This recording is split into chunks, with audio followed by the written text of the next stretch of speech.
The biting wind howled, abruptly rousing Jiang Liu from his slumber. Where did this wind come from? Did I forget to close the window? Why is it so cold? His fingers were nearly numb from the chill, and his entire body trembled uncontrollably, as if ensnared in an endless winter devoid of any warmth. Instinctively, he rose, rubbing his hands together, and glanced back. In the corner lay a dilapidated wooden board, seemingly serving as a makeshift bed, covered only by a thin blanket that offered no warmth whatsoever. It was from this very board that he had awakened. Wait, this isn't my home, where am I? As the realization dawned upon him, Jiang Liu surveyed his surroundings, discovering a sparsely furnished room, perhaps only 10 square meters in size. The ceiling was low, suggesting he was in a basement or some sort of shelter. A bulb overhead emitted a feeble white light, flickering intermittently. On the floor, remnants of burnt wood lay scattered, and with a gust of wind, clouds of dust were stirred into the air. In another corner stood a set of table and chairs, atop which rested a desktop computer, its screen still aglow, seemingly displaying some text. Aside from these, the room was entirely bare.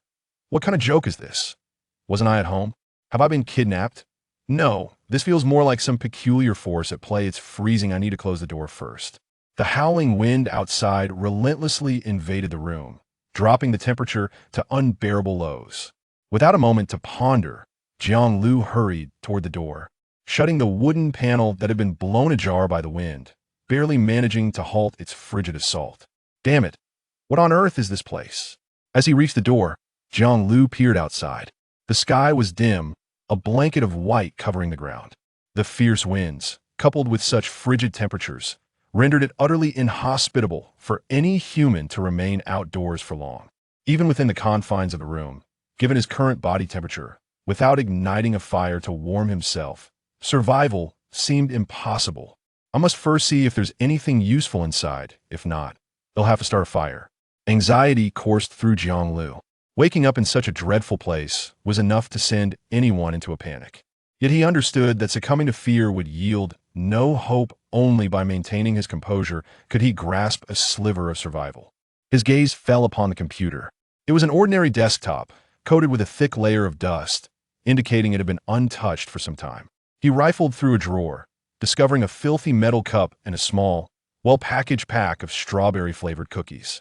Not bad, at least I'm not completely empty-handed. Placing the items on the desk, Jiang Liu seated himself before the computer, immediately perusing the information displayed. Welcome to the world of the apocalypse winter. This is a realm filled with despair, teeming with bizarre creatures, and the lethal cold will claim the life of every new resident who enters this world. The order of the world has collapsed, the apocalypse has descended, enveloping the globe in despair. Survival here is exceedingly challenging. However, if fortune favors you, perhaps you might uncover the secrets to thriving in this harsh environment. Please remember the following points. First, the shelter you currently occupy offers protection from the elements, but it is not entirely safe. Strive to enhance and upgrade it. Second, due to food scarcity, mutated creatures will attack you out of hunger. Do your utmost to conceal your presence. Alternatively, you may choose to eliminate them. Third, the daytime presents a better opportunity to scavenge for useful supplies in the vicinity. The night, however, brings treacherous weather, making it an opportune time for hunting. Fourth, this computer is an indispensable tool for your survival. It will aid you immensely in navigating this apocalyptic world. Fifth, upon reading this, your survival journey can commence. Now, please draw your first survival talent. A world of apocalyptic winter, food scarcity, scavenging for supplies, surviving. It was utterly unbelievable. After absorbing the information, Jiang Liu furrowed his brow. Survival talent. What on earth is that? Before he could act, a dazzling golden wheel suddenly appeared on the computer screen. The surface of the wheel was riddled with various segmented terms, such as exceptional stamina adept, woodcutter, increased appetite, each seemingly representing a unique talent. Beneath the wheel was a button labeled Start. Each individual may draw a survival talent. Only once talents can be upgraded in the future, but cannot be exchanged. It seems this survival talent is crucial for my existence in this world. I hope to draw something beneficial. Seeing this, Jiang Liu promptly moved the mouse and clicked Start. A favorable talent would undoubtedly be advantageous for his future endeavors. Conversely, if the talent proved inadequate, his situation could become dire, even resulting in death. The wheel began to spin.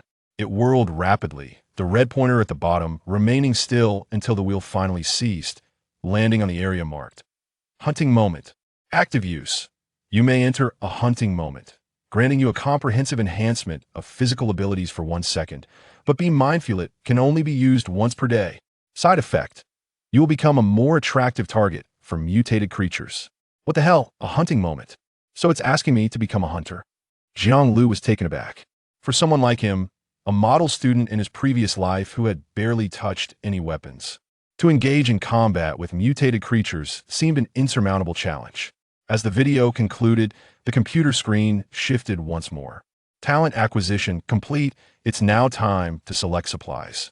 Please choose 3 items from the following supplies to aid you in embarking on a new survival journey. Jiang Liu scrolled through the extensive list of supplies displayed on the computer screen. There were numerous items: 3 days' worth of food, fresh water, an axe, salt, sugar, and assorted seasoning jars without a flint. Enough firewood to burn for 3 days. A complete set of warm clothing.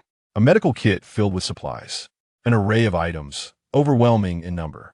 Jiang Liu glanced through them. While they were indeed useful, none seemed particularly extraordinary, just basic supplies that a regular person might find or discover. The warm clothing would be excellent. I'm currently clad in nothing but thin garments and lack proper footwear, so I urgently need winter attire. The flint appears beneficial as well. After all, I'm not adept at starting a fire by friction, and having it would enable me to ignite flames quickly. And the medical kit, if I can acquire it, it'll be able to treat any ailments that arise in the future. In that moment, Jiang Liu was beset by a profound dilemma. Given his dire need for supplies, the multitude of items on the screen seemed enticing, each one appealing and desirable. Yet, when it came to selecting just 3, he found himself at a loss, uncertain of how to proceed. This decision was critically important, impacting his future survival in this world. The flint is a must. Without it, he'll struggle to start a fire. A complete set of clothing is also essential. I'm currently dressed in a single layer and lack shoes. Staying warm in this frigid environment is paramount. As for the final item, it's been locked in as a short knife, and I cannot change it. Jiang Liu had initially hoped to choose additional protective gear. Regrettably, the clothing and flint were indispensable. Without either, he doubted he could endure the night. With the short knife being unchangeable, Jiang Liu ultimately confirmed his selection of these 3 survival items. In the next instant, a flash of white light erupted, and the 3 chosen items materialized on the floor. Chapter 2. Scarce resources. 3 items materialized out of thin air: a flint, a complete set of warm clothing, and a finely crafted metal dagger. Jiang Liu hastily donned the garments, the thick fabric effectively shielding him from the frigid temperatures. Providing him with a modicum of warmth that a pair of snow boots enveloped his feet snugly, fitting him perfectly. Subsequently, he seized a piece of wood from the corner. It was dry and brittle, with a few vigorous kicks. Jiang Liu effortlessly shattered the plank into splinters, stacking them together before igniting them with the flint. The wood, now rendered useless, was his only means to stave off the night's chill. Without it, he feared he would not survive until dawn. The flickering flames immediately radiated warmth, instilling a semblance of security within him, amplified by the howling winds outside. He filled a metal cup with snow and placed it beside the fire to melt. As he sat by the flickering flames, he waited until his body warmed and his fingers ceased to feel numb and stiff. Only then did he return to the computer, perusing other information. After selecting his talents and resources, the screen seemed to fragment into 4 quadrants, labeled communication, weather, shop, and shelter. Among these, Jiang Liu's curiosity was piqued by communication. He clicked on it, and in an instant, a flurry of messages flooded the screen, nearly overwhelming it. What a joke! A winter apocalypse. Where is this place? Does anyone know? The wind and snow outside are ferocious. This is no joke. The temperature is too low. Everyone, quickly light a fire to keep warm. Brothers, I woke up in a luxurious 5-story villa. What the hell? What luck for those upstairs. How come I start out in a bridge underpass? Not even a scrap of cloth to shield me from the wind.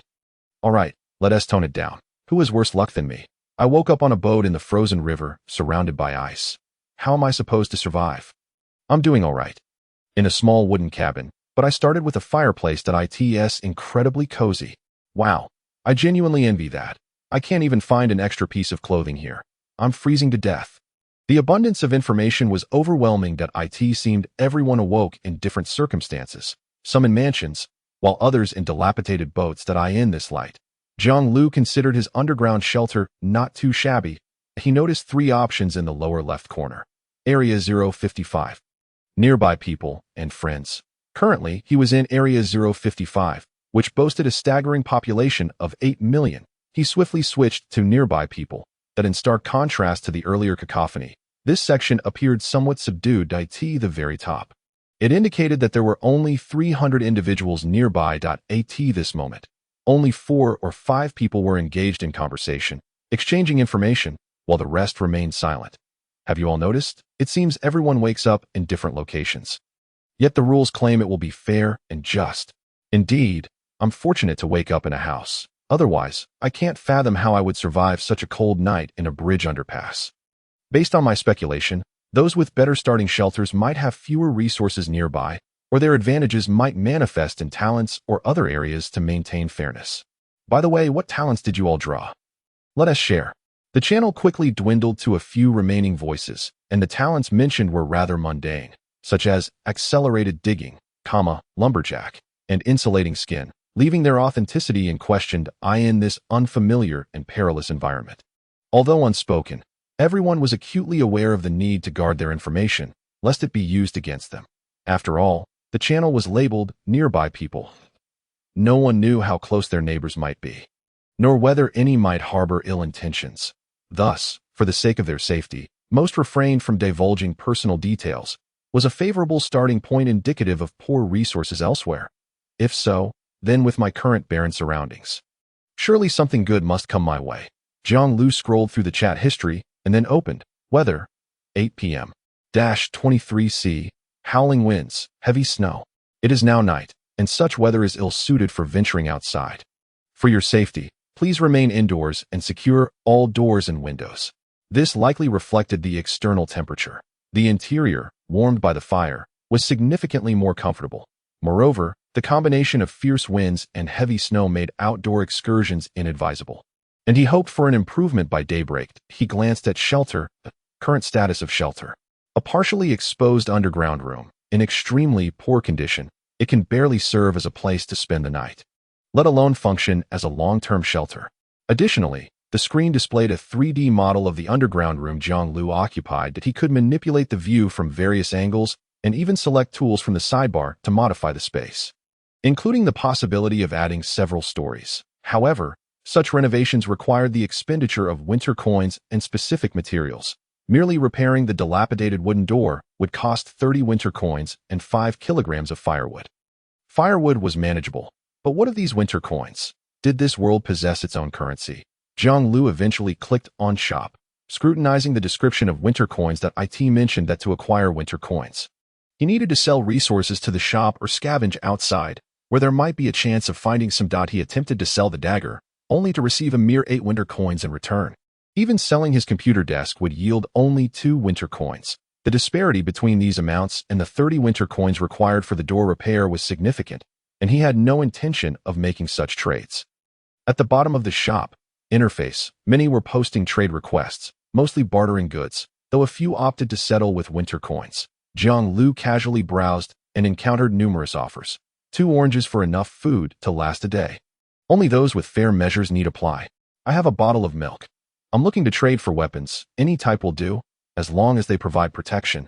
Seeking a set of warm clothing. Feel free to inquire. Such trade requests could also be posted by him, albeit limited to 1 per day. However, purchasing was unrestricted, though each transaction incurred a fee in winter coins to this moment. Everyone was still in the exploratory phase. Many were posting trades, but successful transactions were likely scarce. After a brief understanding, Jiang Liu decided to post a trade request, looking to acquire food. Food and warmth were critical to survival in this world. Though he had only been awake for less than an hour, he had already discerned this vital truth. Currently, he possessed merely a small pack of sandwich cookies, woefully insufficient to sustain him, that it appeared that the key lay in tomorrow's exploration. As he could not venture out now, he could experiment with his talent. Hunt moment. In the next instant, Jiang Liu began executing a series of military-style punches. Halfway through, he activated Hunt moment. In an instant, his speed, strength, and other attributes surged dramatically. To an observer, his punches would appear powerful, even creating a sonic boom as they cut through the air. Remarkable. In this state, he should be able to confront the dangers outside. With this newfound confidence, Jiang Liu felt elated. However, he remained mindful of the side effects of Hunt moment, which would render him more susceptible to attacks. Thus, after confirming that the fire would continue to burn through the night, he curled up and slipped into a state of slumber, preparing for tomorrow's venture into the unknown. Chapter 3. The first exploration in a haze. Jiang Liu slept until dawn. The fire had long extinguished, and a chilling draft pervaded the room, penetrating to the bone and making him feel as if he were trapped in an ice cave, frozen to the core. Jiang Liu rose, stretching his stiff limbs, and retrieved the cup he had set by the fire, taking a sip of the cold water. The sensation was far from pleasant. With barely any food, he could only afford half a cookie for breakfast, saving the remainder for later use. He then sat at the computer to check the external weather. 10:35 a.m. -10°C, light breeze, light snow. The weather has improved slightly. Now is a good time to venture out for scavenging. But remember to stay warm and be cautious of mutated creatures in the wild. He had overslept. Jiang Liu had intended to rise early to allocate ample time for exploration, but in this frigid world devoid of alarms, punctuality was utterly unattainable. It was time to embark. Confirming that the raging winds and snow had abated, Jiang Liu armed himself with the dagger and slowly ascended the stairs, pushing open the door. Before him lay a vast expanse of white plains. Not far ahead, a river meandered, now frozen solid in this bitter cold. The sky was clear, yet delicate flakes of snow drifted down, and he could see several unknown creatures soaring above. In the three directions of left, right, and behind, an abundance of trees stood tall and dense, resembling a colossal maw encircling the river. Within this wooded expanse, it was conceivable that certain mutated creatures made their home. The river advanced a few steps before glancing back at its sanctuary, which remained an entire basement. Although much of it was blanketed by snow, the traces surrounding it and some still-standing brick walls allowed the river to ascertain that this was indeed a basement. Originally, it should have been a house, but now, the upper floors had all collapsed, leaving the basement intact. Time was of the essence, and many tasks awaited. The river first dismissed the plain river directly ahead and chose to venture into the leftward woods. The forest was filled with nameless trees, their bark a pale gray, and their leaves long since fallen, with scattered branches strewn across the ground. These branches were exceedingly dry, lacking moisture, their hardness and size perfectly suited for fuel. The river easily gathered a substantial pile, transporting it back and forth several times, estimating that the firewood he carried would suffice for 2 nights before pausing his efforts. Next, he wandered about in search of food. Food was of utmost importance. The basement now contained only half a biscuit. If he failed to find additional sustenance today, the future would undoubtedly be arduous. He picked up a sturdy branch about half a meter long from the ground. After removing the forks, he tested it and found it had a good feel for wielding. Thus he decided to use it as a makeshift weapon, gripping it tightly. After all, the forest might hold dangers, and it was only prudent to have a stick for self-defense. Although a short knife was sharp, its range was too limited. The river preferred a stick-like weapon that allowed for medium to long-range attacks. Last night, a heavy snowfall had just occurred, covering the ground with a thick layer of snow, nearly half the length of a calf. Consequently, walking became particularly laborious. The river circled the woods, seeing nothing but the vast expanse of white snow and the pale gray trees. He couldn't help but feel a tinge of despair. A few birds flitted overhead, but with the tools he currently possessed, attempting to bring one down was sheer folly. It appeared that there was nothing to be found in the outskirts. If he wished to discover something, he had no choice but to delve deeper. Gritting his teeth, he ultimately chose to venture further into the woods. Although this action bore a hint of recklessness, the pressing need for food left him no alternative. This was his best state, and if he returned empty-handed today, the upcoming days would surely be a struggle. No risk, no reward, as long as he remained cautious. He should be able to avoid major troubles. The river proceeded with care, marking arrows in the snow with the branches that were abundantly available. ensuring he wouldn't lose his way upon returning. After traversing the woods for about 10 minutes, he arrived at a somewhat open area. Indeed, there he finally made a discovery. A small wooden cabin stood not far from him. A small cabin. It appeared to have been uninhabited for quite some time. The river cautiously approached. From the outside, it seemed to be a single story, with broken windows and wooden walls, some of which were precariously leaning, as if they might collapse at any moment. The wooden door in the center was indented inward, as if struck by some heavy object. With a gentle pull, the river opened the door effortlessly. In the next moment, he immediately stepped back 2 paces, alert and on guard at a trap for catching beasts. And it was placed right behind the door? He had not rushed into the cabin upon opening the door. Instead, he stood still, allowing him to see a beast trap positioned ominously within. This trap was placed in a treacherous spot, right behind the door, that if someone were to rush in without careful observation, they would likely trigger this trap. The river cautiously peered through a gap in the wall, confirming that there was no one inside the cabin before he found a branch and tossed it onto the trap. Triggering its closure, snap, the trap immediately sprang up, snapping the dry branch in 2. Such a blow could be quite painful. He resolved to take it back and find a good spot to set it up. It might catch some prey, or at the very least, could be sold for trade. Excitedly, the river stowed the beast trap away. After such a lengthy search, he finally had something to show for his efforts. Next, he continued to scour the cabin. Perhaps there were other surprises to uncover. He began to observe the interior of the cabin. The space within was not large, furnished with only basic tables, chairs, and a bed, along with a few cabinets, all coated in a thick layer of dust. This indicated that the cabin had been abandoned for quite some time. The river placed the beast trap on the table and began rummaging through everything, leaving no potential hiding spot unchecked. Eventually, he discovered 2 packets of milk oatmeal in the drawer of the table. Only 2 packets of oatmeal. The river felt a pang of disappointment. While these packets could be consumed easily with hot water or even chewed dry, they were far from filling. They might suffice for breakfast, but they would certainly not sustain him throughout the day. There had to be more food. He needed to search more thoroughly. The river, undeterred, scoured the cabin once more, nearly overturning the entire place, and finally found a wooden bowl tucked away in a cabinet. The bowl was just the right size to be held in both hands, its color strikingly similar to the cabinet's surface. Had the river not reached in to feel around, he might have overlooked it.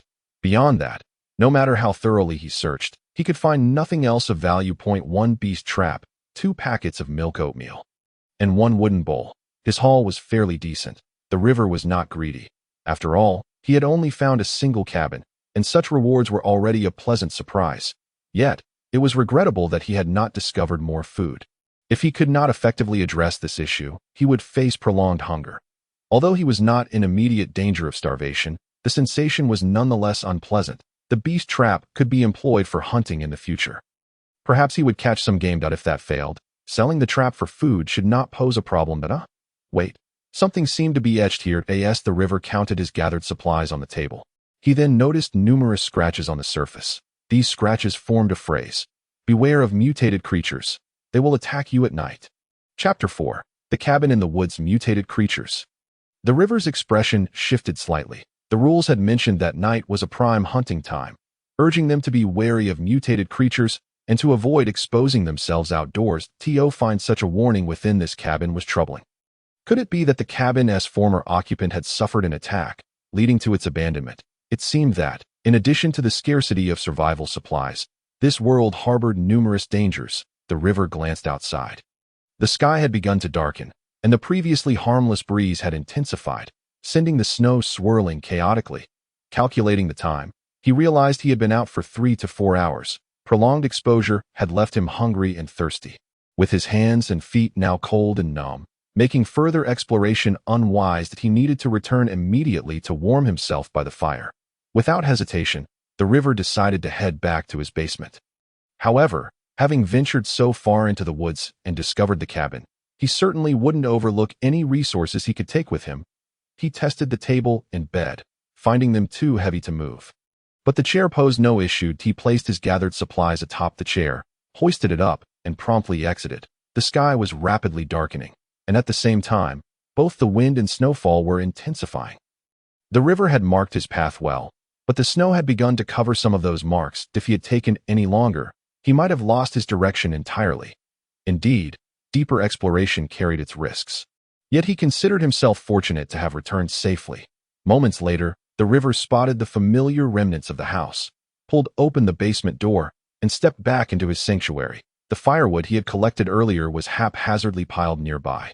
In ample supply to burn for 2 nights, he immediately retrieved the flint and struck it against the firewood, feeling the chill in his body gradually dissipate as warmth returned. He then placed the wooden bowl filled with snow and a metal cup by the fire, waiting for the snow to melt into water. This wretched weather had turned so harsh before 5 o'clock.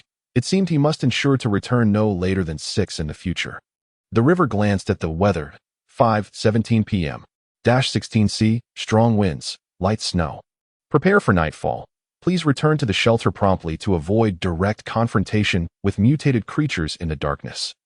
The warning about mutated creatures indicated that nighttime indeed posed significant dangers, and venturing out carelessly was ill-advised. The river contemplated his options and decided, for safety's sake, to set the beast trap behind the door.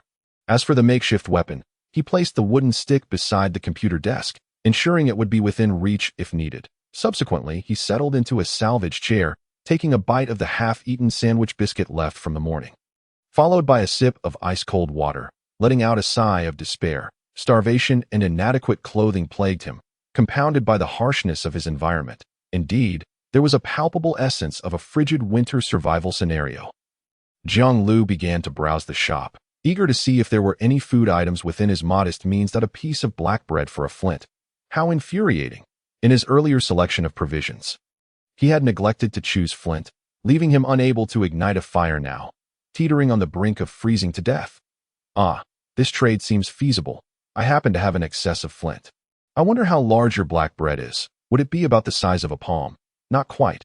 I'm famished and have taken 2 bites, leaving only a morsel the size of my thumb. Is anyone interested in a trade? Are you joking with me? A thumb-sized piece is hardly worth anything. Who would trade for that? Hey, upstairs, if you want tea, trade. I will. People are on the verge of starvation. And clinging to flint is utterly pointless. A thumb-sized piece of black bread could exchange for a flint. Jiang Liu paused at this thought. He could grasp the demand for food, yet he hadn't anticipated that merely a day had passed, and someone was already desperate enough to consider such a trade. Such a price was beyond my means. I shall continue my search. He scrolled the mouse, attempting to locate a suitable transaction. Yet, every food-related offer was exorbitantly priced, and each transaction required the buyer to pay a winter coin as a processing fee. Consequently, within these transactions, buyers often bore a considerable burden to barely secure enough sustenance. The existence of processing fees predetermined that proactive trading could not serve as a sustainable means of survival. The prudent approach would be to procure resources externally, striving for self-sufficiency, subsequently placing any surplus back in the shop for others to purchase. My current situation is not yet dire. Purchasing food at this juncture is not a wise choice. Jiang Liu opened a packet of milk oat flakes, pouring them into a cup and stirring with a spoon. Having eaten little throughout the day, the mere cup of oats could only slightly alleviate his hunger, failing to satiate it entirely. Moreover, Jiang Liu faced not solely the challenge of food scarcity, but an array of problems awaiting resolution, setting aside other matters. If he intended to survive long-term in the basement, he must devise a way to acquire a fireplace. The basement he occupied had no ventilation. Thus, if he were to ignite a fire within, dense smoke would accumulate without timely expulsion, potentially leading to carbon monoxide poisoning. In addition to this, he needed to address insulation, construct a toilet, and repair the wooden door, all requiring Jiang Liu's careful attention. Should I wish to renovate the room, it would necessitate spending winter coins and a certain quantity of materials. Materials are manageable, but to obtain winter coins, he could only sell provisions to the shop or scavenge them from the outside. Today's foray yielded no winter coins, and resources were scant. There was barely enough for his own needs, let alone for sale. Perhaps I must leverage my survival talent. Hunting moment. To slay a mutated creature. After all, normal survival was exceedingly challenging, and only by relying on various survival talents could one endure in this apocalyptic winter world. Jiang Liu pondered deeply. However, the rules stipulated that nighttime was the optimal time for hunting. Moreover, having ventured out earlier, he had seen no signs of wildlife in the forest. Was it that he could only encounter living creatures at night? Suddenly, a dull thud echoed from the outside, startling Jiang Liu to his feet. Impossible. In such weather, how could there be anyone outside? No, it might not be a person that he recalled a phrase seen on the table in the cabin. Beware of mutated creatures. They will attack you at night. Chapter 5. The Attack of the Mutated Wolf. Mutated creatures. That a wave of dread washed over Jiang Liu as he grasped the wooden stick beside him. His resolve hardening as he slowly approached the wooden door. He wore his dagger at his waist, not brandishing it immediately. He intended to use the longer stick to strike first, for once he drew the dagger, it would be a fight to the death. Indeed, Jiang Liu aimed to eliminate the threat right here. Evading was not a viable solution. His sanctuary lay within these walls, with no retreat behind him. Thus, he could only engage in a decisive battle. Furthermore, this presented a splendid opportunity. Should he manage to successfully slay the creature, he could address his food scarcity and perhaps even acquire a substantial unexpected fortune. Caution was paramount. Although he could not discern what creature was battering the door, Jiang Liu remained vigilant, never allowing himself to be complacent. After all, if it could venture out in such harsh weather and dared to approach, it was likely no benign entity, a fearsome predator. Bang! Bang! The pounding at the door momentarily paused before resuming with renewed vigor. The already dilapidated wooden door could not withstand such relentless force. After just a few heavy impacts, splinters flew, revealing several gaping holes. The cold wind outside rushed in through these openings, causing the fire within to flicker ominously, threatening to extinguish. He needed to ascertain what lay beyond. Peering through a small hole, Jiang Liu attempted to catch a glimpse of the mutated creature outside. However, the darkness enveloped the exterior, rendering it impossible to discern what was relentlessly assaulting the door. Bang! A deafening crash resounded, before Jiang Liu could react. A grotesque wolf's head burst through the door, appearing before him. The wolf's head was elongated and sharp, adorned with a layer of snowy white fur, its ears twitching, its snout protruded, mouth agape, from which a foul, viscous drool streamed down, revealing small, sharp teeth that glistened menacingly. Most unsettling were its two wolfish eyes, which glowed a blood-red hue. They exuded a predatory glint, scanning the interior as if imbued with intelligence. A surge of adrenaline coursed through Jiang Liu, prompting him to swing the stick at its eyes. He understood that merely wielding the wooden stick would likely not inflict significant harm unless he struck a vital point. Generally speaking, any creature's eyes are exceedingly vulnerable, lacking thick fat or bone protection. Should Jiang Liu land a blow, he could potentially drive it away.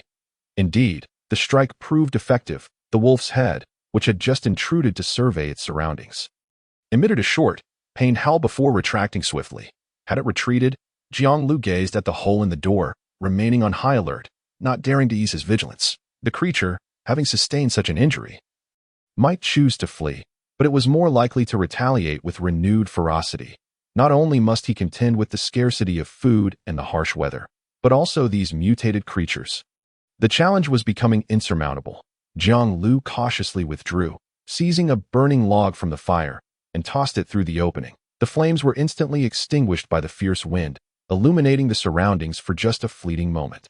Yet, that brief instant allowed Jiang Liu to spot a snow-covered, somewhat frail white wolf lingering outside the door, refusing to depart. Gore! Realizing it had been discovered, the white wolf let out an enraged howl, as if driven mad, renewing its assault. Bang! Bang! The feeble wooden door could no longer withstand the creature's full force. After just a couple of blows, it was on the verge of breaking. He could not allow it to destroy the door.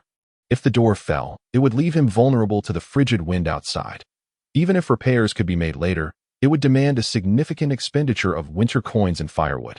While defending against the mutated creature was Jiang Liu's immediate priority, ensuring the basement's future safety was equally crucial. Thus, without further thought, Jiang Liu swiftly pulled open the wooden door. Would it dare to enter? Earlier, he had set a trap behind the door, inspired by the traps he observed in the cabin. Should the creature attempt to breach, it would be ensnared by the trap. He now understood why the cabin's owner had set such traps. Perhaps they too had faced the dire circumstances he currently encountered. It seemed that, once this ordeal concluded, enhancing the cabin's defenses would be imperative. Jiang Liu mused silently. In the next instant, a white wolf dashed through the doorway. Snap! The trap accurately caught one of its legs. Instantly, the white wolf howled in agony, collapsing to the ground, fortuitously landing right before Jiang Liu. Bang! Bang! Jiang Liu raised the wooden stick, not pausing to aim, and struck at the creature indiscriminately, hoping to land a hit. Of course, he primarily aimed for the white wolf's eyes, but amidst the chaos, he could not ascertain if he had succeeded. Finally, after a frenzied skirmish, the white wolf distanced itself, curled up in a corner. Seizing a moment to catch its breath, Jiang Liu refrained from recklessly pursuing, but he bore several wounds. The wolf's claws had grazed his right arm, his chest felt bruised, and he struggled to catch his breath. Most alarmingly, his left leg bore a bite. Thankfully, the wound was not deep, yet it continued to ooze blood. However, the white wolf was not faring much better either on the left side of its eye. A vivid crimson hue was evident, a consequence of the initial strike from Jiang Liu. Its right forepaw was ensnared tightly in a steel trap, the battle intensifying the wound to the point where bone was visible, and a copious amount of blood oozed forth. Moreover, its entire body bore the marks of repeated assaults from Jiang Liu's wooden club, exhibiting signs of swelling. Clearly, the white wolf was gravely injured, teetering on the brink of exhaustion, panting heavily. Additionally, Jiang Liu astutely observed that the wolf's physique appeared somewhat diminutive. It did not resemble a young, robust wolf, but rather an elderly, feeble remnant of its kind. If this were indeed the case, then victory in this battle seemed within his grasp, and quite substantial at that. Realizing this, Jiang Liu's confidence surged. He felt a growing eagerness, an impatience bubbling within him. He still possessed the trump card of his hunting moment, yet had refrained from deploying it. Meanwhile, his adversary appeared to be cornered at present. His chances of triumph seemed exceedingly high. Yet, what manner of mutated creature was this, beyond the scarlet hue of its eyes? No other peculiarities were discernible. Just as Jiang Liu pondered this, the injured white wolf emitted a haunting howl. Instantly, its entire body radiated a brilliant red light, the flesh beneath its skin undergoing some extraordinary transformation.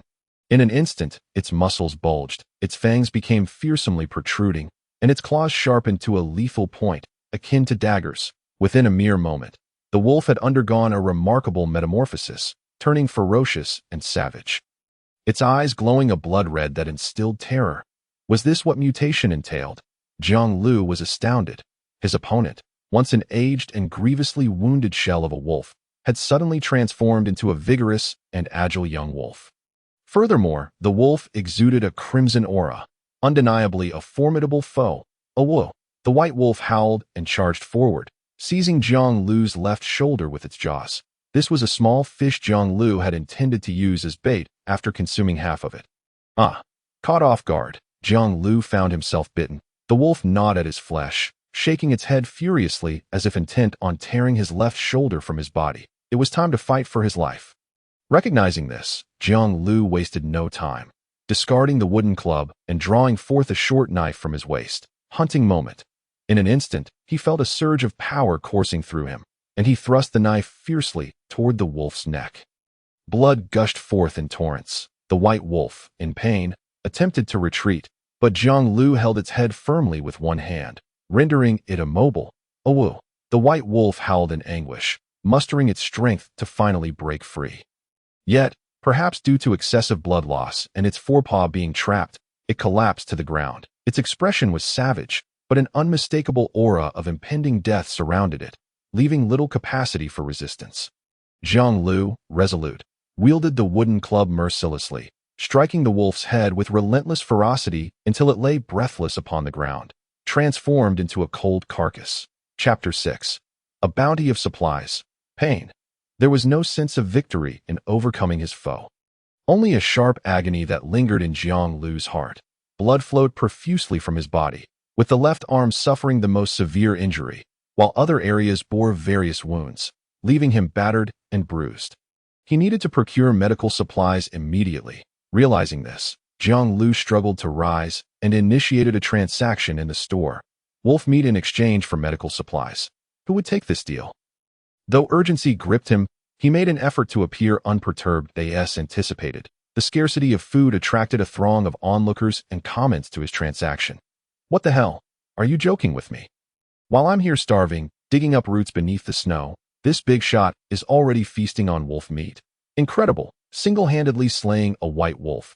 This person is definitely a tough one. Can you spare me a bite of meat? I am willing to trade my entire fortune for it. You can exchange medical supplies for wolf meat. I only have 2 cold pills. Not sure if you need them. In an instant, an overwhelming flood of messages bombarded Jiang Liu's private inbox. Surpassing 99. Many expressed their willingness to trade their items for this deal. However, Jiang Liu did not respond to them all. He quickly scanned through and soon found a promising trade partner, a medical box filled with supplies. He initiated the inquiry. 1 kilogram of wolf meat in exchange for your medical box. Not enough. Too little. It must be at least 5 kg. Just 1 kilogram of wolf meat. Take it or leave it. If not, I'll find someone else. Fine. Deal. Jiang Liu smirked. Having seized control of the market with the wolf meat in his possession, countless individuals were eager for a taste of his prize, and the other party's attempts at haggling were futile. After acquiring the medical box, Jiang Liu promptly set to work bandaging his wounds. The process was far from easy.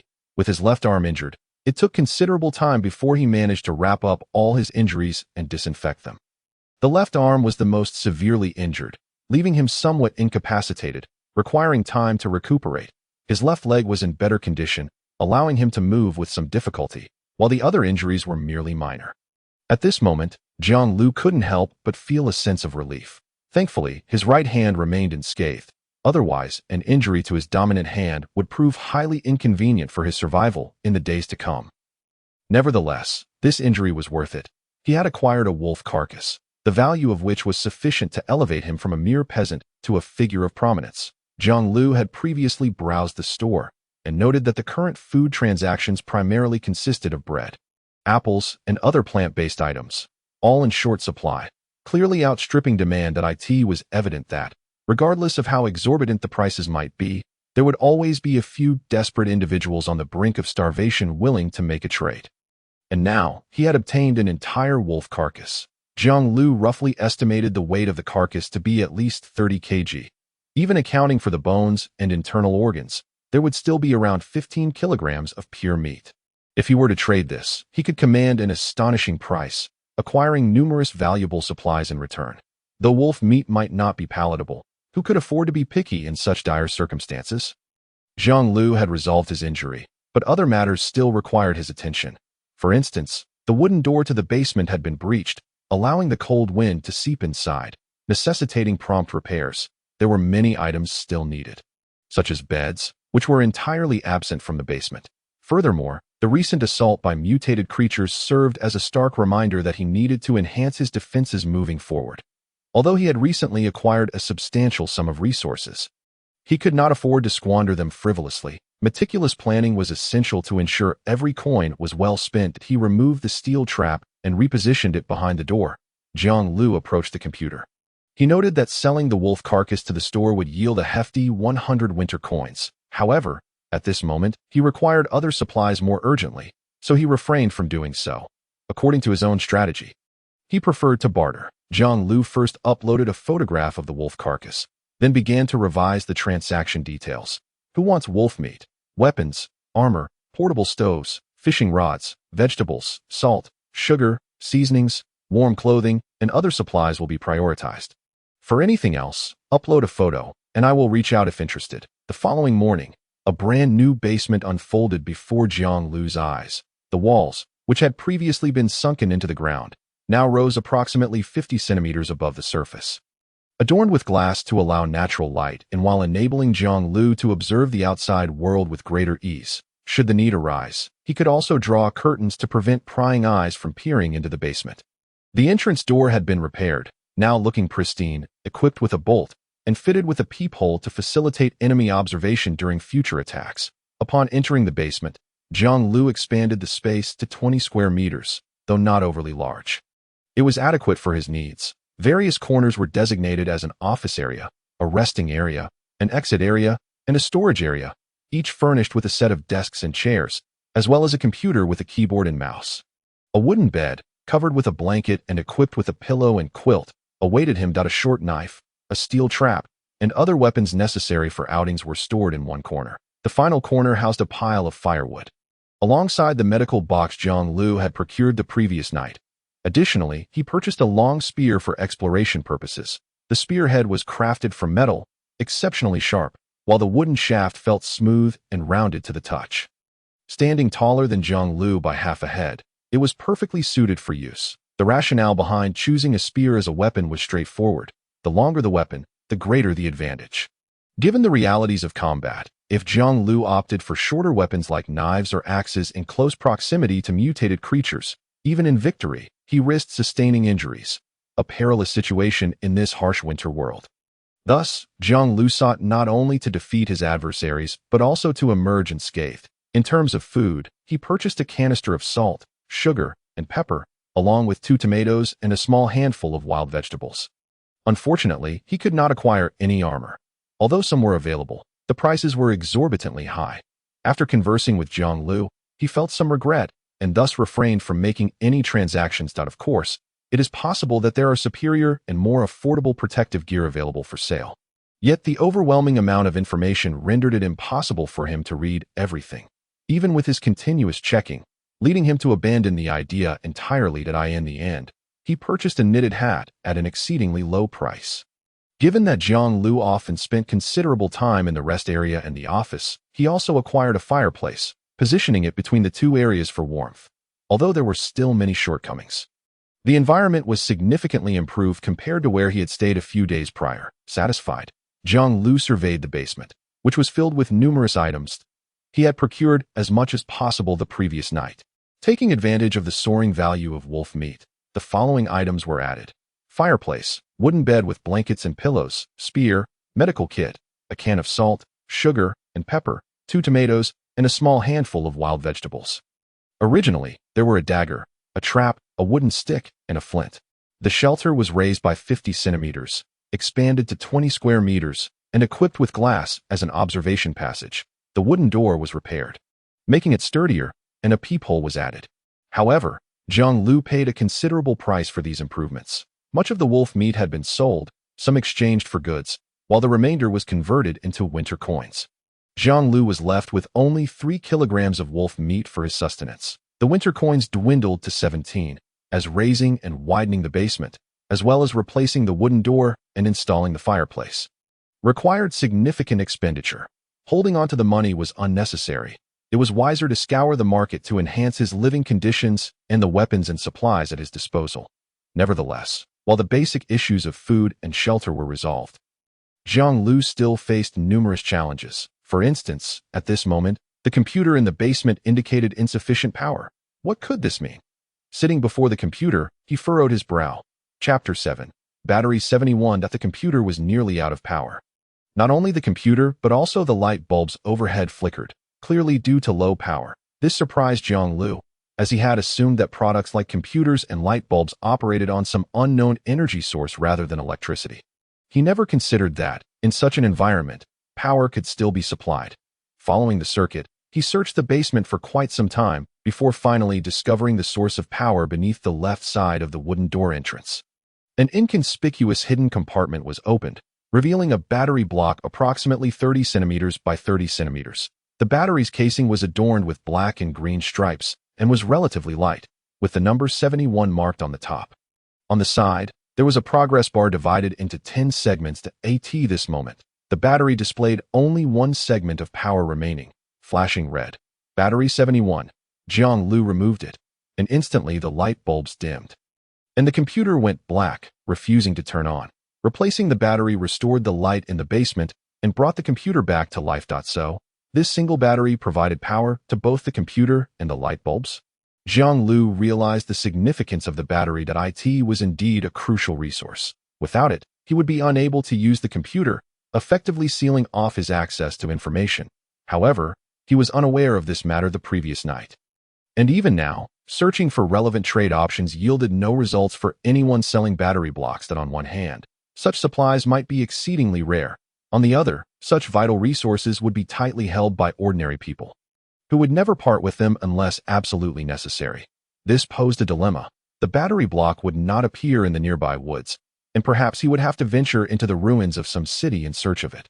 Jiang Liu pondered slightly before promptly opening communication. Nearby people. Does anyone have information regarding Battery 71? He inquired. Immediately, a flurry of messages erupted in the channel. Wow, Jiang Liu is back. What is Battery 71? I've never heard of it, I haven't heard of it either, Jiang Liu. Yesterday's wolf meat was so delicious. Do you have any more to sell? I know about battery 71. Today my computer suddenly indicated low power. And after searching the circuit, I found that this thing powers the computer. A single stone stirred up 1,000 waves. Each message on the computer bore the sender's real name. Yesterday's sale of wolf meat by Jiang Liu had made a lasting impression on countless individuals. What a joke. While everyone else was laboring for a morsel of food, he managed to offer such a substantial amount of wolf meat for sale in the market. Clearly, he was a big shot. Thus, in response to Jiang Liu's inquiry, everyone expressed great enthusiasm, eager to reply, hoping to leave a favorable impression on him. Perhaps in the future, when Jiang Liu had surplus supplies to trade, he would consider them first. If Jiang Liu had meat, they could at least salvage some bones to eat. These were all low-value pieces of information, hardly worth noting.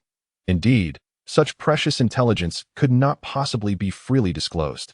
Jiang Liu quickly skimmed through the responses. Noting the multitude of voices, yet found no significant information, he chuckled at his own misfortune. However, the next moment, a message caught his attention. I know where to find battery 71.0. Jiang Liu narrowed his eyes slightly. He glanced at the sender's name, which was Baiwa. Add me as a friend. We can discuss the details privately. Baiwa sent another message. Seeing this, Jiang Liu decisively sent a friend request. It was merely adding a friend. Nothing too significant. Moreover, as the other party mentioned, certain information was indeed unsuitable for public discussion. The next moment, the friend request was accepted. Baiwa was straightforward, not wasting time, and directly asked, "Are you the Jiang Liu who traded a large amount of wolf meat yesterday?" "Yes." "Great. Let's make a deal. 3 kilograms of wolf meat for the information on battery 71. What do you say?" A transaction. Jiang Liu felt compelled to exercise caution. Who knew how much this Baiwa truly knew about the battery's information? What if he provided the wolf meat only for the other side to remove him from the friend list? Jiang Liu typed on the keyboard, sending a message. "If your information is accurate, I can agree to this transaction. However, I do not have much wolf meat left, so I cannot give you 3 kg. Baiwa replied. "What would you be willing to offer?" Jiang Liu did not respond immediately. Contemplating. "That depends on how significant your information is. The more helpful the information is to me, the greater my reward will be. I can offer you a maximum of 2 kilograms of wolf meat. But it must be in installments. To show my sincerity, I can provide you with a taste of roasted wolf meat first. If you want more, it will depend on your performance." Baiwa replied promptly. "That's a good suggestion. But it isn't necessary. I'm not in need of a single bite. If you're willing to engage in this transaction, let us get started right away. First, tell me if there is an ice-covered river near your shelter?" As it pertained to the location of the shelter, Jiang Liu immediately grew wary. "What river? I don't know what you're talking about." Baiwa sent a laughing emoji. "No need to play dumb. I've asked many people, and they all have an ice-covered river near their shelters. I think this shouldn't be an exception. You should be included as well." Jiang Liu replied. "Just tell me the information about battery 71. I am not interested in this." Baiwa, "Don't rush. Let me explain that if there is a river nearby, follow it, and at a certain bend, you will see the ruins of an abandoned city. The scale is quite large, with nearly 1,000 houses. While most are in ruins, some are intact and accessible for scavenging. Within those houses, you can find battery 71. Jiang Liu immediately reacted. To possess such information, you must have scavenged there yourself. That means you should have a battery on hand. Why not trade directly?" Baiwa sent an apologetic emoji. "Sorry, but I believe you understand the importance of the battery, unless it's an emergency. I am not willing to trade it. If it weren't for the scale of that city being too large for me to handle alone, I wouldn't share this information with you. Although it might be a bit late to head out now, I can give you this. You can try to determine the location of the city ruins today and investigate further tomorrow." After that, Jiang Liu received a trade proposal from Baiwa. The trade content was a pair of roller skates. The skates appeared somewhat shabby, adorned with numerous metal scraps, and several areas were secured with nails and tape. But they should function normally. Wearing these skates would allow him to glide across the ice, enabling swift movement, but he needed to be cautious of the fragile ice surface. Jiang Liu did not immediately accept the pair of roller skates. Instead, he inquired, "Why? What is the reason for your generosity towards me? You share information so openly, and now you give me a pair of roller skates. Do you not fear that I might decline to engage in a transaction with you afterwards?" Baiwa elaborated, "There is nothing peculiar about it. The information regarding the batteries will likely surface from others in a few days, even if I do not disclose it myself. As for the roller skates, they were crafted using my innate abilities, requiring little effort on my part. Exchange these two items for your favor. A formidable individual capable of single-handedly slaying a mutated white wolf in the early stages. Seems quite advantageous to me. Moreover, I do not believe you would renege on our agreement afterwards. Would you? Chun-Li pondered for a moment and replied, you have a point. If I successfully acquire the batteries, perhaps we can engage in further transactions in the future. My talent is related to flesh. If all goes well, I should have an ample supply of meat to trade, and I would prioritize offering it to you. Within a wooden cabin, a frail girl leaned against the fireplace, her eyes lighting up at these words. On the workbench beside her lay an array of medals and over a dozen pairs of handmade roller skates. She tapped on her keyboard and sent a smiling emoji. I wish you all the best in your endeavors. Additionally, I should mention that my talent lies in metal assembly, allowing me to create a variety of items, including these roller skates, which I crafted myself. If you have surplus metals to sell or wish to forge weapons or armor, please consider me first. Rest assured, my prices are entirely reasonable, and the quality is unquestionable. Truly, you will not find better. Chapter 8. The conversation between Jiang Liu and Bai Hua came to an end. Holding the roller skates gifted by her, he immediately began to experiment with them indoors. They were not difficult to use at all. Having previously engaged in roller skating, Jiang Liu quickly grasped the essentials and glided smoothly within the confines of the room, although his left leg bore an injury. He had no choice but to venture outside, for if the computer ran out of power, he would lose all connection to the outside world. Weather, 11:37 a.m. 12C, light breeze, light snow. A perfect day for exploration. Don your clothing, arm yourself, and set out immediately. The weather was indeed pleasant, but he needed to eat well before taking action.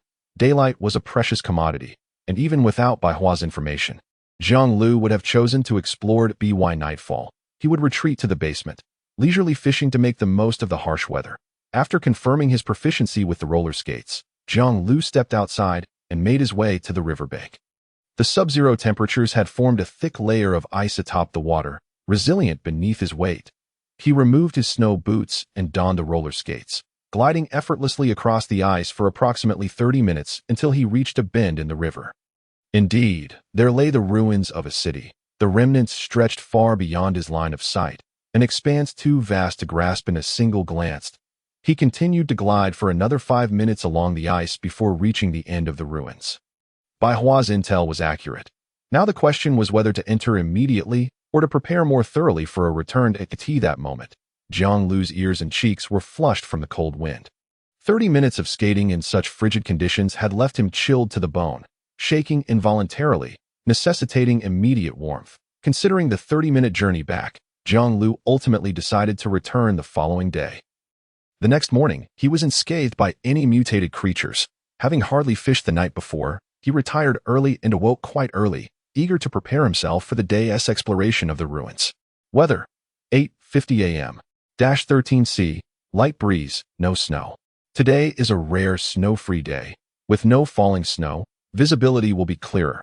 Wishing you success in your scavenging endeavors. Was someone manipulating this weather forecast? How could it know I was planning to venture out today? Jiang Liu rose, adding kindling to the fireplace, slicing into the scant remaining wolf meat with a small knife, and retrieving a small fish. He sprinkled generous amounts of salt and pepper onto the meat and fish before placing them over the flames to roast. Once the exterior was charred, he removed it, pairing it with a tomato and hastily consuming it. Breakfast needed to be more substantial, especially since Jiang Liu's endeavors might last an entire day. Thus, consuming more food was essential. Yet, despite the seasoning, the breakfast still lacked flavor, merely managing to surpass the cold. Rigid sandwich biscuits. He then picked up a cup resting on the hearth and took a sip of the hot water. Once sated, Jiang Liu donned a knitted hat, grabbed the long spear from the corner, along with his roller skates and flint, and stepped outside. That he chose not to wear gloves, as they would hinder his movements and prevent him from swiftly wielding the spear on his first venture into the unknown.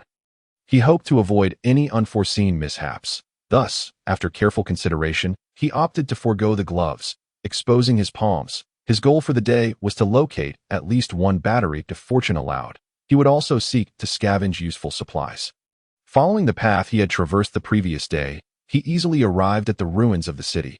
Just as before, the prolonged skating left him flushed and exceedingly cold. However, this time, Jiang Liu was well prepared. He quickly gathered scattered dry twigs and tore up some fabric to use as kindling, employing the flint to ignite a fire, shielded by a small earth embankment. After regaining warmth, he procured a thicker branch, igniting its end in the flames before pulling it out to serve as a torch. In a world of bitter cold, maintaining warmth posed a significant challenge during explorations. Jiang Liu understood this well. Unlike modern society, where homes are equipped with heating and hot water for convenient warmth, in this desolate and frigid post-apocalyptic world, allowing one's body to grow cold makes regaining warmth exceedingly difficult. Even with the flint and the fire he had managed to kindle, it took him nearly half an hour to warm himself. Now, it was likely past 10 o'clock. He had ample time to explore. But caution was paramount. One could never know what dangers lay ahead. With the torch in his left hand and the spear in his right, he cautiously ventured into the ruins of the city. Entering through the main entrance, he immediately beheld several buildings, one with a large gash in its ground floor doorway, surrounded by walls that had suffered considerable damage, clearly abandoned for years. Upon entering, he found all the cabinet drawers had been opened, leaving behind not a single scrap of resources. Naturally, there was a compartment within to store a Type 71 battery, but upon inspection, it was empty, devoid of any trace of the battery. Was this the reason Bai Hua had advised seeking out those houses that remained intact? After opening the final bedroom door and finding nothing, he prepared to leave. Suddenly, a shadow erupted from the wardrobe. What was that? Fortunately, Jiang Liu had remained vigilant, maintaining a heightened sense of alertness. His spear was still raised, allowing him to deflect the incoming strike just in time. Thud! The force of the impact reverberated through the spear and into Jiang Liu's body. Pain surged through his left arm, causing him to drop the torch to the ground.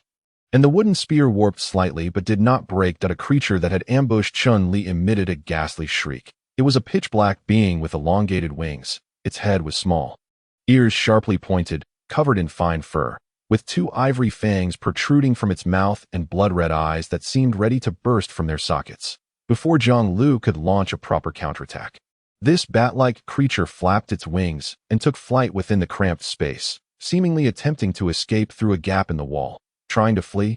Witnessing this, Jiang Liu transformed his spear into an axe, bringing it down upon the creature with ferocity. Thud! A precise strike. The bat-like creature was struck mid-air by Jiang Liu's powerful swing, crashing to the ground and emitting a series of distressed squeaks while thrashing its limbs in a futile struggle for life. It nearly injured me. I was fortunate to react swiftly. Jiang Liu glanced at the shaft of his spear, where two claw marks marred the surface, evidence of the creature's talons. That he scoffed, thrusting the spear towards the bat's head, pinning it firmly in place before drawing a short knife and cleanly severing its head. He wished to avoid any unforeseen complications, thus opting for a decisive approach to prevent the bat from retaliating in its death throes. The spoils were decent. Though he did not find the battery, he had acquired the corpse of a mutated creature. Chapter 9. Exploring the ruins of the city. The corpse of this bat was far from small. With its wings unfurled, it measured a full 60 centimeters in length, and the claws at the tips of its wings were sharp and formidable, truly lethal weapons. The characteristic of mutated creatures seemed to be their blood-red eyes. However, this head did not undergo any change before its demise. Could it be attributed to the fact that it is still day? Jiang Liu cautiously prodded the bat's corpse with his spear and, after exiting, carefully buried it in the snow at the entrance. He was determined to take this corpse back with him, but for now, he needed to delve deeper into the ruins, making it impractical to carry it with him. Caution was imperative. This city ruin was far from the serene appearance it projected, and given his current injury, he could not afford to exert himself too much. Nevertheless, he still had a second of hunting time as a trump card that he had not yet utilized. Thus, he could continue his exploration without significant concern. Although he had secured a bat's corpse, Jiang Liu had yet to locate the primary objective of his venture, the 71 battery. He had no choice but to press on with his search. Throughout his journey, many doors of the houses stood ajar, or entire sections of walls were missing. Jiang Liu entered several with the intent to scavenge, but all yielded nothing. Not only was there no sign of the 71 battery, but not even a single strand of fur could be found at AS for food and other supplies. Those were mere fantasies. Unthinkable. Scavenging through these homes was proving to be a fruitless endeavor. it might be wiser to seek out the more intact structures. After several disappointing attempts, coupled with the information from Baiwa yesterday, Jiang Liu quickly came to terms with reality and opted to abandon the dilapidated outskirts in favor of venturing directly towards the center of the city. The snow blanketed the ground like grains of salt, resembling fine dust. Jiang Liu held his gun in his right hand as he walked through the snow, and soon a thin layer of snow covered his black knitted cap. Transforming him into a snowman of sorts, he pressed onward, eventually discovering a relatively intact building within the city that was a two-story structure, with only a few scattered holes in the walls. The front door bore signs of having been struck, but remained standing firm rather than breached. This building likely contained supplies. With this thought in mind, Jiang Liu approached, only to find the door locked tight. With a click, he kicked at the door lock several times, managing to force it open just a crack. Someone must have barricaded it from the inside. No wonder it was so stubbornly shut. With a surge of effort, he pushed the door open to find an array of cabinets and tables stacked against it, seemingly placed to completely seal off the entrance and prevent anything from the outside from coming in. This action indicated that there were likely people inside. Jiang Liu did not retreat. Instead, he drew his short knife and cautiously entered the house. There was no need to leave. If every room here was similarly arranged, then he would be remiss to abandon the search for supplies. Soon, he confirmed that the first floor was devoid of life. Time to check the second floor. Ascending the creaky wooden stairs, which showed signs of wear, each step produced a groan, as if the structure might collapse at any moment. The bathroom was empty, as was this room, but as Jiang Liu pushed open the bedroom door, he was met with a haunting sight. 3 corpses huddled together on the bed, once a warm family, now as cold as ice. A crack in the window allowed the biting cold of this world, which lingered between -10 to -20 degrees Celsius, to frost their bodies. Were these the indigenous inhabitants of this land? Jiang Liu stepped closer, closed the window, and scrutinized the bodies for a moment. He then silently opened the bedside drawer to search for supplies. After a brief while, he successfully unearthed a 71 battery from a hidden compartment on the first floor. The battery's progress bar displayed 5 bars of power, indicating it had been used, but for Jiang Liu, it was still a valuable find. Additionally, he discovered an abundance of cookware in the kitchen. Though perhaps due to prolonged exposure to the low temperatures, these items seemed fragile. A mere touch caused them to shatter. There were no food supplies to be found, likely consumed by the family upstairs. With no further gains, and estimating that he could carry back 2 batteries at once, Jiang Liu decided against leaving immediately. Instead, he returned the battery to its place and ventured to a nearby, more intact house across the way. Inside, he indeed discovered another battery, this one boasting a full 8 bars of power. However, in the hall on the first floor, he also encountered a family of 4.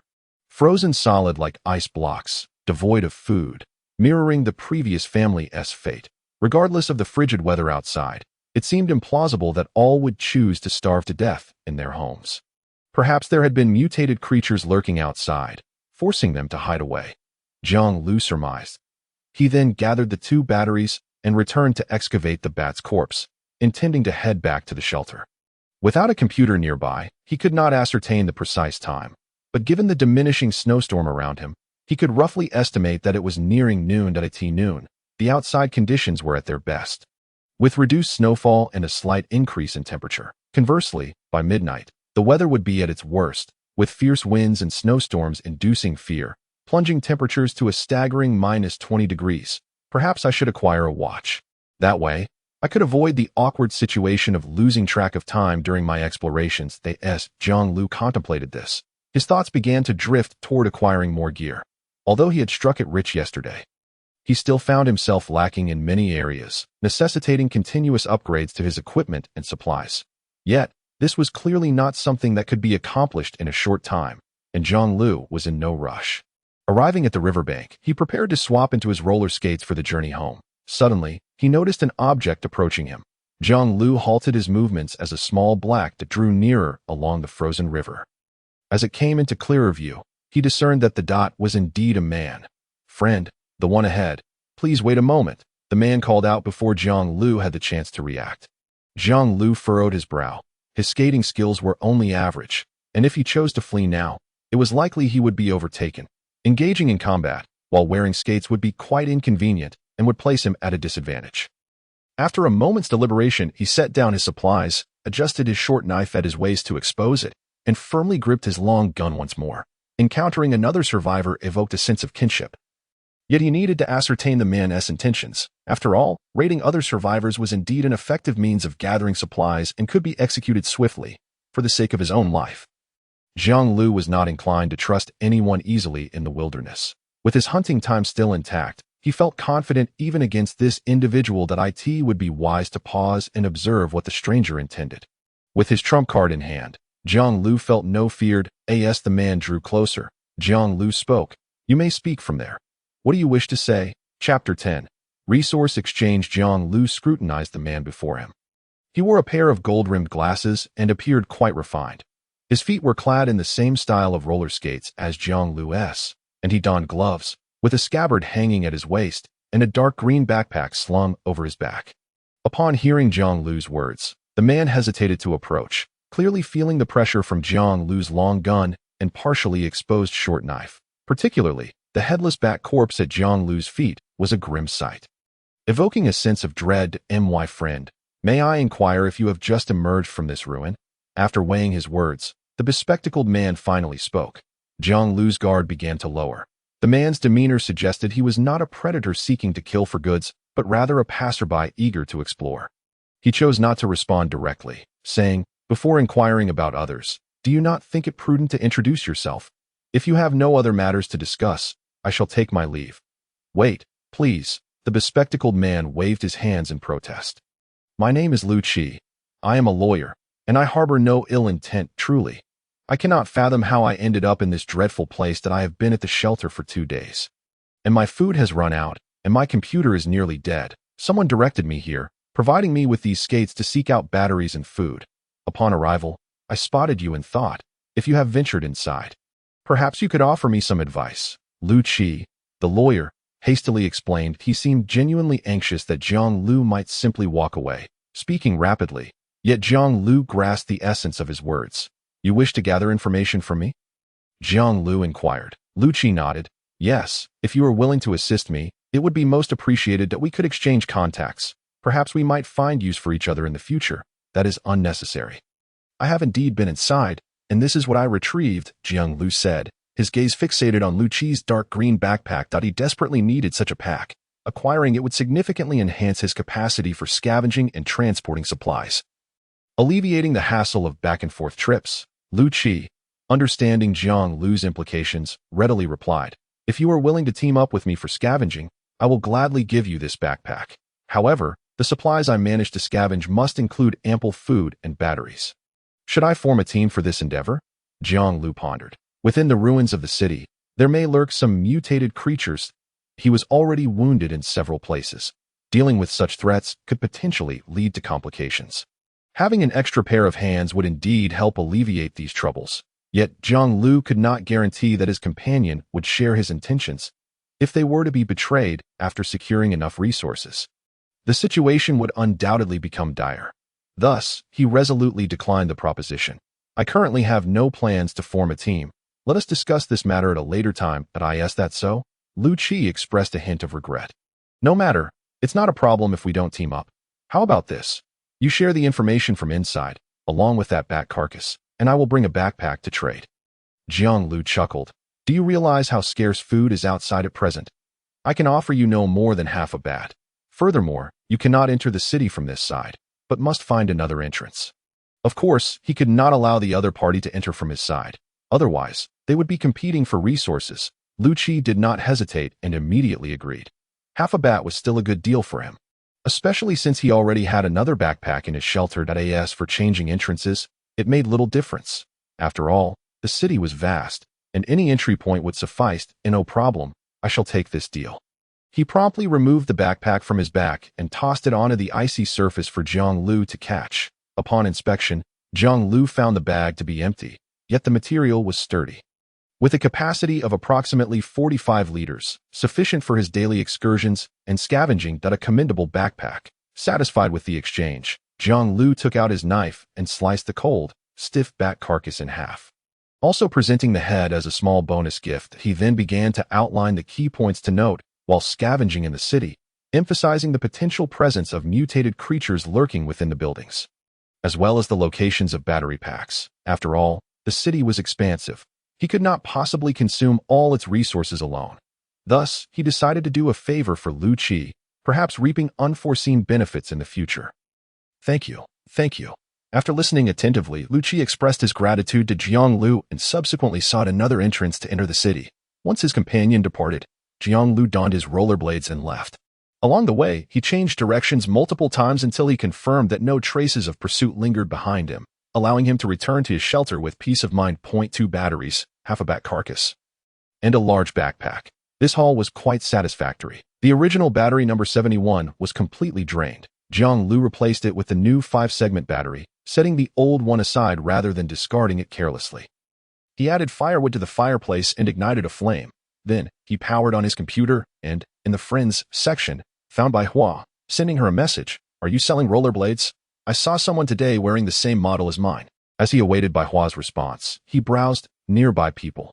In the interim, discovering that individuals had begun to notice the nearby city ruins and were actively sharing information in groups, encouraging one another to explore the unknown areas to overcome their challenges. At present, most were still in the early stages. Relatively few had discovered the ruins. Even when someone informed the channel, confirming the location and how to reach it would consume time.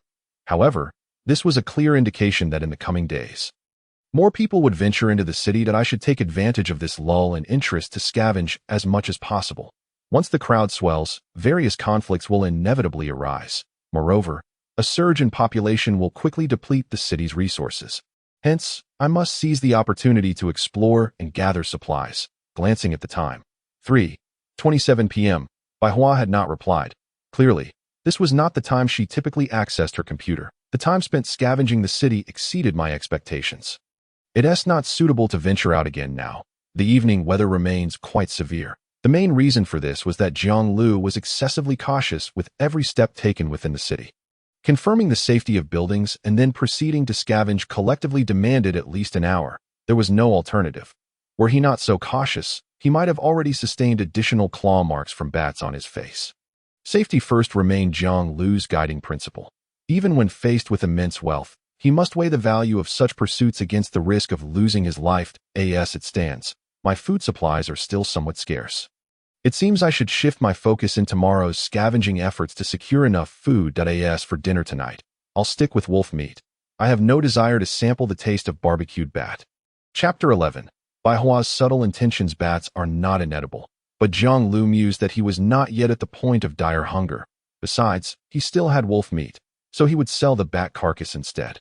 I have eaten well before, but I cannot guarantee the next meal. Furthermore, he owed Bai Hua a portion of wolf meat, which he needed to repay.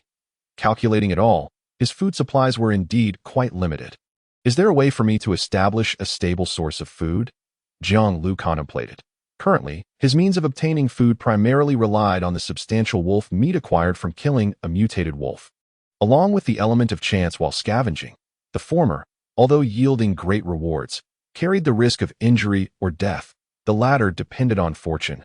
Good luck might lead to discoveries, while bad luck could yield nothing. If he could hunt another mutated wolf, his food issues would be significantly alleviated, and hunting creatures was his innate talent, an embodiment of his skill in the art of killing. Perhaps tomorrow I should not choose to scavenge the city ruins. Instead, I should delve deep into the forest to seek out mutated creatures lurking within and hunt them down. Jiang Liu suddenly considered this. The tremendous rewards from hunting mutated creatures were indeed enticing. Moreover, such actions would allow him to fully utilize his skills. Although he was currently injured and movement was inconvenient, with adequate preparation and a proactive approach, he could unleash his talent for a decisive strike, ensuring a fair chance of success. However, if he ventured deep into the forest tomorrow and found no trace of prey, it would mean a squandered day of precious daylight. Meanwhile, the city ruins were plainly visible before him, and he had already confirmed the circumstances therein. Should he forego visiting tomorrow, it would become increasingly difficult to scavenge valuable resources as more individuals arrived. 2 paths, 2 choices, to pursue the high-risk, high-reward option of hunting in the woods, or to reliably gather resources from the city ruins. Ding dong. Jiang Liu received a new message. Upon opening it, he saw Bai Hua's reply. If no one else is selling rollerblades, then it must be me. What? Did you encounter someone? I hope you two didn't come to blows. Jiang Liu typed back. A lawyer named Lu Qi. It didn't come to blows, though he wished to explore the city and happened to cross paths with me. Exchanging some information. Are you selling rollerblades in the shop? Do you have anything else for sale? Bai Hua replied promptly. Currently, only rollerblades. Collecting metal is quite challenging. So far, I've only sold about 8 or 9 pairs. Is that so? Are you looking to barter with me for something? Weapons? Or perhaps armor? Not at the moment. I'll consider it when the need arises. Jiang Liu typed away. He couldn't help but feel a sense of admiration. This Bai Hua was indeed resourceful. She was leveraging her innate talent, metal assembly, to continuously produce rollerblades for sale, thus acquiring numerous supplies. Undoubtedly, her actions were exceptionally clever, rollerblades, being the sole means of rapid movement to explore the city ruins, had a thriving market among those in nearby people. Even individuals like Jiang Liu, who were unfamiliar with the city ruins, were enticed by her, as she actively informed them in hopes of persuading them to purchase a pair. Jiang Liu's unique position as the lone slayer of a mutated wolf made him a prime candidate for Bai Hua's early investment, aiming to build rapport without demanding immediate resources in exchange. However, with others, Bai Hua would undoubtedly engage in trades to acquire a wealth of precious supplies. While they could enter the city to explore, such actions carried inherent risks. Jiang Liu had experienced an attack from a mutated bat today, narrowly avoiding injury. Moreover, there could be even more formidable creatures hidden elsewhere. Thus, for those with lesser physical capabilities, trading information and resources rather than personally exploring proved to be a highly advantageous arrangement. The more Jiang Liu analyzed, the more he appreciated Bai Hua's acumen. Her actions undoubtedly established her reputation among nearby people, ensuring that all were aware of her talent in metal assembly and equipment crafting. As the resources in the cities were gradually depleted, the demand for roller skates diminished. However, the need for other equipment, such as weapons and armor, began to rise. Bai Hua, possessing this innate talent, had prior trading experiences with others. As long as her prices were reasonable and the quality of her equipment was assured, she would undoubtedly receive a plethora of orders in the future. This stands as a living testament. Jiang Liu suddenly realized that Bai Hua, on the other side of the computer, was someone who had maximized her survival talent. It could be said that, barring any significant upheavals in the future, her strategic maneuvers would allow her to trade repeatedly for the resources she required, enabling her to survive in this harsh, wintry world. Without further ado, Jiang Liu silently initiated a transaction with her. First, he would pay her 1 kilogram of wolf meat, and the remainder would follow in a few days. Bai Hua responded with a smiley emoji, swiftly accepting the transaction. No problem. Indeed, my intel was not misdirected. You'd better not perish. I'm counting on you to bring me meat in the future. In a wooden cabin, Bai Hua gazed at the large piece of wolf meat that had suddenly appeared, salivating profusely. Elated, she grabbed a small knife from beside the fireplace and began to process the wolf meat. I've never eaten wolf meat before, but the steps should be quite similar. First, she decided to marinate it with oil, salt, and pepper. Should I add a bit of honey? She pondered. Right? I also need to open a bottle of orange soda. Today calls for a proper celebration. Bai Hua hummed a cheerful tune, her spirits buoyed, surrounding her. The fireplace crackled with a robust fire fueled by a pile of firewood. In the kitchen area nearby, there was an array of vegetables, fruits, and spices, yet conspicuously absent were any meats. Jiang Liu, it seemed, had a talent related to hunting. It appeared imperative for her to maintain a good relationship with him in the future. After all, where else could she procure meat? In the basement, Jiang Liu took a bite of the cooked wolf meat. It wasn't particularly palatable, but hunger bestowed upon it a certain unique flavor. He had yet to use his hunting moment, and he hoped that another mutated creature might conveniently present itself this evening, making life considerably more comfortable. After the last attack by the mutated wolf, Jiang Liu had decided against setting traps, opting instead to place them behind the wooden door as a defensive measure. He reflected on the incident, realizing that his attack had likely been due to the side effects of the hunting moment, as well as the possibility of being targeted by lurking creatures while exploring the woods. However, the assailants had chosen to strike at night, perhaps finding it more advantageous, if that were indeed the case. Then tonight, as he ventured into the ruins of the city, would he once again find himself the target of a mutated creature? Chapter 12. Another encounter with the mutated wolf with the traps set, a spear in hand, and the hunting moment as his trump card. Jiang Liu felt confident that even if another mutated wolf were to attack, he would have a fair chance of a flawless counterattack. So he had little to fear. Having come to this conclusion, Jiang Liu relaxed. He unwrapped the bandages from his wounds, inspected the injuries, and upon finding them inconsequential, replaced the bandages and treated the wounds anew. The injuries to his hands and feet impeded his movement somewhat, and it was reasonable to surmise that this situation would persist for a few days, unless he took the time to rest thoroughly and allow his wounds to heal completely. Returning to normalcy would be challenging. Opening his computer, he browsed the nearby people section for a while and noticed an increase in interactions. Many were discussing the ruins of the city, with quite a few openly expressing their desire to relocate their shelters there. Humans are inherently social beings. Prolonged solitude not only brings numerous inconveniences in daily life, but can also lead to psychological issues. This was why Jiang Liu, whenever he found himself idle, felt compelled to browse the internet and observe the circumstances of others. This not only allowed him to gather useful information promptly, but also gave him a sense of belonging and organization, making him feel less isolated. However, was it truly feasible to relocate a shelter? How exactly would one go about doing this? Jiang Liu quickly scrolled through the information and discovered that it was indeed possible, with some having already succeeded by moving the computer into a new house and plugging it in. The shelter information would update accordingly. However, doing so would mean relinquishing any renovations or upgrades made to the previous shelter. After some contemplation, Jiang Liu deemed it unnecessary.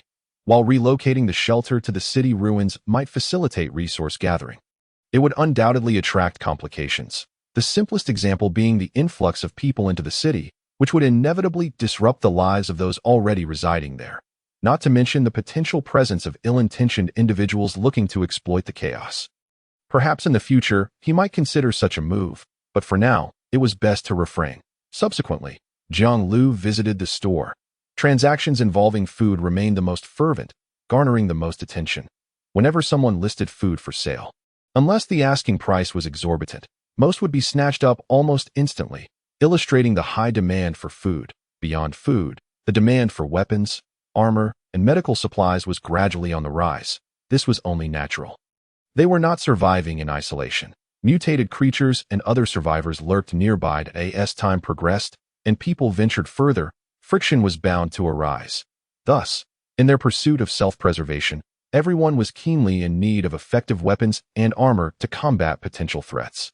It seemed that in the foreseeable future, Baiwa would become a highly sought-after individual. In truth, Jiang Liu should also cultivate a good relationship with her, as his survival talent was linked to hunting moments, and he would inevitably require her assistance in dealing with wild beasts. For safety's sake, he ought to craft some armor for himself, such as shoulder pads and shields.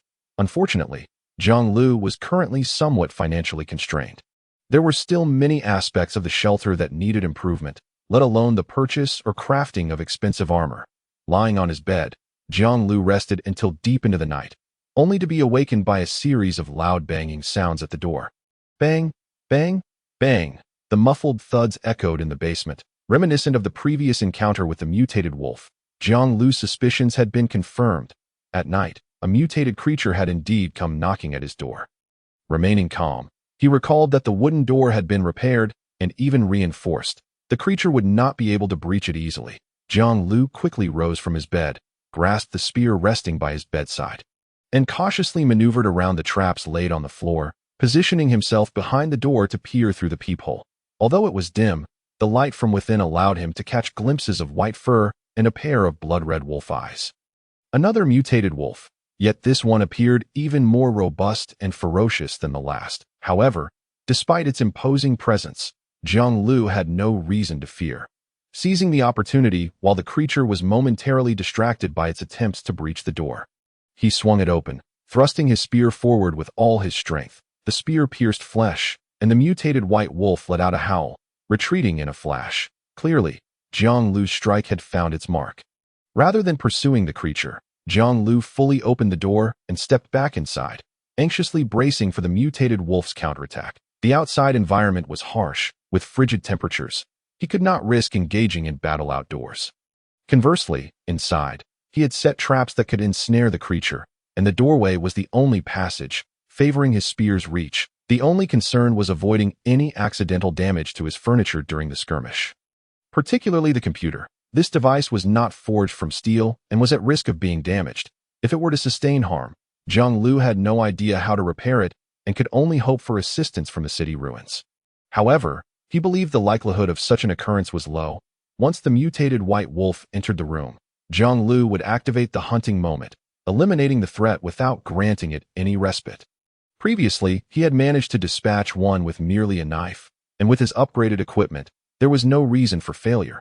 Yet, his goal was not merely to kill the white wolf, but to do so without sustaining injury.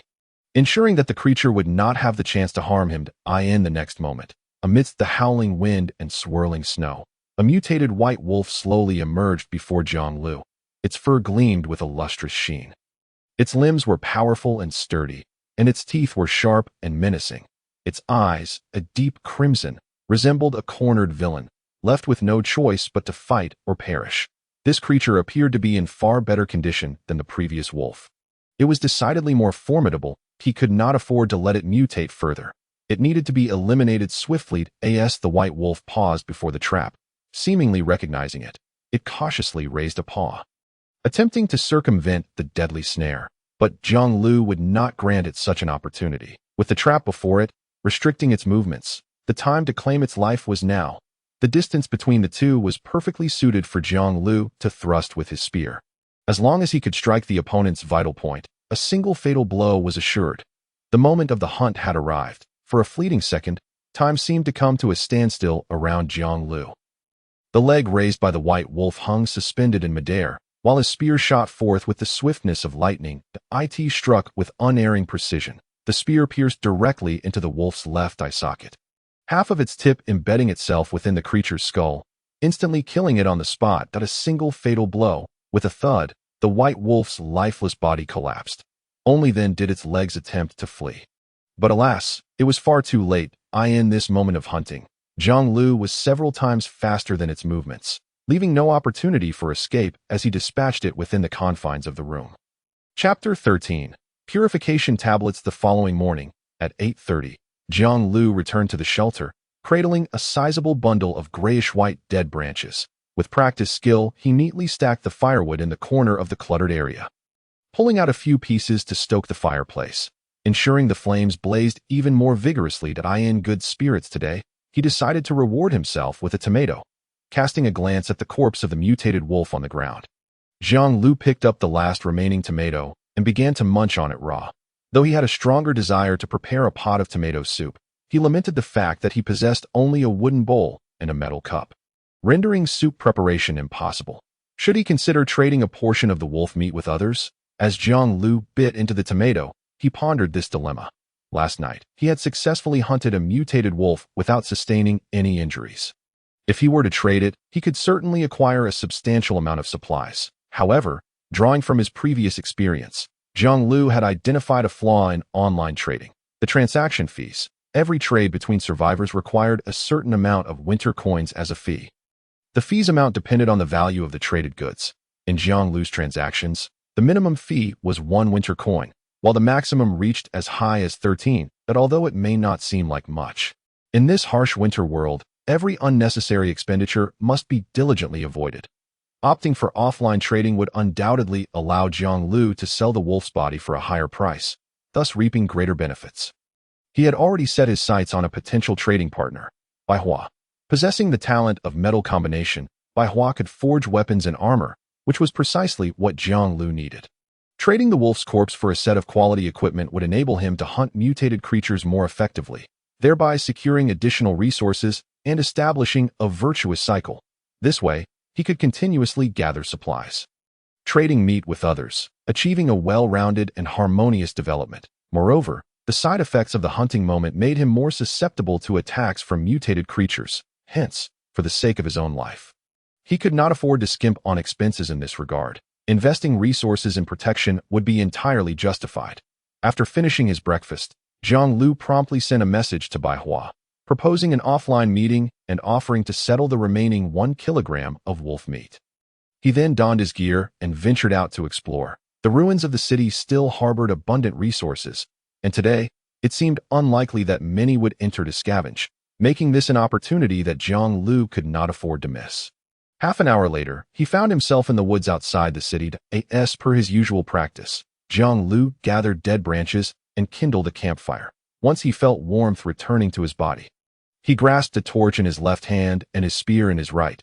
Stepping into the city, the pain in his left arm appeared to deepen, perhaps a consequence of exerting himself too forcefully while dispatching the mutated wolf yesterday. However, it was of no concern, aside from a slight discomfort in his movements. Everything else was satisfactory. With prior exploration experience, Jiang Liu headed straight for the center of the city, disregarding the dilapidated houses along the way. He knew that while those houses might contain items, they were far more likely to conceal lurking mutated creatures, rendering any investigation unnecessary. Before long, Jiang Liu discovered an intact building, forcefully breaking through the door to enter. Inside, he successfully scavenged an unopened pack of dark chocolate, a high-calorie food, a splendid find indeed. This was a promising start. Finding food in the first building he entered brought a smile to his face. After tossing the chocolate into his backpack alongside his flint, he continued to wander within the house. Eventually, he stumbled upon a 71-type battery tucked away in an inconspicuous corner. It only had 4 bars of charge left. But better than nothing, he decided to take it. The new battery he had installed in the shelter yesterday originally boasted 5 bars of power, yet after a night of powering the computer, the last bar had begun to flicker, likely to drop to 4 by the time he returned out. Of course, the computer could be turned off. However, Jiang Liu wished to test its exact power consumption, so he left the screen on. Regardless, having batteries on hand was always prudent. It was wise to stockpile them. Even if the current consumption was minimal, and he had no need for lights, who knew what the future might hold? Perhaps he could set up underfloor heating or a washing machine in the shelter someday. Even if that proved impossible, the 71-type battery was a valuable commodity that could be sold to other survivors for a handsome sum. Continuing his search, Jiang Liu discovered a pack of compressed biscuits, 2 batteries, and 2 cans, one containing yellow peach slices and the other, luncheon meat. Most surprisingly, he had also scavenged a box of purification tablets. These tablets could effectively purify water, eliminating bacteria and other microorganisms, making them a rare and precious resource. Currently, the source of his drinking water was simply melted snow, boiled before consumption. While this was not particularly sanitary, it was better than having no water at all. Now that he possessed purification tablets, the quality of his drinking water would undoubtedly improve significantly, reducing the likelihood of illness. Snow was not clean, especially in the wild. The white snow on the ground could harbor numerous contaminants. Jiang Liu's previous practice of drinking snow water had been a desperate measure. Now, with the purification tablets in hand, he felt a wave of relief wash over him. Carefully stowing away these supplies, he gauged the weight of his backpack. It had become somewhat burdensome. However, with a bit of determination, he could still manage to squeeze in a few more items and bring home additional resources. This journey had not been easy. He had departed at 9 o'clock, spending about an hour and a half traveling and warming up. Having searched 3 houses, he estimated that he had spent roughly 4 hours in total. Allowing for an additional half-hour of leeway, it was now approximately 3 o'clock in the afternoon that he needed to return to the shelter by 5, giving him 2 hours to search one more house and make his way back. Jiang Liu was acutely aware that as time passed, news of the city's ruins would spread among the nearby people, inevitably attracting more individuals eager to enter and scavenge resources. Therefore, this current window of opportunity was exceedingly valuable. He could scour the city at will, encountering hardly any other souls, not without cost, as he had paid a hefty price of 2 kilograms of wolf meat if he did not seize this chance to gather as many supplies as possible. How could he justify his efforts? Of course, he was not reckless. Should any signs of danger arise within the city, Jiang Liu would undoubtedly turn and flee without a moment's hesitation. After all, no matter how precious the supplies, his life held far greater importance. This principle was clear to him. Wait a moment. Is that a supermarket over there? Suddenly, Jiang Liu's gaze caught sight of something that a single-story, expansive building stood not far away, resembling a supermarket more than a typical dwelling. Chapter 14. The market? No, this is not a supermarket. It resembles a marketplace. Perhaps it was once a site for people to gather, trade, and conduct commerce freely. As he drew closer, Jiang Liu noticed a wooden sign hanging outside the building. The sign, weathered by time and elements, bore faintly visible inscriptions warning, "No weapons allowed. No coercive buying or selling permitted." Peering inside, he observed that the interior space was vast, with various stalls of differing sizes lining the edges and center, creating a circular walkway for people to move about. Jiang Liu was not particularly surprised by the presence of such a structure. Given the multitude of houses, it was improbable that they were all intended for habitation. Some must serve as trading venues to meet the daily needs of the populace. If he ventured further into the city, he might even uncover other buildings serving distinct purposes. This marketplace seemed promising. He doubted there were no useful supplies within. However, given the building's considerable scale, once inside, it would be challenging to thoroughly inspect every corner. Therefore, he needed to exercise utmost caution to avoid potential ambushes from mutated creatures. Inside the marketplace, there was an abundance of debris. Pristine canned food containers littered the ground, shattered ceramic bowls lay in pieces, and deflated balls were scattered about, representing a veritable assortment of odds and ends that it appears that many individuals have cohabited in this place for an extended period. Jiang Liu even spotted a few skeletal remains of a conifer amidst the refuse. The bones had been meticulously licked clean, devoid of even the slightest shred of flesh, leaving one to ponder what creature had perished here. However, based on Jiang Liu's own conjecture, it was highly probable that these were human bones. The distinctive shape of the skull was unmistakable, suggesting that no other species could possess such a form. Surely, there must be some overlooked supplies. Jiang Liu did not exhibit much of a reaction, as they were merely the remains of the deceased. After all, just yesterday he had witnessed the frozen corpses of a family of 3. In comparison, these bones seemed almost endearing. Upon further inspection, Jiang Liu made an unexpected discovery. It was a large piece of leather, intricately folded. The leather felt heavy in his hands, marked with various colors of ink, adorned with a multitude of dense lines that together illustrated a map. Winding blue rivers, lush green forests, and expansive white snowfields were depicted. At the center, black ink sketched the outlines of buildings. Could this be a map of the vicinity surrounding this city? Jiang Liu pondered. He recalled the route he had taken and, upon cross-referencing with the map, found the corresponding paths, thereby validating his hypothesis. The edges of the map bore several red exclamation marks and yellow question marks. Though few in number, they stood out prominently, seemingly left intentionally by the map's creator, their significance remaining unclear. Yet, the presence of these markings indicated that something must exist at those locations. Jiang Liu could not decipher it at that moment, so he decided to tuck the map away into his backpack. This was indeed a rare and valuable resource. After only a cursory glance at the map, Jiang Liu grasped the general layout of the city's structures and the surrounding terrain. Consequently, even if he were to lose his way in the wilderness, as long as he could find suitable landmarks, he would be able to ascertain his location and return to the vicinity of the shelter. This was one of the advantages of venturing out to explore. It not only allowed for the discovery of essential survival supplies, but, with a bit of luck, one might also stumble upon items that the average person would not dare to trade online. After all, valuable goods are typically cherished and kept close at hand. Unless absolutely necessary, one would never part with them in exchange for mere survival provisions. This time, Jiang Liu's daring search had yielded a map, rendering the expedition worthwhile. After acquiring the map, Jiang Liu did not depart immediately. Since he was already there and his backpack still had space, it would be unwise not to seize the opportunity to scavenge for additional items. Suddenly, an unexpected disturbance arose. The sound of a crossbow bolt slicing through the air reached his ears. Sensing the change in his surroundings, Jiang Liu instinctively activated his hunting moment. In the next instant, time seemed to stand still.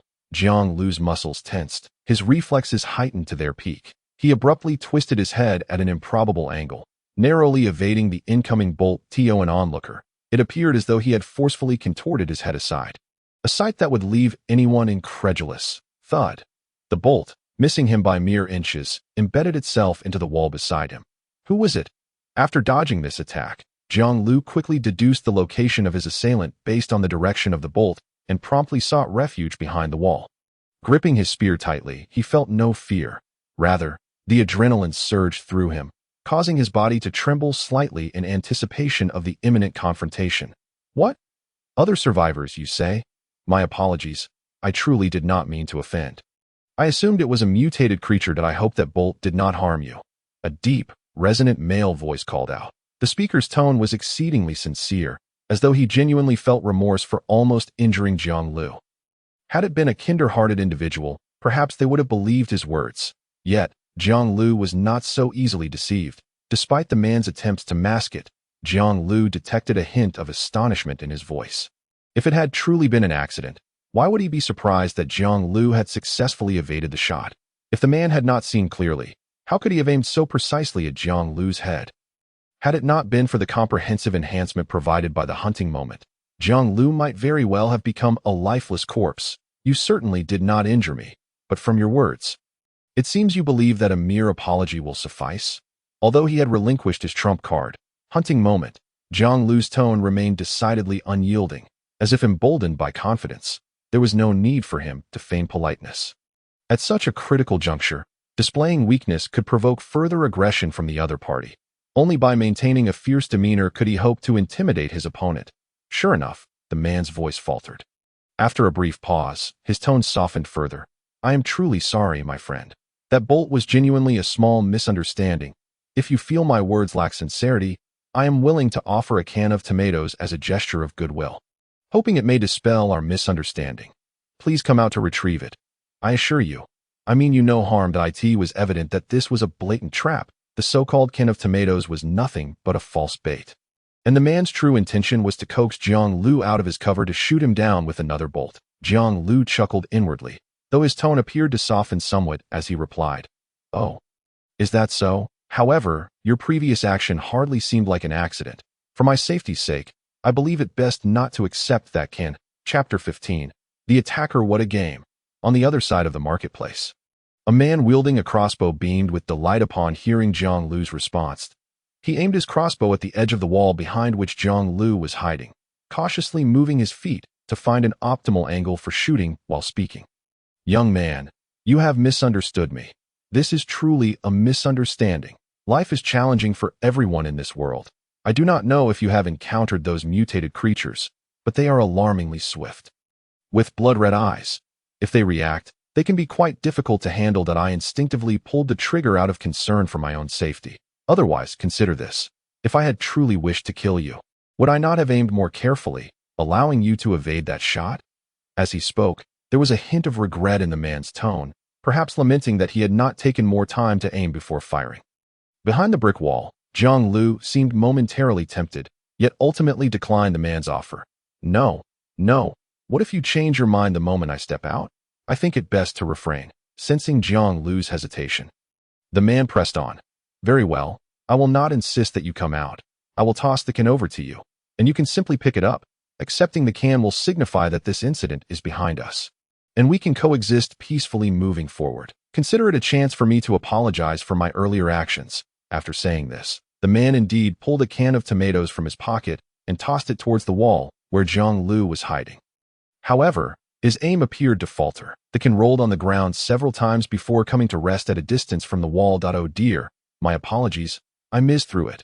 Please feel free to reach out and retrieve it." As he spoke, the man kept his crossbow trained on the can, confident that he could hit Jiang Liu the moment he reached for it. After all, his talent allowed him to never miss a shot. And thus far, he had never experienced a bolt that failed to find its mark. The earlier shot at Jiang Liu was his first and would undoubtedly be his last. The standoff persisted for about 5 or 6 seconds. Then, he noticed a shadow extending from behind the brick wall, reaching for the can on the ground. Whoosh! The man reacted swiftly, releasing the bolt. A hit. This time, even as the bolt soared through the air. The man was already certain of its outcome. It was bound to strike true. If it missed, he could only conclude that there had been some interference, as there was no other possibility. Being struck in the hand would leave one with little combat capability. "I will take all your supplies." The man sheathed his crossbow and drew a knife from his waist, grinning maliciously as he advanced. The opponent did not appear to be particularly formidable in the battle of wits and courage. He felt he was at an advantage, but after taking only a couple of steps, he halted abruptly, staring in disbelief at the unscathed Jiang Liu not far away. "What? You only have 2 bolts. Now it is my turn." Jiang Liu smirked, wielding his spear, its blade glinting ominously, instilling fear in any who beheld it. Coupled with his towering height of 6 feet, he exuded an imposing presence beneath him. A backpack lay pierced by a bolt, firmly pinned to the ground. You used your backpack to trick me into shooting? Realizing he had been outsmarted by Jiang Liu, the man's expression shifted dramatically.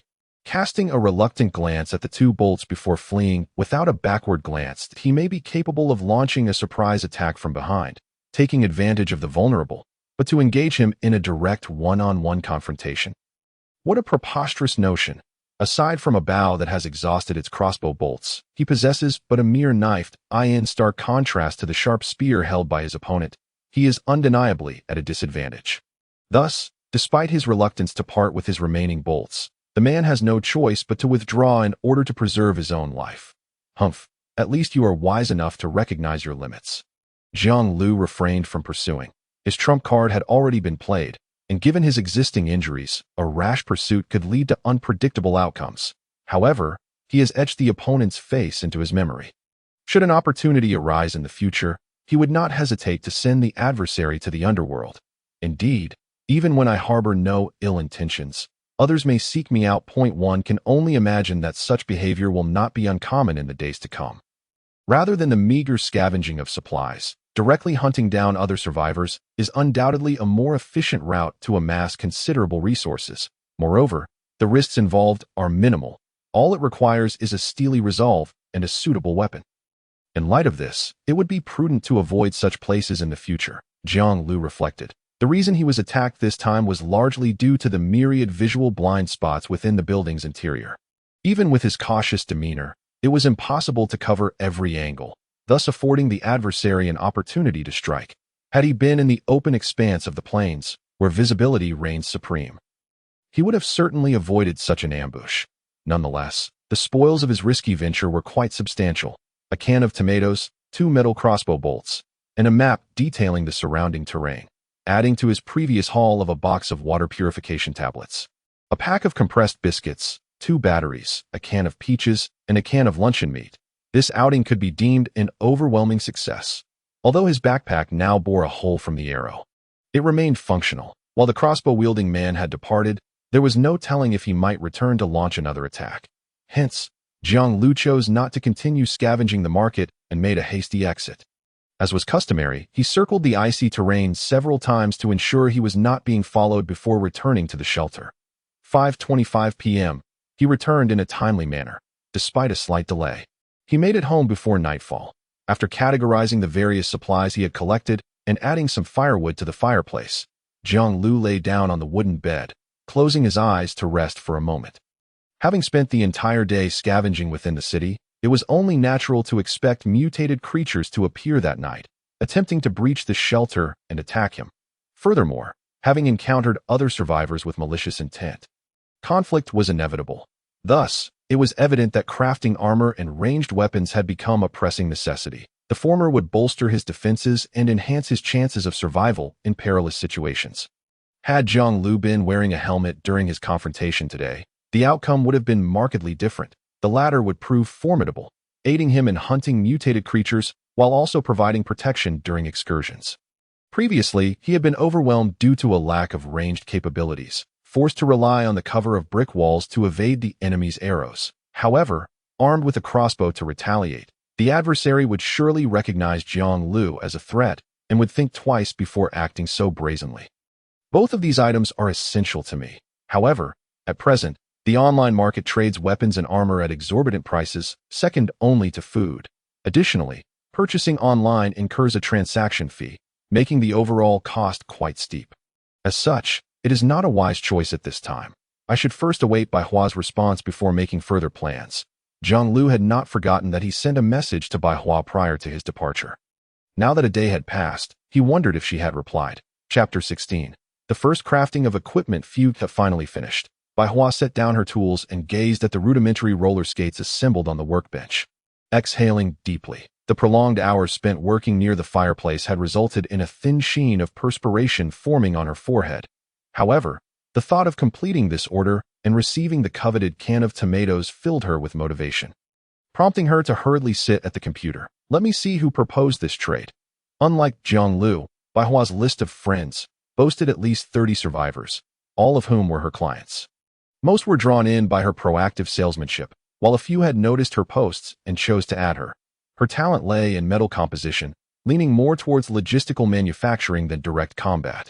Thus, remaining in the shelter and engaging in trade to acquire sufficient supplies seemed a commendable choice that, of course, she also ventured outside in the mornings to explore the surrounding area and gather firewood.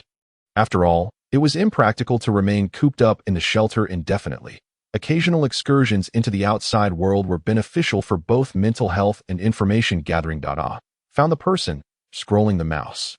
She located the individual she had traded with and clicked to confirm. Instantly, the roller skates on the workbench began to fade, replaced by a red can of tomatoes. Just the right size. I must resist the urge to eat it immediately. It should be saved for a day worthy of celebration. Bai Hua had a particular fondness for tomatoes, and upon receiving this can, she placed it in the most prominent spot within her room, unable to take her eyes off it. Subsequently, she began to reply to messages in her friends list. This process resembled a customer service representative responding to buyers. Aside from the roller skates, many were inquiring about weapon crafting. However, the compensation offered by these individuals bore little relation to the labor she would expend, often being ridiculously low, with some not even willing to part with metal materials. That it wasn't that they were unwilling to raise their offers. The current circumstances were simply too harsh. Most individuals struggled to meet their basic needs. Under such conditions, how could they possibly provide additional resources for metal equipment? Jiang Liu is actually looking for me, and he has already sent over 1 kilogram of wolf meat, expressing a desire to meet offline. What could be the reason? Bai Hua typed on the keyboard, sending a message. Why do you wish to meet in person? Jiang Liu responded immediately.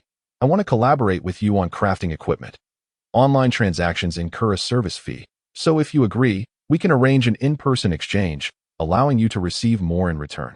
I can also reduce unnecessary expenses, making it advantageous for both of us. Upon hearing that Jiang Liu wanted to collaborate on equipment, Bai Hua felt invigorated, while others might be stingy due to their inability to afford the costs. Jiang Liu, as her primary patron, was certainly capable of paying. Moreover, judging by the 2 kilograms of wolf meat, he seemed quite trustworthy, unlikely to renege on his promises. Engaging in trade with such a person was immensely gratifying for Bai Hua. She quickly typed, "What do you want to craft? Since you are my first client, I can offer you a friendly discount."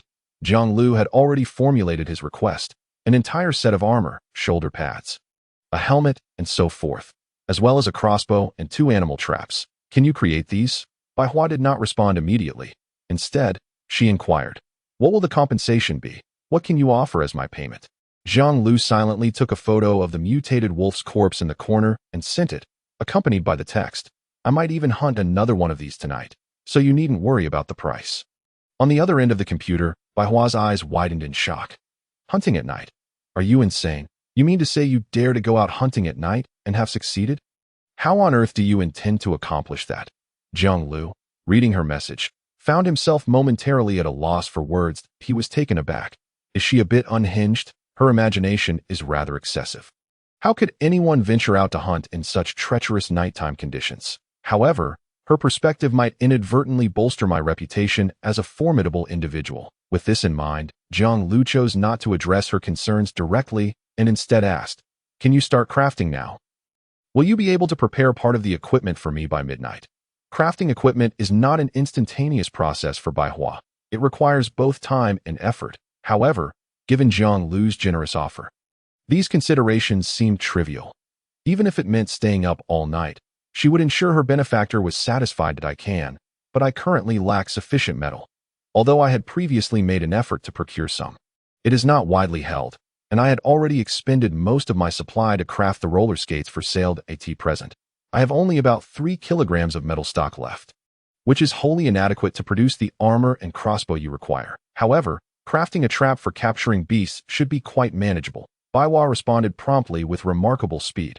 Although metal resources are indeed one of the necessities for survival, they are comparatively more challenging to gather than food or batteries. The various metal items within the city, such as pots and pans, have become exceedingly fragile due to prolonged exposure to the frigid air, rendering them completely unusable.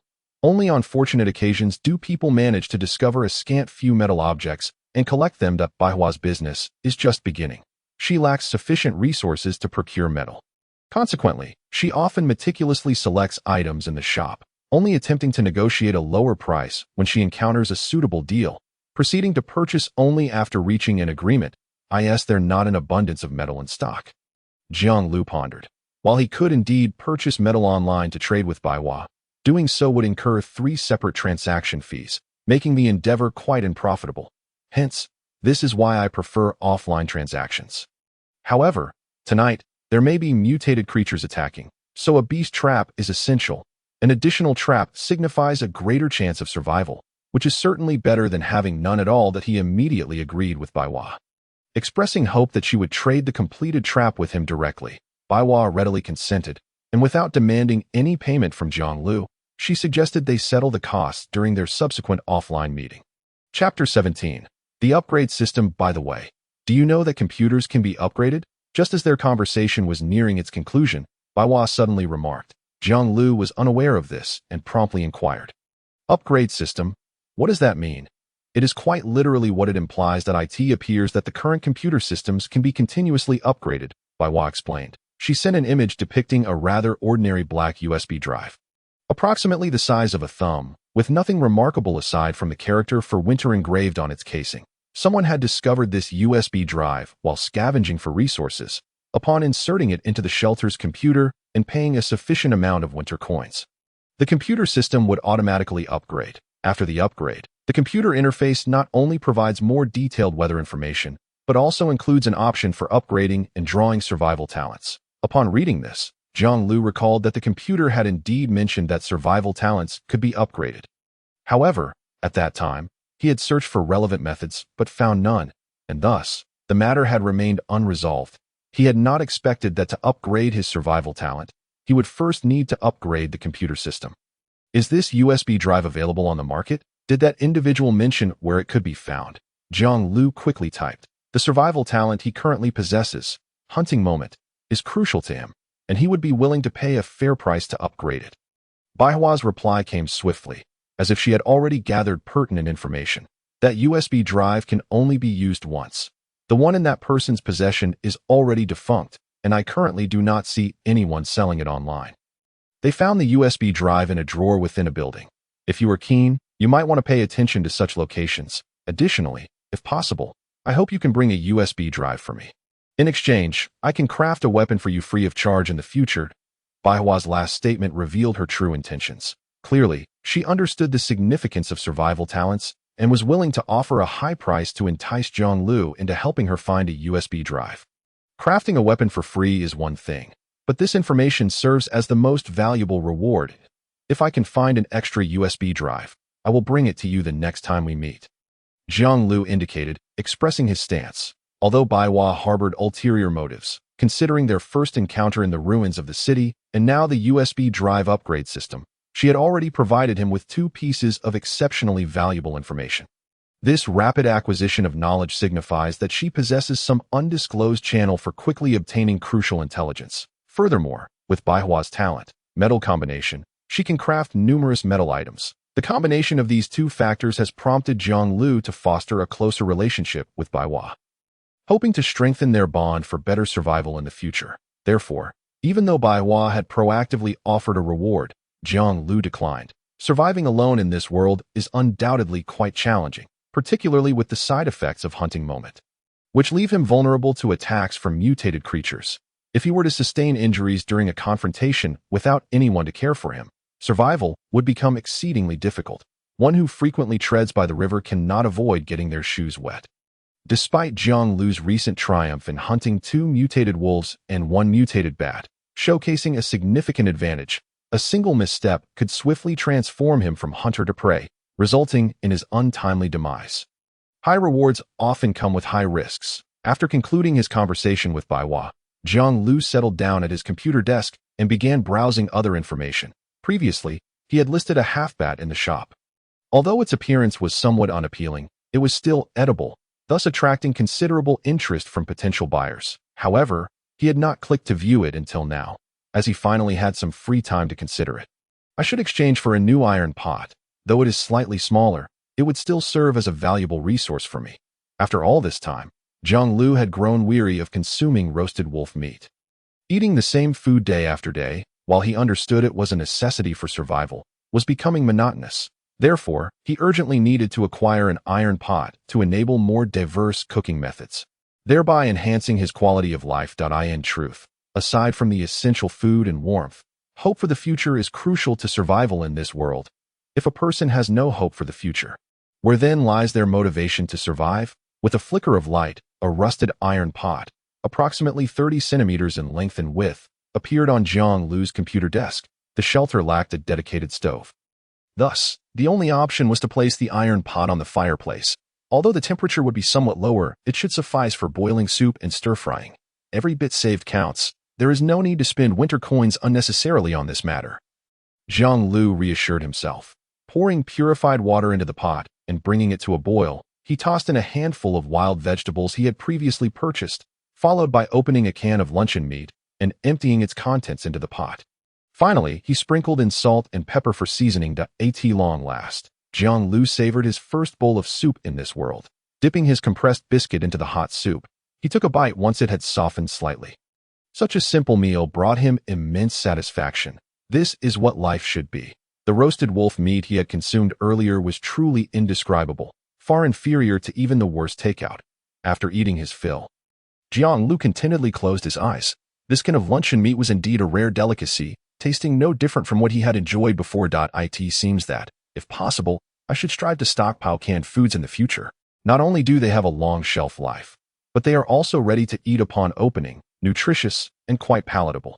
Having cleared his plate, Jiang Liu, with eager eyes, turned his gaze toward the remaining canned peaches and canned tomatoes, nearly succumbing to the temptation of opening one immediately to enjoy as a post-meal treat.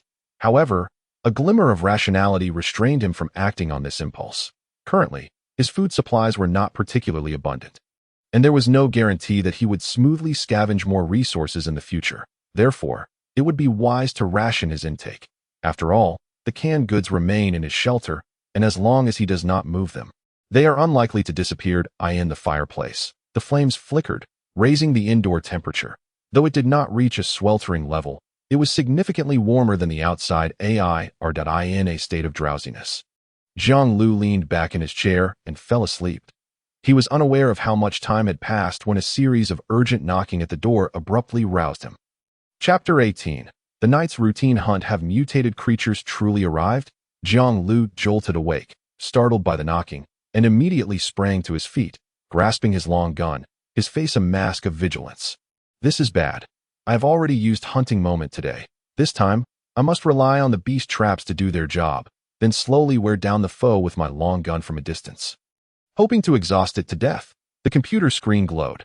A glance revealed it was just past midnight. An hour ago, Baiwa had completed the beast trap and initiated a trade with him. He promptly accepted, paying a transaction fee and acquiring a rudimentary yet functional trap. Approaching the door, he peered through the peephole and indeed spotted a mutated white wolf outside. After a moment's contemplation, he positioned 2 traps horizontally to occupy the corridor, then opened the wooden door. If the mutated wolf attempted to force its way in, it would inevitably trigger the traps, unless it chose to leap over them, which would leave it vulnerable mid-air and open to being pierced by Jiang Liu's long gun. As expected, upon opening the wooden door, the mutated wolf entered but did not charge forward recklessly. Instead, it lingered at the entrance, growling softly. This wolf appeared to be slightly less formidable than the second one he had encountered. The body appeared somewhat frail, with a damaged left ear and several bite marks scattered across its form, leaving patches of white wolf fur missing. Yet, its pair of eyes remained a striking crimson, exuding a fierceness that far surpassed that of the second beast. It seemed another arduous battle was imminent. Just as Jiang Liu prepared himself for the confrontation, the white wolf before him suddenly appeared to witness a horrifying sight. Its fur bristled violently, and after casting a glance at Jiang Liu, it unexpectedly turned and fled. What was happening? Jiang Liu was bewildered, but upon confirming that the creature was not employing some deceptive tactic to lure him in, he stepped forward and closed the wooden door. From the perspective of the wolf, he peered inside the room and spotted the corpse of a mutated wolf, grotesque in appearance, one eye already punctured by Jiang Liu, while the other remained wide open, as if refusing to succumb to death. So, it was fear of seeing a fellow creature's corpse that prompted its retreat. Jiang Liu seemed to have stumbled upon a newfound technique. If this were indeed the case, he could freely choose the timing of his battles. He could opt to avoid confrontation when the moment called for it, and engage only when necessary, thereby augmenting his resource acquisition. Otherwise, venturing out by day to scavenge while contending with other survivors, only to engage with mutated wolves by night, would eventually leave him exhausted to the point of demise. Even if he did not meet a violent end, I could search online for others to corroborate this matter. With this thought, Jiang Liu found himself too excited to sleep. He promptly powered on his computer. In the 055 area, there were 8 million inhabitants. Such a vast number made it impractical to inquire directly. Although undoubtedly many had perished in recent days, the reduction in the displayed count at the top was minimal. Almost negligible. Perhaps as long as the computer remained operational, it would not log out. Jiang Liu chose to seek answers within the smaller group of 300 nearby individuals. He refrained from revealing his discovery outright, instead opting for a more indirect inquiry. Has anyone been attacked by mutated creatures in recent days? He typically preferred to remain silent, lurking in the shadows, but as soon as he spoke, several individuals immediately recognized his identity. "Isn't that Brother Jiang? Do you still have any wolf meat? How about selling a batch at a low price to help a brother out?" "Nonsense. I haven't eaten in 5 days. If anyone needs saving, it should be me first. I have a jacket. Can I trade it with Brother Jiang for some back leg meat?" "Mutated creatures, huh? You must have encountered them quite a bit. Especially since you sold an entire wolf just 3 days after entering." The channel erupted into a lively discussion. There was no escaping it. Jiang Liu's fame was undeniable as someone who had the audacity to sell a wolf. He had captured the attention of many. Nighttime was typically a period when everyone huddled in their shelters, idle and aimless. While most were asleep, a good number were still engaged with their computers. Jiang Liu, as a figure of interest, had inadvertently sparked conversation, prompting others to instinctively join in the discussion. Furthermore, the threat of mutated creatures was indeed a pressing reality. Jiang Liu's inquiry had indeed elicited responses from numerous individuals, all of whom had faced harassment from mutated creatures in recent days. It made sense. The side effects of the hunting hour indicated an increased susceptibility to such attacks. In this context, it was likely that others experienced assaults as well, though perhaps not as frequently as he did. Just as Jiang Liu intended to delve deeper into the conversation, a message from someone named Lu Qi caught his attention. "Brother Jiang, please accept my friend request. I have something to discuss with you. Oh, is this the lawyer I encountered last time?" I believe he introduced himself as Lu Qi. Jiang Liu pondered briefly before deciding to accept the request, eager to learn what the individual wished to convey. As soon as Lu Qi was added as a friend, he wasted no time. "Brother Jiang, I noticed your inquiry regarding mutated creatures in the channel. Have you been attacked by them? Something like that. Is that why you added me as a friend?" No, not at all. Actually, I may have a method that could assist you in evading their attacks." Jiang Liu's interest peaked immediately. He typed back, "What method? Please, enlighten me. If it proves useful, I'll prioritize you for future trades." Beneath a bridge, lawyer Lu Qi gazed at the screen with a look of ecstatic triumph. Indeed, he had wagered correctly. By exchanging a piece of information that was not particularly precious, he had garnered the attention of the esteemed Jiang Liu and secured a position as a secondary priority in his trading endeavors. Although he was uncertain of who the primary priority was, this alone filled him with delight.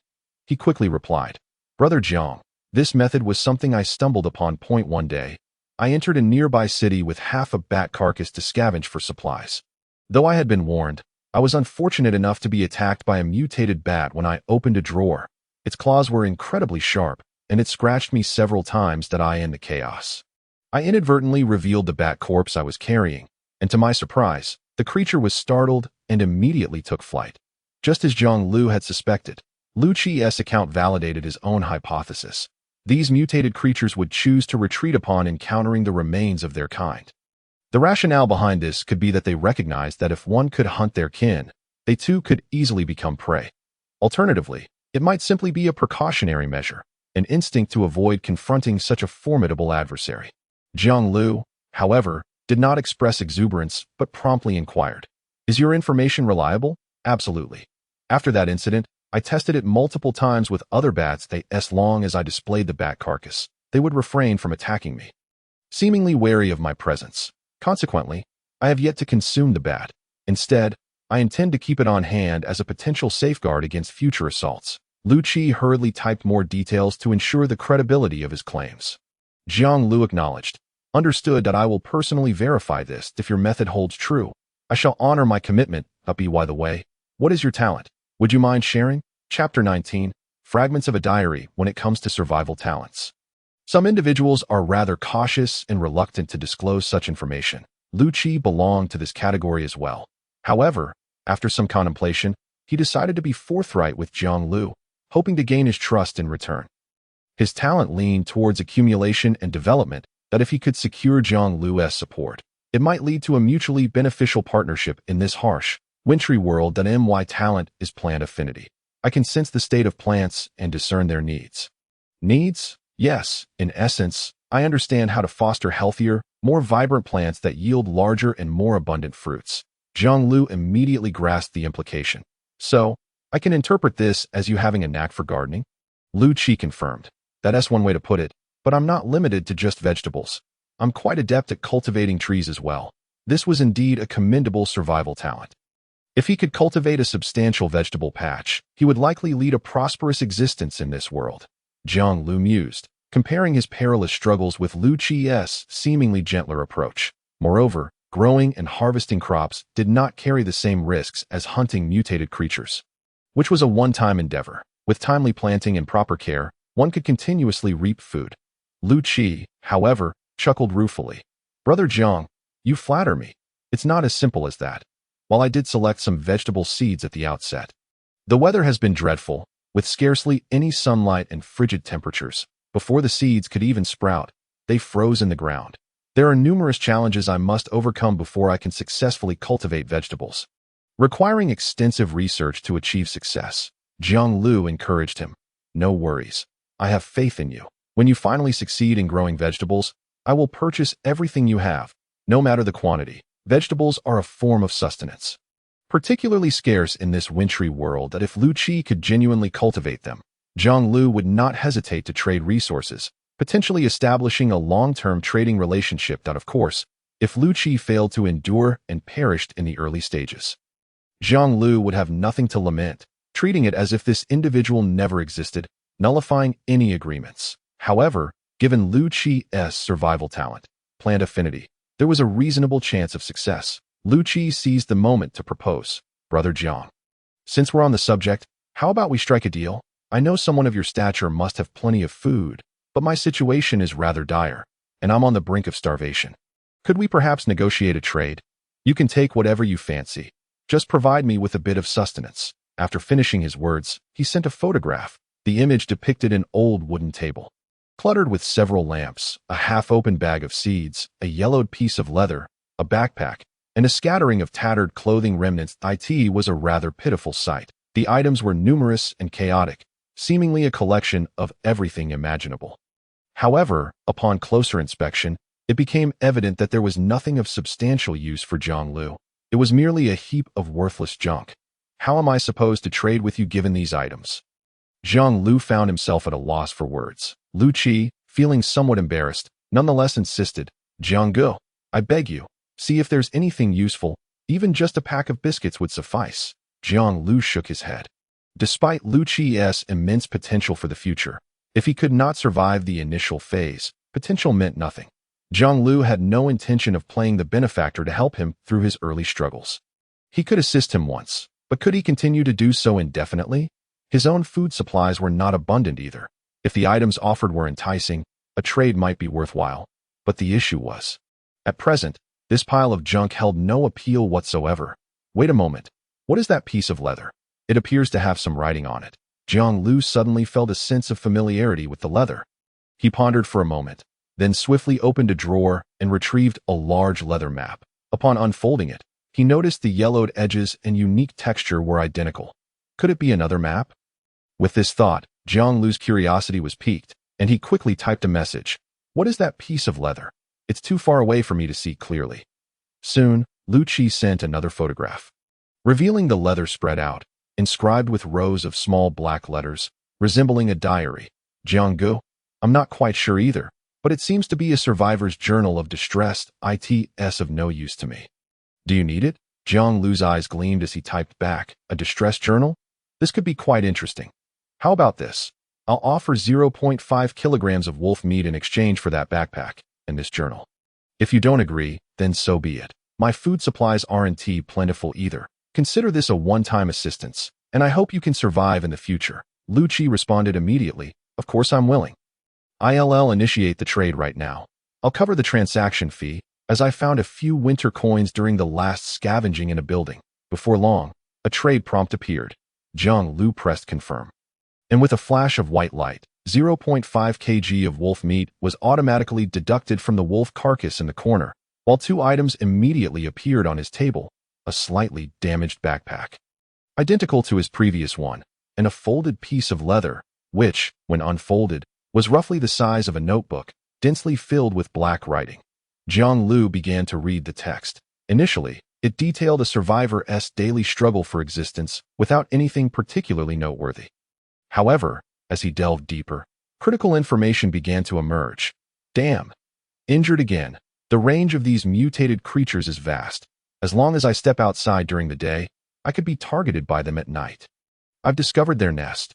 I need to create a map and mark the location of the nest on it so that I can avoid those dangerous areas in the future. I'll use red paint to indicate danger. That way, it'll be easier to distinguish. Additionally, blue can represent rivers and green for forests. It truly was related to that leather map. So, red indicates dangerous areas? Jiang Liu immediately glanced at the map, where numerous red exclamation marks were noted, clearly signifying the locations of the mutated creature nests. But what about the yellow question marks? He examined the journal and soon found a relevant passage. My supplies are increasing. As the saying goes, a cunning rabbit has 3 burrows that I need to distribute them to avoid being caught all at once. Since I have the capability and time, I might as well create several shelters. These shelters should be dispersed and as safe as possible. Once I finish building them, I'll transfer the supplies inside and mark them on the map with yellow paint. Supplies? Jiang Liu was somewhat astonished. The yellow question marks represented supplies. What a pleasant surprise. The more supplies, the better for survival. No one would ever complain about having too many resources occupying their space. Therefore, he could not overlook these supplies and must scavenge them for himself. He looked at the map. There were only 4 yellow question marks, all scattered around the ruins of a city, with one alarmingly close to Jiang Liu's shelter. Jiang Liu continued reading. The shelter is built, and I've begun transferring supplies into it. The USB drive is no longer of much use to me. I scavenged several but hesitated to sell them. In retrospect, what a foolish decision. I might as well put this inside, along with some high-proof liquor. Wait a moment. The shelter indicated by the yellow question mark even contained a USB drive. Chapter 20. Supplies in the treehouse. Was this USB drive the one I'm thinking of?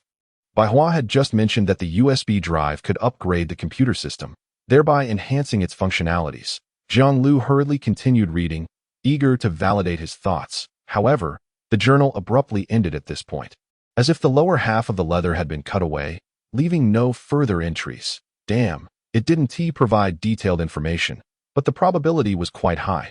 After all, an ordinary USB drive was hardly something that required special protection. Given this, he should investigate the situation. Jiang Liu had scavenged for 2 days amidst the city ruins, rummaging through 6 or 7 houses, yet he found no sign of that elusive upgrade USB drive. This indicated that while USB drives may exist within the ruins, their numbers were likely scarce, requiring extraordinary luck to stumble upon one. Thus, the information recorded in the journal now appeared exceedingly valuable. Moreover, based on the descriptions, not only was there a lead on the USB drive, but it also stored a wealth of other supplies. Who could resist such temptation? Tomorrow, he would head over to see what awaited him. Jiang Liu promptly went to sleep. The next day, 9:21 a.m. 13. No wind, no snow. The blizzard has surprisingly ceased. Cherish this rare good weather. Quickly venture out to explore and scavenge for useful survival supplies. Fortune favors me. It was an unprecedented day without wind or snow. Jiang Liu dressed appropriately, donning a warm knitted hat, wielding a long gun, with a short knife at his waist, and a backpack slung over his back. Inside the backpack were the leather map, flint, and a medical kit. Aside from that, it was empty, leaving ample space to carry supplies back to the shelter. Off he went, after consulting the map to ascertain his direction. He skated across the frozen river for about 10 minutes until he arrived at the edge of a forest. According to the map, there was a constructed shelter within this forest. Jiang Liu changed his ice skates for snow boots. His senses heightened as he stepped cautiously into the woods. The snow-covered trees stood silent, devoid of any other sights.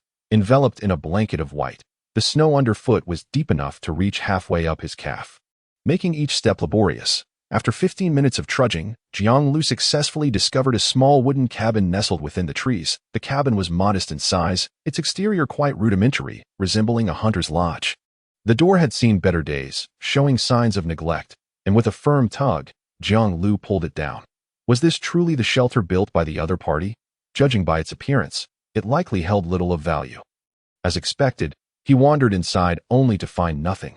The cabin seemed as though it had been repaired but never occupied, so clean that not a trace of leftover supplies could be found. Had too much time passed, leading to this emptiness? Jiang Liu felt a pang of disappointment. However, upon reflection, if the cabin had indeed stored supplies in the past, it was unlikely to show absolutely no signs of it. Furthermore, for a person to build a shelter to store supplies in batches, they would hardly choose such an obvious location, opting instead for a more concealed spot. Perhaps this cabin was merely a decoy, with the real supplies hidden nearby. Any passerby who stumbled upon the cabin and found it empty would likely leave in disappointment, thus lowering their guard and ceasing their search in the vicinity. Hence, the actual location of the shelter should not be far from here. With this thought in mind, Jiang Liu, undeterred, began to search the area, and indeed, he made a discovery. To his astonishment, above him, among the white snow-laden branches, a treehouse had been constructed. The treehouse was wrapped in white padding, perfectly blending into the surrounding environment.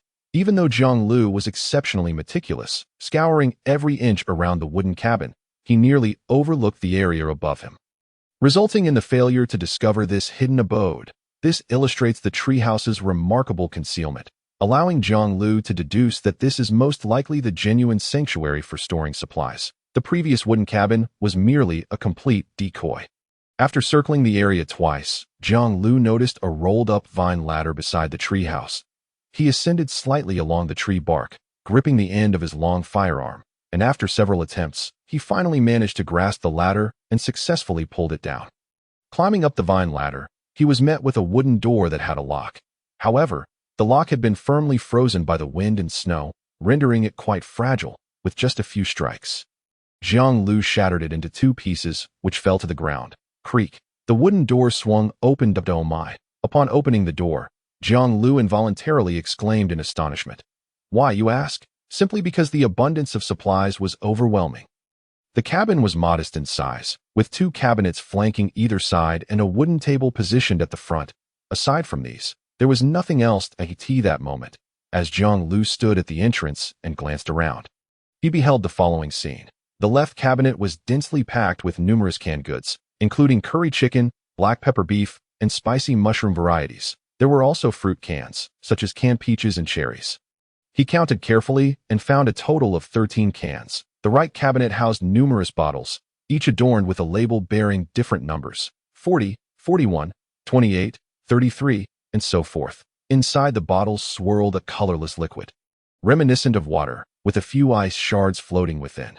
Jiang Liu leaned closer, uncorked one of the bottles, and was immediately greeted by an intensely rich aroma of alcohol. All the bottles contained liquor. This was truly a windfall. The numbers inscribed likely indicated the alcohol content. Jiang Liu was exhilarated. These liquors and canned goods appeared to be in excellent condition, showing no signs of damage, and were likely still consumable. He selected a bottle labeled with a 33 and took a small sip. Instantly, a spicy sensation spread through his mouth, gradually warming his entire being, driving away much of the chill he had endured. What a treasure! Jiang Liu's eyes gleamed with fervor. He longed to transport all these supplies back to his sanctuary immediately. After all, good things should be held close, not left outside to chance, given the abundance of items displayed. It was reasonable to assume that the drawer of the wooden table held some vital supplies as well. That a thought crossed Jiang Liu's mind, and instead of hastily collecting the provisions from the sides, he approached the wooden table. Upon opening the drawer, he discovered a box. This box was a thermal container with heating capabilities. Perhaps it could serve as a lunchbox in the future, Jiang Liu jested. However, upon opening it, A pungent, metallic scent assaulted his senses. The interior of the box seemed to be smeared with some sort of blood, and as it opened, several blood droplets sprang forth, splattering onto Jiang Liu. What in the world? Blood inside the box? Jiang Liu furrowed his brow, sensing an ominous implication. But then his eyes lit up as he reached into the box and retrieved a sealed bag. The bag was transparent, allowing him to clearly see that it contained 3 black USB drives and a small note. The exterior of the USB drives bore the character for winter, identical to the photographs sent by Baiwa, as if they were cast from the same mold. Indeed, I was right not to misplace my search. These USB drives are indeed for upgrading the computer, but what did the note say, given that it was stored alongside the black USB drives? The information on this note must be of great significance. Driven by curiosity, Jiang Liu unfolded the note and glanced at its contents. But the moment he did, his expression turned pale, as if he had encountered something utterly dreadful. Chapter 21. The Mutated Grizzly Bear. Dare to invade my sanctuary, you petty thief. Do you think these supplies are so easily acquired? Prepare to face the wrath of the mutated grizzly bear. What? A mutated grizzly bear? Jiang Liu was left utterly dumbfounded. Don't grizzly bears hibernate here? Even if they don't, am I merely taking a few supplies? Is it necessary to escalate things to this extent? Grizzly bears are not on the same level as wolves. They are robust, extraordinarily powerful, and possess unparalleled explosive strength. Depending on the species, adult grizzlies can weigh anywhere from 300 kilograms to a staggering 800 kilograms. It wouldn't be a challenge for Jiang Liu to handle a wolf single-handedly during a hunting moment.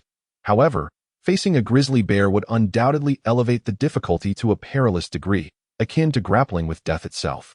One misstep could lead to dire consequences. Moreover, this grizzly bear was not ordinary but a mutated one. Should it enter into a frenzy, the sanctuary Jiang Liu occupied would offer no protection whatsoever, potentially becoming his grave.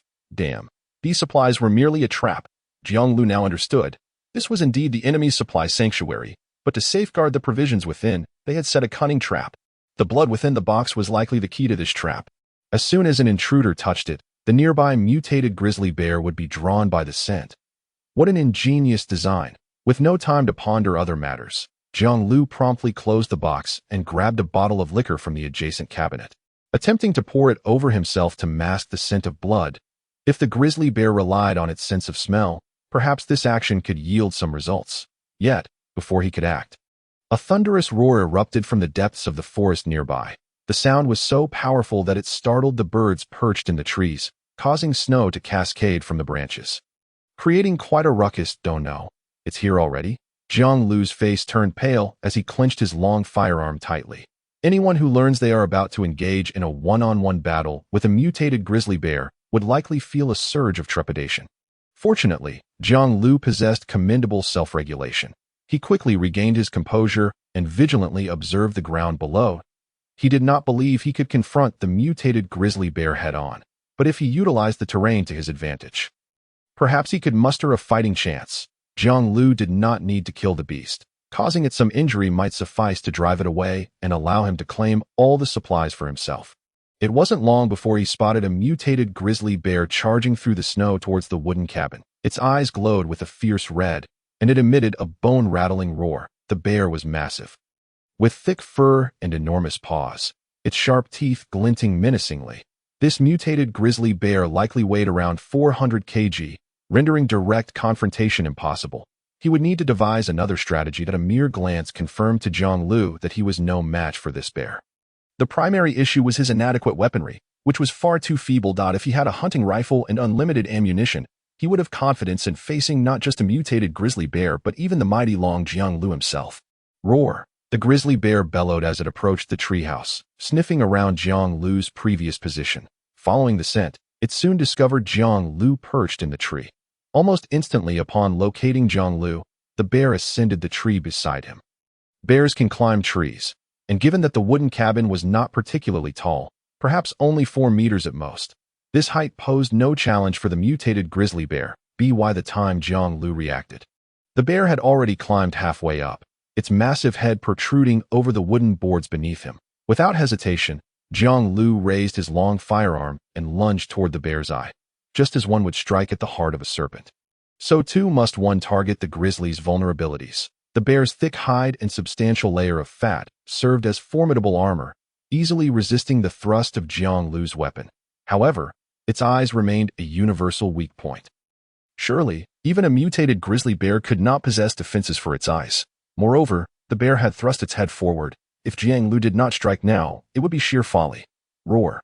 In the next moment, the bear howled in pain, losing its grip and tumbling to the ground. However, given its size, the fall was akin to rolling over, hardly injurious. When it stood again, Jiang Liu noticed a gash above its right eye. Blood oozing from the wound. Damn, what a miscalculation. I failed to hit the eye. Jiang Liu cursed internally, lamenting the missed opportunity. Yet, it wasn't entirely his fault. Although the bear had brought its head closer, it was still moving, attempting to bite at his feet. Without activating the hunting moment, Jiang Liu's hands lacked the steadiness required. While he had identified the bear's weakness, his aim had faltered, resulting in minimal damage inflicted upon the bear. There was no choice. The hunting moment was my trump card and could not be revealed too soon. After all, this strike could hardly vanquish the mutated brown bear, particularly if it were to enter a frenzied state. And with no trump card left in my hand, the battle would become exceedingly arduous. Jiang Liu had already conceived a rough strategy in his mind, having learned from the misfortune of the mutated wolves. He understood that these crimson-eyed creatures entered a state akin to madness after sustaining a certain degree of injury. Yet, he remained uncertain whether they would exhibit such a transformation during the day. Consequently, he could only resort to the most cautious strategy, mentally preparing for the worst as he engaged in combat.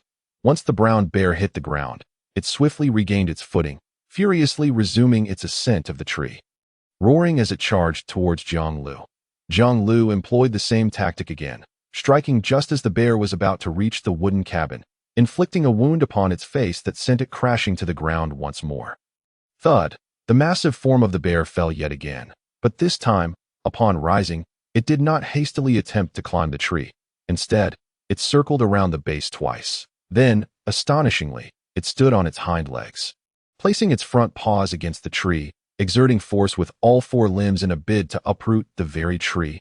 Goodness! Not only is it formidable in defense and strength, but it also possesses intelligence. How on earth am I to contend with such a creature? Jiang Liu felt utterly helpless. Should the tree beneath it topple, the wooden cabin above would inevitably come crashing down, leaving him with no avenue of escape. Even the liquor within the cabin would likely shatter, meaning that even if Jiang Liu were to survive, his gains would be significantly diminished, an outcome he desperately wished to avoid. However, despite his desire to thwart the bear's actions, he found himself bereft of any viable means. The distance between them was a full 4 meters. The bear swayed below, although Jiang Liu's spear could just barely reach it.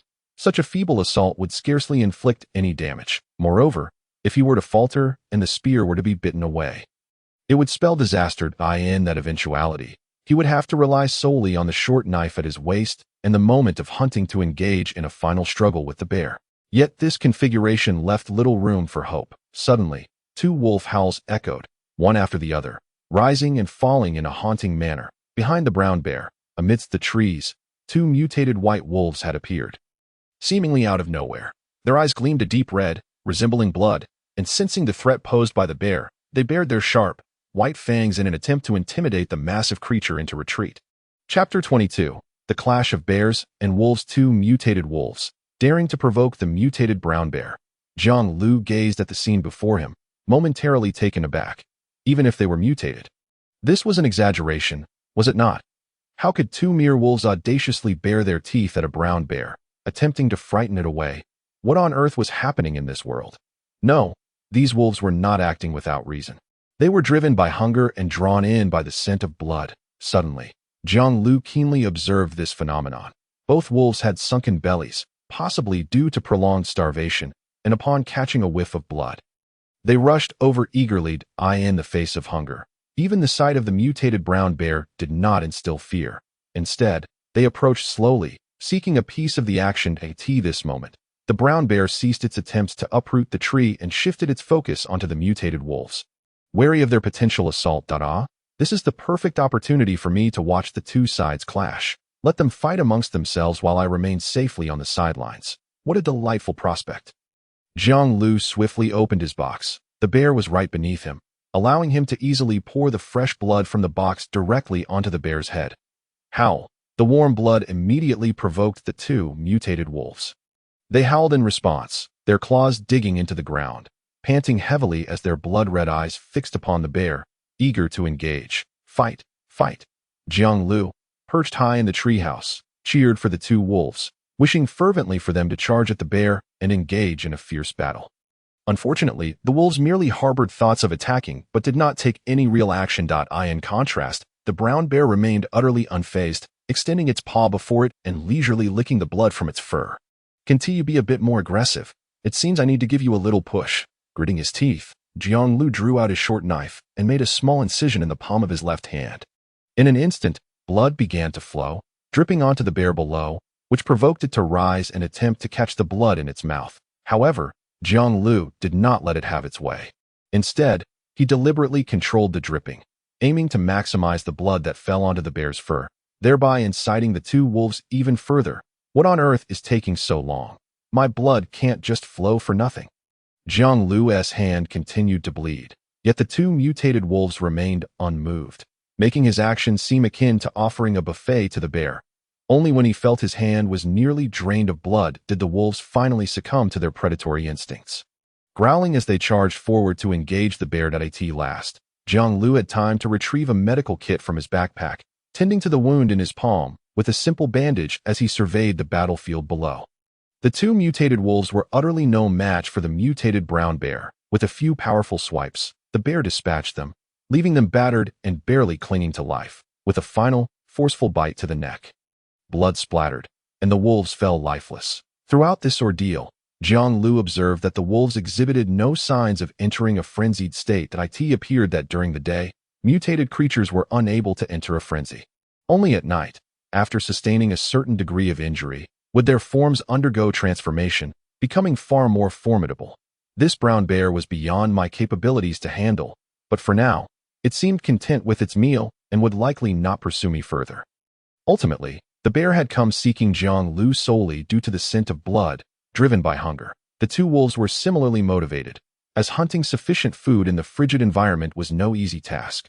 Indeed, having acquired two fresh wolf carcasses, the brown bear was disinterested in Jiang Liu, immediately indulging in a feast. After more than 10 minutes, having satiated its hunger, the bear dragged away the remnants of its meal. Disappearing step by step from Jiang Liu's view. Feud its finally settled. Jiang Liu wiped the sweat from his brow, relieved at last, yet he did not descend immediately to the ground. Instead, he remained in the treehouse, keeping watch over the surroundings. The lingering scent of blood had yet to dissipate, serving as a potent signal for mutated creatures. Before long, several mutated wolves arrived in succession, even a creature resembling a snow leopard. But upon discovering that the blood and flesh had been entirely consumed, they swiftly departed. After waiting for about half an hour and confirming that no other mutated beings would arrive, Jiang Liu carefully made his way back to the shelter, laden with supplies. Elated, 13 cans of assorted flavors, 14 bottles of liquor. Though he had faced considerable danger, such a bounty was enough to plunge any survivor into a frenzy. I can't carry it all in one trip. I'll need to make several journeys. After setting down his haul, Jiang Liu wasted no time and returned to the treehouse shelter. The liquor was particularly fragile, and he dared not carry too much at once, lest he stumble and lose it all. What a tragedy that would be. Thus, even if it meant carrying fewer items each trip, ensuring their safe arrival was paramount. However, upon returning to the treehouse shelter, he discovered a small white ball of fur wandering beneath. No, it wasn't merely a white ball of fur.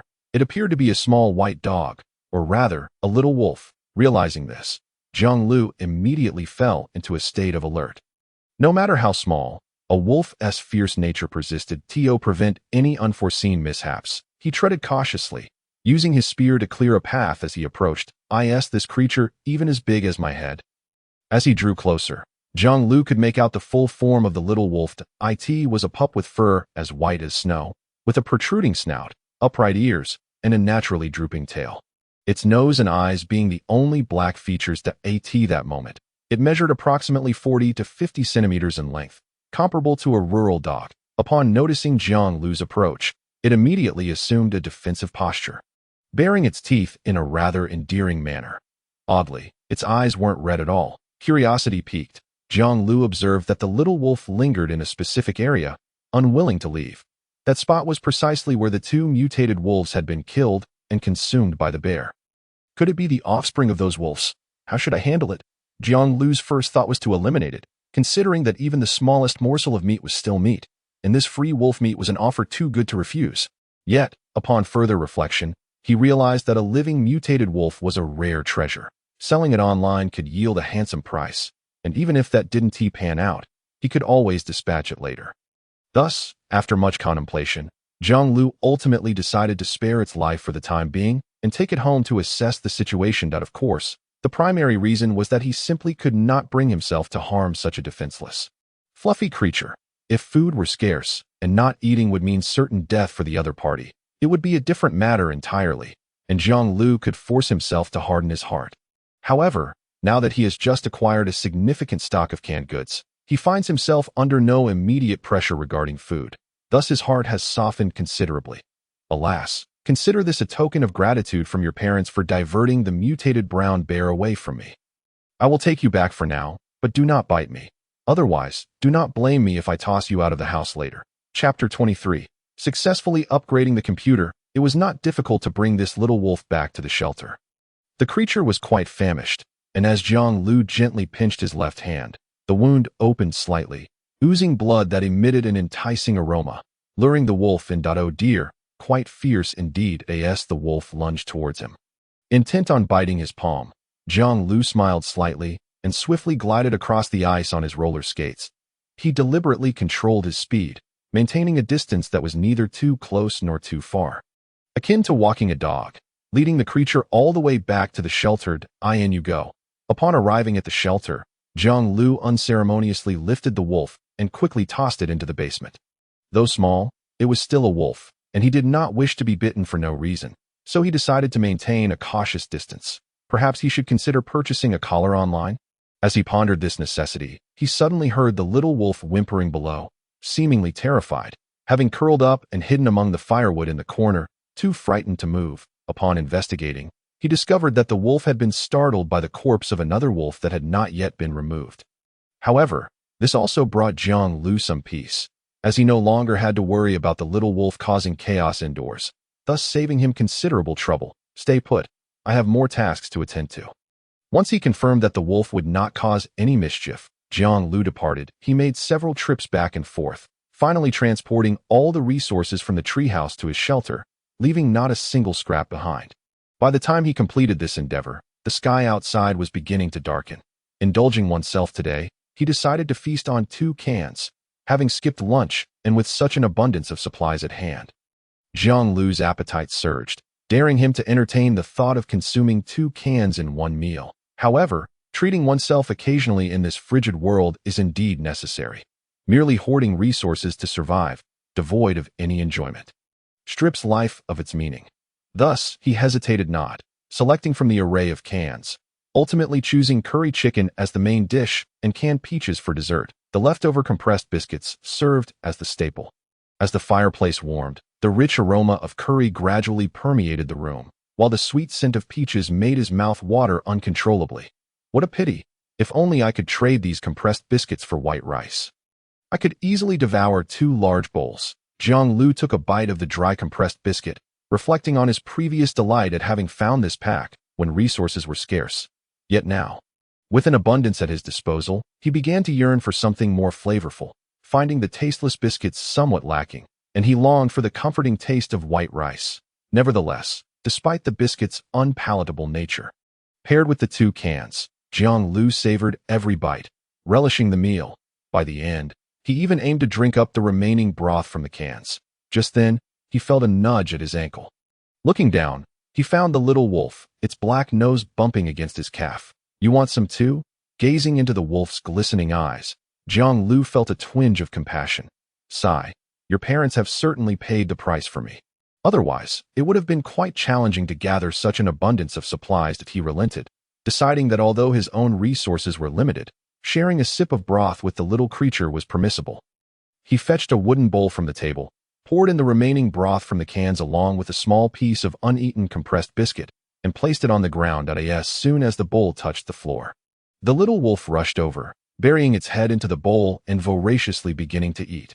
How curious! Just moments ago, it was as fierce as a wolf, yet now it behaved as docile as a dog. Jiang Liu chuckled, noting how the creature's demeanor resembled that of the mutt he had once owned. It would devour anything that touched the ground, yet dared not touch anything that remained aloft. Of course, he surmised the reason behind this behavior, likely due to the presence of the wolf's corpse in the corner, which made the little one recognize him as a formidable hunter. Thus, while it had been ferocious in the snow, it now appeared meek and submissive within the confines of the shelter. Perhaps I could tame it, he mused, yet this would mean adding another mouth to feed, significantly increasing his burden of food supplies. After some deliberation, Jiang Liu ultimately refrained from making an immediate decision. He opened his computer, connected the USB drive, and began the system upgrade. The upgrade process was remarkably swift, taking only a minute or two before a brand new interface appeared before him. The four main sections remained unchanged: communication, weather, shop, shelter. However, at the center of these four sections, a new addition had emerged: survival talents. Upon clicking it, he found only two functionalities: upgrade talent and draw talent. To upgrade his talent, Jiang Liu needed to slay 10 creatures and spend 50 winter coins. He currently stood at 0-10, as previous kills did not count. As for the draw talent, it could only be accessed after upgrading a talent, making it of no immediate concern that he quickly exited that section. While the other four sections had not undergone significant changes, the interface now boasted some new features. Firstly, in communication, he could now gather several friends into a group chat and transfer winter coins to one another without incurring any fees. However, exchanging goods still attracted a fee, which had been significantly increased compared to before, making it quite costly. This seemed intended to reduce the frequency of survivor transactions online. Jiang Liu snapped a photo of the little wolf feasting and uploaded it to the channel, inquiring if anyone was interested. Almost immediately, numerous responses flooded in. What the heck? While I'm struggling to feed myself, this big shot next door is starting a dog kennel. Put that wooden bowl down. Let me have a go. Damn it, I'm too late. Jiang Liu, do you still need a dog? I can apply for the position. Are you blind? That's not a dog. It's clearly a young wolf. Jiang Liu clarified. Indeed, this is a wolf I picked up. If anyone is interested, feel free to message me. I will respond if the price is right. After that, he paid no further heed to the cacophony in the channel and turned his attention back to the weather. 7:11 p.m. -23, wind level 8, blizzard. The weather is expected to deteriorate over the next 5 hours. Going outside is not advisable. Please remain indoors to avoid the onslaught of the blizzard. Beneath these 3 lines of text stood a small figure clad in thick winter clothing, shivering despite the layers, a vivid and relatable depiction. The weather interface had become more detailed, and it even featured illustrations. After grasping this information, he opened the shop. To his astonishment, he discovered that he could now purchase items with winter coins, rather than merely trading goods with other survivors or selling resources to the shop. Let me take a closer look. Jiang Liu began to browse. At the center of the shop, there was a box displaying 3 items, complete with specific prices and relevant descriptions. The left lay a mobile phone. In the center was a box of assorted fruits, and to the right stood a metal helmet. Examining the descriptions, the mobile phone synchronized with his computer, allowing him to carry a miniature version of it everywhere. It was also insulated against the cold and remarkably sturdy, unlikely to be easily damaged. The central item, a box containing 24 assorted fruits, apples, bananas, and more, was a delightful find. The helmet was crafted from metal, a rare piece of protective gear capable of effectively withstanding attacks from others. Moreover, as a new user benefit, all 3 items were priced at 0 winter coins. Chapter 24. Metal arm guards. Choosing one item would refresh the available selection. And if Jiang Liu were unsatisfied with the new offerings, he could spend additional winter coins to refresh again.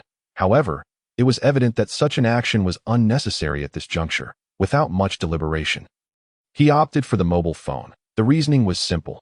If he did not purchase it now, finding a phone in this wintry world would be exceedingly difficult. In contrast, the fruits and helmet could be scavenged and crafted, albeit with a bit more effort. A flash of white light, and a brand new phone appeared on his desk. Jiang Liu picked it up. The device bore no brand, its surface smooth to the touch. Upon unlocking it, he discovered that its contents mirrored those of his computer exactly. Furthermore, purchasing the phone came with complimentary items like a charging cable and phone case. This inevitably bestowed upon Jiang Liu a fleeting illusion, as if he had been transported back to a time when he could leisurely recline in bed, scrolling through his phone. Upon acquiring the device, the 3 items before him refreshed to display. Trap. Banana. Cage. 7 winter coins. 2 winter coins. 13 winter coins. These items would not change. Thus, Jiang Liu need not rush to purchase even if he encountered something he required of course, should he find all 3 options unsatisfactory. He could spend 10 winter coins to refresh the selection entirely, though it was clearly unnecessary at this moment. The interface for the shelter had remained largely unchanged, still depicting a 3D model of an underground refuge. Notably, it was not static. Any item entering the shelter would update in real time, displayed on the screen. The previous functionalities of dragging, moving, installing, and even dismantling were still present, but a new relocation feature had been added, requiring a phone or computer for its use. Jiang Liu observed that this meant he could move the entire underground structure to another location by expending a sufficient amount of winter coins. The materials within would be transferred intact, without any alteration. Although many individuals had already relocated to the city ruins, they had not unlocked this function. They merely transported a computer, leaving the other supplies and fortified defenses behind. For Jiang Liu, whose basement had been renovated and stocked with ample resources, the prospect of moving everything individually was undoubtedly daunting. However, upon examining the relocation cost, he found it rather steep, demanding a full 500 winter coins. To put that in perspective, selling a wolf had only netted him 100 winter coins. This feature was indeed appealing. Should a more suitable shelter location arise in the future, he might consider relocating. As for the high price, it was a minor concern, as expenditures could not be minimized when necessary. Jiang Liu had long harbored such thoughts. He had always felt that the positioning of his shelter was less than ideal. Surrounded by forest on 3 sides and facing a river, it stood isolated in the midst of ruins, easily attracting passerby curiosity, which could lead to the discovery of his refuge. Once targeted, he would be forced to fight to the last. With escape proving exceedingly difficult, the best strategy would be to find a more secure location and live with a few trusted survivors, consolidating their homes for safety. As for moving to the city ruins, Jiang Liu had no intention of doing so. That area was now densely populated, overly chaotic, and his safety would be hard to ensure. Ding dong, that a new message appeared in his friend list. Upon opening it, he saw it was from Baiwa. Did your outing go smoothly today? I saw the wolf you posted. Did you get hurt while catching it? Jiang Liu glanced at the little wolf warming itself by the fireplace and replied, No, it's quite docile now and doesn't seem inclined to attack me. Be cautious, though you'd better find a cage to confine it or act quickly to avoid injury. Baiwa advised that I'll do my best. By the way, I have something for you. I found the USB drive you mentioned yesterday. So soon. Baiwa was taken aback, as she had anticipated it would take a while for Jiang Liu to find an extra USB drive to trade with her. To her astonishment, he had made such swift progress, discovering it in just a day. Let us trade now.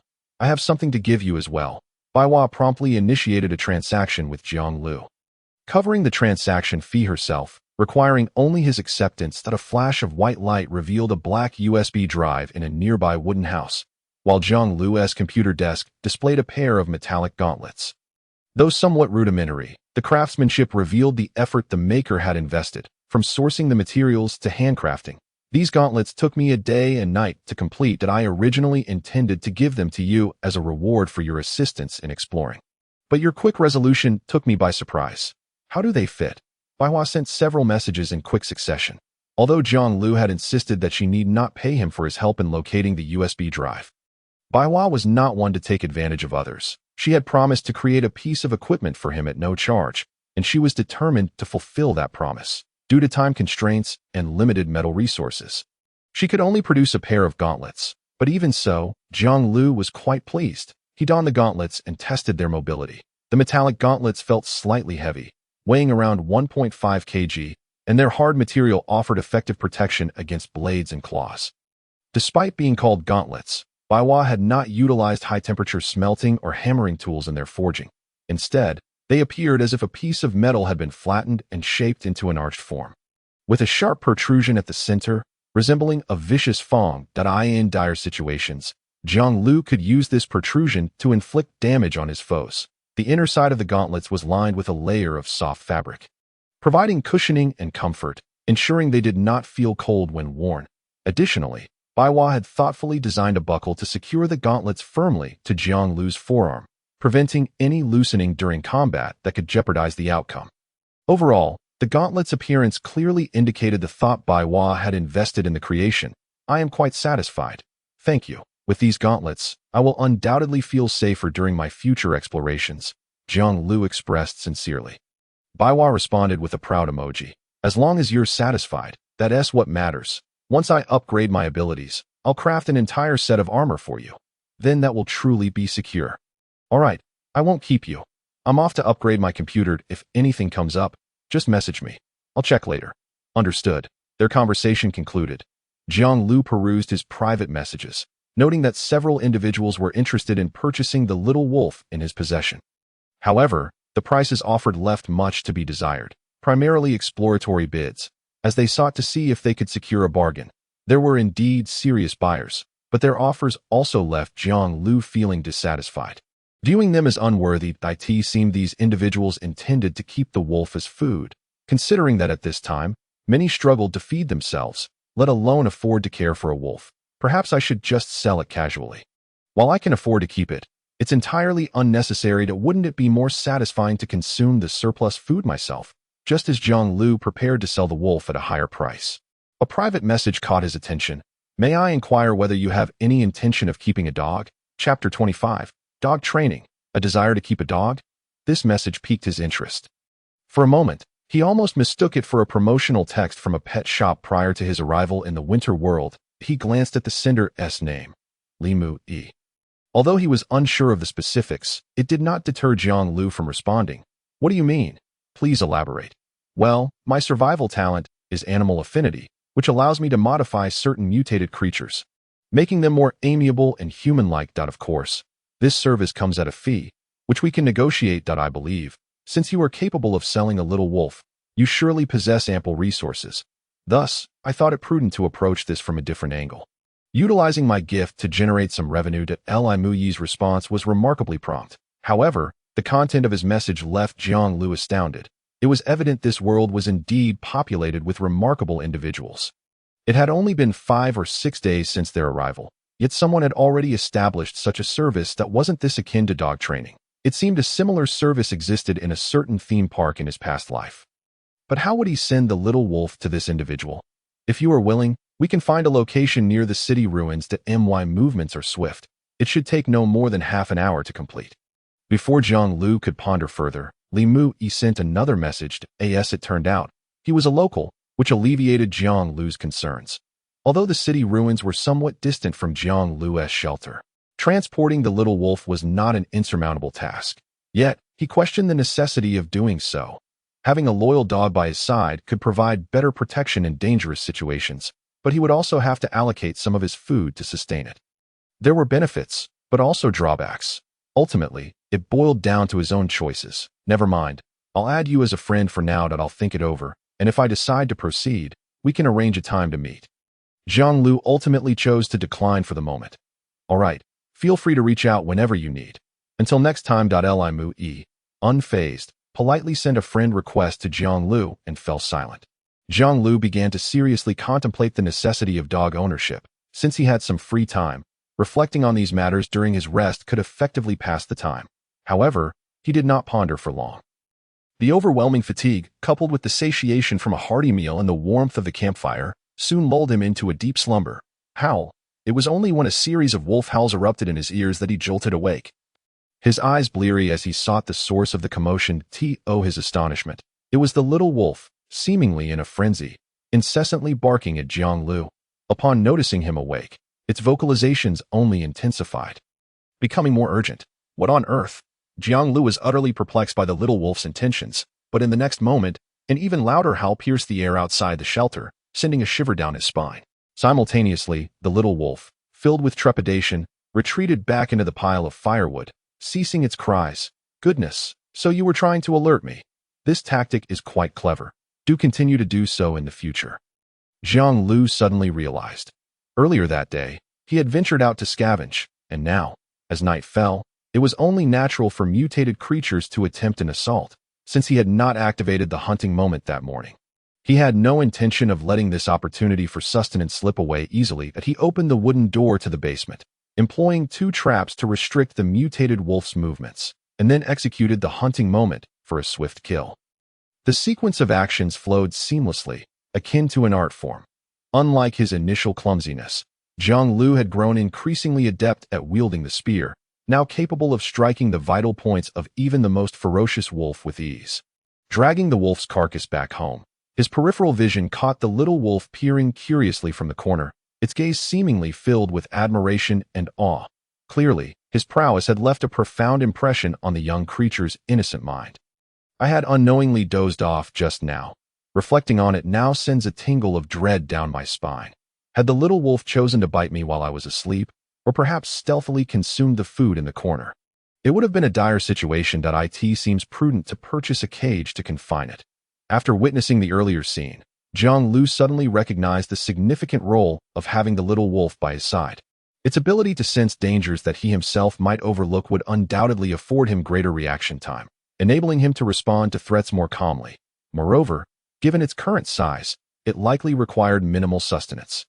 Very well, I shall head to the shop to procure a cage for the little wolf, and then retire for the night. Jiang Liu had previously possessed a fair amount of winter coins. But following a series of purchases, he had inadvertently depleted them to zero. However, now he found himself financially buoyant.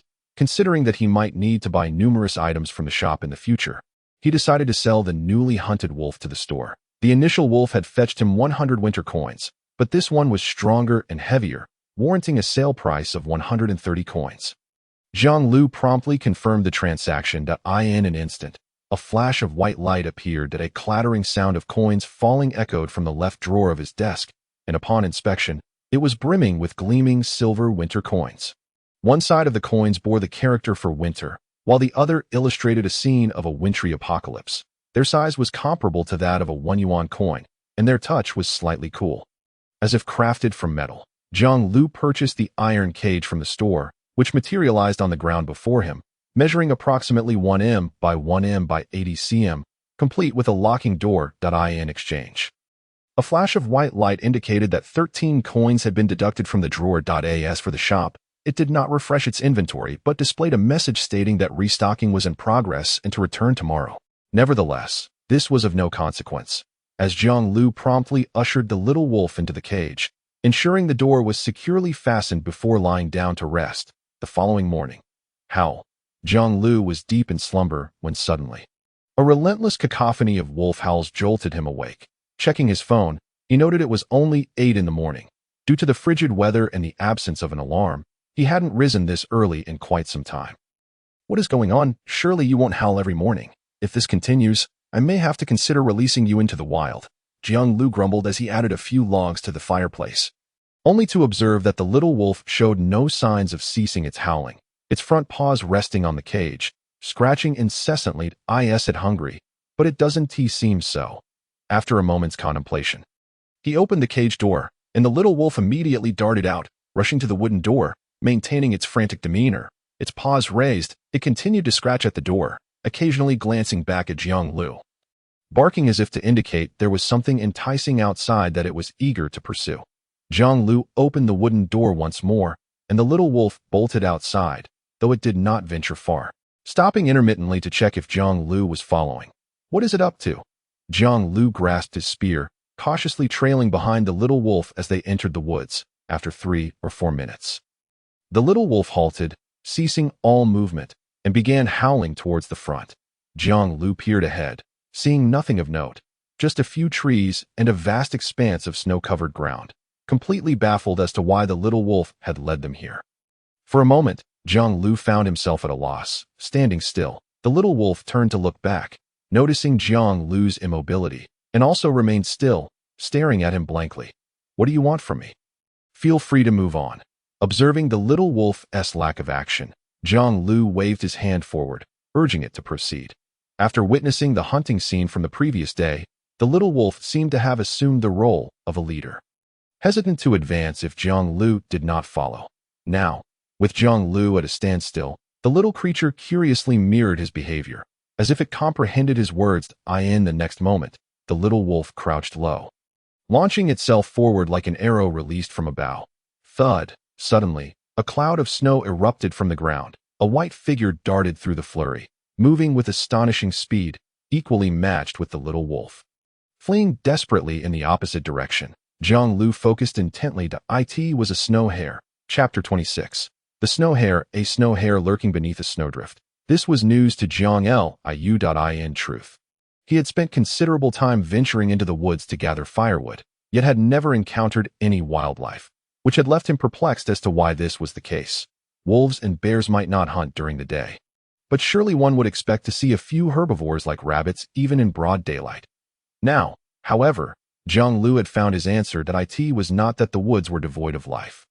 Rather, their outer fur was entirely white, indistinguishable from the snow, simply lying down in a snowbank. Even with the little wolf's prior warning and having observed closely, he had failed to detect any signs of life.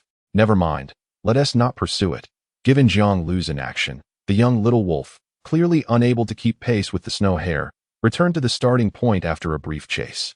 Its dark eyes gazed at Jiang Liu with confusion, as if questioning why the prey was so near, yet he remained unmoved. Under the little wolf's scrutiny, Jiang Liu felt somewhat embarrassed.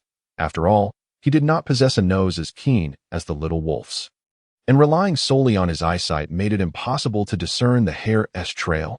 Wait a moment. If it could assist me in tracking the snow hares in the snow, wouldn't my upgrading task be completed in no time? In a moment of clarity, Jiang Liu suddenly recognized the little wolf's value, his gaze growing fervent with enthusiasm. His survival talent required him to hunt 10 creatures, excluding the mutated wolf he had slain the previous night. He still needed to capture 9 more. Whether it was hunting snow hares or mutated wolves, they were all counted as one creature. Thus, with the help of the little wolf, Jiang Liu's progress would accelerate significantly. Originally, he would have needed 10 nights to catch a single wolf, but now, if things went smoothly, he could potentially hunt 9 snow hares in a single day, fulfilling the requirement. Let us get to work. Little wolf, you must still be hungry from yesterday, right? If you're hungry, now is the time to sniff around and see if there are any scents of snow hares nearby. If you help me catch 10 snow hares, I promise to split them with you, and you shall eat your fill. Jiang Liu coaxed, unsure if the little wolf comprehended him, yet he proceeded with his persuasive chatter, almost convincing himself in the process. What do you mean by splitting? The little creature is still too young to consume so much. Sharing 1 or 2 would suffice, while Jiang Liu would keep the rest for himself and later return them at his discretion. The little wolf blinked, its understanding uncertain, yet it suddenly took off, leading Jiang Liu to another open area before coming to a halt. This time, Jiang Liu had learned his lesson. That he understood that the little wolf's stillness indicated the presence of prey. But it did not advance due to its insufficient speed. At this juncture, it was time for him to take action. Jiang Liu widened his eyes, scanning the snowy ground before him for a full 5 minutes. Is there truly something here? Little wolf, have you brought me to the wrong place? Nothing to be found. Before my eyes, it hardly seems as though a snow hare is lurking within. Indeed, the concealment skills of these small creatures are remarkably adept. No wonder Jiang Liu has ventured out countless times without ever discovering them. Howl! Howl! The little wolf beside him is so anxious that it nearly speaks, persistently pawing at Jiang Liu with its front claws, displaying a look of exasperation as if to say, why can't you understand? It's akin to throwing exam answers in someone's face, only for them to be utterly oblivious to where the notes are. This scene is enough to drive the little wolf to despair. Yet, Jiang Liu finds himself at a loss. His naked eye can discern no clues at all. There are not even traces left by the snow hare on the ground. How can one search under such circumstances? Never mind. If it can't be found, then let us not bother. Just go for it, little wolf. Jiang Liu is also quite frustrated, staring at the snow-covered ground for 5 minutes like a fool. He has discovered absolutely nothing. He is determined to uncover where the creature is hiding, given its remarkable stealth. Boom! With a sudden rush, the little wolf lunges forward, and a cloud of snow erupts from the ground. The speed of the snow hare is astonishing, leaving one scarcely able to react in an instant. It is poised to escape, effortlessly evading the little wolf's pursuit. However, how could Jiang Liu allow that? It is the moment of the hunt. In the next moment, time seems to stretch infinitely. Jiang Liu's reflexes heighten, his strength and speed surge dramatically, and he aims his spear with precision before hurling it forth. Whoosh! The spear pierces the snow hare effortlessly. pinning it to the snowy ground, and warm blood begins to flow, the rich scent of blood immediately wafting through the air. It truly runs fast. Jiang Liu approaches slowly and lifts the hare. Its fur is pure white, with unusually broad paws that enable it to traverse the snow with ease. Its tail is particularly striking, long and large, resembling a broom, as it moves through the snow. The tail sweeps back and forth, erasing its tracks. Jiang Liu checks his phone to confirm. Indeed, his talent upgrade indicator now reads 210, with this snow hare counted among them.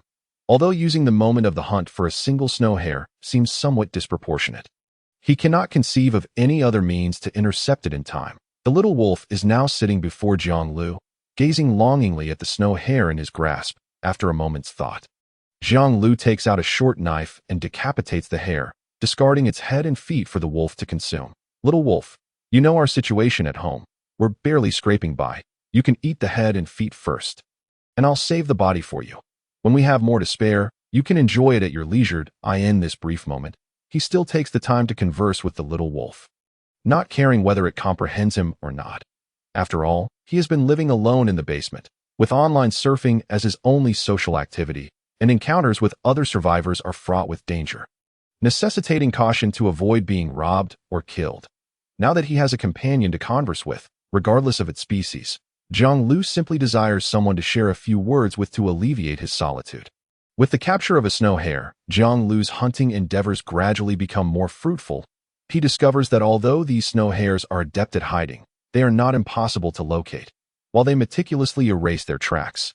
This very action inadvertently reveals their whereabouts. How could the freshly fallen snow be so uniformly smooth? Variations in height are bound to occur due to branches overhead or disturbances from the wind. And it wouldn't appear so deliberate. The snow hare's excessively perfect clearing of their paths ultimately assists Jiang Liu in uncovering their hiding spots. Once the little wolf identifies their general location, Jiang Liu can remain in place for 3 to 4 minutes, and he will likely discern something amiss, thereby discovering the layers of the snow hares. Maintaining a safe distance, he can then launch his spear. As long as he hits his target, a chase of several dozen meters will yield him another snow hare that if he misses, he can simply switch to another target, as this area seems to be teeming with snow hares. The two have spent the entire morning hunting and have yet to exhaust their options. Chapter 27. Talent Upgrade. In just one morning, we have captured 9 snow hares. Here, enjoy these hare heads as a reward. Jiang Liu is positively elated. Throughout the morning, their collaboration has allowed them to traverse the snowy expanse with remarkable success. Capturing one hare after another, he gently strokes the little wolf's head, abandoning thoughts of selling it. Instead, he contemplates taking it out for a visit to the dog trainer to receive some guidance. After all, the little wolf possesses the survival talent of animal affinity, which would enhance its understanding of human nature. A beneficial trait that is almost flawless. Barring the cost, he wonders what his survival talent might upgrade to. Although, judging by the little wolf's demeanor, there appear to be many more snow hares yet to be captured. However, he cannot shake the thought that after hunting 10 creatures, his survival talent will be eligible for an upgrade, which fills him with anticipation. Seizing the opportunity to rest and enjoy lunch, he immediately checks his status. Hunting Moment. Active use. You can enter a hunting moment, gaining an instantaneous enhancement of your physical prowess for 1 second. However, be advised that it can only be used once per day. Side effects. You will become more susceptible to the attacks of mutated creatures. Upgrade conditions. Kill 10 creatures. Currently 10-10. Conditions met. Cost. 50 winter coins to access the upgrade page. Confirm. A mere 50 winter coins is insignificant for Jiang Liu, who possesses a fortune of over 100. Furthermore, this is a necessary investment, he promptly confirms. Instantly, 3 options appear on the computer screen. Type A upgrade. The duration of the hunting moment will increase from 1 second to 3 seconds. Type B upgrade. You can now use the hunting moment twice within a single day. Type C upgrade. The enhancements gained from the hunting moment will be significantly amplified. When entering the hunting moment, you will become more formidable than ever. Gazing at the 3 options before him, Jiang Liu falls into contemplation. Undoubtedly, each upgrade type has its merits and drawbacks, with distinct focal points requiring him to make a further choice. He can forego Type C upgrade for now. The enhancements provided by the current hunting moment are already sufficient, and there is no need for further escalation. Jiang Liu first eliminates the comprehensive enhancement, The difference between punching a wolf to death and pulverizing it into a bloody pulp is negligible to him. His objective remains to hunt and ensure his own safety, and excessive enhancement is unnecessary. Thus, he must choose between duration and frequency. The former would render Jiang Liu more enduring and formidable, while the latter essentially provides him with an additional lifeline, allowing him to confront danger with greater composure if faced with peril twice in a day. Which should he choose? After much deliberation, he opts for Type B upgrade, enabling him to utilize the hunting moment twice daily. After all, 1 second is presently adequate. He has yet to encounter any creature capable of enduring even a second at his hands. Furthermore, if a mutated creature can withstand a second, he can simply activate the hunting moment again. However, if he faces 2 life-threatening situations within a day, extending the duration of the hunting moment would be of no avail. Having made his choice, a prompt appears on the computer indicating that the upgrade is complete. In an instant, it feels as though Jiang Liu has undergone an invisible surgery. Although he has done nothing, he experiences a tingling sensation in the previously injured areas of his left arm and leg. Before he can react, the tingling subsides, along with the faint pain, and upon inspecting the wound, he notices it has healed remarkably well. After moving about a bit, Jiang Liu confirms that he feels as if he has just emerged from a month-long convalescence.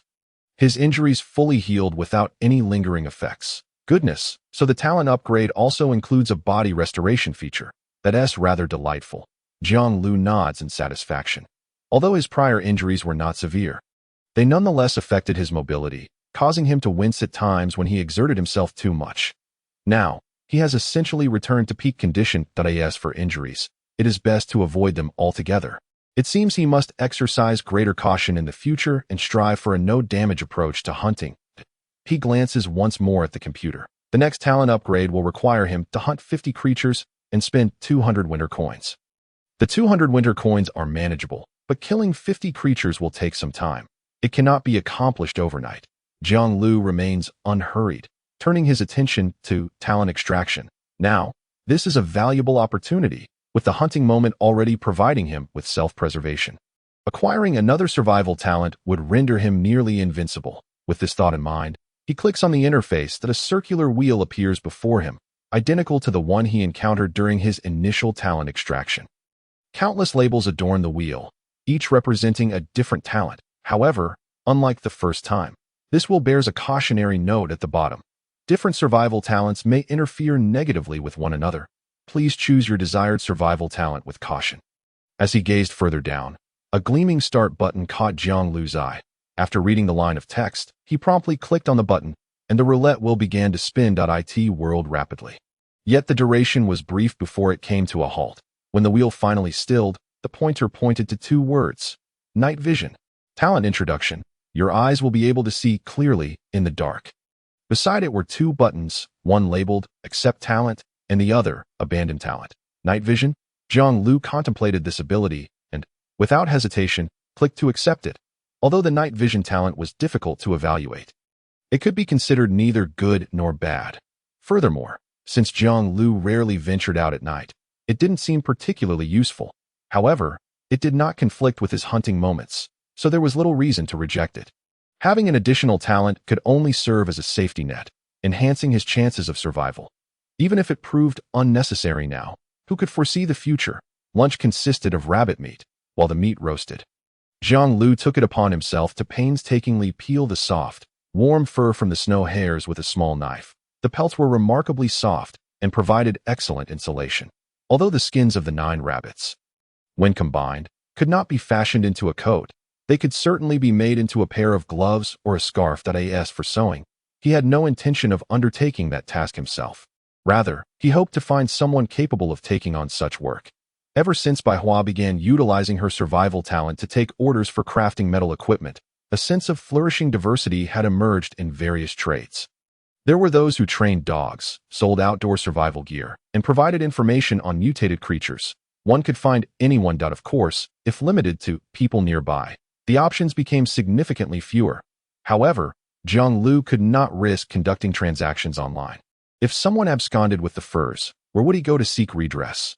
Additionally, transaction fees were another concern, so if possible, Jiang Liu preferred to meet in person, just as he contemplated asking others in the channel. A flurry of messages appeared in his friend list. Upon opening it, he discovered a message from Bai Hua. Bai Hua, are you interested in attending a meetup? A meetup? Jiang Liu immediately inferred, without the need for further explanation, that this referred to a gathering among survivors. He had no objections to meeting other survivors, especially since the online transaction fees had become exorbitant, increasing the necessity for offline exchanges. It was only a matter of time before he encountered others. Though some may harbor ill intentions, with his upgraded hunting moments and equipped gear, he felt confident in his ability to handle any threats. If Bai Hua was optimistic about organizing a gathering, Jiang Liu would certainly lend his support. That he swiftly replied, is it a trading meetup among survivors? If so, I have no issue, but how many people can you bring? Will they trust you? Jiang Liu was not afraid of others, but he was aware that they might fear him. After all, based on current data, it seemed that only a select few had acquired offensive survival talents, while most talents leaned towards production and crafting. In this frigid post-apocalyptic world, it would be naive to claim he was unconcerned about others attempting to seize resources. That a healthy sense of caution was essential, and from this perspective, those willing to accept Bai Hua's invitation would likely be few. Chapter 28. The meetup. I have my own strategies, so rest assured. The number of attendees may not be large, but I will ensure to get to know each one personally to guarantee safety. They will also bring some resources for exchange. If possible, could you bring some food resources to trade with everyone? Bai Hua did not elaborate on the details of the meetup. Instead, she made a request of Jiang Liu. She hoped he would bring some food, as he had proven capable of single-handedly taking down a wolf on the second day of the game and selling it online. Bai Hua's invitation stemmed not only from her trust in him, but also from this very reason. Seeing that Jiang Liu had not replied, Bai Hua sent a pleading emoji and continued typing. I understand that your food supplies may not be abundant. That I am not insisting you do this. If you have enough, please try to bring some food. If not, that's perfectly fine. You are still welcome at the meetup. Jiang Liu pondered for a moment, glancing at the towering pile of canned goods in the corner, the carcass of the mutated wolf, and the 8 or 9 snow hares lying nearby, as well as the little wolf gnawing on a rabbit head at his feet, sinking into deep thought. I do have food, but it might be inconvenient to transport. I'll decide when the time comes. By the way, when is your meetup taking place? Bai Hua. The time and location are to be determined. Keep an eye on my messages over the next few days. I will inform you as soon as there's any news. The two concluded their conversation. Jiang Liu glanced at the shop, noting that new items had arrived. Small knife, mineral water, apple. Nothing particularly essential. He had no intention of making a purchase at that moment and swiftly finished his lunch. Originally, due to time and food constraints, he had planned to skip lunch. However, after a fortunate night of scavenging, he found himself in the luxurious position of indulging in a midday meal.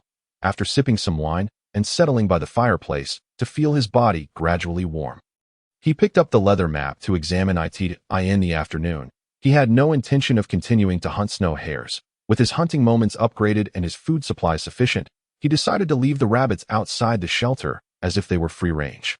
Whenever he wished to eat, he could simply take the little wolf along to retrieve one. As for the ruins of the city, while the resources there were plentiful, the number of people was even greater, leading to potential chaos, making it a less desirable option for Jiang Liu's scavenging endeavors. Considering his own plans for the afternoon, he resolved to explore the yellow-marked shelter on the map. After all, having discovered one shelter yesterday and reaping so many resources, he could only imagine the wealth he might acquire from another. Accumulating more resources was certainly worthwhile.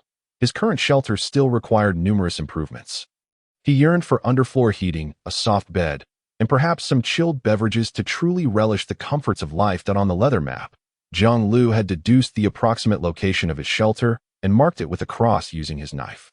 Among the 3 remaining yellow question marks on the map, he chose the nearest one. He donned the arm guards crafted by Bai Hua, made some adjustments to ensure everything was in order, and then set off with the necessary supplies. As he was about to leave, the little wolf yelped eagerly, seemingly wishing to accompany him. Considering the journey back might require the little wolf to consume several rabbit heads to recuperate its stamina, Jiang Liu initially intended to refuse, confining it to the iron cage. However, he reconsidered. Having the little wolf along might prove beneficial in case of emergencies, and he could afford to spare a couple of rabbit heads. All right, stop barking so loudly. I'll take you along, but you don't need any clothes. Your fur is warm enough. Keep up with my pace, and remember to alert me if any danger arises. 20 minutes later, Jiang Liu found himself in a snowfield. There were no trees in sight, not even larger ones. As far as the eye could see, it was a vast expanse of white, with a frozen river behind him. He had crossed this river to arrive here. According to the map, he seemed to be in the correct location, and the absence of green tree markings confirmed that this was indeed a plain. Jiang Liu paused to study his map. Nearby, the little wolf had already dashed off, reveling in its newfound freedom, appearing much happier in the outside world than cooped up at home. Jiang Liu paid it no mind, confirming once more that he had not gone astray before he cautiously ventured deeper into the snowfield. Initially, he assumed that the shelter was built upon the snowfield, where visibility was clear and devoid of the dense trees from before, making it easy to spot. However, as he continued walking, doubt began to creep in. Was he on the wrong path? Damn it. All he could see was snow. Where was the shelter? Not a single bird graced the sky, leaving behind only an eerie silence. If someone truly constructed a shelter here, with Jiang Liu's excellent visibility, he should have spotted it by now. Had he perhaps gone too far? Undeterred, Jiang Liu walked back and forth across the snowfield several times, yet found nothing. Just as he lamented that perhaps time had taken its toll, and the shelter had long since been destroyed, a sudden howl pierced the air. The little wolf, previously frolicking about, abruptly halted and began barking incessantly at him. Jiang Liu immediately became alert. Although their time together had been brief, he understood that the little wolf did not bark without reason. A howl indicated either danger nearby or the discovery of something unusual. After a brief period of vigilance, during which he discerned no immediate danger, Jiang Liu abruptly grasped the situation and lowered his head to inquire. You have discovered the shelter, haven't you? Where is it? Hurry, take me there, and upon our return, I shall reward you with an additional rabbit head. The little wolf continued to bark incessantly, spinning in circles and clawing at the snow beneath it. That moment, Jiang Liu hesitated, wondering if the creature simply desired to play in the snow. Was it foolish to be conversing with a wolf? Perhaps it would be wiser to return to the shelter sooner rather than later. A sip of liquor and a can of food would surely be more pleasant than aimlessly wandering in this frigid wilderness. However, just as he was about to depart, a sharp sound rang out, clang. Jiang Liu's expression shifted dramatically as a sudden, intense pain shot through his toes, akin to inadvertently kicking a concrete barrier while walking. Yet, in this icy expanse, how could such an object exist? Upon realizing what he had struck, Jiang Liu swiftly rose, kneeling in the snow, and began to dig alongside the little wolf, unearthing the thick blanket of snow. As the upper layer was cleared away, a hidden object was finally revealed. It was an entrance to an underground chamber. Chapter 29. The safe and iron cover appeared amidst the snow, complete with a protruding handle. This place bore no lock, yet the lid was exceptionally heavy. Jiang Liu exerted tremendous effort to pry it open, flipping it over to rest on the snow. With the obstruction removed, the faint sunlight streamed into the chamber, allowing Jiang Liu a glimpse of the interior. Below lay a ladder leaning against the wall, extending deeper into the darkness, with what appeared to be some tables and chairs on either side. Due to the angle, he could see no more. It was prudent to wait. This place had likely not been opened for quite some time, and the air within was probably stale. Given his prior experience, it would be wise not to descend alone, but rather use a decoy to scout the area first. Jiang Liu glanced at the little wolf. Though he had previously raided the creature's treehouse shelter, yielding a bounty of canned goods and liquor, the inherent dangers could not be dismissed, had it not been for the blood that lured two ravenous wolves. Providing sustenance for the mutated bear, he might have already met his demise. Go find 2 snow hares, he instructed. Jiang Liu and the little wolf circled the area, managing to catch 2 snow hares. As time was of the essence and the air below should now be acceptable, he tossed one of the hares down. With a thud, the hare landed, startled, and immediately began to scamper about below. Jiang Liu crouched down, waiting patiently. Sure enough, a series of rustling sounds emerged from below. The snow hare seemed to have triggered some trap, letting out a few cries before falling silent. Meanwhile, he threw down the second hare, which remained lively for 10 minutes, suggesting that the trap below had been emptied. He took a swig from his backpack's liquor supply, then boldly descended the ladder. Upon reaching the ground, he spotted a snow hare's carcass, several crossbow bolts protruding from it, blood seeping onto the floor right where he had stepped off the ladder. To his left, a multitude of dark openings lined the wall, with additional crossbow bolts scattered nearby. Jiang Liu crouched to inspect. The tile where the hair lay was loose, indicating a cleverly designed mechanism. If anything stepped on the tile, it would trigger the mechanism, releasing a volley of crossbow bolts from the left. Typically, upon descending a staircase, one would unconsciously take a step forward for better visibility, but Jiang Liu, having learned from past misfortunes, had remained cautious and thus avoided this deadly trap. Now that the immediate threat had passed, it was time to scavenge for supplies that in the basement. Another live snow hare cowered in the corner. Jiang Liu approached and captured it, then began to survey his surroundings. The underground shelter measured approximately 15 square meters. At the far end, a table stood, atop which rested a safe, while the sides yielded no other items, presenting a stark simplicity that in his imagination, this place might have been brimming with supplies, perhaps more canned goods or other essential survival items. Yet, the stark contrast upon inspection left him somewhat disheartened. After thoroughly tapping every wall and floor tile to confirm there were no hidden spaces, Jiang Liu approached the table. Indeed, there lay a safe, requiring a 6-digit code and far too heavy to move. The drawers on either side contained some candies and small snacks, which Jiang Liu eagerly stuffed into his backpack. It seemed that his haul consisted solely of this safe. What could possibly be inside that warranted such a dedicated shelter for its storage? He attempted to pry open the safe. It was remarkably sturdy, and with the tools at his disposal, it was entirely unyielding. I don't know the code, and I can't move it alone. What should I do? Am I to leave it here and return once I have the code? Prepared to carry back supplies, he was unwilling to return empty-handed. It would be one thing not to find anything, but to have something valuable right before him, only to be thwarted by a password, was truly tormenting. Ding-dong. Suddenly, the sound of a notification from his phone startled Jiang Liu. What was this? Although he had silenced his phone before setting out to avoid alarming anything, how could there be a notification now? He pulled out his phone to find an official message waiting. When encountering unmovable resources in the wild, you may spend winter coins and utilize your phone's scanning function to temporarily store them. What the? Jiang Liu was taken aback, left with a multitude of questions. Was someone watching him from the shadows? But he was in an underground chamber, not exposed in the wilderness. Surely there couldn't be hidden cameras here. Never mind. He thought that if he could awaken in this winter world, then perhaps other inexplicable occurrences were not so strange. Quickly, Jiang Liu navigated to the scanning function on his phone. Similar to scanning a QR code, he enveloped the entire safe in the camera's view. Almost immediately, a message appeared on the screen. Detected scanned object. Confirmed as a safe. Would you like to spend 50 winter coins to store it in your phone? 50 winter coins? Jiang Liu grimaced at the thought. He had previously sold a wolf carcass for 130 winter coins and spent 13 on a cage for the little wolf, leaving him with only 117 coins.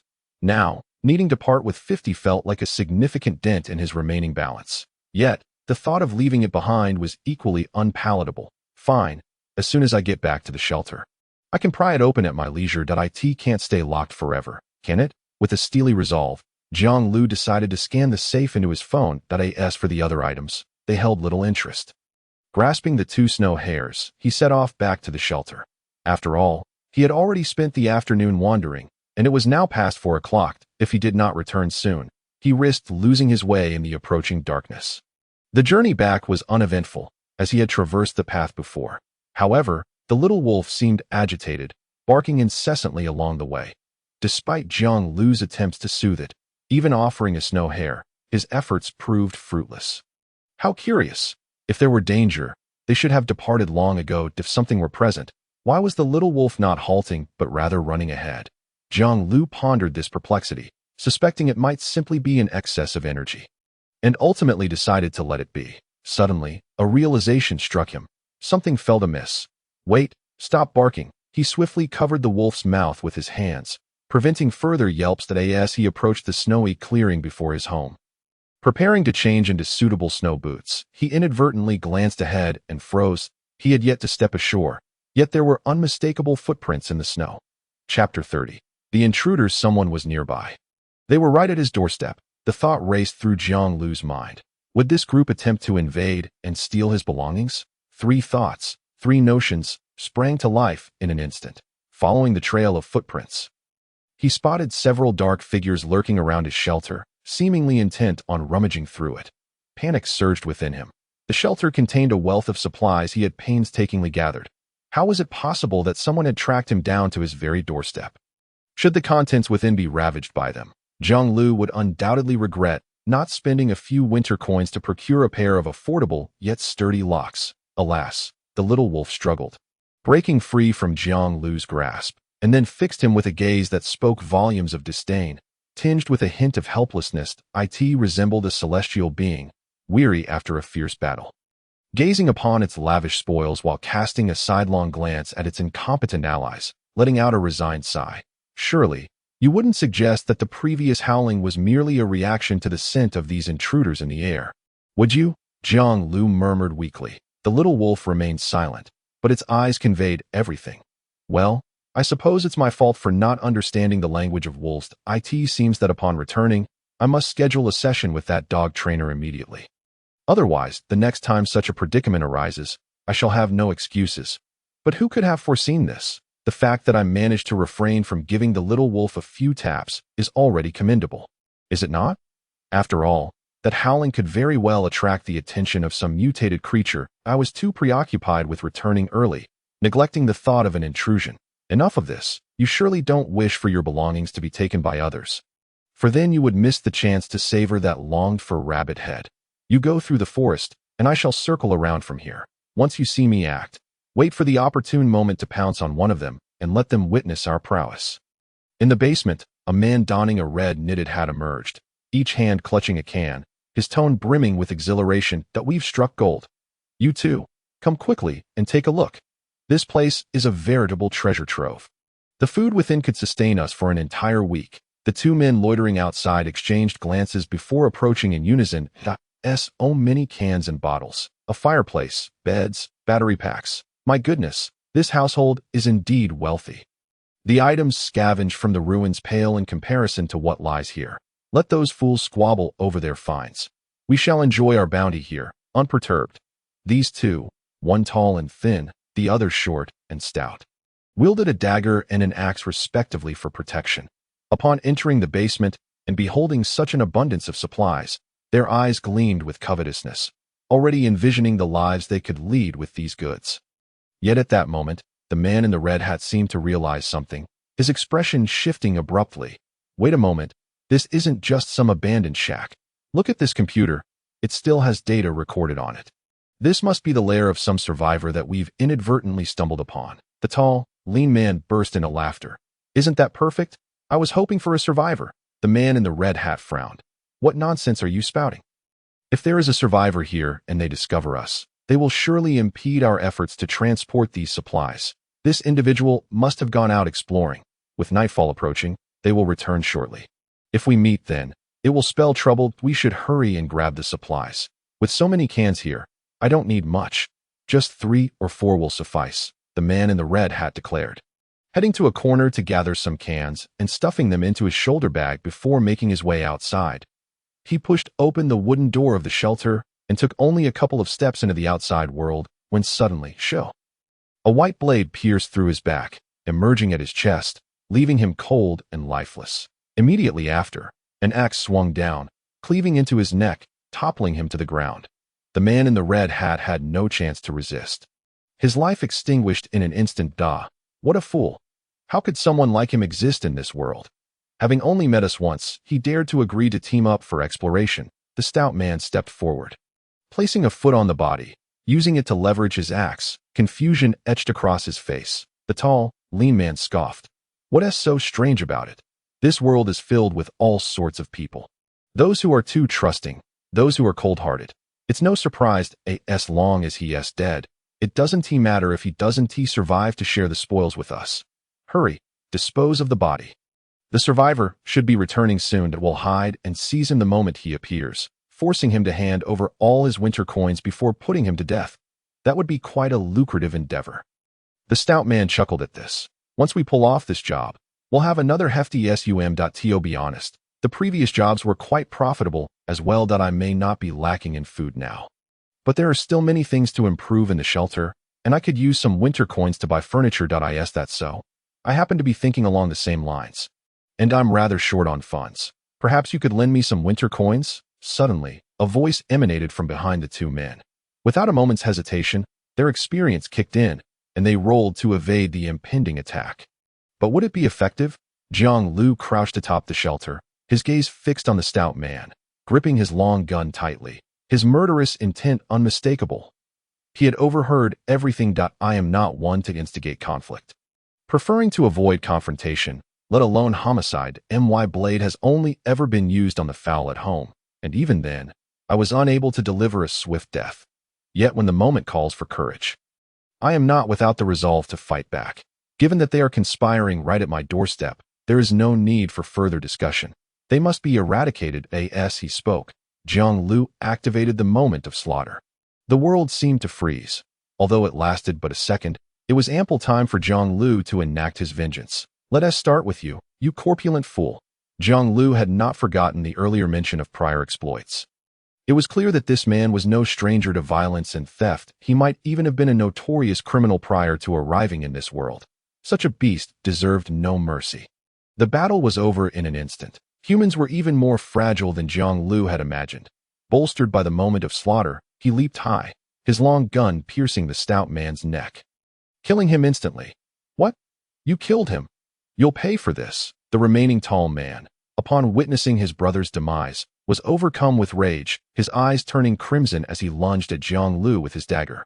The stout man was his brother, and the mere chance to reunite in this harsh winter world was a miracle. Now, Jiang Liu had the audacity to take his life. This was unforgivable. He must retaliate and use Jiang Liu's corpse to accompany his brother in death.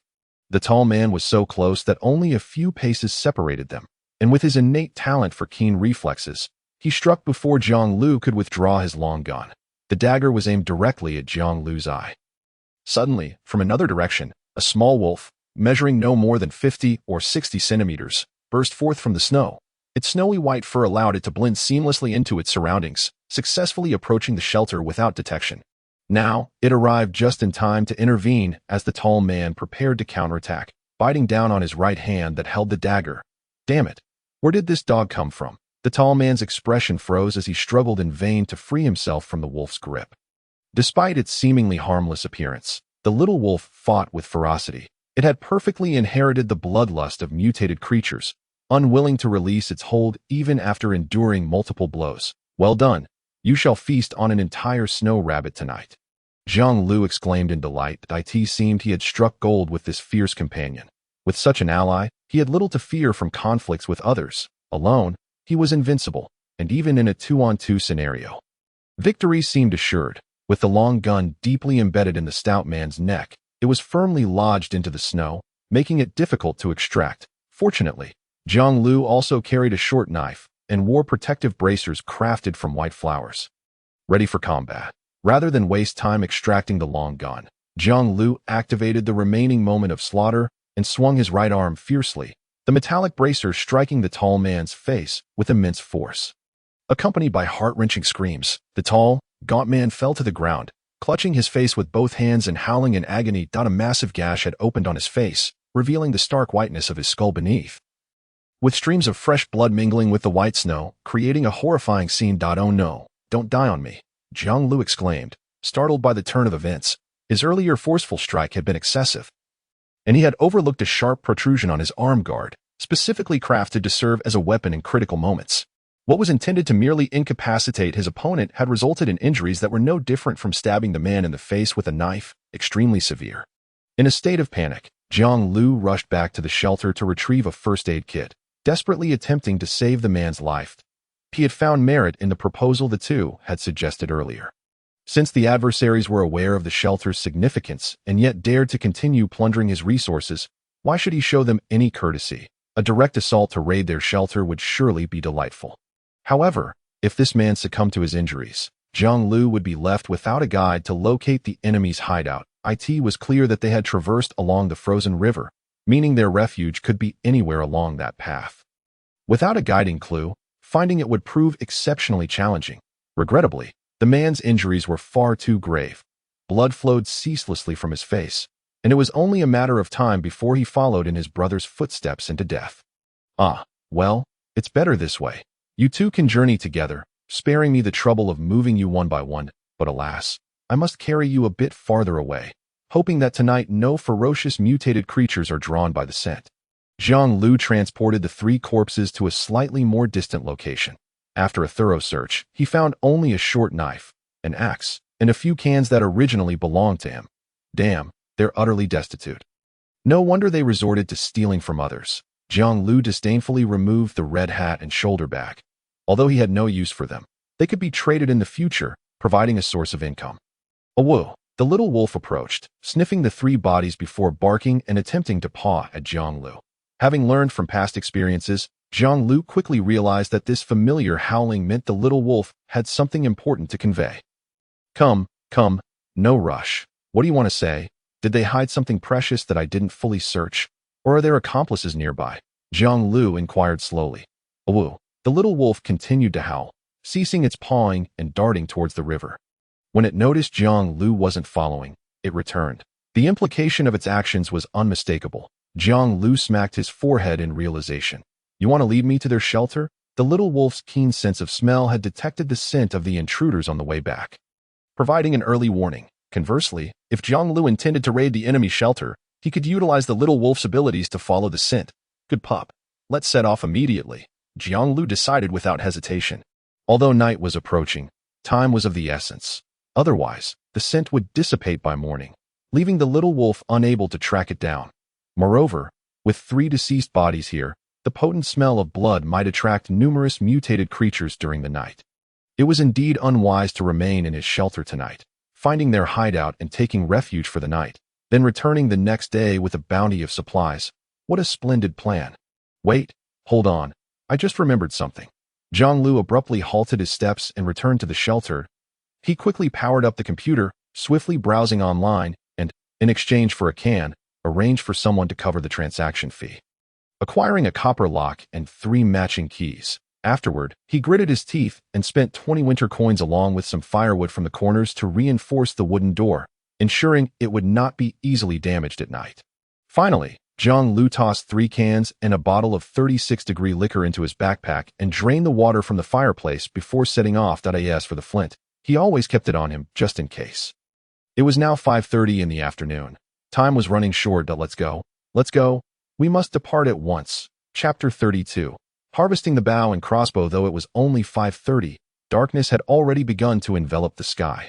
As if the world were draped in a shroud of black, the wind and snow intensified, threatening to reclaim dominion over the land. Based on Jiang Liu's observations over the past few days, it was clear that by 6 o'clock, the winter world would succumb to night, and that would be the moment when mutated creatures emerged from their lairs in search of food. Hurry up. Little wolf, we have only half an hour, Jiang Liu shouted, braving the raging wind and snow as he glided swiftly across the frozen river. Thanks to his innate ability, night vision, the encroaching darkness posed no hindrance to him. He could spot obstacles on the ice from a considerable distance and react accordingly. The only threat lay in whether the little wolf could guide him to the enemy's shelter in time, preventing his body from succumbing to hypothermia. Awoo! The little wolf howled in reply, exuding an unusual excitement. Although still young, the instinct to track prey by scent surged through its veins, igniting a fervor within. It felt as though its blood were boiling, and no matter how fast it ran, it never tired. Even its eyes gradually took on a blood-red hue. Half an hour was ample time, as the biting wind howled and the snow fell in torrents. The inky blackness of night consumed all. Amidst a cliffside, a cave entrance was carved into the rock, with a vine ladder naturally descending into the dense forest below. The ladder was securely fastened, exhibiting no signs of instability. Yet suddenly, it quivered as if someone were climbing up from below. If one listened closely, they could hear voices amidst the wind and snow. What? I had no idea people lived in caves aside from in wooden houses, basements, or under bridges. This is utterly unheard of. A figure was scaling the vine ladder, braving the relentless storm. The person carried a backpack, the zipper slightly ajar, with a little wolf nestled inside, while a long spear was wedged between their body and the backpack. Awoo! Upon hearing Jiang Liu's voice, the little wolf howled in agreement, seeming to echo his sentiments. The ladder was not particularly long, and Jiang Liu quickly reached the top, flipping himself over and bringing the little wolf into the cave. Though his body was already trembling from the cold, He first surveyed the surroundings to ensure no danger lurked before extracting several pieces of wood from a pile in the corner and igniting them. This cave extended deep into the mountains, devoid of any bends, stretching nearly 50 meters long, with a width and height of about 5 meters, akin to a horizontal cylinder. The cold wind rushed in. But a large piece of fabric hung at the entrance, blocking much of it. Once the fire was lit, it became quite warm inside. The innermost part of the cave clearly served as a living area. Furnished with a computer and some furniture, scattered around were several emptied bottles and cans. But oddly enough, after rummaging for a while, Jiang Liu could only find a piece of broken chocolate, half a tube of toothpaste, and a box of needles and threads. Besides that, there were no other finds, not even a single extra can of food or a shimmering winter coin. How could this be? That guy shouldn't be this impoverished. How could there be so little food left in the shelter? Jiang Liu was taken aback. He had expected to reap a mountain of supplies after half an hour of battling the wind and snow. But the reality before him was utterly disappointing. This hardly resembled a bandit's lair. Rather, it felt desolate, comparable to long-abandoned homes. The situation was perplexing. Could it be that this was merely one of their hideouts, and all the supplies had been transferred to another location? Jiang Liu speculated. Yet, within the depths of the cave, there were clearly 2 sleeping areas set up. If this were uninhabited, it would make sense. However, since someone was living here, why was there such a lack of supplies? A wolf. At that moment, the little wolf sprang into action. It dashed forward, sniffing around the sleeping areas for a while before biting the fabric on the ground and pulling it aside, revealing a hidden iron plate beneath. Goodness, so there was an entrance hidden here. No wonder I couldn't find any supplies, Jiang Liu exclaimed, lifting the little wolf in excitement. What a good dog. You have truly proven your worth. When I return, I must reward you handsomely for this. He pondered. Perhaps a rabbit would suffice. I wouldn't want you to choke on too much food since you're still young. Carefully, he lifted the iron plate, revealing a sloping staircase that descended before him. The staircase was profoundly deep, bearing unmistakable signs of human craftsmanship, clearly designed with intent. Below lay an abyss of darkness, shrouded in mystery as to where it might lead. A common person might hesitate at the thought of descending, yet for Jiang Liu, who had painstakingly pursued this path, it was all for the sake of acquiring resources and securing a better life. In that moment, he retrieved 2 blazing torches from the fire, tossing one directly into the inky void of the staircase. The torch tumbled down the steps, sparking and scattering embers, only to extinguish shortly thereafter. However, that brief illumination was sufficient for Jiang Liu to discern the expanse below, an interminable series of identical steps stretching into the unknown. Having come this far, there was no reason not to descend further. Little wolf, don't rush ahead. We cannot be certain of the presence of traps here, Jiang Liu cautioned, clutching the remaining torch tightly as he cautiously ventured downward. The firelight illuminated only a limited area, and as he reached the midpoint, he found himself enveloped in darkness, as if ensnared by a monstrous maw. Nevertheless, thanks to his night vision ability, Jiang Liu could perceive the surroundings with clarity. He simply took care to move slowly, ensuring he did not inadvertently trigger any mechanisms. After approximately 5 minutes of careful descent, he finally reached the bottom of the staircase. Strange, has no one visited here for a long time? Why is there such a vast spider web? Upon opening the door, a colossal spider web loomed before him. Not overly concerned, he brushed aside the web and stepped into the inner chamber. At first glance, he spotted a crossbow perched atop a cabinet in one corner. Goodness, they even have this, he exclaimed, perplexed as to why they hadn't taken it along to commit their heinous acts. Did these 2 truly prefer close combat? That seemed unlikely. Unable to resist, Jiang Liu approached and began to examine the weapon.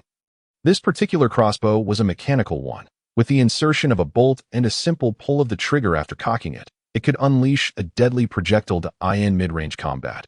It was indeed a formidable tool, serving well for both defense and offense. Were he in their position, he would surely wish to carry such a weapon daily, rather than leave it behind to squander its potential. Yet, it soon became apparent why they had not taken it with them. Wait a moment. Do they have only the crossbow and no bolts? Jiang Liu pondered, searching the surroundings in vain for any accompanying ammunition. Without bolts, the crossbow was rendered ineffective, a mere burden to carry. Speaking of which, I believe I collected 2 bolts earlier. Perhaps I can take this crossbow back to see if they are compatible. Jiang Liu recalled the man who had previously attempted to assassinate him amidst the ruins of the city. That individual was undoubtedly a ruthless killer, having plundered countless resources, which had forged his callous demeanor. However, after he had taken away 2 of the bolts, the man's intimidation factor should have diminished. Jiang Liu couldn't help but wonder if he was still alive. If he had perished, so be it. Jiang Liu was not one to dwell on the dead, not one to exhume a corpse for vengeance. But if he lived, it would be even better. Once he acquired 2 bolts of his own, their next encounter would serve as a fitting opportunity for retribution, allowing him to let the man taste the bitterness of his own weapon. Chapter 33. The Red-Eyed Spider. They were indeed flourishing. Aside from the crossbow, what other treasures lay in wait? As he entered, the discovery of the crossbow ignited in Jiang Liu a sense of eager anticipation for the impending search.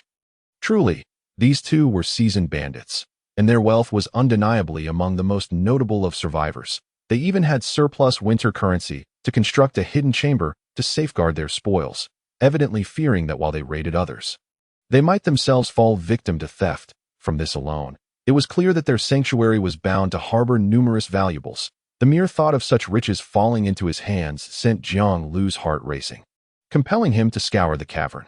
Although the underground was devoid of light, Jiang Liu's night vision granted him a distinct advantage. While his visibility was not as clear as in daylight, it was sufficient to navigate the dim surroundings without becoming completely blind. Moving forward, he swiftly uncovered a wealth of resources. In the left corner, food was stacked high. Jerky, canned goods, apples, milk, an array of provisions. Little Wolf could no longer contain himself, dashing forward to gnaw on a piece of jerky. Jiang Liu paid him no mind. It was time for the creature to indulge in a proper feast. In the center, a computer and several tables and chairs were arranged, accompanied by a fireplace.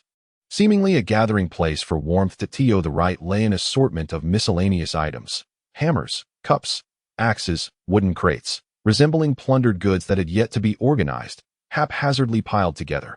Even overhead, an opulent chandelier was installed, its arms elegantly arched and touching the ceiling. The chandelier housed 6 bulbs, casting an eerie red glow in the darkness, reminiscent of watchful eyes. Suddenly, as Jiang Liu approached the chandelier, a liquid, akin to water, began to spill from it, splattering onto his legs and soaking his trousers.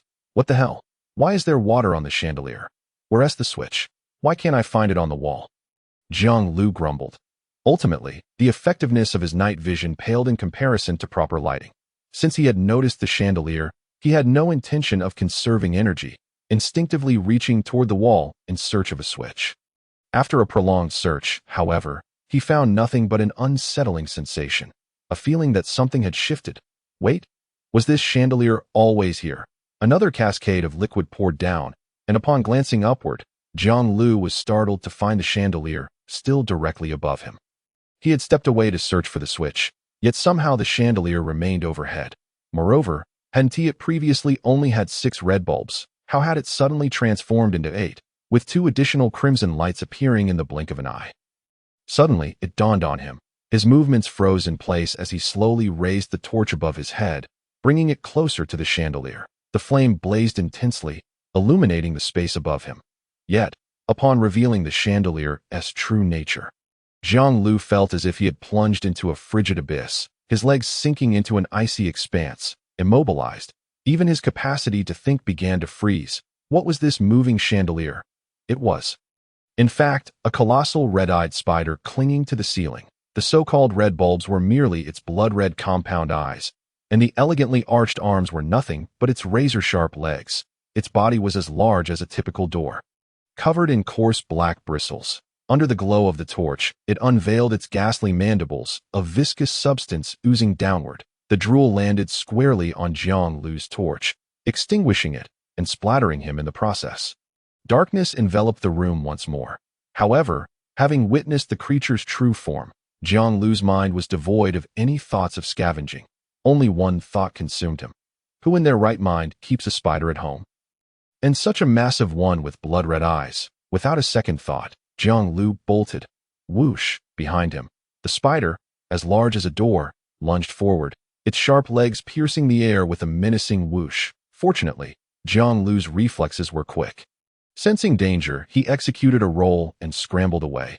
Though somewhat disheveled, he managed to escape into the staircase. Compared to the spacious cavern below, this staircase felt considerably more constricted. Yet, the red-eyed spider showed no signs of relenting. Its 8 legs moving in rapid succession, forcing its way into the narrower confines. Jiang Liu paused briefly to catch his breath, only to find the creature's menacing mandibles approaching perilously close, snapping dangerously near his hand. What the hell? You're really coming in here? Is this spider insane? Jiang Liu cursed, immediately pivoting to ascend the staircase. Given the spider's door-sized frame, maneuvering in the tight staircase was undoubtedly challenging. Nevertheless, with its 8 legs, it moved with remarkable speed, matching Jiang Liu's pace, if not slightly surpassing it. In the face of impending doom, Jiang Liu felt he was climbing faster than ever, as though he could outrun a steam locomotive. Before long, he could see the exit in sight. The path was singular. Initially, he had not given it much thought while fleeing, but now that the exit was near, a grave realization struck him that it is not to say that once one steps outside, safety is assured. The exit leads to a cavern perched perilously on a cliff, devoid of any secure refuge. If the red-eyed spider were to emerge, how would one contend with it, breathing heavily from the exertion of running? The prospect of confronting such a formidable creature, even if one could vanquish it, would undoubtedly come at a significant cost, which contradicts my principle of engaging in battles without sustaining injuries. Upon ascending, I must immediately seal the entrance, effectively trapping this creature below. Otherwise, should it pursue me, I would find myself in dire straits.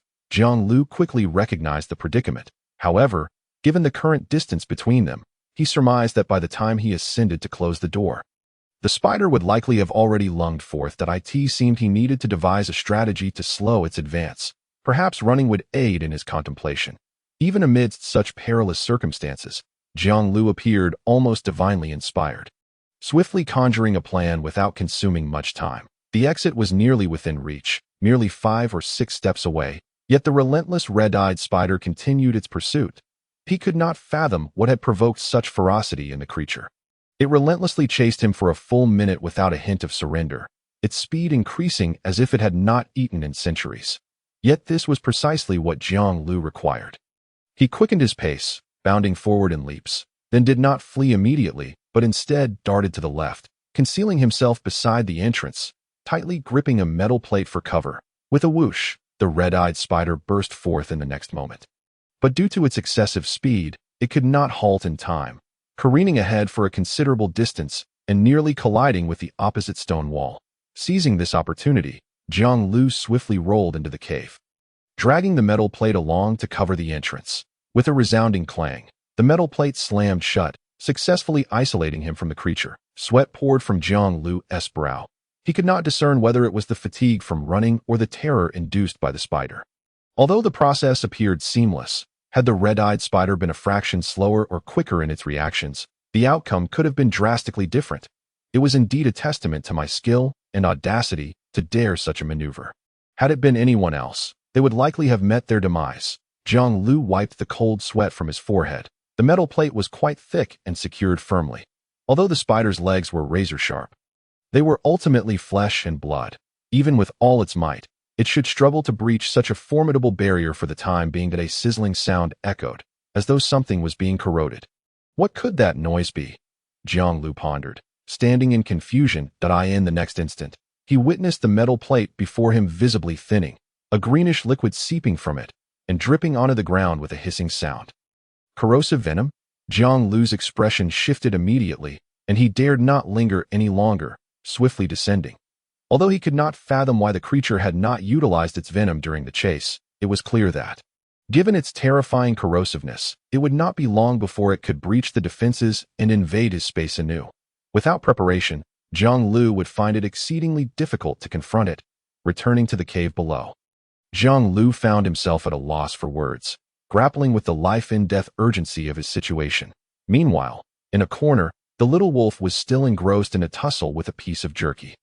"You ungrateful creature, do you not realize we are on the brink of disaster?" Jiang Liu cursed under his breath. The little wolf likely understood some human speech, but chose to selectively ignore him. What is this human saying? Never mind. Even if the world were to end, devouring this piece of jerky is far more important. Its oblivious demeanor brought a smile to Jiang Liu's face. Fortunately, he had no intention of having it join him in facing the red-eyed spider. After all, it was a spider the size of a wooden door. What could one use to fight that? It was best to find a way out and take the little wolf with him. Stop eating. We must hurry. Pack up and flee. We will return the way we came. Lead the way. Do you understand? Jiang Liu snatched the jerky from the wolf's mouth and stuffed it into his backpack. Although there were many supplies here, he could not carry them all. The bow and crossbow were essential, and apart from that, he hastily filled his bag with high-calorie, easily storable food. Once his backpack was packed, Jiang Liu began to scan the room. A creature as large as a red-eyed spider. One could hardly believe it was kept as a pet in this chamber. Jiang Liu would not buy into that notion for a moment. If it possessed such capabilities, why would it need to scavenge? Simply revealing itself would send everyone fleeing. If it were not a pet, then the spider must have wandered in by mistake. Thus, with careful searching, Jiang Liu was certain he could locate the passage through which it had entered. Oddly enough, how could such a massive spider arrive without leaving a single trace behind? After inspecting the surrounding walls, Jiang Liu found nothing, but he paused to reflect. It seemed he recalled the spider perched upon the ceiling when he first saw it. Looking up, he discovered a hole the size of a grinding stone directly above him. Yet, as the saying goes, one must always look up. Jiang Liu had passed beneath it several times without noticing. Although he did not know where this hole might lead, he had no choice but to explore it now that he was out of options. If Jiang Liu wished to return the way he came, he would inevitably have to confront the red-eyed spider. Considering its terrifying corrosive venom, sharp legs, and massive form, he ultimately decided to venture through the hole. After all, should it prove impassable, there was still the option to retreat and face the red-eyed spider in battle. To see which of them would emerge victorious, the ceiling was still at a considerable height above the ground. Ascending to this hole was evidently not an easy task. However, Jiang Liu was not foolish. Since he could not transport any of the items here, there was little reason for caution. He pushed everything aside at the base of the hole. Climbing atop the stacked tables and chairs, he entered the deep tunnel. It was a very deep hole. Jiang Liu hunched over and walked for what felt like 5 minutes without sighting an exit. This passage must have been excavated by the red-eyed spider. With its sharp legs, achieving such depth should have been no challenge. After approximately 5 more minutes, the path ahead began to incline downward, and numerous branching passages emerged on either side. White spider silk was ubiquitous, draping the tunnel like a delicate veil. As Jiang Liu prepared to advance further, the little wolf, cautiously weaving between his legs, suddenly emitted a low growl, seemingly alerting him to something. In the next moment, a dark shape darted across a crossroad ahead, appearing before him for a fleeting instant before vanishing without a trace. Despite the brief encounter, Jiang Liu, endowed with night vision, discerned that it was yet another red-eyed spider. However, compared to the previous one, this specimen was considerably smaller, roughly the size of a basin, evidently still in its juvenile phase. This is bad. We have stumbled into the spider's nest. Jiang Liu's heart raced. He had been somewhat reckless in his haste, failing to recognize such an obvious truth. Following the path excavated by the red-eyed spider would inevitably lead to its lair. What was so surprising about that? Should he turn back? Uncertainty gripped Jiang Liu. The situation was precarious. It was impossible to continue deeper into the nest if all else failed. Confronting the red-eyed spider might be the better option, as leveraging the terrain and employing strategy could allow him to inflict minor injuries while defeating the creature. Furthermore, he carried a mobile phone. He had previously tested that items purchased online would manifest near his phone rather than in the shelter. If he was willing to spend some winter coins on weapons, he could certainly tip the odds in his favor. However, Jiang Liu was reluctant to resort to such measures unless absolutely necessary. For the human body was far too fragile, and he had already utilized his trump card on 2 occasions. Engaging in combat with mutated creatures was not a prudent choice. Just then, a gust of cold wind swept through the tunnel, jolting Jiang Liu from his thoughts. Wind? There is wind here. He paused to sense the air. This chill was blowing from ahead, not from behind. This discovery filled him with unexpected hope. The cold breeze carried not only an unparalleled chill, but also the promise of escape. In an enclosed space, wind could not exist. Thus, if he followed the direction from which the wind flowed, he would surely find a way out of this spider's lair. Let us proceed cautiously and refrain from making any noise. We must escape together, Jiang Liu instructed the little wolf. This was the domain of the red-eyed spider. Merely gazing at the densely woven white silk surrounding them was enough to imagine the multitude of wretched spiders residing within. Recklessly making noise could alert these mutated spiders, who knew if they possessed the ability to hear. Jiang Liu thought that it would be preferable to take action himself rather than face a gruesome demise at the hands of countless spiders.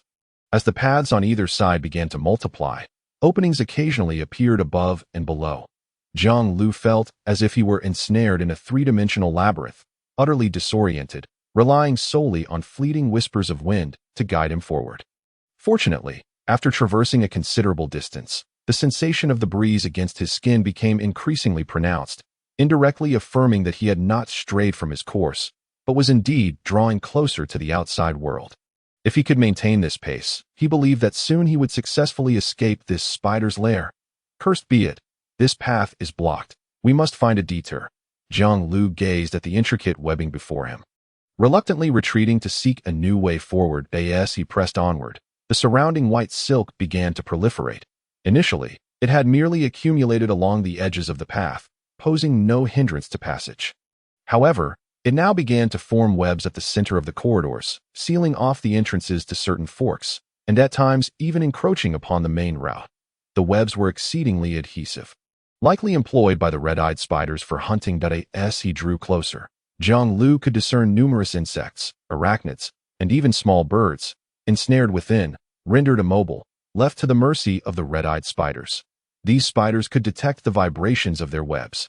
Sensing the presence of potential prey, Jiang Liu wished to avoid disturbing them, and thus repeatedly opted for evasion rather than resorting to brute force to tear through the webs. Alas, it seemed that this area was saturated with webs, leaving no room for a detour. Upon realizing this, Jiang Liu's expression shifted dramatically. Initially, the webs had been sparse. Even if the main path was impassable, he could easily navigate through other forks. Yet, as he approached the outskirts, the winds grew louder and the number of webs increased, making the situation increasingly perilous. Gradually, he found himself perilously close to the exterior. Continuing forward was feasible, but it would inevitably trigger the web's alarms, to proceed or to retreat. He had to make a choice immediately. Remaining stationary was exceedingly dangerous. The number of red-eyed spiders surrounding him was significant. They patrolled this lair incessantly. Throughout his journey, Jiang Liu had encountered several smaller spiders, easily dispatched with his spear due to their lack of threat. However, should he confront a larger one, he could not guarantee victory, and even if he did prevail, this was the spider's stronghold. What if they summoned a dozen or more to assist them? A chilling gust of wind howled through the corridor, brushing against Jiang Liu's face, offering a refreshing breath of hell with it. I'll charge straight to the outside. Surely this horde of spiders cannot hinder me. Jiang Liu resolved to take the gamble that he had no other viable options. The internal layout of this spider's lair resembled a maze. Retracing his steps to find another route might not yield success. Moreover, the longer he lingered within the lair, the greater the likelihood of encountering danger. If he chose to turn back, he might inadvertently stumble upon that colossal beast, leaving him trapped with no escape. Since he was so close to the exit, a bold rush could indeed be the most prudent choice, allowing him to swiftly extricate himself from this peril. Without hesitation, Jiang Liu resolved to act. Once the icy wind passed, he swept his spear in a wide arc, clearing the web before him and successfully navigating through the passage. The web was unexpectedly sticky. He exerted a bit of force to dislodge it. No wonder it could ensnare birds. With a bit more potency, it could rival a glue trap. Suddenly, a cacophony of rustling sounds erupted from all directions, as if an army were converging upon Jiang Liu.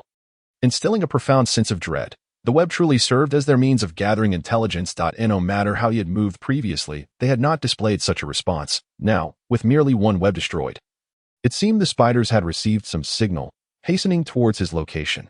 Run, run, run. Jiang Liu sprinted, with the little wolf yelping at his feet, moving even faster. Ahead lay more webs. Having already destroyed one, Jiang Liu saw no harm in dispatching a few more. With a few swift sweeps of his spear, he obliterated the webs. This act, however, incited the ire of the nearby spider horde. If they had approached with mere curiosity before, the successive destruction of their webs now alerted them to the urgency of the situation. A spider the size of a basin suddenly lunged from a dark opening above, its grotesque mandibles poised to unleash a spray of corrosive venom upon Jiang Liu below. Silence. Jiang Liu, quick-witted, thrust his spear upward. Piercing through the creature's body with precision, the little wolf howled, its voice piercing the air, redirecting Jiang Liu's attention forward. Three red-eyed spiders, each the size of a basin, formed a triangular formation around the little wolf. Rather than killing it outright, they expelled copious amounts of sticky white silk from their abdomens, attempting to ensnare the creature for future sustenance. You want to escape so easily. If trouble arises, it will be I who rescues you. Jiang Liu shouted in frustration, charging forth with his spear. In other tales, one might expect a loyal dog to save its master. Yet here, the roles seemed reversed. Nevertheless, Jiang Liu was unperturbed by the trio of spiders. Even without his trump card, he felt confident he had chosen the spear for its reach, allowing him to maintain distance and gain the upper hand in combat. These red-eyed spiders, aside from their slightly longer range for venom, possessed lamentably short attack methods, making them perfectly suited for his strategy. Moreover, their fragile exoskeletons were easily penetrated, as long as Jiang Liu managed the distance. Any strike would suffice to pierce their bodies and bring them down. This was a battle as straightforward as it could be. Suddenly, Jiang Liu felt a searing pain in his right hand that it was as if a bottle of concentrated sulfuric acid had been poured over it. Or 1,000 ants were gnawing at his flesh. As the outer layer of skin was corroded away, the pain surged like a tide, relentless and enduring. What in the world? Jiang Liu winced, instinctively loosening his grip on the spear. He then noticed that an unknown green venom had coated the spear, oozing down from the tip, and, upon contact with his hand, causing the excruciating agony. When he had stabbed the red-eyed spider earlier, the spearhead had been directed downward, so though it had become tainted, it had not touched him. However, when the spider had emerged above, Jiang Liu had thrust upwards in a moment of panic, successfully piercing it. Yet the filthy green venom had streamed down the spear, ultimately corroding his flesh. Damn it, this spider not only sprays venom, but its blood is corrosive too. Jiang Liu exclaimed in horror, hastily shedding his clothing to wrap around the spear. Although the spear had suffered corrosion and various degrees of wear, it remained a weapon he could wield. Preferable to being unarmed, he could not afford to be without it. As for the injury to his hand, it would have to wait until he had fought his way out. Gritting his teeth against the searing pain, Jiang Liu advanced, aiming for the head of a red-eyed spider, summoning all his strength to strike. The dulled spear tip was not particularly sharp, but the intelligence of these three spiders appeared lacking. They foolishly continued to spew silk and did not evade, allowing Jiang Liu to dispatch them with ease. Move quickly, we're almost free, Jiang Liu exclaimed as he extricated the little wolf from the silken confines. In that brief moment, his clothing had been corroded to a large hole, and the wooden spear bore faint scorch marks. Rendering it weak, Jiang Liu dared not continue holding it, lest he sustain further injury to his already wounded hand. He discarded the spear and hastened toward the nearby exit. Behind him, the sound of skittering continued, the swarm of spiders still advancing toward him. Ahead, Jiang Liu spotted a glimmer of light, unmistakably an opening to the outside world, with the fierce cold wind serving as undeniable proof. This cursed spider's lair was a place he never wished to enter again. However, as he reached the exit, poised to face the biting wind, the little wolf suddenly skidded to a halt, letting out a series of frantic yelps. What on earth? Hurry up! Do you really wish to return and confront that swarm of spiders? Jiang Liu, drenched in sweat, rushed forward, clutching his right hand. Just as he intended to give Little Wolf a kick and exit himself, the moment Jiang Liu beheld the scene outside, he found himself halting in his tracks. The swirling snowstorm, a silver crescent moon shining brightly, and the snow-covered forest below created an unmistakable exit. Yet, who could explain why the red-eyed spiders chose to establish the exit halfway up the mountain? The distance to the ground was at least 40 or 50 meters. Jumping down would surely lead to certain death. A soft whimper escaped Little Wolf, seemingly indicating that they could traverse the walls freely, rendering the location of the exit inconsequential to them.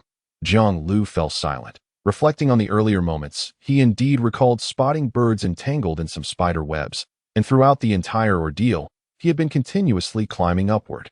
However, the urgency of the situation had left him no time to contemplate, forcing him to rely solely on instinct as he pressed forward. He never anticipated that, although he had ultimately located the exit, it was one only accessible to the spiders. The sound of clicking legs drew nearer behind him. the sharp spider limbs striking against the rocky surface, producing a crisp sound. Jiang Liu glanced back. Well, if I must choose between battling these creatures or leaping down, I would rather increase my height by another 50 meters than return to be devoured. Get ready, little wolf. That a safe landing seems impossible now. But if we aim for that tree, perhaps with a stroke of luck, we can survive the fall by using the snow and branches as a cushion. Jiang Liu jumped in place, surveying the forest below.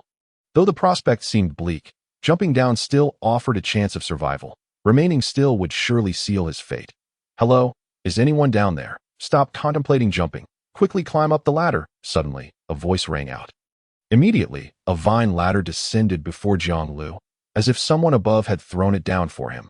People actually reside in this cursed place? Without a moment to waste, Jiang Liu hastily shoved Little Wolf into his backpack, gritted his teeth, and ascended the seemingly rickety vine ladder that looked ready to snap at any moment. Don't move. I'll pour something down that effectively repels those spiders. The voice from above resonated again, followed by a liquid cascading down, drenching Jiang Liu entirely. The liquid, its composition unknown, emitted a foul stench, akin to being immersed in a garbage heap. Yet, surprisingly, it proved remarkably effective. Although Jiang Liu had climbed the ladder, he was still unable to evade the red-eyed spiders. However, as the liquid poured down, the once advancing horde of spiders swiftly retreated, their speed suggesting they were fleeing from something exceedingly terrifying. That you're safe now. Take your time climbing up, the person above said. All right, I'm coming up now. Jiang Liu hesitated for a moment, but did not immediately ascend the vine ladder. Despite the assistance he had received, he remained wary of this stranger. While they had helped him now, there was no guarantee of their intentions once he reached the top. Who knew if this person aimed to deceive him and plunder his supplies? After all, such scenarios were not out of the realm of possibility. Yet, remaining suspended in midair was not a viable option either, nor was retracing his steps. In a moment of inspiration, Jiang Liu feigned gratitude, climbing the ladder while addressing the individual above.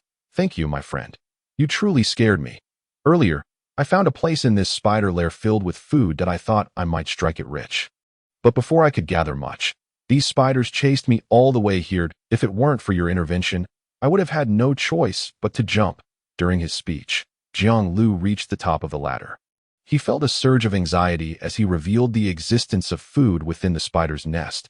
It was the only stratagem he could conceive to be why doing so, even if the stranger intended to rob him. Their greed might compel them to spare his life in exchange for leading them to the food.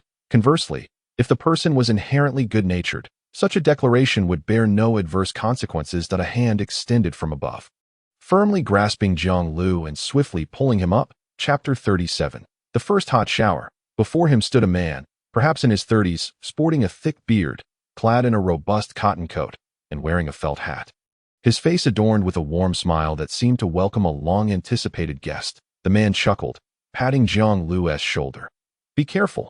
This wretched place, though rich in resources, is equally perilous. You are quite fortunate to have ended up right beneath me, especially at a time when I am unable to sleep.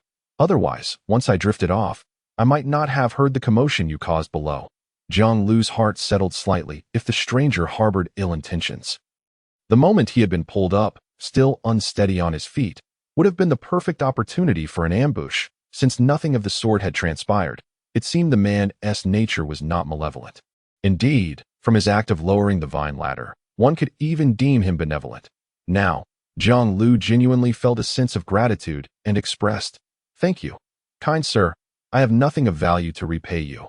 So please accept these items as a token of my appreciation." That he unzipped his backpack, revealing an array of supplies, including a metal crossbow and Little Wolf. Being in another's territory, it was likely the man had not previously contemplated Jiang Liu's resources. Rather than waiting for the stranger to accidentally discover his belongings and concoct a scheme to acquire them, Jiang Liu preferred to be generous up front, offering everything he had, regardless of the man's motives. He had indeed saved Jiang Liu's life, and Jiang Liu was a person who believed in repaying kindness. Presenting a whole backpack of supplies as a gesture of gratitude felt entirely justified. Upon hearing this, the man burst into hearty laughter. What do you mean, kind sir? You make me sound like some ruffian. Before coming here, I was a biology teacher. My surname is Chun. Just call me Teacher Chun or Old Chun, whichever you prefer. Since you've offered so generously, I want to be polite, to be honest. I've been craving fruit during these days, but I can't seem to find any. Teacher Chen extended his hand without hesitation. Taking several apples from Jiang Liu's backpack and biting into one immediately, the sweet, juicy flesh burst in his mouth. The experience was nothing short of exhilarating. I used to dislike these things, but in this dreadful place, I never imagined apples would become a rare treasure. They are nearly impossible to find, Teacher Chen exclaimed. Jiang Liu couldn't help but regard him with newfound respect. He had presented an entire backpack of supplies. Yet the man only took the apples he desired. This action spoke volumes, transcending mere greed. After all, no matter how benevolent a person might be, their survival must come first. This simple deed made Jiang Liu realize that Teacher Chen's shelter likely already possessed ample resources, which is why he could afford to disregard Jiang Liu's offerings. Your hand is injured. Did you come into contact with the spider venom? Suddenly, Teacher Chen seemed to notice Jiang Liu's pallor. Glancing at his right hand with concern that I merely brushed against it. It's nothing serious, Jiang Liu replied, retracting his hand, unwilling to reveal his vulnerability. That spider venom is nothing to take lightly, Teacher Chen cautioned, shaking his head. Come inside. I'll get you some medicine that can effectively alleviate the effects of the venom. He led Jiang Liu into the shelter. The red-eyed spider swarm had taken residence in this mountain cliff, excavating countless passages and delineating many areas for their comfort. The outermost regions served as their hunting grounds. If one were to hover slightly farther away and gaze upon the cliff, they would observe a multitude of openings, densely packed along the cliffside. These entrances sometimes attracted birds, monkeys, and other creatures. If they inadvertently became ensnared in the webs, they would ultimately become the red-eyed spider's next meal.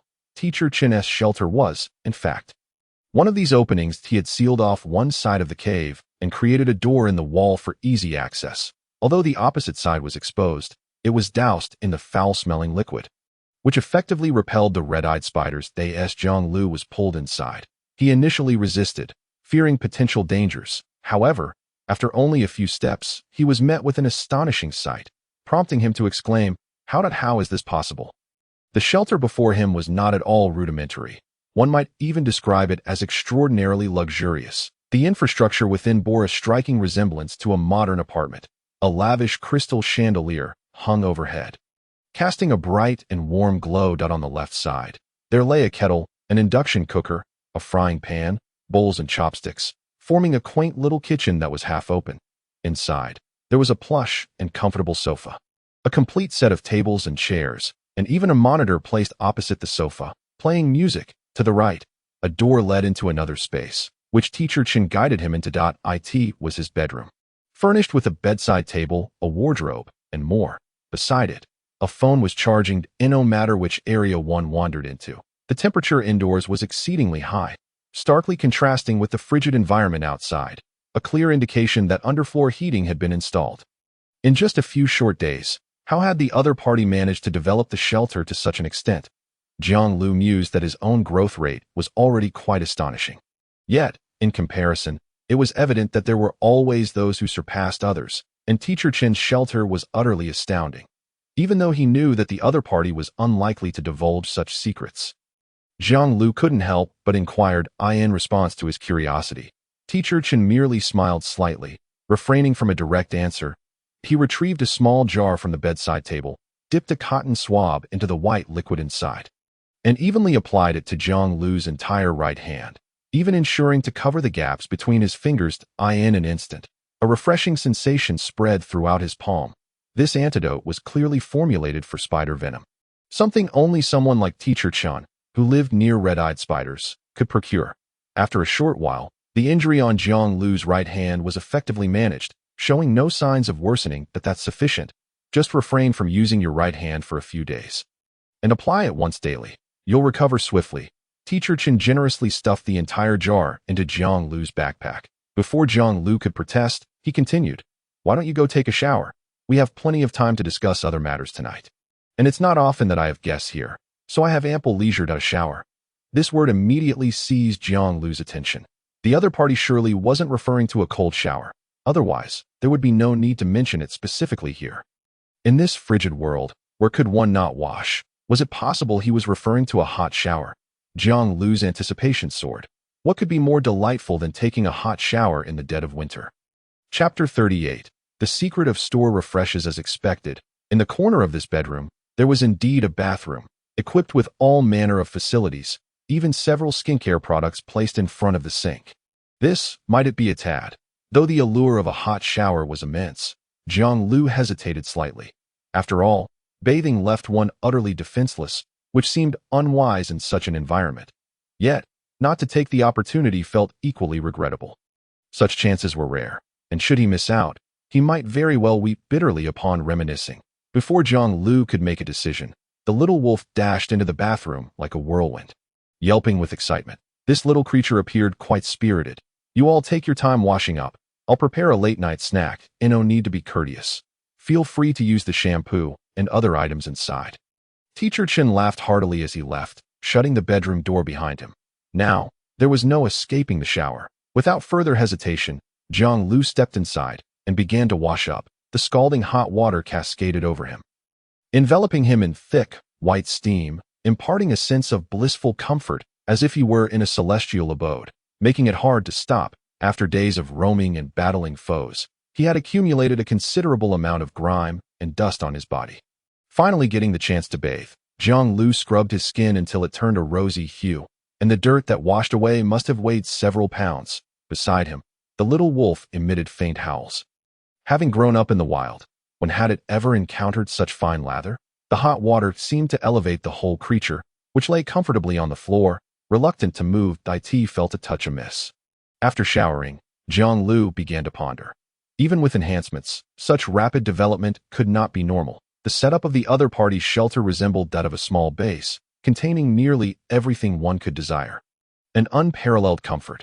What gave the other party such extraordinary capabilities? Was it possible he was a seemingly harmless individual, yet in secret, a ruthless killer?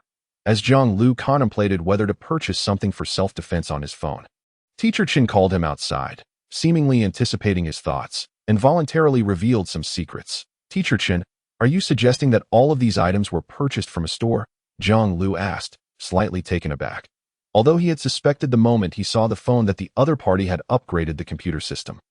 The items refreshing in his own store were merely commonplace resources, entirely lacking in substantial furnishings. Teacher Chen poured 2 cups of hot coffee from the coffee machine, taking a seat opposite Jiang Liu.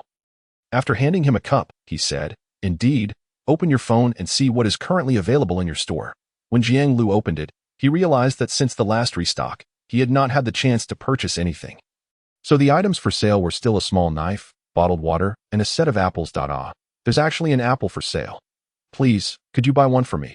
I've been wanting to eat one for quite some time." Jiang Liu exclaimed. Teacher Chen, seeing this, casually opened a nearby drawer, revealing it to be brimming with winter coins. After checking the price, he took out exactly 3 winter coins and handed them to Jiang Liu. "All right, no problem." Jiang Liu accepted the 3 winter coins into his backpack and promptly purchased an apple. A flash of white light appeared, and an apple materialized on the table before them. Teacher Chen immediately picked it up, munching on it as he asked, "Now, let's see what has refreshed. Go ahead and buy another." Jiang Liu glanced at his phone.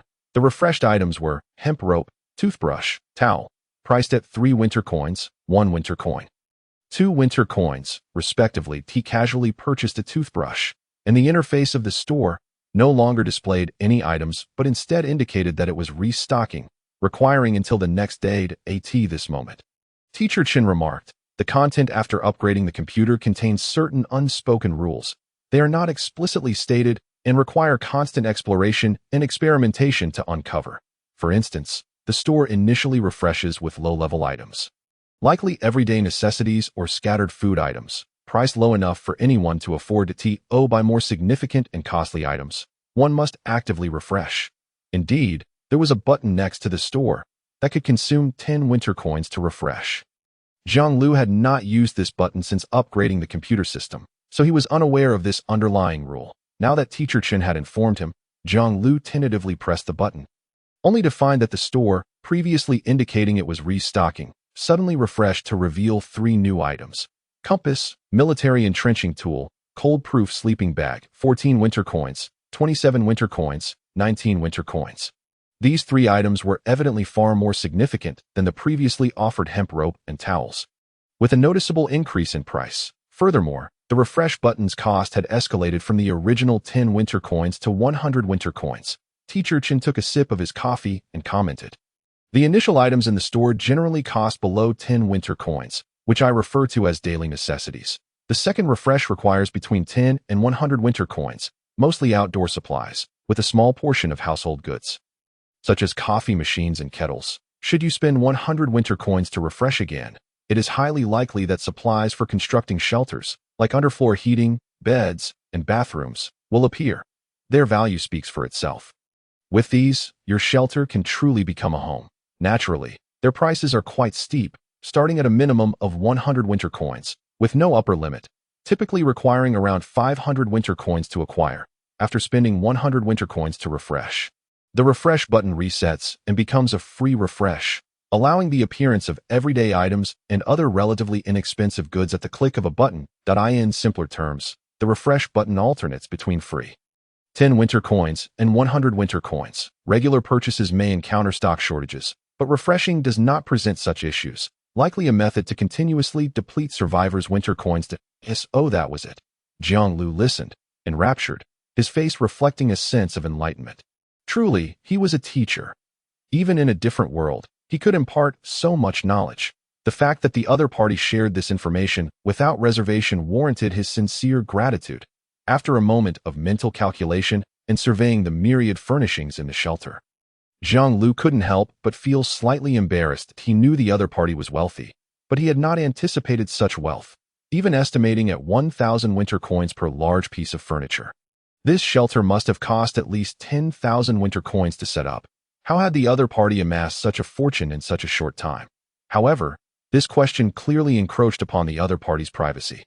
And Jiang Liu, recognizing this, wisely chose to refrain from pursuing the topic further. How could one possibly know if he had come to a halt when the other party was not adhering to the expected norms? To his surprise, the other party boldly inquired, "Aren't you curious about how I managed to acquire such an abundance of winter coins?" Naturally, he was intrigued. Who would ever disdain having fewer winter coins? Jiang Liu responded without hesitation. However, he quickly added, "But, Teacher Chen, are you certain it is wise to divulge such a closely guarded secret? Wouldn't it be rather perilous if I express my curiosity one moment and you decide to turn against me the next?" Teacher Chen chuckled softly. "I did not expect you to possess such a sense of humor, I assure you. I have no intention of harming you. This is not exactly a secret, yes, it happens. I am in need of assistance. If you are amenable, we could work together, and we can split the winter coins 50-50. What do you say?" Chapter 39, Spider Eggs 50-50, Jiang Liu replied, somewhat astonished. Teacher Chen laughed. "What is this? Are you dissatisfied with a 50-50 split? Do you find the compensation insufficient?" "That is not my intention. I merely did not anticipate this," Jiang Liu answered candidly. Typically, one would not readily disclose the methods of earning winter coins.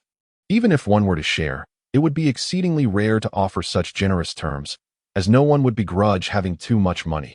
Yet, Teacher Chen was indeed doing just that, and judging by his demeanor, he appeared to be earnest, not deceitful. It is not as simple as you might think.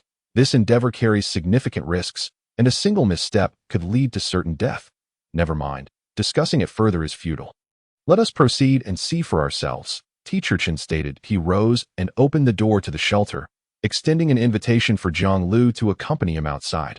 "Are we leaving now? The visibility inside the cave is rather poor at night. Perhaps we should wait until dawn," Jiang Liu suggested. Teacher Chen countered, "Do you truly believe you can sleep soundly after a single cup of coffee?"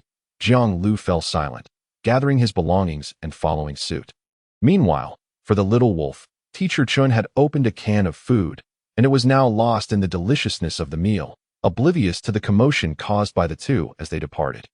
Clearly, Teacher Chen had traversed this spider lair numerous times. With him leading the way, they deftly evaded the patrolling red-eyed spiders. In places where evasion was impossible, he sprinkled the previously mentioned liquid, which effectively repelled the red-eyed spiders and deterred them from approaching. "Where are we headed?" Jiang Liu quietly inquired from behind. Teacher Chen, walking ahead, did not turn back, but replied, "What do you think could be sold at a high price in a shop, thus yielding sufficient winter coins?" Jiang Liu paused, recalling his experience selling the corpses of mutated wolves and the abundance of red-eyed spiders around them, but he answered, Could it be mutated creatures? Indeed, but the answer requires more precision. To be exact, it is living mutated creatures. Living? Jiang Liu asked, puzzled. What difference does it make in the selling price between the living and the dead? Teacher Chen suddenly raised his hand, signaling for silence. Once a red-eyed spider had moved on. He spoke. There is indeed a significant difference. I have conducted experiments. If the corpse of a dead spider can fetch 10 winter coins, a living one can command as much as 30, 3 times the price. Jiang Liu began to grasp what Teacher Chen was insinuating. So, you mean to say that your ability to accumulate such a wealth of winter coins stems from your continuous capture of live spiders, which you then sell to the shop? Considering the scale of this spider lair, if that were feasible, it would indeed be akin to discovering a veritable gold mine. However, the danger of such an endeavor is tantamount to dancing on the edge of a blade. A single miscalculation could lead to a fatal outcome. You are quite right, Teacher Chen nodded. After confirming that no red-eyed spiders lay ahead, they rounded a corner. Capturing live red-eyed spiders is undeniably perilous, with a high likelihood of casualties. Their sharp legs and potent venom could spell my doom at any moment. Thus, after several attempts, I decisively ceased this endeavor. Of course, the primary reason was that I discovered a more efficient method to earn winter coins, one that carries significantly less risk than spider hunting. As they conversed, the two had traversed a considerable distance, and it seemed they were nearing the depths of the lair. Jiang Liu wondered why Teacher Chen had brought him to this particular location. This way, we are almost there. Teacher Chen suddenly halted. He crouched down and slipped through an inconspicuous opening on the left, which was reeking of the stench reminiscent of a garbage dump. Yet, this also indicated that it should be safe, as no red-eyed spiders would linger in such a foul place. Jiang Liu hunched over as he made his way through the tunnel. The smell intensified the further he advanced, as though they were entering a veritable landfill. What on earth is that smell? Jiang Liu could no longer contain his curiosity and asked Teacher Chen. Teacher Chen replied in a hushed tone, within the red-eyed spider lair lies a hatching zone filled with numerous spider eggs, guarded by a spider the size of a car. When these eggs hatch, a foul liquid is released, emanating this repugnant odor. I am uncertain of its exact nature, but that is the source of the smell. We are currently heading towards this hatching area. Jiang Liu pondered. Is this foul liquid the same one you previously splashed on me to send the red-eyed spiders scurrying away? Yes, that liquid, while odorous, is harmless. However, this scent typically appears only near the spider eggs, and the mother spider nearby is particularly vicious. It would not hesitate to kill even its own offspring if they ventured too close. Hence, when I sprinkle the liquid and the smell disperses, these low-intelligence spiders believe they are nearing the hatching zone and promptly retreat. Teacher Chen explained patiently, although he had painstakingly gathered this information over time. He was not at all perturbed. On the contrary, he took great pleasure in the teaching process, experiencing a sense of accomplishment akin to his previous days as an educator. Jiang Liu responded cooperatively. It is truly remarkable. You are exploiting their biological instincts to ingeniously avoid their attacks. Are we heading to the hatching area to procure this liquid? Or perhaps to seize the spider eggs themselves for sale at the shop? Teacher Chen beamed. Precisely. Each spider egg contains an unhatched red-eyed spider. Bringing them back to the shelter to sell at the shop can yield a handsome sum of winter coins. Moreover, the sheer number of these spider eggs makes them easy to collect. The only issue lies with the guardian spider. Its vigilance has increased recently, and I require assistance to facilitate the theft. After traversing a lengthy corridor, the two finally entered the hatching area. It resembled a small basin, roughly the size of 2 football fields, with elevated edges and a flat center strewn with white spider silk. Without much searching, Jiang Liu noticed that the surroundings were nearly piled high with white spider eggs. In the center, a red-eyed spider the size of a car hung upside down, approximately 4 to 5 meters above the ground, its 8 crimson eyes tightly closed, seemingly in slumber. Oh, you see those white spider eggs? Your backpack is quite large. I will provide you with another. When I distract the guardian spider, you should fill it to the brim, then return the same way. I will wait for you at the previous fork in the path. Teacher Chen instructed in a low voice, removing the pack he carried and handing it over. Chapter 40. An old friend in the lair. Are we to act now? Jiang Liu expressed his surprise. Teacher Chen demonstrated his sincerity by taking on the most perilous task himself, while delegating the seemingly safe task of collecting spider eggs to Jiang Liu, which clearly indicated his genuine desire for collaboration. However, was this not a bit too hasty? It had barely been an hour and a half since their meeting, and Jiang Liu had hardly rested. Teacher Chen was already eager to plunge into the task of gathering spider eggs.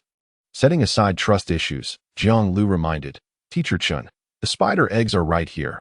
Why the rush? Wouldn't it be wiser to rest first? Teacher Chen slapped his forehead. You are correct. I have been too impatient.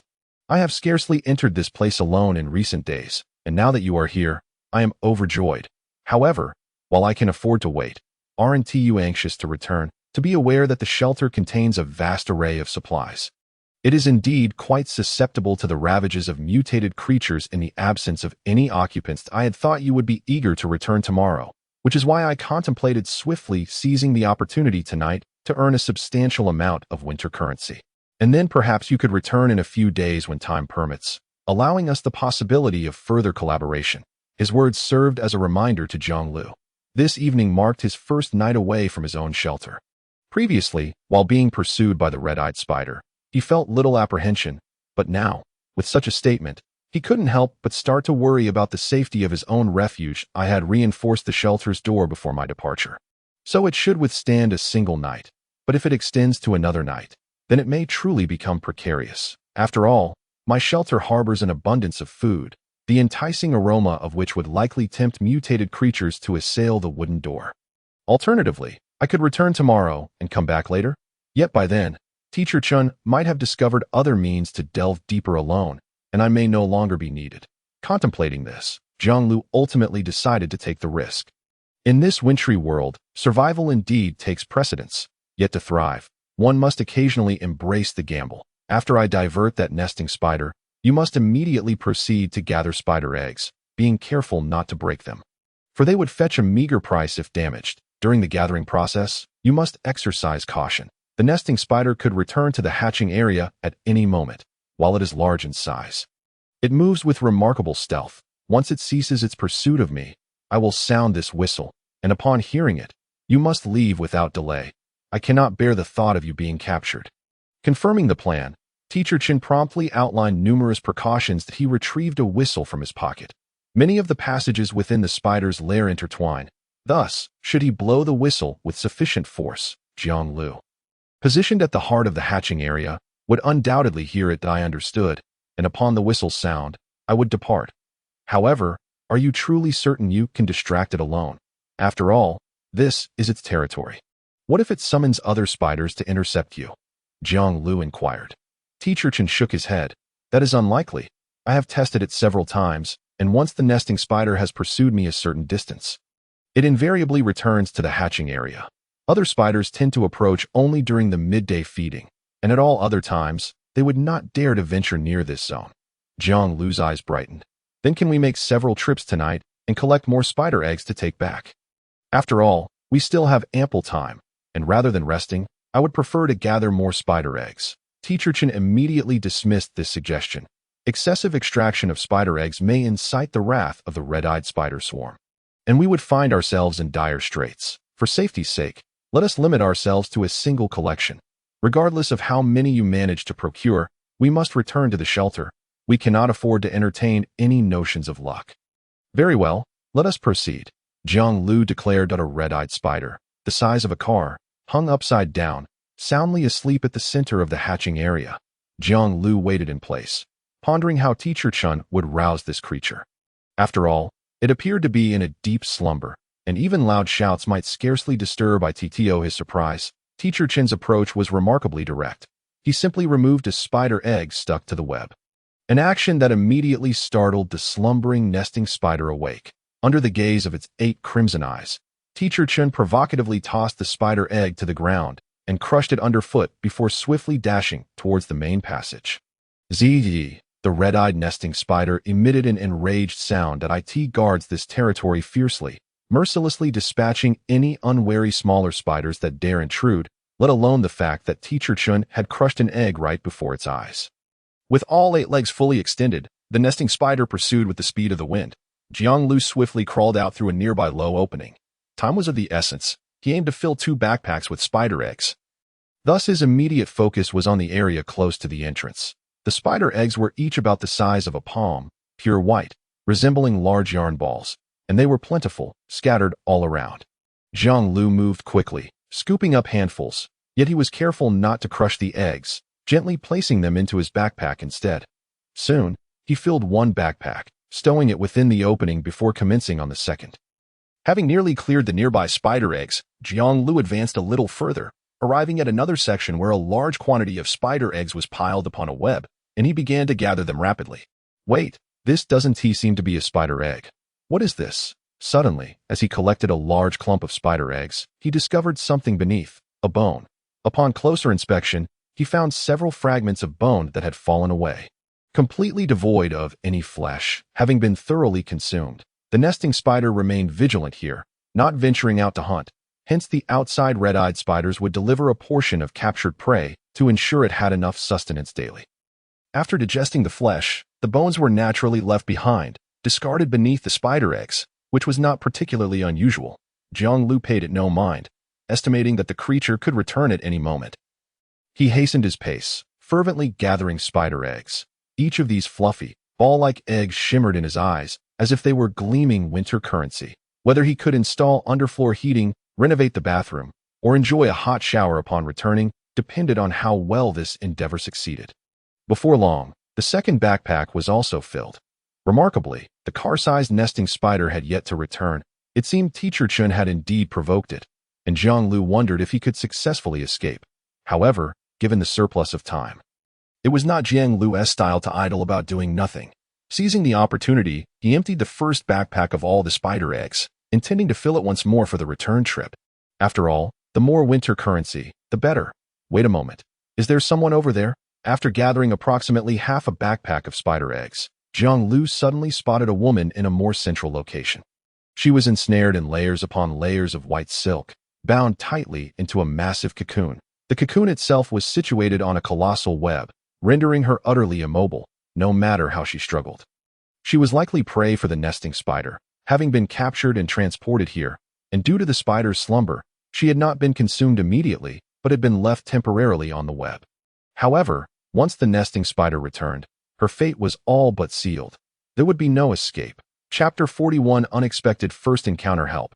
Help me to A.S. Jiang Liu saw her. The woman also caught sight of him, her dim eyes suddenly igniting with a fierce glimmer of survival, struggling in hopes of drawing his attention. Do not worry. I will. Beep. The shrill sound of a whistle suddenly pierced the air, echoing within the cave.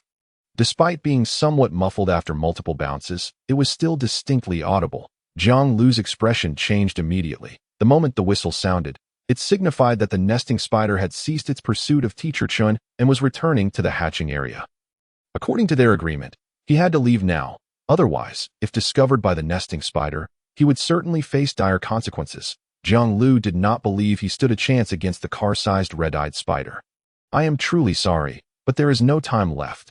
Jiang Liu had just taken 2 or 3 steps forward when he heard the whistle and had no choice but to harden his heart and retreat.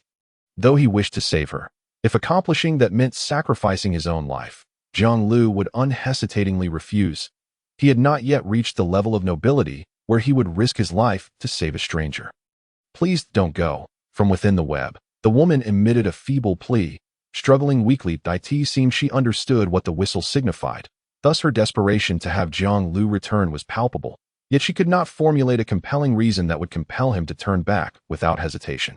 Suddenly, she appeared to recognize something familiar, her eyes growing ever brighter, her tone tinged with incredulity as she exclaimed, Jiang Liu? Is that you? Jiang Liu's steps halted abruptly. In this desolate place, the likelihood of someone calling his name was exceedingly rare. Yet, he quickly reflected, unable to recall who this acquaintance could be. Surely, he had not become so face-blind as to forget someone he had met, among all the friends and family he had encountered. There should be some semblance of recognition. It is me. That pair of armed guards was a gift from me to you. I am Bai Hua, she exclaimed joyfully, swaying on the web, astonished that she could encounter a familiar face just before her demise. Bai Hua? It is truly her. This revelation made sense. After all, while he had conversed with Bai Hua extensively, they had never met in person, so it was entirely reasonable that he did not recognize her. Since the other party could recount the origin of the armed guard in her own name, it stands to reason that her identity is genuine. She is undoubtedly Bai Hua. Damn it, should I return or not? Jiang Liu found himself in a quandary that if she were a stranger, he would have left without a second thought, free from any feelings of guilt. However, Baiwa was his partner, and their previous online collaborations had been quite harmonious. If he were to turn and leave now, safety would be assured, but upon returning, he would be deprived of a reliable survivor companion, an irreplaceable loss for Jiang Liu. The sound of the alarm continued to resonate, growing increasingly fervent. As if urging Jiang Liu to flee without delay, he cast a glance at the passage where the nest-guarding spider had departed. It lay in eerie silence, devoid of any movement. Perhaps the other party would take a long time to return, but it was also possible that a massive spider head could emerge at any moment. Damn it, if I succeed, you must at least provide me with a full set of protective gear. Gritting his teeth, Jiang Liu ultimately decided to take the risk and attempt to rescue her. The round trip to Baihua's location would take no more than a minute. He truly did not believe that the nest-guarding spider could return so swiftly. First, free me from this web beneath me. Baihua's voice trembled, and at the moment she called out Jiang Liu's name, she was genuinely afraid that he might ignore her and flee, leaving her here to await her demise. Fortunately, fate smiled upon her. On the brink of death, she encountered this fierce individual capable of single-handedly slaying mutated wolves. If it were someone else, they likely would not possess the courage or the time to race against death to save her. Baiwa was ensnared by 2 layers of webs, the first being the dense webbing that bound her tightly like a zongzi, rendering her unable to move freely. The second was the large web beneath her, with exceptional stickiness, effectively gluing her to it like an insect trapped in a snare. Jiang Liu remained silent. His right hand was injured and unable to grip the knife, leaving him no choice but to draw the short blade from his waist with his left hand and slash at the web frantically. Thankfully, while the web's stickiness was formidable, it was inherently fragile. Without encountering much resistance, Jiang Liu managed to slice through the web beneath Baiwa, causing her to tumble to the ground. Damn it, there are too many webs on you. I can't untangle them all at once. After removing the web that had ensnared Baiwa, Jiang Liu turned his attention to those remaining on her. When spiders require their prey to remain alive, they expel a copious amount of silk upon them, layering it upon layer, resembling a series of overlapping tape rolls, making it exceedingly difficult to unravel. Jiang Liu, wielding a knife with his left hand, found it unwieldy, and if he were to exert too much force, he risked injuring Baihua entangled within the silk, leaving him momentarily at a loss. Time was of the essence. Just pull me along, and we can untangle things once we are outside, Baiwa urged at that moment. Though she was also terrified, she had refrained from speaking too much earlier, fearing it would disrupt Jiang Liu's actions. Now, seeing his efforts hindered, she offered the crucial suggestion. Yes, you're right. Jiang Liu realized, sheathing his short blade, that it was difficult to advance while on the ground, so in light of the urgency, he swiftly lifted Baiwa into his arms and hurried towards the entrance they had just come from. To his surprise, Baiwa felt surprisingly light. Despite being ensnared by a tangle of silk, she weighed no more than around 80 pounds, making it manageable to carry her a short distance. Keep an eye on the back for me. Let me know if that creature returns, Jiang Liu urged, breathless, unable to spare a glance at his surroundings, pushing himself to run desperately back, hoping the nest-guarding spider would not return so swiftly. However, contrary to his hopes, halfway through their escape, Baiwa suddenly trembled in his arms and, filled with trepidation, exclaimed, "It's back." Jiang Liu turned to see a spider the size of a cart, with crimson eyes, re-entering the hatching area through the passage they had just vacated. Its 8 scarlet compound eyes shifted slightly, quickly noticing the missing spider eggs in the nest. Upon turning its head, it spotted Jiang Liu fleeing with Baiwa in his grasp. Hisses. Upon witnessing this, it emitted an enraged roar. In an instant, it lunged forward with astonishing speed, its spider legs darting across the walls with ease, almost instantaneously positioning itself directly above Jiang Liu. Whoosh! A razor-sharp spider leg lunged towards Jiang Liu's face, seemingly intent on impaling him on the spot. Chapter 42. The red-eyed spider swarm erupts. Are we going to die? A sense of despair washed over Baihua. Had she known, she would not have called out Jiang Liu's name. Had she remained silent, he might have been able to retreat unscathed, avoiding the fate of dying alongside her. Yet, if there was even the slightest chance of survival, who would willingly abandon it? Upon recognizing the arm guard Jiang Liu wore, she had been unable to restrain herself from calling for help. Baiwa closed her eyes, fatigue enveloping her. She had maintained her consciousness for so long, and now she longed for rest. However, after what felt like an eternity, the anticipated pain failed to arrive. She opened her eyes in confusion, only to find Jiang Liu had sheltered them within a large cluster of spider eggs. Do not fear, though this creature wishes to kill us. It dares not act against the spider eggs, thus we are temporarily safe, Jiang Liu reassured her with a smile, seizing the moment to swiftly begin unwrapping the silk that ensnared her. Surrounding them was a vast cluster of spider eggs, glued to the webbing, resembling clusters of snowballs. That it was indeed their refuge among these spider eggs that had spared them from disaster. In truth, this deduction was Jiang Liu's own speculation and could not be confirmed with absolute certainty. Yet, when they had been cornered, he had no choice but to take a gamble, and now it appeared that his intuition had proven correct. Though the nest-guarding spider was immense and terrifying, it would not readily harm the spider eggs. Hiding here certainly afforded them a momentary respite. Above them, the nest-guarding spider remained, its 8 crimson eyes fixated intently on the diminutive duo below. Should they dare venture into an area devoid of spider eggs, they would be met with a terrifying assault. What should we do next? Baihua's silk had been swiftly untangled, restoring her ability to move. Her condition was evidently subpar, but in the face of the current predicament, she had no choice but to force herself to rally her spirits to confront the impending crisis. Jiang Liu, are you still alive? What is happening now? Hey, who is that beside you? There are still living people in this cursed place. Suddenly, Teacher Chen's voice echoed from the entrance. Given his speed, it seemed he had immediately returned upon realizing Jiang Liu was not where they had agreed to meet. Regardless of whether he was concerned for the spider eggs or feared Jiang Liu might encounter some misfortune, Teacher Chen's arrival was an immense stroke of luck. Jiang Liu quickly recounted their situation, receiving Teacher Chen's response. I see. It's truly rare to encounter someone familiar here. I bear no ill will towards you. This spider is currently in a precarious situation. You must not leave the area containing the spider eggs, or you will surely be torn to shreds. I will lead it away. When I do, make haste to depart, and we shall meet at the original rendezvous point.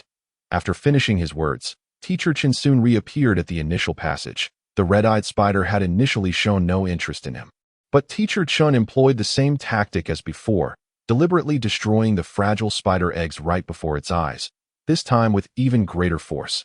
This caused the nest-guarding spider to become enraged, charging straight at him, disregarding the two below.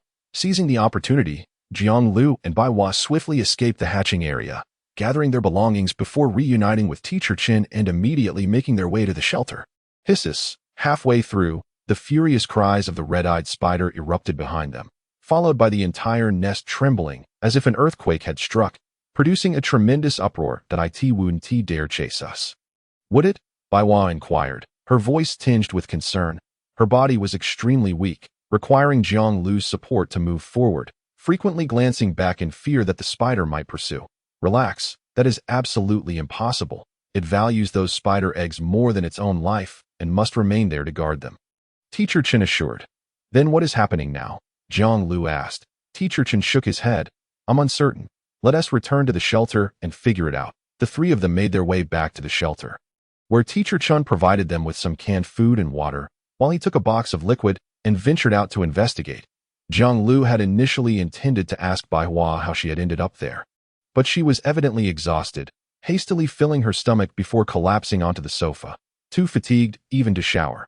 Jiang Liu could only relent. In truth, after narrowly escaping the clutches of the nest-guarding spider, he was equally drained. He lost interest in counting the spider eggs they had collected and, without realizing it, drifted off to sleep. The next morning, they were awakened by Teacher Chen. You must be Baihua, right? Go wash up.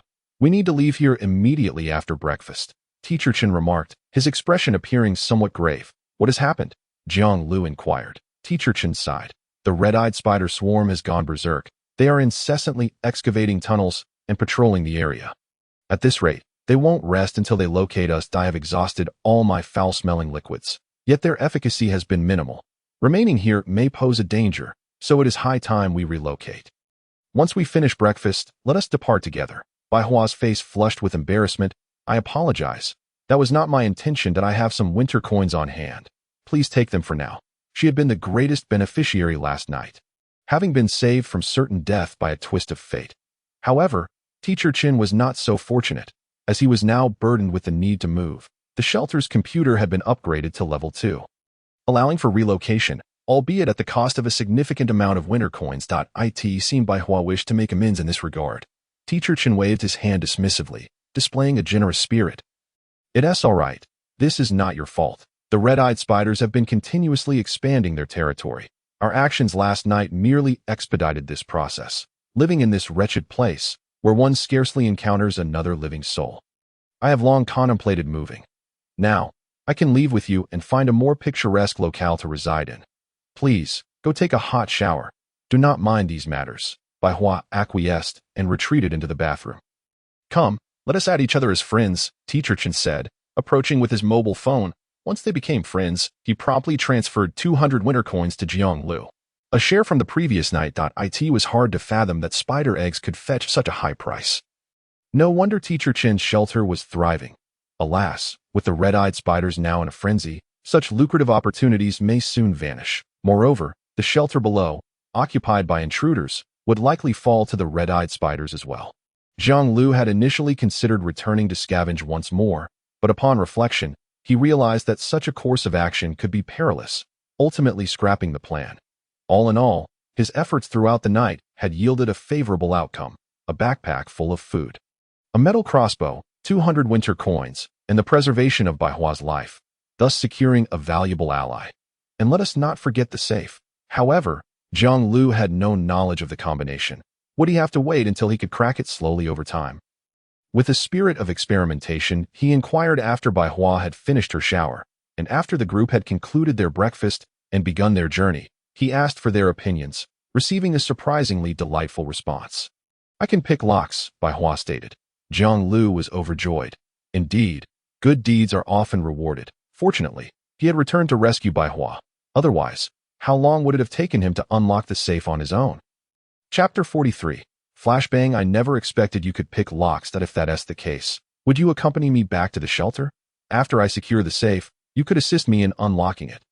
Jiang Liu proposed. No problem. Baihua readily agreed. In fact, my ability to pick locks is due to a talent I possess. After you provided me with the USB drive, I extracted my second survival talent, named metal disassembly, which allows me to easily dismantle metallic objects. With the tools I carry in my backpack, I can definitely unlock the safe. Jiang Liu had an epiphany. How fascinating survival talents were. They could even modify the human body, enabling night vision, let alone the simple act of opening a small safe. Moreover, judging by Baihua's description, the metal disassembly talent clearly had more applications than just lockpicking. If utilized effectively, it could elevate her career to new heights. Your second talent is quite impressive. Combined with your metal crafting skills, the synergy could yield extraordinary results. Be sure to make the most of it. Teacher Chin commented from the side. Earlier, during breakfast, Baihua had enthusiastically introduced her talent, metal crafting, and mentioned that Teacher Chin could always seek her assistance for equipment in the future. Indeed, I am pleased to have acquired a complementary talent. Baihua responded with a smile. All right, we have reached a point where we must part ways. I heard you mention a city in that direction. I would like to explore it and perhaps find a livelier place to settle, as it's far too lonely here. After the trio left the spider's lair, Teacher Chin took the initiative to suggest their separation. Jiang Liu and Baihua showed no desire to retain him, but shared some intelligence they possessed, hoping the other would remain vigilant and avoid attracting envy or ill-intent. By the way, Jiang Liu, do you have an ample supply of resources? I never expected you to keep a dog, Baihua remarked after bidding farewell to Teacher Chin. Crouching down to pet the little wolf relished the attention, obediently rolling over to expose its round belly. This sight incited a silent curse from Jiang Liu when he had first brought the creature home. Even a slight touch had been met with ferocity, yet now, faced with Baihua, it behaved like a docile lapdog. Do not forget your lineage, he thought. Nevertheless, having a dog at home was certainly better than being all alone. The world was indeed perilous. By the way, how did you end up captured by the red-eyed spiders? Jiang Liu inquired. Had it not been for my intervention, you would likely have perished, he added, reflecting on the previous day's events. Baihua's complexion paled.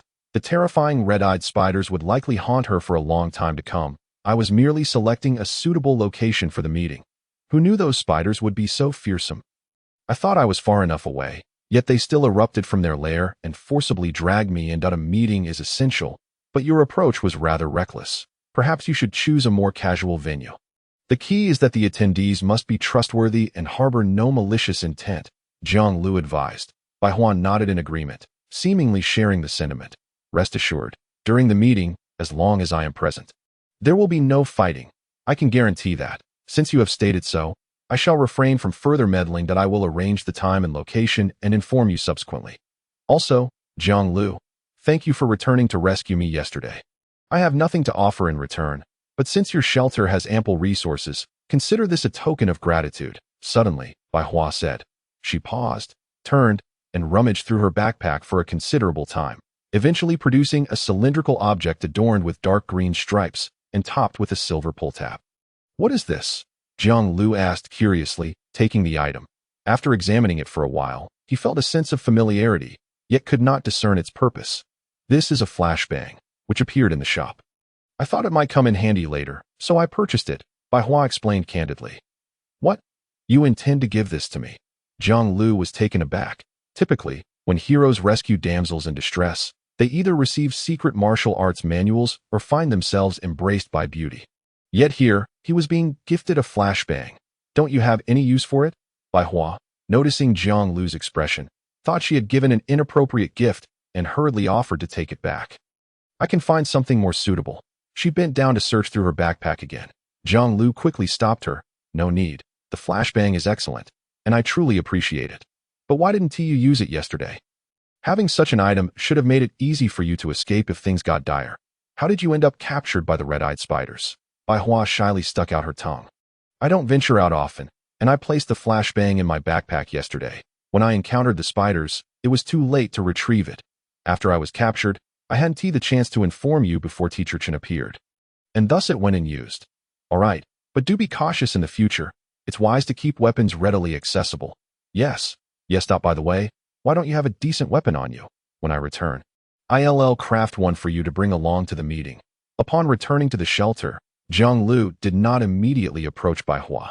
Instead, he patiently waited for the little wolf. Once he confirmed it made no noise, he felt relieved to proceed. He approached the edge of the right-side forest, where he had buried 3 corpses the previous day. Now, looking back, he could discern several crimson stains mingling with the white snow and some signs of excavation. Yet the bodies were nowhere to be found. It seemed the previous night had been quite tumultuous, and he could only speculate how many mutated creatures had been drawn by the scent of blood, excitedly digging through the thin layer of snow to drag the corpses away. However, Jiang Liu did not concern himself with these matters. He arrived at the entrance of the shelter and carefully examined it, discovering several new scratches on the door. Fortunately, I had the foresight to decisively spend some winter coins before leaving yesterday, reinforcing the wooden door and adding an additional lock, which ultimately safeguarded the supplies within the shelter. Please, come in. Jiang Liu opened the door, and indeed, the supplies inside were exactly as he had anticipated, without any loss. Bai Hua was not one to stand on ceremony. She stepped inside directly, upon spotting the wolf carcass in the corner. She appeared to have mentally prepared herself and was not particularly surprised. However, when she saw the can of tomatoes tucked away, she could not help but glance back at Jiang Liu with a hint of excitement. Chapter 44. The Surprise in the Safe. What's the matter? Do you wish to have some? Jiang Liu inquired. Noticing Bai Hua shaking her head repeatedly, he resumed his tasks, adding firewood to the fireplace and meticulously placing the items they had gathered during their outing back in their respective spots. It was then that he recalled he had acquired a metal crossbow, and he hurriedly retrieved the 2 crossbow bolts he had previously confiscated, eager to see if they were compatible after some trials. To his astonishment, they indeed fit, though the bolts were clearly a size too small to allow the crossbow to unleash its full lethal potential, which was somewhat regrettable. Leave it to me. Let me take some measurements. I can forge a few suitable bolts for you once we return. Bai Hua stepped forward, beginning her assessment. The crafting of the bolts was not overly complicated. Her dexterity was commendable, and she felt confident in this regard. All right, what kind of reward do you desire? How about taking a piece of wolf meat with you? I have no fondness for it, and could never finish it on my own, Jiang Liu suggested. No need for the wolf meat. It's merely a trivial matter. However, if possible, could I take a can of tomatoes with me? Bai Hua replied. By the way, please bring out the safe. I will unlock it for you. Jiang Liu took out his phone and after a few moments of operation, a safe appeared in the corner of the cluttered area. Once Bai Hua unlocked it, it could be utilized to store some more significant items. Opening this safe is not particularly challenging. I should be able to manage it in 10 minutes, Bai Hua asserted confidently. She retrieved numerous tools from her backpack, making it hard to fathom how one could carry wrenches, pliers, and even a saw while venturing out. The safe, though only the size of a cabinet, was remarkably heavy, its contents entirely concealed from the outside world until it was opened. Soon enough, Bai Hua successfully pried open the safe. However, rather than simply unlocking it, she removed the door entirely with a somewhat brutish approach, yet it achieved the desired outcome. Hurry, let us see what's inside, Jiang Liu urged from behind. This was an item he had painstakingly salvaged from a shelter, marking it as a significant find. Theoretically, the value of the items within should rival that of the cans and alcohol he had previously discovered. Bai Hua nodded, peering through a slight opening she had created, and instinctively glanced inside. However, that fleeting glimpse rendered her momentarily frozen. What's wrong? Open it all the way, Jiang Liu pressed from behind. Bai Hua slowly turned her head, her eyes seemingly harboring a different notion, her expression gravely serious as she spoke. Jiang Liu, do you think I could kill you now and claim all this bounty for myself? As she shifted aside, Jiang Liu's gaze was met with an astonishing sight. The safe was brimming with winter coins. Oh my goodness, what on earth? Jiang Liu's eyes widened in disbelief. Each winter coin was merely about 2 millimeters thick and stacked 10 high. They amounted to around 2 centimeters, given that the safe stood at least a meter tall and half a meter wide. It was filled to the brim with neatly stacked winter coins. Calculating hastily, he realized, wait, this must be at least 10,000 winter coins, Jiang Liu exclaimed excitedly, rushing to the door to firmly close and lock it. Bai Hua immediately tensed, crossing her arms defensively, frowning as she regarded him with suspicion. What are you planning? Why are you closing the door so suddenly? Please, I would have acted long ago if I intended to do something. Why would I wait until now? Have you heard of the saying wealth should not be flaunted? With such a substantial sum, it's only prudent to secure the door and count it properly. Jiang Liu replied, somewhat exasperated. Indeed, he needed to count it carefully. It was an unimaginable bounty, and he wondered where Bai Hua had procured such a safe. After a moment of contemplation, Bai Hua acknowledged the validity of his words. Oh, aside from the winter coins, there's also a USB drive in here, Bai Hua suddenly remarked, reaching into the safe to retrieve a USB drive that appeared intact and likely functional. It should be readable once plugged into a computer. Without hesitation, she stood up and connected it to the computer within Jiang Liu's shelter. In the next moment, the contents of the USB drive were displayed on the computer screen. The locations of 4 shelters intersect at diagonals. Beneath them lies my inheritance. Bai Hua quietly read aloud the information. What? Are you serious? Jiang Liu exclaimed in astonishment, realizing he had stumbled upon a treasure. The discovery of over 10,000 winter coins was already a stroke of fortune.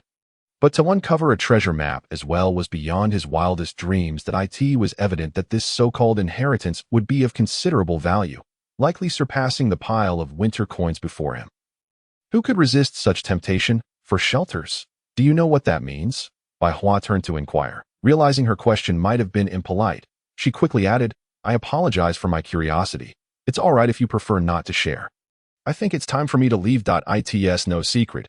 I believe what S mentioned here refers to this map, Jiang Liu replied, unfurling a leather map without hesitation. Indeed, the map marked 4 yellow question marks, indicating the shelter's locations. Upon seeing the map, Bai Hua immediately comprehended the meaning behind the message. 2 points create a straight line. The intersection between 2 lines should be the location of the inheritance. Let me see. It appears to be here. She traced 2 straight lines on the leather map with a small knife, ultimately identifying a point of intersection located in the midst of a vast expanse of ruined city. Beneath a particular structure within those ruins lay the inheritance. What an extraordinary discovery. Jiang Liu felt a surge of excitement. An inheritance signifies resources. More resources translate to a better life. Thus, for those living in the harsh winter world, the scarcity of resources is a perpetual reality. The day of satisfaction is never to be found. Although the specific contents of this inheritance remained unknown, even if he could not utilize them himself, they could be traded with others, ensuring that once Jiang Liu acquired them, he would benefit regardless. That area of the city is not particularly safe at the moment. Bai Hua observed the location, frowning and shaking her head. "Oh, do you possess any information?" Jiang Liu inquired immediately. Given Bai Hua's unique talents, she needed to engage with others and partake in trade to secure her survival, which endowed her with superior information-gathering capabilities compared to Jiang Liu.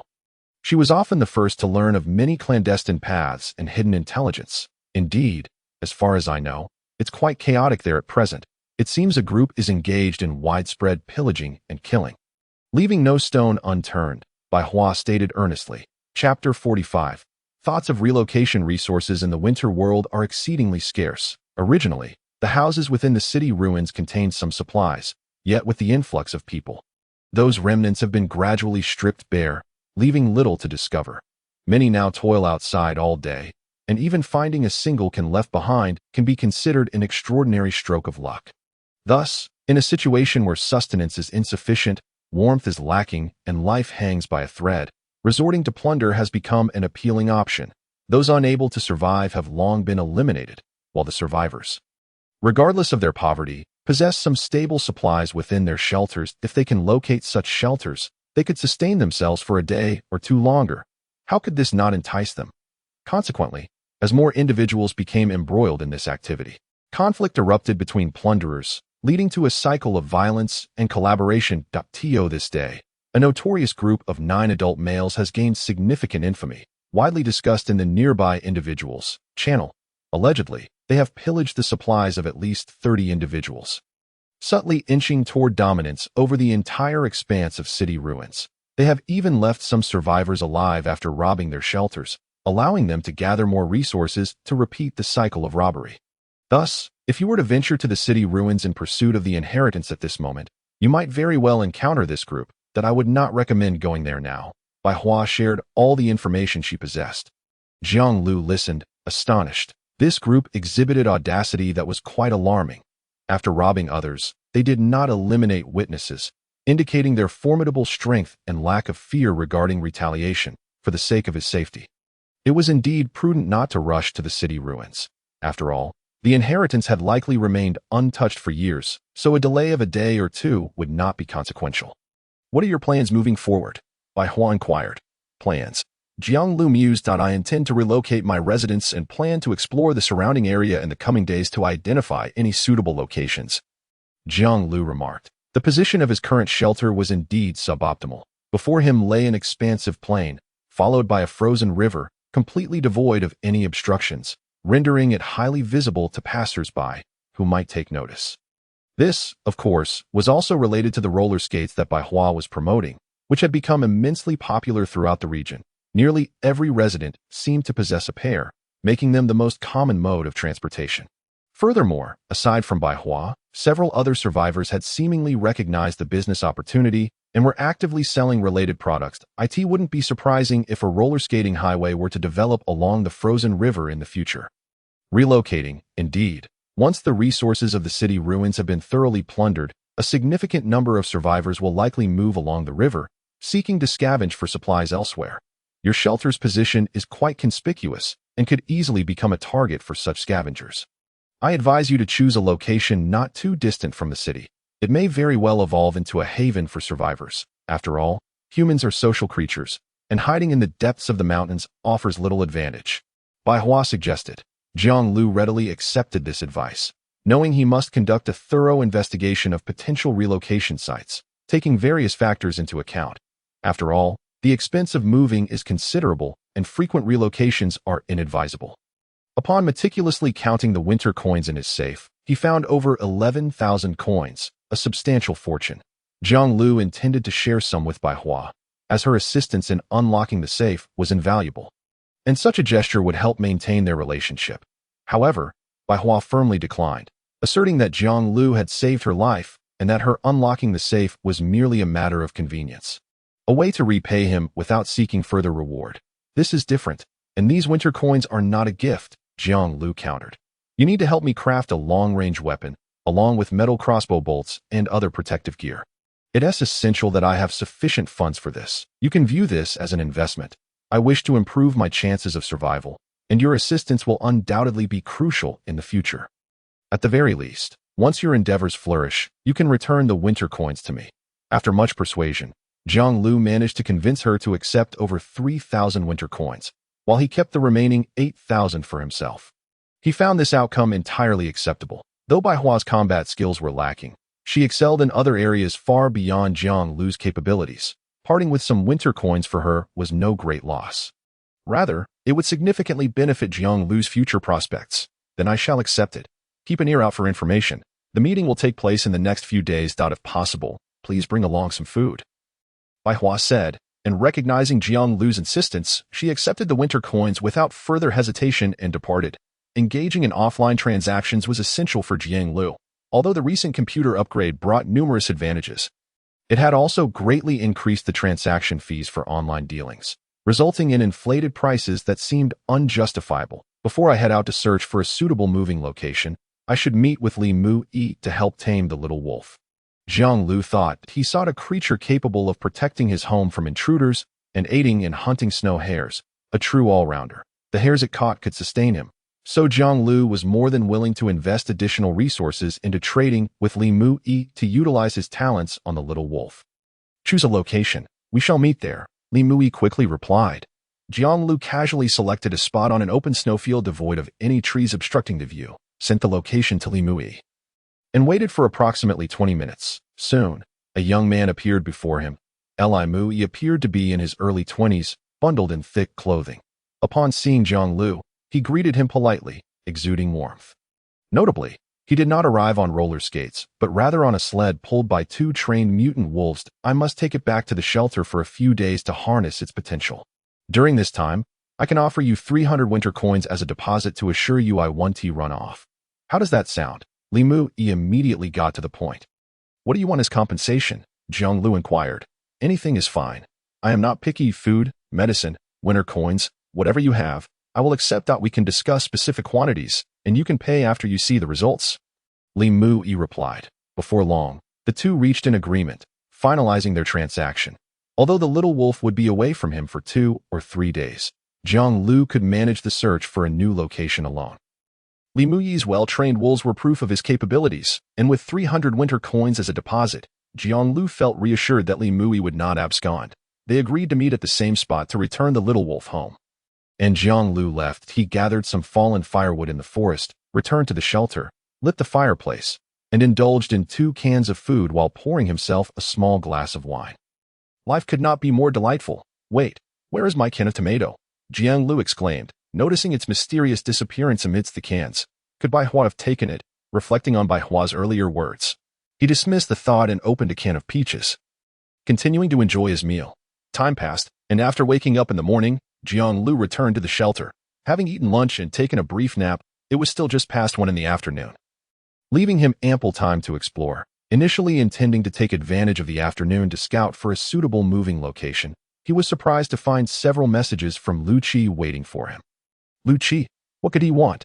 Jiang Liu recalled that Lu Qi possessed the talent of plant affinity and had been attempting to cultivate vegetables, though he was uncertain of his progress. Brother Jiang. My vegetables are just 1 step away from success.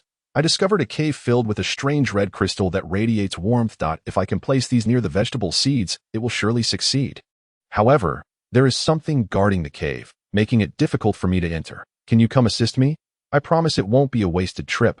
Once my vegetables flourish, I guarantee to supply them to you at cost. Among the 4 messages, what intrigued Jiang Liu most was not the promise of vegetables, but rather the so-called red crystals. What were these red crystals? They emit heat. Jiang Liu immediately inquired. Exactly. I figured you would be interested. Which is why I reached out to you first. I simply can't find anyone else to help. If you agree to join me in the cave, I only need a small portion of the red crystals. The rest will be yours. With that, Jiang Liu had to temporarily set aside his relocation plans. If the red crystals Lu Qi discovered truly emitted heat, their value would undoubtedly be immense. In this frigid winter world, lacking either food or warmth can lead to death. While Jiang Liu currently had a fireplace for warmth, its coverage was limited and could not adequately ensure the temperature throughout his shelter. Installing underfloor heating like Teacher Chen would require substantial funds and luck to find the necessary supplies and stores. If he could procure these red crystals, they would be beneficial either for personal use or for trade. However, There was a possibility that this was merely a ruse by Lu Qi to lure him into a trap for undisclosed motives. Yet, the likelihood of such deception seemed low. Jiang Liu could not fathom what advantage Lu Qi could gain from it. Moreover, having previously met Lu Qi in person, he did not perceive him as the type to engage in such underhanded tactics. Regardless, he could not afford to miss out on the opportunity to investigate these red crystals. He needed to see them with his own eyes. Resolving this in his mind, Jiang Liu promptly requested the location from Lu Qi, intending to meet him the following day. Although he lacked a long-range weapon, he still had the moment of hunting and various short blades, and even a flashbang. With these cards up his sleeve, he felt little fear of potential betrayal during their offline encounter. Nevertheless, it was wise to prepare for any eventuality. Jiang Liu glanced at the 8,000 winter coins in his safe, barely able to suppress a smile. Without further ado, he opened the shop and began to shop. The night passed uneventfully, with no mutant wolves interrupting his rest, allowing Jiang Liu to enjoy an uninterrupted sleep until the next day. Morning, 8:24 a.m. 13C, level 5 wind. Moderate snow. As the wind and snow gradually subsided, it became an opportune moment to venture outside. It was anticipated that the weather would turn severe after 6 o'clock in the evening, so it was imperative to seek shelter before that time to evade the impending blizzard. Time was of the essence, and thus Jiang Liu hurriedly set off. He glanced at his phone and prepared to embark on his journey. Following a frenzied shopping spree the previous night, he found his equipment had received a modest upgrade. While not quite legendary, it was certainly more luxurious than before. He donned a warmer set of clothing, complemented by newly acquired goggles, a scarf, and thermal gloves to stave off the discomfort of prolonged exposure to the frigid environment.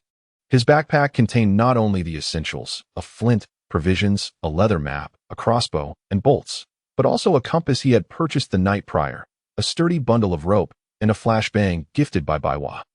As for the 2 animal traps, while they might have proven useful, the limited space in his backpack compelled Jiang Liu to forego bringing them along, opting instead to retrieve them when necessary. Although he had indeed refreshed several supplies suitable for use at the shelter, he chose not to purchase them, reasoning that the items acquired last night were not particularly cost-effective. Moreover, if he bought too many supplies now, the cost of winter coins required for future relocation would inevitably increase, rendering such expenditures unwise. The most prudent course of action, he concluded, would be to procure supplies in abundance after relocating, thereby minimizing losses. Regrettably, despite refreshing several times last night, he had yet to find any desirable weapons for purchase. It struck him as odd that Baiwa managed to acquire a flashbang. Jiang Liu pondered this mystery, recalling his desire to purchase a grenade for amusement, only to find that not even a single knife had appeared in the refresh. Was his luck truly that abysmal? After securing the door and confirming his direction, Jiang Liu made his way to Lu Qi's location. The distance between them was not great. Perhaps a mere 10 minutes of travel brought him to a wooded area. The spot deviated by approximately 300 meters from their agreed-upon rendezvous, and he was half an hour early. This was a deliberate choice on his part. Adhering strictly to their arranged time and place might expose him to potential ambushes set by Lu Qi. Lu Qi let out a sigh, picking up the steaming kettle beside him to pour a cup for Jiang Liu. What are the main difficulties we are facing? Jiang Liu, upon receiving the hot water, did not drink it but held it in his hands, utilizing it as a makeshift hot water bottle. Lu Qi pondered for a moment. It primarily concerns soil fertility and temperature. The former has potential solutions that I have mostly devised, but the latter presents a more formidable challenge that I need to ensure the seeds are kept at a temperature conducive to growth. While flames can provide heat, they lack stability and sufficient intensity, making them unsuitable for this purpose. However, those red crystals are quite different. Their temperature remains remarkably stable, akin to the insulation offered by greenhouses in my previous life, effectively maintaining a consistent temperature across a designated area. If I can acquire a sufficient quantity of red crystals, my vegetable cultivation plan will be nearly complete. As he spoke, he retrieved a piece of red crystal from the drawer. This is a small fragment I discovered near the cave's perimeter. Observe how it emits a consistent warmth, making it ideal for insulating vegetables. Jiang Liu examined the crystal, which was roughly the size of a finger, feeling its gentle warmth and smooth texture. But this level of heat seems insufficient, he remarked. Lu Qi nodded. Indeed. Thus, we require more red crystals. As you've sensed, the temperature inside that cave is evidently much higher. Perhaps a considerable accumulation of red crystals can elevate the temperature, or there may be other factors at play. In any case, we must gather more red crystals to ensure the flawless success of our plan. By the way, Jiang Liu, I noticed you haven't brought any weapons. Do you feel confident in dealing with that brown bear? He inquired. Eliminating the bear inside the cave is crucial. Such a treasure trove, concealing countless red crystals, can be thoroughly exploited once the bear is dealt with. Conversely, if we fail to subdue it, no matter how grand our plans, they will remain mere dreams, unfulfilled in reality. Jiang Liu slowly shook his head, a gesture that sparked disappointment in Lu Qi. He had chosen Jiang Liu as his partner precisely for his prowess in slaying mutated wolves, believing he possessed valuable insights into hunting. However, it appeared his expectations were to be dashed. If Jiang Liu were capable of defeating the bear, such a formidable individual would hardly be available for his request. That does seem rather unrealistic. Let's consider alternative strategies. Lu Qi forced a smile. Jiang Liu regarded him thoughtfully, seeming to grasp something, and clarified. What I meant was that weapons aren't necessary. It's not that I am incapable of dealing with the bear. Oh, what does that imply, Jiang Liu? How do you intend to confront the bear without weapons? Lu Qi eagerly sought his counsel, curious about his plans. Jiang Liu spoke earnestly. Even if we were to double our numbers, armed with cold weapons, do you truly believe we could face a brown bear head-on and successfully kill it? Lu Qi hesitated, grappling with the implications of Jiang Liu's words. Perhaps it's feasible, Jiang Liu continued. But such an encounter would inevitably result in casualties. Therefore, unless we possess firearms, I am not inclined to engage the bear directly. Lu Qi felt bewildered. But the bear resides within the cave. How do we lure it out without confronting it? He confessed. To be honest, I have attempted to set traps in recent days, but to no avail. During the day, the bear remains utterly lethargic, and even when I use myself as bait, it seldom stirs. Of course, this might also be due to my reluctance to venture too deep. However, should I go too far and it lunges at me, I might not escape unscathed. He added at night. Perhaps the bear would emerge. But the weather is hardly conducive for us to act. As for hunting it, that seems utterly impossible. Strangely, during the day, they rarely encountered carnivorous mutated creatures roaming the wilderness. Yet, this situation was not fixed. Jiang Liu had witnessed the mutated bear roaming during daylight hours. Have you ever tried using blood? Jiang Liu suddenly asked. Blood? Lu Qi was puzzled. What do you mean?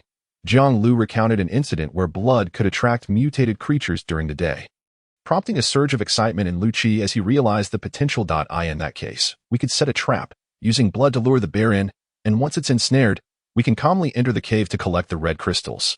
Lu Qi exclaimed, his enthusiasm palpable.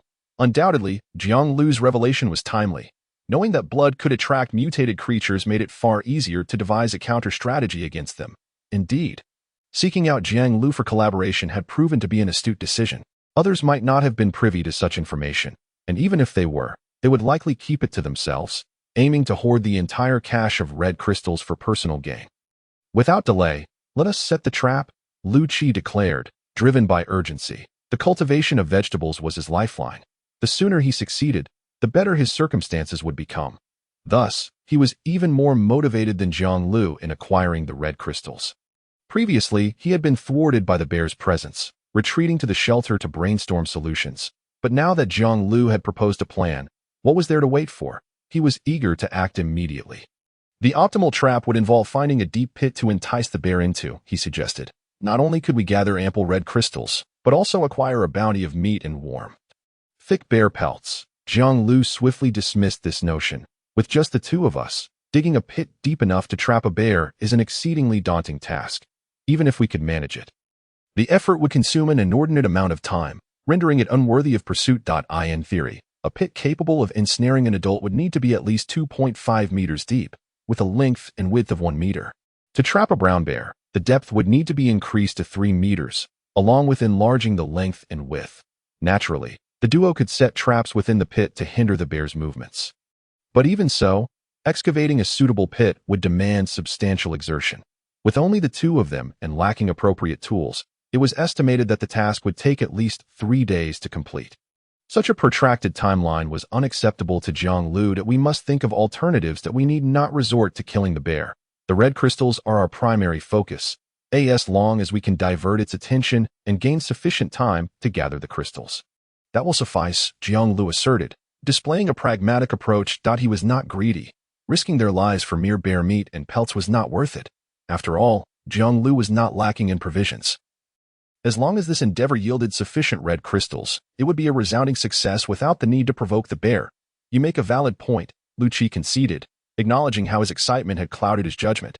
If there were natural pits nearby to utilize, it might indeed be feasible to eliminate the bear.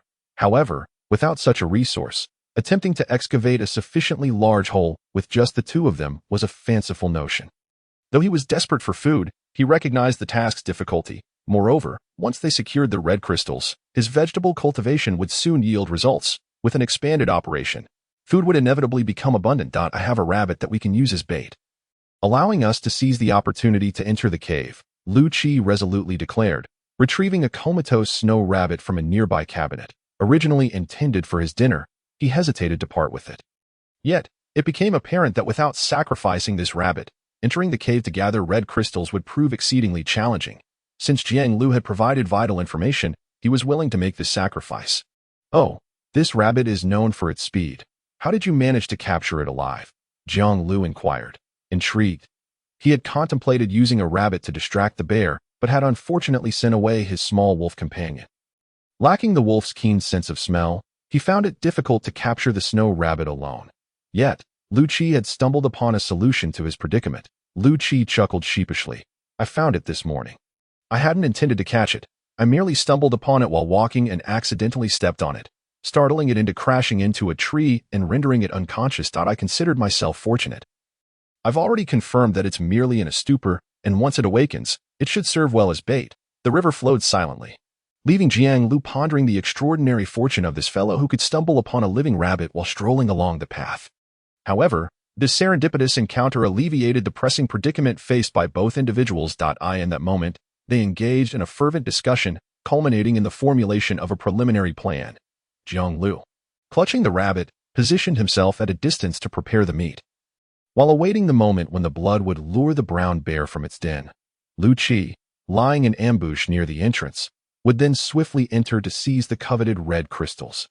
During this operation, Jiang Liu needed to remain vigilant regarding the bear's whereabouts. Should it capture the snow rabbit, he would have to promptly alert Lu Qi to retreat while the opportunity was still favorable. The most perilous role in this endeavor fell upon Lu Qi, who would delve into the bear's lair, necessitating not only a substantial haul, but also a timely escape before danger struck, lest he find himself without a burial place. Notably, it was Lu Qi who had insisted on this arrangement, seeking an ample 70% share of the spoils from the red crystals. This demand was entirely reasonable. Given that the safe haven lay with Jiang Liu, it was only fitting for him to excavate the red crystals without fear of betrayal. Nonetheless, he must heed the signal. Upon its issuance, immediate withdrawal was imperative.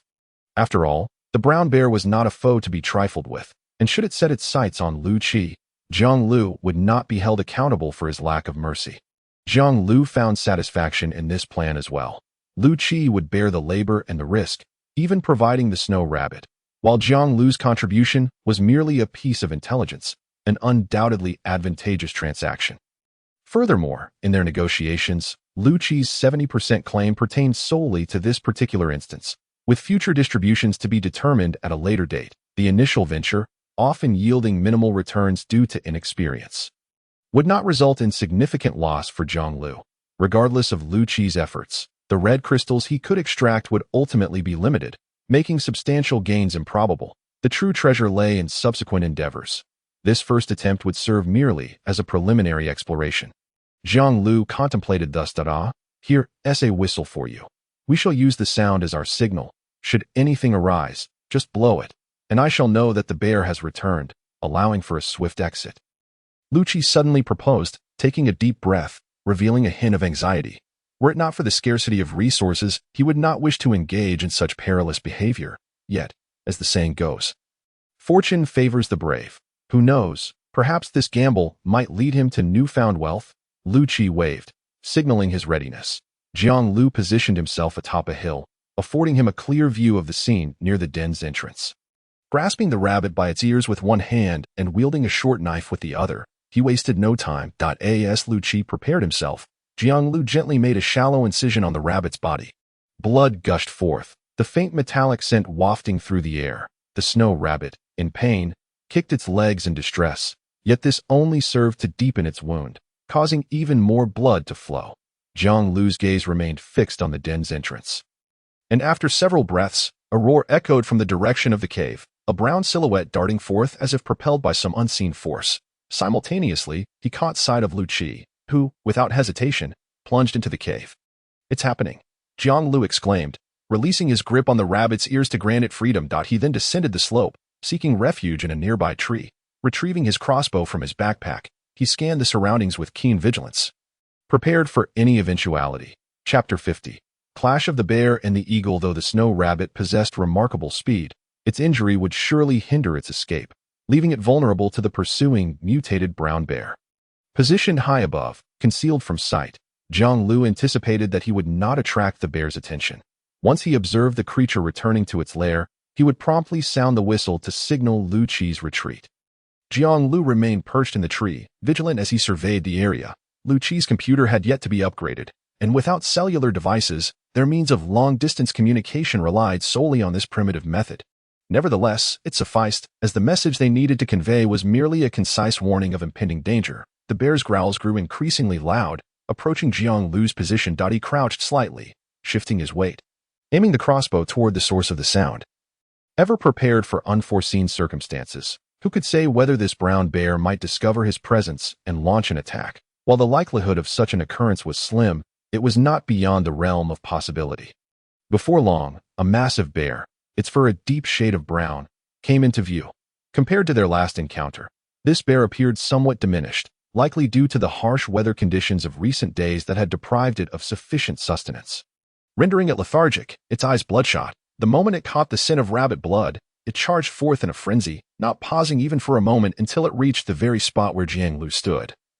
Showcasing its remarkable olfactory prowess. What an extraordinary sense of smell this bear possesses. If I were to sustain an injury nearby one day, would it not locate me before I could tend to my wounds? Jiang Liu mused. The last time was similar. The moment blood spilled from the cabin, the mutated brown bear had sensed it in retrospect. Despite the impressive capabilities of biological olfaction, such feats seemed improbable. What a transformation indeed. Previously, Jiang Liu had been curious as to why the information regarding these creatures was prefixed with the term mutated. He had encountered the white wolves, which operated at night and, when injured, underwent transformations that significantly enhanced their strength and speed. Could it be that the brown bear exhibited a similar augmentation? Perhaps its heightened sense of smell was not a result of a near-death state, but rather a characteristic of its normal condition? The snow rabbit, too, were it not for the enhancements brought on by mutation, it surely could not achieve such astonishing speed as an ordinary rabbit. Before Jiang Liu could dwell on these thoughts for too long, the brown bear, following the scent of blood, vanished into the thicket. Listening as the bear's roars receded, Jiang Liu waited until he was certain it had distanced itself sufficiently before leaping down from the tree. Bow in hand, and hastily following the trail. Remaining in the tree indefinitely was not an option. How else would he keep abreast of the bear's latest movements? Lu Qi dared to venture deep into the bear's den. And Jiang Liu was not one to shy away from danger. With the bear's attention diverted and armed with weaponry, he believed tailing a brown bear was not an insurmountable task, one he could undertake successfully while emerging unscathed. Moreover, this presented an opportunity that a glimmer of excitement sparkled in Jiang Liu's eyes. The last time blood had drawn not only a brown bear, but also two exceedingly hungry mutated wolves. Their confrontation had allowed Jiang Liu to profit. Returning with a remarkably obedient and useful young wolf, might this snow rabbit, too, attract other predators? Replicating the previous scenario, the potential certainly existed should the bear and another predator engage in a standoff. Jiang Liu, armed with his crossbow, would have two chances to strike, possibly allowing him to seize yet another advantage. As long as he could secure a body to take back, it would be an incredible windfall. Even if he failed, he would suffer no loss. Rather, he could promptly report the bear's movements, providing Lu Qi with a timely warning. The wind howled and snow whipped against Jiang Liu's face as he traversed the landscape. Ahead, both the bear and the snow rabbit had vanished from sight, their speed rendering them elusive, leaving Jiang Liu to follow at a distance. Yet, this did not signify a loss of the bear's trail. The vivid crimson stains on the ground served as the best guide. By following the trail of blood, he would ultimately locate the rabbit's whereabouts, and the bear would undoubtedly remain nearby, not straying too far. However, Jiang Liu remained cautious. At any sign of movement, or if something fell amiss, he would swiftly ascend a tree for protection. After all, The bear's speed far surpassed his own, and if no other predators were competing with it, it might have already captured the snow rabbit, returning to its den. Should he inadvertently collide with the bear, he could only hope that the rabbit had sufficiently sated its hunger, emerging from the snowy forest into a wide-open plain. Jiang Liu finally made a startling discovery. To his astonishment, a fierce battle was indeed underway. Jiang Liu stood in awe, observing a colossal brown bear rearing up on its hind legs, using its front paws to strike at the pale sky with furious roars. Blood streamed from numerous wounds across its body, evidence of ferocious pecking and tearing injuries, the most severe of which marred its face, nearly dislodging an eye. Beneath it lay the crushed carcass of the snow rabbit. Alongside 2 or 3 unidentified avian corpses, their species indiscernible. Above, 6 identical birds circled ominously, screeching incessantly, seemingly poised to launch another wave of assault. Goodness, is this a battle between bears and eagles? I thought I had only arrived a few minutes late. Yet it appears I have missed quite the spectacle. To my astonishment, it was merely an injured snow hare that could attract such a multitude of predators vying for dominance. Such a spectacle is not a frequent occurrence. And I consider myself fortunate today. Jiang Liu hastily sought refuge behind a tree on the periphery, concealing himself as he began to observe the unfolding battle. The hawks in the sky and the brown bears on the ground had become utterly frenzied. Their focus no longer on the snow hare, but rather on each other. Slaying one another would yield more sustenance, ensuring a more prosperous existence in the days to come. Thus, they would never retreat easily. Only the complete annihilation of one side would bring this conflict to an end. And that was precisely the scenario Jiang Liu wished to witness when the clamorous clam and the wily fisherman engage in strife. It is the latter who ultimately benefits. If they did not contest or slaughter one another, how would Jiang Liu reap sufficient rewards?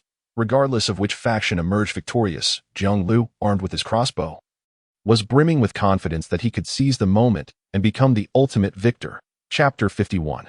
The eagle snatches prey. Roar. Caw-caw. The bear and the hawks emitted roars and shrieks as they clashed again, exerting all their might in brutal combat.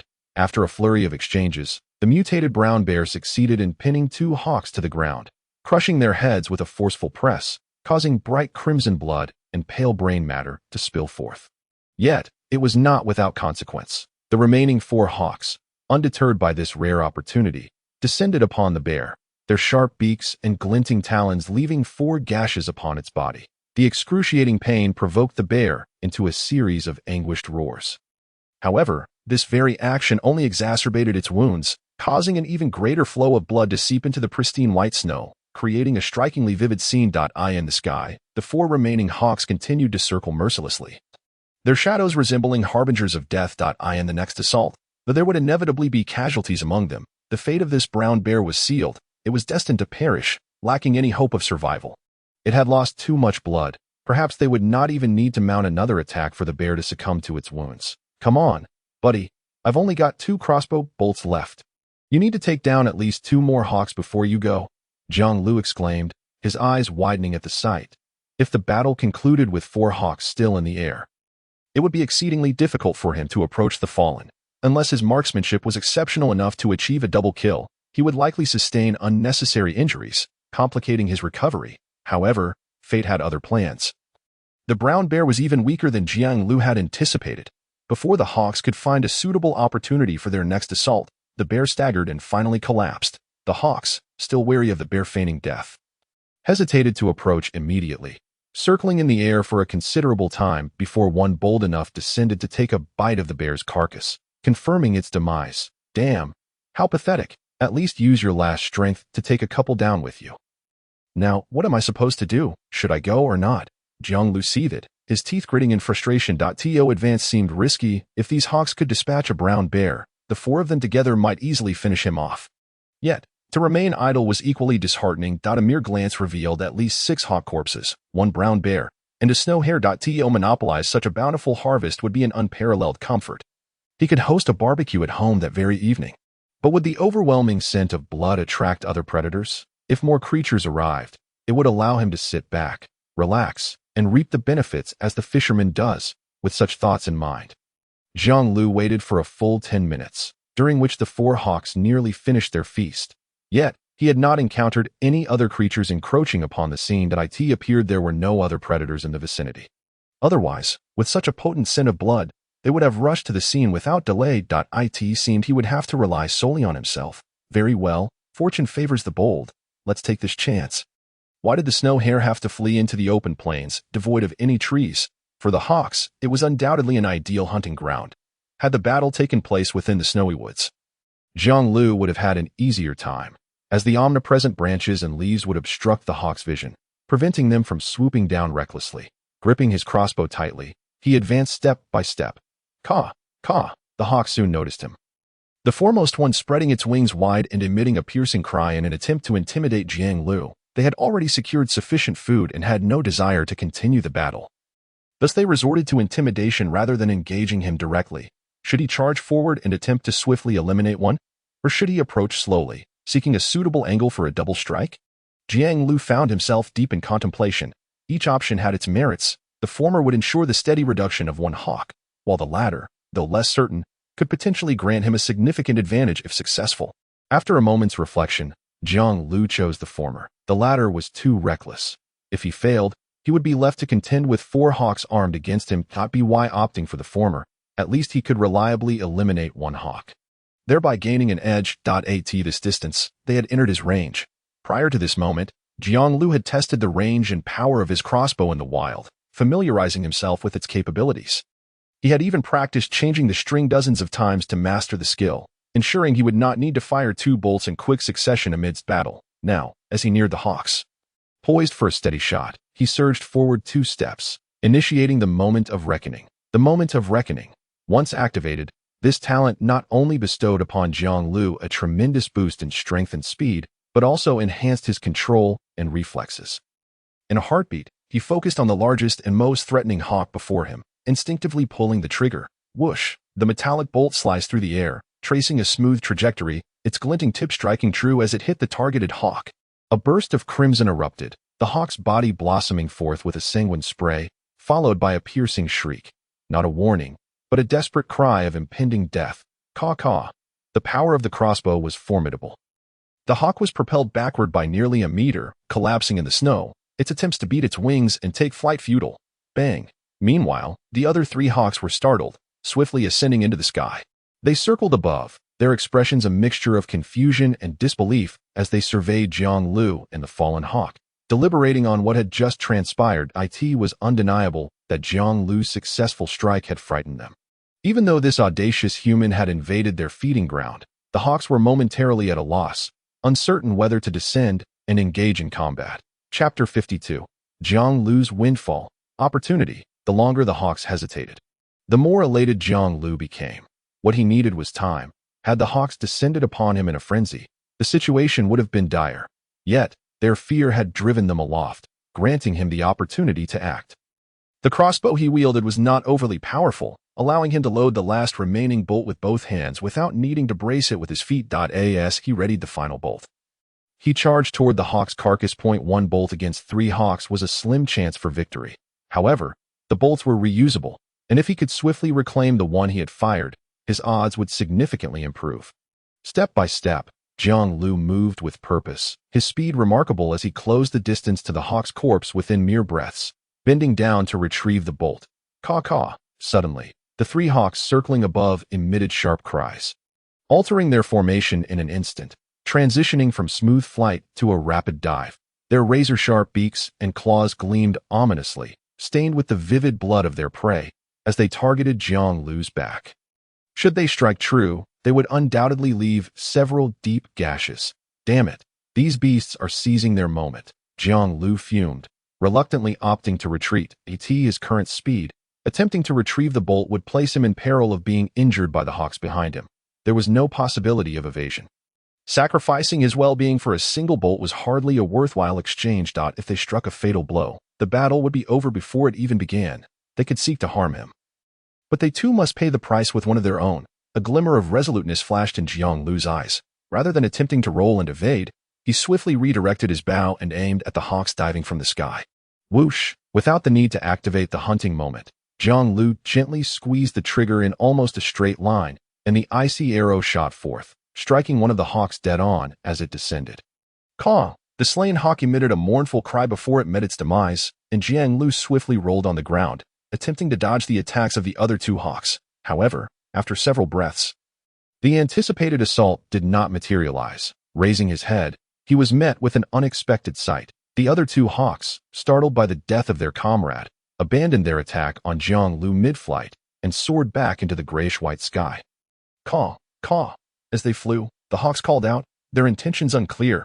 Wait, is this for real? Just moments ago, you were ferocious against a bear, and now you cower before me? Am I truly more terrifying than that brown bear? Could it be that the reputation of the fearsome upright ape has spread among the avian community? Jiang Liu narrowly escaped a calamity, his spirits lifted, and he couldn't help but mutter a few sarcastic remarks. He lowered his head, stepped on the hawk's corpse, and swiftly retrieved his arrow, reloading his crossbow.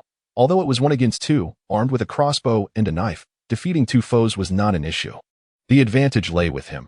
He felt assured that a smile involuntarily spread across Jiang Liu's face. Just the thought of the corpses strewn about, 10 or so hawks of varying sizes, a snow rabbit, and a massive brown bear, made his mood exceedingly buoyant. Tonight, he would roast a couple of birds, enjoy a bit of wine, and bask in the warmth of a blazing hearth. Staying in such a sanctuary was nothing short of bliss. Come now, tell me. On what grounds do you two think you can challenge me? Jiang Liu raised his head with a somewhat audacious demeanor. In the grayish-white, misty sky, 2 hawks circled, emitting piercing cries, lingering as if waiting for something. In the distance, a few black dots appeared on the horizon, seemingly growing larger. Wait, growing larger? Jiang Liu suddenly froze, squinting his eyes to focus on the direction of the black dots. As time passed, the dots indeed expanded. And within a few breaths, they drew near, revealing their true form to his that moment. Upon recognizing the black dots, Jiang Liu instinctively gasped. Those dots in the sky were none other than black-feathered hawks, the 2 hawks above. Calling out incessantly, were not reluctant to depart from the food below. Rather, they were summoning reinforcements. A cursory glance revealed at least a dozen black dots. Such a legion of hawks could easily take down another brown bear. How dare they underestimate me like this? Jiang Liu's inner voice roared. If you can't win, why call for help? Is this how you play? I must flee immediately. Only by entering the woods and utilizing the cover of the trees can I hope to survive. Jiang Liu reacted promptly. Yet, his mindset remained surprisingly good. A normal person in such a situation might have bolted immediately, fearing that any delay would result in a gruesome fate at the talons of the hawks, forgetting even the abundant meat on the ground. But Jiang Liu was different. Having risked his life to fight, he felt he could not leave empty-handed. He had intended to enjoy a liberating barbecue that night. Perhaps he could even share some photos in his channel, inciting envy among many. Now that a flock of hawks was summoned to confront him, he was outnumbered. If he lost, he would accept it. However, he could not leave without taking something with him. After all, he had set his sights on that bear first. It would be unacceptable not to claim it. Jiang Liu assessed the distance between them. Considering he still had ample time to escape into the forest, in the next moment, he pulled out his phone, swiftly unlocking it and opening the scanning interface. Now I understand why this feature was added to my phone. It is incredibly useful. Jiang Liu marveled. By consuming winter tokens, he successfully transferred the bear's corpse onto his phone. The 2 hawks circling above seemed momentarily stunned. How could such a large bear simply vanish? Was it merely an illusion? But soon after, they witnessed Jiang Liu move with the swiftness of the wind, and after retrieving the bear's body, he hastily scanned the nearby hawk corpses. Caw, caw. Now they were genuinely alarmed. Losing the big bear was one thing, but now he was scavenging the other bodies, leaving them no chance of survival. When their main force arrived, how would they explain the sudden disappearance of the corpses? Chapter 53, Murder and Plunder. With this thought, the 2 hawks disregarded everything else and dove down, attempting to thwart Jiang Liu's actions. It was impossible for him to carry away all the hawk corpses. He decided to settle for what he had, sharing a portion of the spoils with the birds. Otherwise, if they became enraged and blocked him in the grove, what would he do? As he neared the completion of his scanning, Jiang Liu decisively withdrew. Of course, the primary reason was that the reinforcements of hawks were soon to arrive. If he stayed any longer, he would face unnecessary risks, having already gathered sufficient gains. Jiang Liu deemed it unnecessary to be greedy. Sometimes, being prudent had its merits. Tucking his phone away, Jiang Liu sprinted back with all his might. Behind him, the fastest hawk had already reached the scene, incessantly screeching and communicating with the initial 2. Suddenly, the cries of the hawks escalated to a piercing pitch, filled with a sense of injustice and rage. Without a second thought, Jiang Liu knew exactly what they were expressing. That moment, he dared not look back. He gathered all his energy and charged forward. After only a few strides, he could almost feel the wind rushing from behind, threatening to engulf him. Clearly, this flock of hawks was not willing to let him off so easily, intent on forcing him to relinquish his meat. However, thanks to Jiang Liu's timely retreat, he swiftly darted into the snowy forest before they could catch up. Caw, caw. In the sky, 20 or more hawks emitted furious, shrill cries. Unable to enter the dense forest below, they could not spread their wings, and despite their unwillingness, they had no choice but to hover in the air. Is it really necessary to be this angry? Can't we all take a step back and meet again in the future? It's just a bit of meat I took. Look how petty you've become, standing amidst the trees. Jiang Liu was exhilarated. Let me see how much I've collected. 1 brown bear, 5 hawks. Oh, and how did that snow rabbit get in here too? Since the hawks couldn't land, Jiang Liu decided to count his spoils right before their eyes. He had been too flustered during the scanning to pay attention, but now, upon closer inspection, he realized he had indeed scanned in the rabbit as well, and no matter, the bear was the main prize. Everything else was just a bonus, right? I still need to notify Lu Qi. I also have a share of the red crystals in that cave, having acquired a substantial amount of meat and only losing a single arrow in the process. This deal was nothing short of a windfall. He made his way to the cave where the red crystals were located. As he entered, the sound of clinking echoed, and he found Lu Qi still hard at work, collecting the red crystals. Upon seeing Jiang Liu, he gasped in shock. Brother Jiang, weren't you supposed to be on lookout outside? Now that you're in here, what will we do if the bear returns? Don't worry. That bear has run into trouble.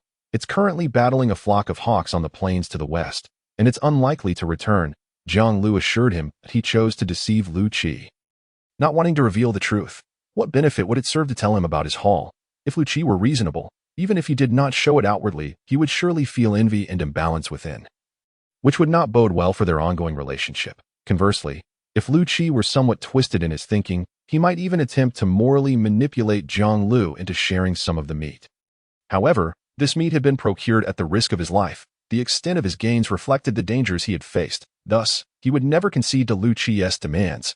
Yet, this would inevitably create a rift between them, one that would be difficult to mend. Oh, is that so? Then we're truly fortunate. This means the entire cave of red crystals belongs to us, Lu Qi exclaimed. Before Jiang Liu could respond, he continued, Brother Jiang, since that's the case, the previous 70-30 split no longer seems appropriate. Without your intel, I wouldn't have been able to collect these red crystals at all. I propose we split it 60-40. You take 60, and I'll take 40. What do you mean by? Jiang Liu was taken aback.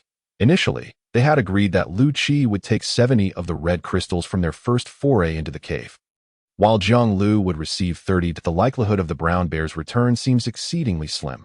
Therefore, upon careful calculation, even an additional 10% share would amount to a substantial benefit. Yet, to Jiang Liu's astonishment, Lu Qi is willing to take the initiative to concede, and not just a trivial sum, but an enormous profit. This perplexity weighs heavily on Jiang Liu's mind. As he speaks, he suddenly catches a glimpse of his own reflection in the surrounding red crystals. The fabric across his chest and shoulders bears dark stains of blood, which, under the crimson glow, stands out vividly. Was this a remnant from his battle with the eagle? Jiang Liu cannot recall. The elation from his considerable gains clouds his thoughts, causing him to neglect checking for any signs of vulnerability before re-entering the cave. That's why Lu Qi is so eager to concede. He fears I might eliminate him and monopolize all the red crystals. A bitter smile escapes Jiang Liu's lips. He gazes at Lu Qi across from him, only to notice the peculiar expression on his face, coupled with one hand concealed behind him, clearly indicating his wariness. Although Jiang Liu harbors no intentions of violence, the situation appears ambiguous from Lu Qi's perspective. The blood on Jiang Liu's clothing suggests that his actions outside were anything but mundane. It is plausible that the brown bear's absence is directly linked to Jiang Liu's own hand. Thus, upon recognizing the blood on Jiang Liu, Lu Qi instinctively grows cautious, attempting to communicate a gesture of submission through his concession, all in an effort to secure his own safety. In truth, things are not as you perceive them. Very well, I shall speak candidly, Jiang Liu reflects, and chooses to reveal everything to Lu Qi. The blood on his attire renders any lies futile. Disclosing the truth now serves merely to clarify that he harbors no murderous intent. Whether Lu Qi believes him is inconsequential, as evidence exists outside for scrutiny. Let us split the red crystals evenly. This collaboration has been quite pleasant, and I hope we may work together again, Jiang Liu concludes. Upon hearing his words, Lu Qi's demeanor visibly softens. From Jiang Liu's actions, it is evident that he is sincere. After all, if his intention were to kill, he wouldn't bother with such pretense. After a brief silence, Lu Qi finally speaks. Brother Jiang, do you have meat for sale? Chapter 54. Partners in collaboration who wouldn't desire to remain at home with meat to eat? While the red crystals can indeed be utilized for cultivating vegetables, that process requires time. Even if his vegetable cultivation proves successful, food will still be scarce, thus accumulating some additional supplies could never be a disadvantage. Jiang Liu possesses a crossbow and could single-handedly slay a mutated wolf within days. Now, he has returned with an impressive haul of meat. Therefore, even if Lu Qi contemplated theft, he lacks the capability to execute such a plan. His only recourse is to barter, exchanging his harvested red crystals for a portion of Jiang Liu's beastly meat. Naturally, such a transaction could only occur between the two of them. Any other individual might scoff openly and, without hesitation, draw a crossbow bolt to claim all resources for themselves, thereby rendering any negotiations moot. Lu Qi is quite talented, and with this recent acquisition of red crystals, it is virtually assured that he will cultivate vegetables upon his return. Furthermore, having established a collaborative relationship, a foundation of trust has been laid, suggesting that he may serve as a reliable source of vegetables in the future, if Jiang Liu wishes to sustain himself here in the long term. A proper intake of green vegetables is indispensable. Thus, from this perspective, while eliminating Lu Qi might allow him to seize all available resources, it may not prove advantageous in the long run in this scenario. Sparing Lu Qi's life could foster gratitude, or at the very least, engender a sense of trust. After all, one person cannot consume all this meat alone. A harmonious partnership, engaging in mutually beneficial exchanges, and supporting one another in this world, what could be more delightful? With these thoughts in mind, Jiang Liu decisively agrees to Lu Qi's proposal. I can exchange meat with you, but beyond this beastly flesh, I believe there is something you might find even more valuable, he states. Curious, Lu Qi inquires, what is it? With a smile, Jiang Liu replies, it is a USB drive, a device capable of upgrading your computer system. Jiang Liu then explains the function of the USB drive, leaving Lu Qi visibly astonished, as he evidently lacks access to information about such technology. Upon learning that his abilities can be further enhanced, Lu Qi offers a remarkably high price to exchange for the upgrade USB. The two engage in negotiations, ultimately agreeing upon the terms of their transaction. Jiang Liu will provide 3 eagle corpses, 1 bear paw, plus the upgrade USB, in return for a staggering 75% share of the red crystals within the cave. Moreover, he will receive only the highest quality, intact crystals, while Lu Qi will take the remaining 25% of fragmented crystals. Initially, Jiang Liu had discovered 3 USB drives, one for himself, one for Bai Hua, and the last is fortuitously available for Lu Q. It seems a worthy investment to cultivate goodwill with him, ensuring that Jiang Liu does not incur any losses in the process. However, this USB drive was originally located in the treehouse shelter, which now serves as Lu Qi's current refuge. Jiang Liu ponders. Does this imply that he has preemptively seized an item from Lu Qi's shelter, taking another's possessions to barter for abundant resources? This thought brings an unexpected sense of delight to Jiang Liu, akin to having stumbled upon a great fortune. The hunt for red crystals proceeded smoothly. Lu Qi's shelter may not boast many resources, but it is filled with an abundance of backpacks. One by one, they filled several bags until they were brimming with supplies, employing his phone to scan. Jiang Liu spends a portion of his winter currency to transfer his share of the red crystals into his device. After a rough count, he estimates around 200 pieces recovered. I'll bring the USB to you tomorrow. It is getting late. I must return now, Jiang Liu announces, glancing at his phone, which reads 5:20 in the afternoon. Nightfall approaches at 6, and although it requires only 10 minutes to reach home, he conceals this fact from Lu Qi, claiming his shelter is at least a 40-minute journey away. He does not wish for Lu Qi to discover his proximity. What if one day, in desperation, Lu Qi sought to rob him? Though he assumes he would have long since relocated by then, a glance at Lu Qi's physique suggests to him, perhaps he wouldn't stand a chance against him. Lu Qi, brimming with excitement, has spent the day alongside Jiang Liu, acquiring not only ample red crystals, but also a considerable amount of beastly meat, along with the crucial upgrade USB. Truly, he feels fortunate. Upon hearing Jiang Liu's intention to leave, he demonstrates understanding. escorting him to the vicinity of his shelter before parting ways. Brother Jiang, let us collaborate again in the future. Once my vegetables are ready, I will be sure to inform you immediately. Lu Qi declares. Snow falls like shattered jade from celestial maidens, cloaking the world in a pristine white. Amidst the shimmering landscape, Jiang Liu glides across the icy surface, the wind howling past his ears, carrying the chill of winter, invigorating his senses. Taking a deep breath, he feels the cold penetrate his lungs, refreshing him immensely. Before long, he returns to his shelter, closing the wooden door behind him to keep the winter storm at bay. He stokes the fireplace with kindling, igniting it with flint, and thereafter does nothing but quietly relish the warmth that a moment later, Jiang Liu exhales deeply, retrieving a flask of liquor from his backpack that a small sip warms his body, providing a delightful sensation. After enduring the harshness of this desolate place, even warming by the fire becomes a treasured experience. How long can one endure this place? Jiang Liu muses. Outdoors, the biting wind and frozen snow chill him to the core. But indoors, standing by the hearth, as his body gradually warms, he feels truly alive. However, this predicament should soon be resolved. Jiang Liu extracts the red crystals from his phone. There are only 3 or 4. He tucks a single crystal into his pocket, feeling as though he carries a portable heater, its gentle warmth coursing through him, a comforting presence against the cold. Although the warmth from a single red crystal is not intense, it alleviates the chill, allowing him to maintain his body temperature outdoors. Jiang Liu experiments and discovers that the warmth from the red crystals is indeed cumulative. The more he carries, the warmer he becomes. With 3 in tow, he can sustain a relatively comfortable temperature to create a spring-like ambience indoors. However, he would require at least 10, the duration of warmth remaining uncertain. Should the shelter expand in the future, an even greater number of red crystals would be necessary to ensure warmth. Chapter 55. The Stolen Shelter. This is undoubtedly an exceptional outdoor tool. On the market, it would be highly sought after. I wonder how these crystals are formed and whether they can be replenished. If it concerns consumables, one must use them sparingly, for at home one can warm oneself by the fire, yet when venturing outside, it is unlikely that anything could be more convenient than these crimson crystals.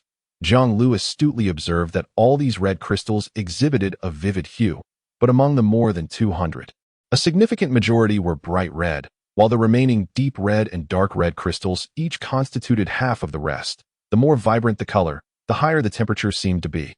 And perhaps they could also be utilized for a longer duration. Ding dong. Just as he set down the red crystal, a message arrived on his phone. Upon opening it, he discovered it was from Bai Hua. The location for the meeting has been confirmed. It is set for tomorrow at noon. Will you be able to come? Oh, a meeting is indeed being held? How fortuitous. Jiang Liu promptly replied. Of course I'm free. I happen to have an excess of supplies and was just lamenting their singularity, wishing to trade them with others. The red crystals and beast meat were both invaluable resources. The former could ensure the survivors maintained their body temperature, while the latter was an essential food source, preventing the dire fates of freezing or starving to death. Jiang Liu, having amassed such a considerable quantity, found it nearly impossible to deplete them in a short span. While possessing all these supplies provided a sense of security, he was also willing to part with some in exchange for other useful items he might encounter at the meeting. Bai Hua sent a thumbs-up emoji, then it settled. By the way, weapons are permitted at tomorrow's meeting, except for ranged weapons. You may also bring your dog along. No ranged weapons allowed. Jiang Liu hesitated momentarily. Without a crossbow at hand, he felt somewhat insecure. However, armed with bracers and a short knife, along with his trump card, the moment of hunting, he felt he could manage. Bai Hua, indeed, although I have diligently vetted suitable participants, I cannot guarantee your absolute safety. Ranged weapons can kill too swiftly. If a conflict arises, I fear I might not be able to intervene in time. However, using knives does not quickly determine life and death. At least it affords me time to react and separate the disputing parties. This meeting is being held for the first time. Everyone is on guard and wary of one another. Allowing you to carry cold weapons does provide a degree of safety. And by the way, I have sharpened your spear. I will bring it to you at the meeting tomorrow. I have also prepared something for your dog, which I believe will be of use to it. Jiang Liu chuckled. Then I shall see you tomorrow. As for Xiaolang, I have sent it elsewhere, and I am uncertain if I can retrieve it tomorrow. Bai Hua. All right, I will log off now. There are many matters to attend to. Just as Jiang Liu was about to type a farewell, he suddenly remembered something and inquired, by the way, How is the canned tomato you took from my shelter the other day? I still have a few canned peaches. Would you like some? Bai Hua. Huh. When did I take canned tomatoes? If I wanted some, I would have asked you and taken them with your consent. Did you misplace the cans somewhere? You should look for them. I have to log off now. With that, Bai Hua's avatar dimmed, clearly indicating she had pressing matters to address and could not spare another word for Jiang Liu. Perplexed, Jiang Liu scratched his head. Strange. Didn't she take any? I should search again. He rose and diligently rummaged through the food area in the corner for a while, yet found nothing. What is going on? After searching thoroughly, Jiang Liu's expression grew increasingly serious. It was one thing for the canned tomatoes to be missing, but how could he return from an outing to find a canned peach gone as well? The likelihood of him being mistaken was slim. If the curry chicken lunch cans had gone missing, he might not have noticed, as their quantity was substantial and piled together, making it difficult for him to remember the exact count. But canned fruit was a different matter. Jiang Liu had only scavenged 5 or 6 cans, which he had intentionally placed aside. It was glaringly obvious. How could something simply vanish from his home, unless he had consumed them and forgotten? There remained only one possibility. His home had been burglarized. Jiang Liu was utterly shocked. In this damned apocalyptic winter world, could there still be thieves? Did they not see the lock on his door? Instead of scavenging elsewhere, they had the audacity to pick his lock and come in to take his food. And they only took 1 can at a time. What kind of joke is this? Were they aiming for sustainable development, taking little by little, betting on his not noticing? What did this thief take his shelter for? A food warehouse they could enter at will. Damn it. What if other items were also missing? Jiang Liu's expression changed. Logically speaking, thieves do not take just one item. It was probable that other things had vanished from his shelter without him realizing it. With this thought, he hurriedly began searching for other belongings. Traps for catching beasts, still there. Clothes, still there. Winter coins, it seemed a bit short. Just a bit of shopping and scanning on his phone had reduced the original 8,000 winter coins to around 7,500. Opening another drawer, Jiang Liu's face changed abruptly. The upgrade USB drive that had been inside was inexplicably missing. Damn it. Not only did they take my canned food, but they also had the audacity to steal my USB drive. How am I supposed to explain this to Lu Qi? Jiang Liu was furious, his teeth grinding. If the thief had taken more items at once, he would have immediately realized and promptly reinforced the wooden door security measures. But this scoundrel was not following the usual route, taking only tiny bits each time.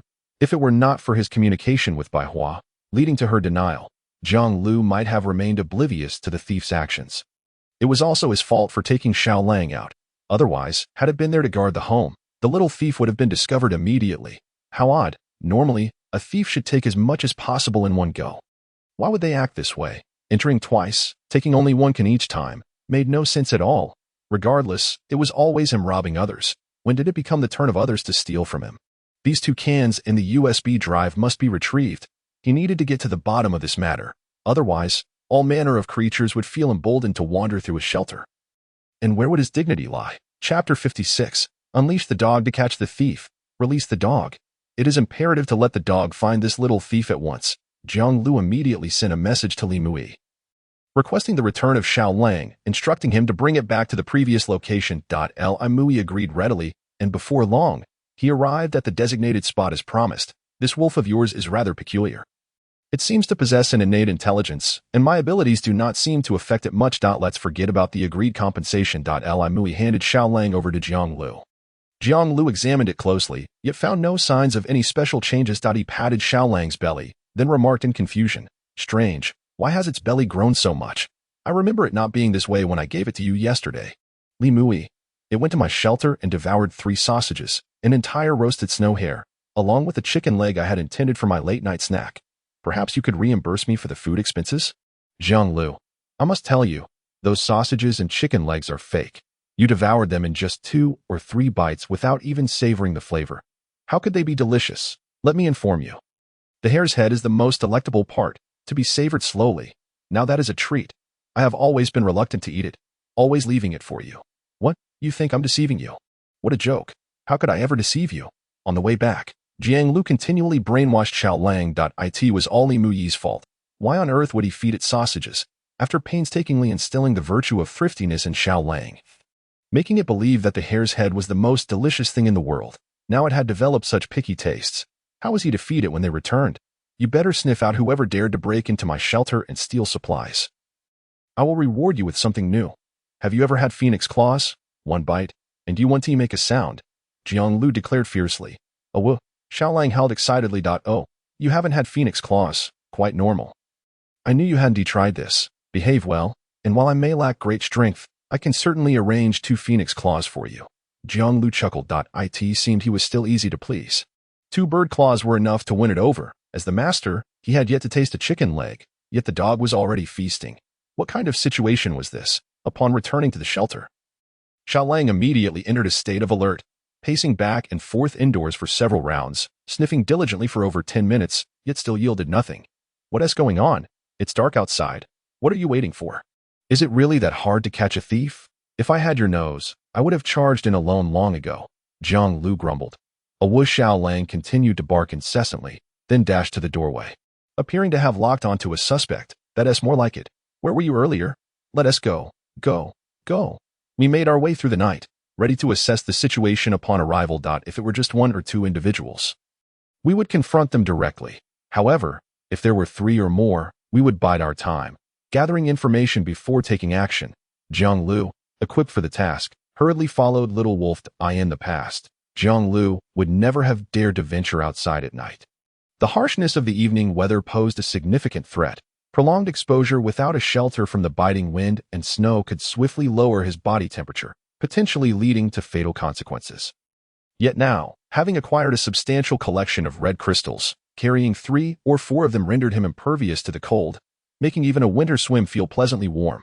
Suddenly, an idea struck him, prompting him to halt Little Wolf. He rummaged through the house to find a tattered piece of fabric, tearing it into several strips. He then took 2 red crystals and securely wrapped them around Little Wolf, ensuring they would not easily fall off before setting off with confidence. Let's go. With this, neither of us shall feel the chill of the night, Jiang Liu declared with satisfaction. Little Wolf took off with a burst of energy.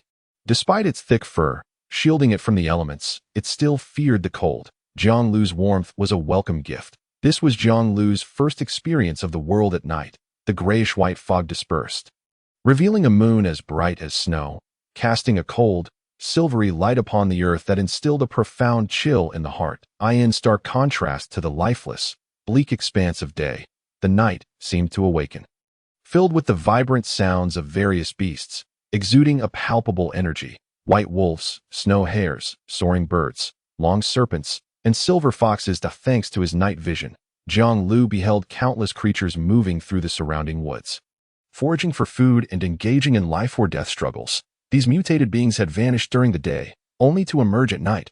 Jiang Liu swiftly followed Little Wolf across the frozen river. Suddenly, around a bend, a white figure darted towards him at breakneck speed, akin to a cannonball. What on earth? Jiang Liu exclaimed, startled. Instinctively, he swung his arm, his protective gear colliding with the creature, producing a dull thud as it tumbled away. Little Wolf, noticing this, swiftly changed direction and returned, seizing the white figure and dragging it before Jiang Liu. Is this a snow hare? Jiang Liu mused, rubbing his arm. The white figure that had collided with him was indeed a plump snow hare. Though swift, its impact against his armored arm only resulted in a mild jolt without inflicting any real harm. However, the hare's own body was not so resilient. It had fainted from the collision. What a stroke of luck, to stumble upon a hare while on the move. Jiang Liu chuckled, lifting the snow hare, intending to scan it with his phone, only to discover that living creatures could not be registered. After a moment's thought, he twisted the hare's head with a sharp crack and successfully scanned its lifeless body into his device. Strange, is this creature so bold as to collide with me? Did its speed cause it to misjudge its path? Jiang Liu pondered, feeling something was amiss. Shouldn't the snow hare have avoided him? It certainly did not appear blind, or was it that it deemed him easy prey? Attempting to knock him out, Chapter 57. Surrounded, Jiang Liu stood still, unable to comprehend the situation. Little Wolf, bewildered, seemed to wonder how such a small creature could knock its owner senseless. Perhaps it was time for a change in masters. The previous one, Li Mu, had been rather generous, providing him with a chicken leg and several lovely female wolves. Yet, Jiang Liu had no intention of dwelling on such thoughts. The pressing matter at hand was to capture that wretched thief and reclaim his rightful cans and USB drive. Onward, he called, yet not long after. Bang, bang, bang. What the hell? Did I leave the house with carrots today? Jiang Liu fumed as 1, then 2. Snow hares collided with him, and before he could cover 100 meters, 4 or 5 more joined in. Was there something wrong with these hares? Did they not see the large human before them? Had he inadvertently provoked them into a frenzy, compelling them to hurl themselves at him with reckless abandon?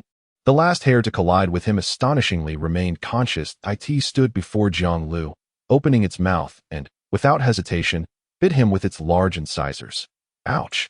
Jiang Liu yelped in surprise, and instinctively, he retaliated with a swift stomp.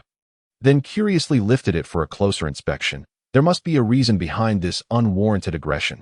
What could have driven these hares to attack him so fervently? Little Wolf's urgent barks snapped him from his thoughts. But Jiang Liu remained focused on the snow hare. Just a moment, I'll get to you in a second. As he scrutinized the creature, he noticed something peculiar. While the hare's eyes during the day appeared a soft pink, akin to rubies, the ones he observed now held a deep, dark red hue, exuding an aura of bloodlust, as if they were engulfed in a frenzy. Could this be linked to the effects of the killing moment?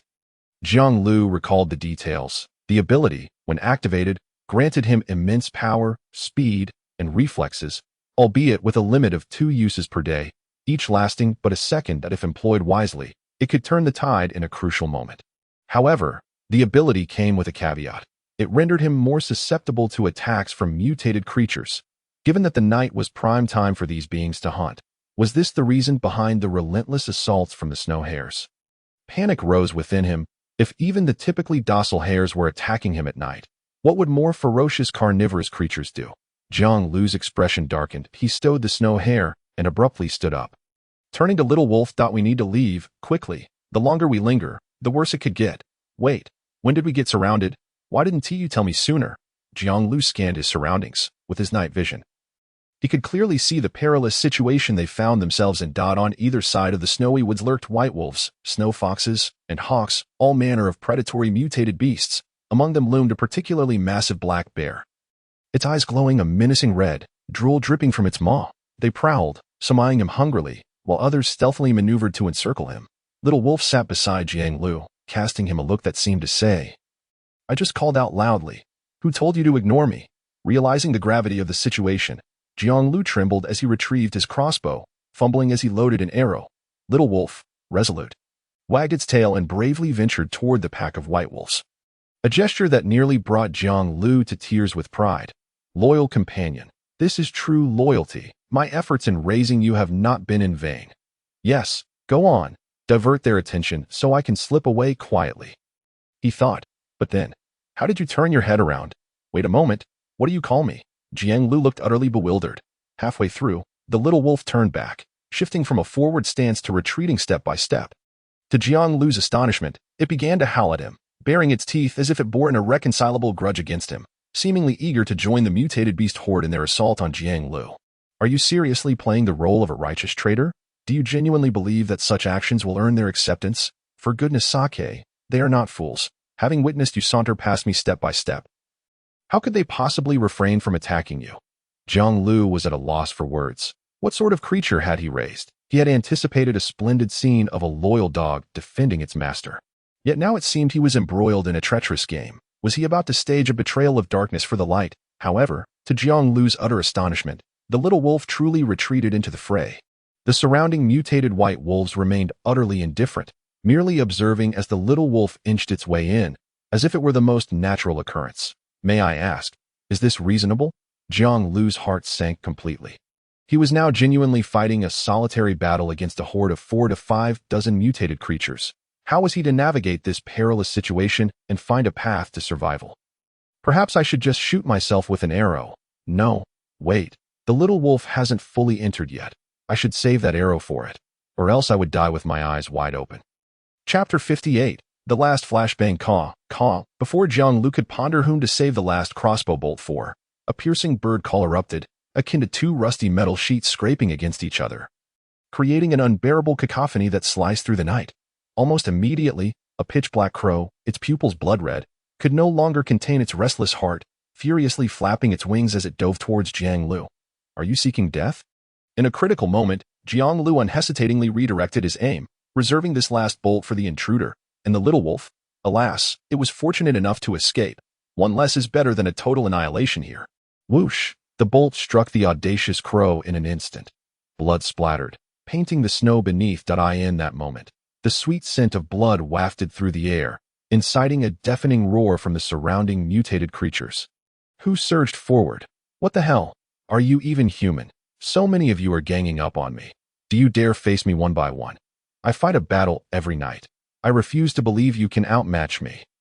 Jiang Liu, ever the wisecracker, couldn't resist a quip even in such a life-and-death scenario. He quickly propelled himself backward with all his might, gliding along the icy surface as if propelled by a whirlwind. Casting aside thoughts of thieves, survival was paramount. Don't chase me. There's a crow over there. It took effort for you all to come out. Why not go back and share a meal? It's bleeding. Such delectable blood. Can you truly resist the temptation? After sliding a considerable distance, Jiang Liu clung to the last shred of hope, wishing that when he turned back, he would see only a scattering of beasts behind him. After all, he knew how sensitive these creatures were to the scent of blood. The previous mutated brown bear had gone mad at the mere whiff of blood during the day, charging off in search of a snow hare. Now, having shot down an entire crow, he hoped for at least half of the creatures to be drawn away, which wasn't too much to ask, was it? If luck were on his side, perhaps they would even engage in a fray over that crow, thereby alleviating some of the pressure on him. Jiang Liu mused. However, when he turned back, he was met with an overwhelming throng of beasts, trampling the ice as they pursued him relentlessly. As for those lingering behind to feast on the crow, there were indeed a few, yet one silhouette seemed increasingly familiar, resembling a wolf. And compared to the white wolves chasing him, it appeared to be a miniature version. Damn it, these beasts have lost their minds. Why not feast on something instead of pursuing me? Jiang Liu's face turned pale at once. His remarkable mental fortitude and resilience were the only things keeping him steady. Otherwise, anyone else would have been reduced to quaking in fear. Wetting themselves, with no time to spare in assessing who was eating the crow. Though Jiang Liu wore rollerblades, he was undeniably slower than the mutated creatures. Even on ice, he was no match for them. In mere moments, he could see that he would soon be caught by the pack of beasts, who would tear him apart alive. Howl, howl. At the forefront was a pack of mutated white wolves. Their speed astonishingly swift, with razor-sharp claws gripping the ice, running as if on solid ground. Wholly unaffected, the closest wolf was less than half a meter away from Jiang Liu, as it opened its mouth to roar. He could almost smell the foul stench emanating from its maw. I'm truly astonished. These wolves must never brush their teeth. Jiang Liu grimaced, nearly rolling his eyes, with his bolts expended, although he had one more chance to hunt. Turning to engage in melee now was not an option. Realizing he needed to take decisive action, he quickly rummaged through his backpack for something. A flashbang. Ever since Bai Hua had gifted him this item as a token of gratitude, he had kept it close at hand, anticipating a scenario just like this, being overwhelmed by a mob and unable to retaliate. After all, one must always carry a trump card when venturing into the unknown. If he lacked sufficient confidence, he wouldn't dare venture out at night with a dog to hunt thieves. Though hesitant, Jiang Liu understood that if he didn't use the flashbang now, he might never get the chance again. No worries, Bai Hua's shop refreshes, and flashbangs can be obtained again. Perhaps next time he might even score grenades or a rocket launcher. My life is at stake. You think you can chase me down so closely? Watch me blind your eyes. With a decisive bite, Jiang Liu severed the safety pin from the flashbang. Without a backward glance, he tossed it into the sky behind him and clamped his hands tightly over his ears. Bang! A sharp explosion rang out. Even though he had hastily covered his ears, the buzzing noise surged into Jiang Liu's ears like a relentless radio wave, inducing a splitting headache and persistent ringing. Blinding white light illuminated the surroundings as if a miniature sun had risen behind him. Even with his back turned to the flashbang, he could catch glimpses of the brightness from the corners of his eyes, prompting him to shut them tightly in fear, not daring to let his guard down. This was no laughing matter. When it came to the senses of beasts, humans relied far more on sight. If he could not see his surroundings, even for a moment, it could lead him into a perilous situation. The surging horde of beasts behind him slowed in their pursuit due to the flashbang's effects. Some were too slow to halt, crashing into the mutated creatures ahead. The largest black bear, having finally sped up, was unable to decelerate in time, causing it to topple several white wolves, resulting in a cacophony of howls on the ice as numerous mutated creatures fell. Yet, Jiang Liu was oblivious to all this. After throwing the flashbang, he slid forward with all his might, too fearful to glance back. Once the ringing in his ears subsided, and the sound of pounding footsteps faded, he cautiously turned to assess his situation. There were still mutated creatures in pursuit, yet their numbers had dwindled to a mere 3 white wolves, old adversaries, although they had been somewhat affected by the flashbang. They quickly regained their composure, their speed increasing as they closed in on him. I cannot outrun the wolves. I must eliminate them instead. Point 3 should be manageable, but it must be a swift resolution. Otherwise, if I linger too long, more mutated beasts may arrive to complicate matters, and that would spell disaster. Chapter 59. The treasure beneath the water's surface. Jiang Liu calculated the distance between him and the white wolves. At their speed, they could close the gap in approximately a minute, leaving him with scant time. I need to find a defensible position quickly. Confronting 3 wolves in an open space is exceedingly perilous. Even if I ultimately emerge victorious, I would likely be gravely injured, which is not worth the risk. Jiang Liu scanned his surroundings. The night vision bestowed upon him allowed him to see as clearly as in daylight, even more so due to the absence of a hazy atmosphere. What he sought was never the death of the pursuing beasts, but rather an escape from this dire circumstance. Thus, ensuring his safety was paramount. Killing a few wolves was not a source of pride, especially knowing he had a multitude of mutated creatures behind him. Could he truly handle them all? Surely, there must be a suitable defensive position nearby. Half a minute had passed, and the white wolves were drawing closer. Yet Jiang Liu still had not located an ideal spot. Facing the assault of 3 white wolves simultaneously would be exceedingly challenging without sustaining injuries. Only by leveraging the advantages of the terrain to create a one-on-one combat environment can Jiang Liu disassemble the 3-on-1 situation into 3 individual one-on-one encounters, allowing him to farm in the wild without sustaining injuries. However, how exceedingly difficult it is to find such a favorable environment. The vicinity of the river is predominantly flat, and flat terrain signifies openness, enabling the white wolves to freely execute their tactics, coordinating with one another to launch attacks on Jiang Liu from any conceivable angle. Suddenly, a sound akin to something shattering reaches Jiang Liu's ears. As he scans his surroundings, attempting to locate a suitable place to engage in battle. He looks down and discovers that the ice beneath his feet has already begun to crack. The fissures spread like a spider's web, covering a vast expanse of ice in all directions, appearing exceedingly fragile and poised to shatter at any moment. Damn it, when I was being chased by so many animals, you didn't crack. Now, with merely 3 wolves behind me, why must you fracture? Jiang Liu curses angrily. Disregarding everything else as he hurriedly glides towards the shore, he is acutely aware that the frozen river surface is not necessarily impervious. During his daytime outings, he always exercises caution, opting to slide along the ice near the banks and avoiding the river's center whenever possible, ensuring that if the ice were to break, he could swiftly reach the shore and avoid plunging into the water. Yet this time is different. Being hunted, he has been glancing about, observing the surrounding terrain for potential combat advantages. But he overlooked the perilous nature of the ice beneath him and inadvertently skated onto a section far from the shore. Consequently, even when he reacts and rushes towards the bank, it is too late. Crack, bang, a large area of ice shatters, as though a glass mirror has been forcefully struck, and both Jiang Liu and the 3 white wolves pursuing him inevitably plunge into the water. Damn, Jiang Liu is not far from the shore. And just before he is about to fall into the water, he grits his teeth and desperately throws his crossbow towards the bank. This crossbow is exceptionally useful, and it absolutely cannot fall into the water. I'll have by Hua craft me 10 or 8 crossbow bolts. Next time I encounter these 3 wolves, I want to fight them so recklessly. Otherwise, I wouldn't have been chased to the point where the ice cracked, resulting in my plunge into the water. The river water is frigid to the bone. Upon entering, it feels as though countless silver needles are piercing every part of his body, an excruciating chill. His body is rapidly losing heat, and at this moment, the red crystal he carries is of no use. Jiang Liu instinctively shivers, overwhelmed by the biting cold that envelopes him. Fortunately, he is not the only one suffering. The 3 white wolves behind him have also fallen into the water, and it seems they cannot spare any attention to Jiang Liu for the time being. I must get to the shore quickly.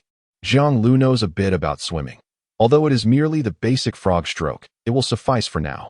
Suddenly, from his left, a white wolf emerges, paddling frantically. Upon spotting Jiang Liu attempting to reach the shore, it pivots and charges directly at him. Are you out of your mind? Does my side effect draw your hatred so fiercely? Jiang Liu is at a loss. How am I an easy target for a mutated creature? It's more like I've become their prime target. We've all fallen into the water, completely unbothered by one another, swimming happily to the shore. You shake off your fur, I change into dry clothes. And then we can engage in a fight to the death. What's wrong with that process? Why must we seek each other's demise in the water? What have I done to provoke such animosity? Before Jiang Liu can ponder further, the white wolf swims to his front, baring its teeth, ready to attack. Down you go. Jiang Liu activates his hunting mode, draws his short knife, and strikes first. Swish. The knife is swift and precise, plunging directly into the wolf's eye socket, piercing deeply as though he has stabbed into its brain to ensure that there are no survivors. He twists the blade forcefully, eliciting a pained howl from the white wolf, which subsequently collapses, sinking into the water. Wait, I truly don't understand. Just a moment ago, 3 wolves were pursuing me, and I couldn't fight back, so I fled. Now, with just one daring to confront me, what do you think you can achieve? Jiang Liu lets out a triumphant laugh. Having swiftly dealt with his opponent, he intends to continue his frog stroke towards the shore, only to feel a sudden weight on his back. Immediately, a sharp pain radiates from his left shoulder. Jiang Liu manages to turn his head just in time to see another white wolf, having stealthily approached from behind, taking advantage of the distraction caused by the first wolf. It launches an attack. Jiang Liu winces in pain, quickly retaliating with his knife, but this white wolf refuses to relent, seemingly intent on a life-or-death struggle. In such close quarters, it is inevitable that Jiang Liu finds himself at a disadvantage. Not only does he wish to eliminate the 3 white wolves, but he also aims to do so without injury, minimizing his losses. Yet, just a few exchanges in, he has already sustained a bite wound to his shoulder. From this perspective, even if he ultimately acquires 3 wolf corpses, it amounts to a net loss, if not a complete disaster. This is bad. Gurgled as the struggle continues, Jiang Liu and the white wolf soon find themselves submerged beneath the water. The cold, combined with the underwater combat, creates a perfect storm of debuffs. Swish, swish, swish. Jiang Liu, driven by desperation, repeatedly draws and thrusts his short knife, ultimately managing to kill the white wolf just as his oxygen supply dwindles. He must surface quickly for air. Wait, did I just see incorrectly? Is there a treasure chest beneath the water? Chapter 60. The kill on the shore beneath the ice. Within the riverbed, there is indeed a chest. What is going on? Jiang Liu feels a momentary daze as his mind struggles to comprehend the situation. Should he take the plunge to retrieve the treasure chest, or play it safe and return to shore? Jiang Liu finds himself in a state of indecision. This desolate area bears no identifying marks, rendering it utterly unrecognizable. Should he return to the shore only to find the river frozen solid the next day? He would undoubtedly be unable to retrace his steps and locate the treasure chest again. However, to dive in recklessly without knowing the contents of the chest could result in retrieving an empty box, which would surely infuriate him. It's already challenging enough to catch a thief in the dead of night, and now he is being pursued by a horde of mutated creatures, making his precious flashbangs vanish. If he doesn't manage to secure some tangible benefits, mutant that leave him at a loss. Fortune favors the bold. The chest is hidden in such a manner. The contents must be extraordinary. He resolves to take the risk that I refuse to believe anyone would hide a corpse within. Jiang Liu grits his teeth and swiftly retrieves his phone. When he selected this phone, it was advertised as waterproof. And now he sees that it holds true. Even submerged in the frigid river water, the phone screen remains functional, with no signs of damage whatsoever. He quickly sinks to the riverbed, activating the scanning function, and directly scans the chest, storing it within his phone. What the heck? It cost me 200 winter coins. What is this pricing standard? Is it because I have money that you're intentionally hiking up the price to gouge me? A cursory glance reveals Jiang Liu is startled by the fee. The scanning function of this phone is excellent in every aspect, but the pricing is utterly perplexing. When he brought home that safe, it contained over 10,000 winter coins, and they only charged him 50. Why is the price for scanning a treasure chest now 4 times higher? Could it possibly contain over 40,000 winter coins? Goodness, if that were the case, I'd truly strike it rich. Suddenly, the thought sends Jiang Liu's heart racing, and he feels a surge of adrenaline coursing through his veins. Gurgled in his excitement, he inadvertently releases a stream of bubbles. Oh no, I'm running out of oxygen. I need to surface immediately. Realizing this, Jiang Liu alternates his legs, kicking vigorously to rise swiftly. As he passes by the 2 white wolf corpses, he takes the opportunity to scan them, adding the 2 sizable pieces of meat to his collection. Even in such dire circumstances, he remains diligent in gathering resources, truly the embodiment of thriftiness. Soon, Jiang Liu breaks the surface of the water. Compared to the temperature underwater, the air above is significantly colder. The exposed skin on his body shivers violently from the chilling wind, making him long to retreat back into the depths. However, Jiang Liu understands that the water's surface temperature is not particularly high. It merely feels warmer by comparison. That my body temperature is dropping rapidly. I must get to the shore quickly and use the red crystal to warm myself. After discerning the direction of the bank, Jiang Liu's expression falters. The land is not far from him, merely about 10 meters away. But who can explain why there is a damp white wolf prowling along the shore? Damn it, there were 3 white wolves pursuing me. I dispatched 2, yet one remains alive that I had thought it had fled, but this beast is cunning enough to wait for me at the bank. Jiang Liu's expression darkens a woe, just as he fixates on the white wolf on the shore. It turns its head and spots him. In an instant, the white wolf emitted an excited howl, shaking off the water that drenched its fur. Its pair of crimson eyes gleamed with a bloodthirsty light. As it restlessly paced back and forth, reminiscent of a predator sharpening its claws, it did not launch an attack. Instead, it exhibited remarkable patience, lingering on the shore without haste. This creature was evidently waiting for me to come ashore. Knowing it was ill-equipped for combat in the water and aware that I could not remain submerged for long. Therefore, it showed no urgency. Under the current circumstances, it was utterly impossible for me to circumvent it and reach the land unscathed. The moment my feet touched the ground, it would likely be the opportune moment for the beast to strike. What should I do? Should I risk it and swim ashore? The chill of the river was gradually seeping into Jiang Liu's body, rendering it cold and stiff, and the red crystals had completely dimmed. Losing all efficacy, he opened his phone again, retrieving a few more red crystals. However, in the water, their warmth was quickly swept away by the frigid current, rendering them as ineffective as the stones lining the riverbank. The wound on his left shoulder began to throb with searing pain, accompanied by a copious amount of blood seeping out, causing his vision to dim and his body to sway, as if he might collapse at any moment. Fortunately, Jiang Liu had swiftly dealt with the mutated white wolf during their close-quarters combat. Otherwise, had the beast unleashed its full fury, his injuries would certainly be much more severe. The flashbangs were depleted, the crossbow bolts were gone, and he had exhausted both of his hunting moments. Yet, he was not entirely bereft of options. There remained one last resort. Jiang Liu maintained his composure. In this life-and-death scenario, only calm reflection could grant him a glimmer of hope. Rather than lamenting his fate like a defeated soul, he preferred to confront his ultimate destiny with the tenacity of a fighter. He opened his phone and clicked on the shop, intending to refresh it desperately. If he could procure suitable weapons, overcoming this final white wolf should pose no insurmountable challenge. However, this would necessitate the expenditure of some winter coins. With a stroke of good fortune, perhaps 100 coins would suffice. Yet, should luck be unkind, he might require thousands to secure his own survival. Nevertheless, he believed his fortune could not be so dire. He estimated that around 1,000 coins would be adequate to purchase the desired equipment. Suddenly, just as Jiang Liu was poised to refresh the shop, a cacophony of growls erupted from the shore. Almost instantaneously, a shadow lunged forth, charging at the white wolf with the ferocity of a storm, crashing into it with all its might, forcing the beast back several paces. What an unexpected turn of events. What could it be, provoking the white wolf so boldly? Alarmed, Jiang Liu quickly lifted his gaze. He had anticipated a one-on-one showdown, but unexpectedly, a newcomer had emerged, seemingly intent on joining forces with him for a valiant two-on-one confrontation. Chapter 61.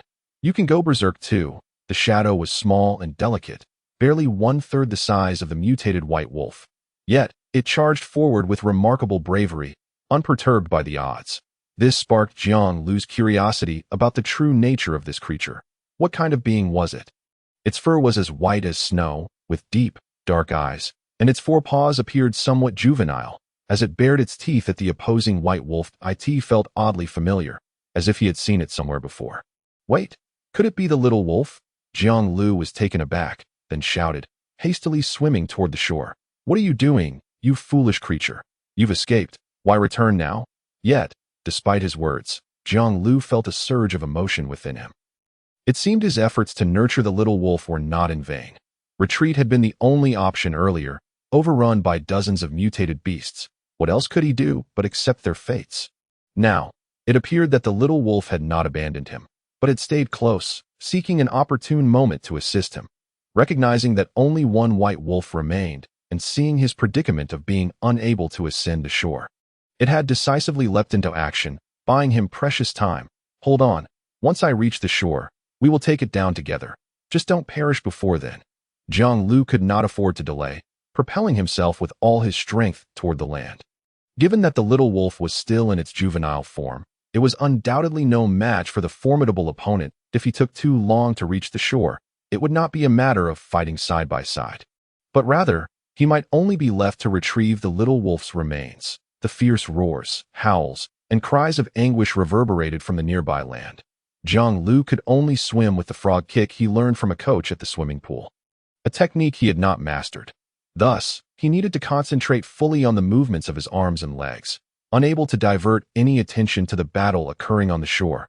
Nevertheless, even with his head down, he knew instinctively that the pained cries were undoubtedly those of the little wolf. The mere thought of the little wolf being tormented by its foe filled him with anxiety, and the more tense he became, the slower his swimming grew, causing him to traverse a mere 10 meters in over half a minute. At this juncture, the battle had reached its climax, and the cries of distress were fading, indicating that the little wolf was on the brink of collapse. Damn it, I should have practiced swimming more often. Hang in there, little wolf. Just wait until I deal with it. Jiang Liu furiously drew his short knife. Not pausing for a moment as he stumbled forward, but as he raised his gaze, he beheld a hulking white wolf, exuding an air of dominion, standing atop the corpse of another white wolf. Its jagged teeth glistened with fresh blood, seeping down its maw. Upon closer inspection, Jiang Liu realized that the creature beneath its paws had indeed succumbed, a gaping wound in its neck, its warm body beginning to cool and stiffen in the frigid wind. Cursed be my timing. Jiang Liu's heart ached at the sight. Although his time with the little wolf had been brief, he was certain they had forged a deep bond of friendship. Now, with the little wolf deceased, where could he find another hunting companion to assist him in capturing snow hares? Upon noticing Jiang Liu, the white wolf decisively abandoned the corpse beneath its feet and lunged toward him. It was astonishingly fast, though Jiang Liu had anticipated this. The wolf's speed was simply too overwhelming. In the blink of an eye, it closed the distance of several dozen meters, knocking him to the ground. The beast had gone berserk. It was undeniably in a frenzied state, but how peculiar that its eyes were black rather than blood red. Wait a minute, black eyes? Noticing the deep ebony hue of the wolf's eyes, Jiang Liu hesitated, his knife poised to strike its chest halted midair. Suddenly, the white wolf lowered its head, opening its gaping maw, its slippery tongue extending to lick Jiang Liu's right cheek, leaving a large puddle of saliva. As if that were not enough, it then licked his left cheek as well, seemingly satisfied before bounding about in the snow, displaying an exuberance that was strikingly lively. Jiang Liu stood stunned, his mind reeling from the shock. Unable to comprehend how the tiny wolf he had known not long ago had transformed into this handsome, formidable creature. The contrast was staggering. Had he not restrained his hand in time, he might have instinctively patted its belly. Seemingly sensing Jiang Liu's bewilderment, the little wolf called out several times in his ear, as if to explain. Are you suggesting that the ability to go berserk is not exclusive to them? But you possess it as well. You were simply too hungry before, and having just feasted on the meat during the fray, you finally had the strength to unleash it? Jiang Liu thoughtfully translated the little wolf's words. He watched as the creature nodded in affirmation, followed by a flash of white light. As the glow dissipated, the little wolf's bones cracked and popped, and its previously towering form miraculously shrank back down, reverting to the size of a mere pup. So, your berserk ability cannot be sustained for long. You must first fill your belly before it can be used again. Very well, I understand. It means I need to feed you more food. Right? All right. You've just saved my life. We can discuss feeding later. Let us first use your nose to find us a shelter. Then we must leave this place quickly. In the future, you must lead us away from those mutated creatures. I have no desire to experience the feeling of being hunted again. Jiang Liu spoke weakly. He rolled over, managing to sit up from the ground. Disregarding the cold, he retrieved the medical kit he always carried, hastily bandaging the wound on his left shoulder. As for the other myriad of minor injuries scattered across his body, he had no time to address them. It was imperative to leave this place post-haste. The little wolf, well aware that this was not a time for jest, immediately began to bark, indicating that there was a nearby shelter to shield them from the wind and rain, and it was quite secure. How do you know it's safe? Jiang Liu said weakly. But in truth, he was too fatigued to question further. He removed his skates and took slow, deliberate steps, following the little wolf deeper into the woods. He extracted several red crystals from his phone, thereby managing to maintain his body temperature despite the harsh weather that threatened to freeze him to death in this desolate wilderness. However, his drenched clothing continued to torment him, leaving him shivering with cold, with only a flicker of hope for survival in his heart. This stretch of road proved to be longer than he had anticipated, though the wound on his left shoulder had ceased to bleed. The myriad of other small injuries on his body still oozed blood. Darkness encroached upon him, as if he were on the verge of succumbing to exhaustion and collapsing in the icy expanse. Howling fiercely, the little wolf barked, rousing his spirits and seemingly issuing a warning. Behind him, the faint echoes of countless beasts roared, compelling Jiang Liu to quicken his pace, fearful of lingering even for a moment. He lost track of time as he traversed the terrain. Eventually, he managed to push through the trees ahead, emerging into a somewhat open plain. In the distance, he spotted a brightly lit cabin, but soon after, his vision faded to black, and he fainted. Chapter 62. Is Baiwa a thief? The flickering flames were bright and warm, instilling a sense of comfort. Beneath him was a soft and cozy sensation, as if he were enveloped in a sea of clouds. Jiang Liu felt himself surrounded by an endless softness, and all his fatigue and worries dissipated in that moment. Where was this place? He struggled to open his eyes. Before him lay a small space bathed in warm hues, and he found himself resting on a soft bed, surrounded by pink trinkets, resembling a young girl's boudoir. The air was laced with a delicate floral fragrance that was refreshing to his senses. Jiang Liu was momentarily taken aback. Just moments ago, he had been in the frigid wilderness, on the brink of becoming a cold corpse. Yet, in the blink of an eye, he had miraculously been transported to this loft-like sanctuary. An occurrence so surreal it felt dreamlike. No, it was not a mere teleportation. Someone must have discovered him outside and brought him back to this refuge, saving his life. Jiang Liu rose from the bed. On the bedside table lay a mirror. Sitting up, he reached for it and realized his shirt had been removed, leaving his upper body bare. The numerous wounds sustained during his close combat with the white wolf had been meticulously bandaged, wrapped in white gauze, and even the minor cuts on his hands had been carefully treated with adhesive bandages. The most severe wound on his left shoulder, which he had only hastily attended to, was now expertly redressed, complete with a playful bow at the end of the bandage, a touch of whimsy. What incredible fortune! The little wolf had taken him to catch a thief, yet it had unexpectedly led him to a shelter along the way. More importantly, the owner of this haven was so kind-hearted, willing to lend a helping hand. Jiang Liu reflected on how, if he had been alone in the shelter, even upon discovering someone collapsed outside, he would have hesitated to venture out in haste to assist. Even if he had ultimately chosen to help, he would have ensured to control the situation tightly, to avoid being caught off guard by the very person he intended to save. Oh no, while I've been rescued, I have no idea how the little wolf is faring as a mutated creature. Most survivors would keep their distance from it, wary of its unpredictable attacks if it were confined in a cage. That would be one matter, but what if it had been driven away? The beastly horde outside was formidable. Would the little wolf be safe from their assault? With these thoughts swirling in his mind, Jiang Liu could not afford to dwell on anything else. That he hurriedly climbed out of bed, determined to find the little wolf. However, as soon as his feet touched the ground, it felt as though he had stepped onto a soft cloud, providing an unexpectedly pleasant sensation. Howl! Howl! Suddenly, a series of startled yelps erupted from beneath him, as if something had been startled. Jiang Liu even felt something tugging at his feet. Looking down, he saw the little wolf lying beside the bed. Having been sound asleep, drool pooling beneath it, startled awake by his foot, it leapt up, baring its teeth in surprise. What the heck? Why are you sleeping next to me without a word? Seriously, can't you at least give me a heads up? You were the one who chose to sleep in my blind spot, and now you're barking at me. Truly heartless. Despite his words, Jiang Liu felt a surge of joy. He stepped barefoot onto the ground, grasped one of the little wolf's front paws, and began to dance excitedly. La la la as he danced, he hummed a tune. There was no denying, the exhilaration of escaping death was simply delightful. He felt compelled to express the elation in song and dance. Should I not have come in now? Perhaps I should wait until you finish your song and dance before calling me.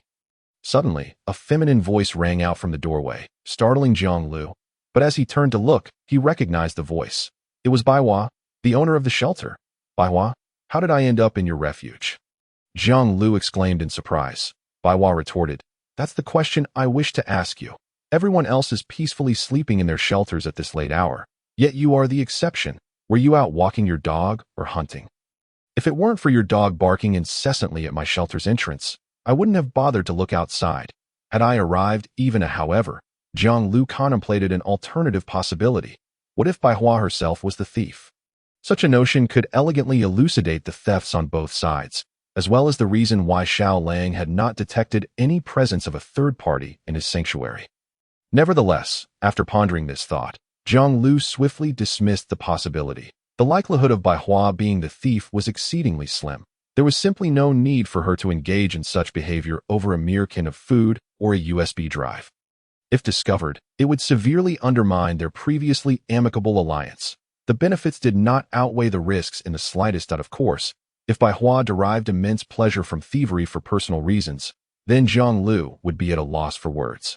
Regardless, I must express my gratitude for saving my life. Had you not intervened, I would likely have met my end this time, Jiang Liu remarked. To be honest, I was initially reluctant to venture out. But I recognized Xiao Lang. That little creature's dark eyes are simply too distinctive. I have never seen such a feature in any other creature. The hint of relief laced Baihua's tone.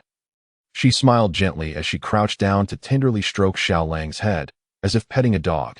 The soft texture was utterly endearing to her. Perhaps she should directly ask Jiang Liu to gift Xiao Lang to her, as a token of gratitude for saving her life. Dark eyes, you say? That is indeed quite unique.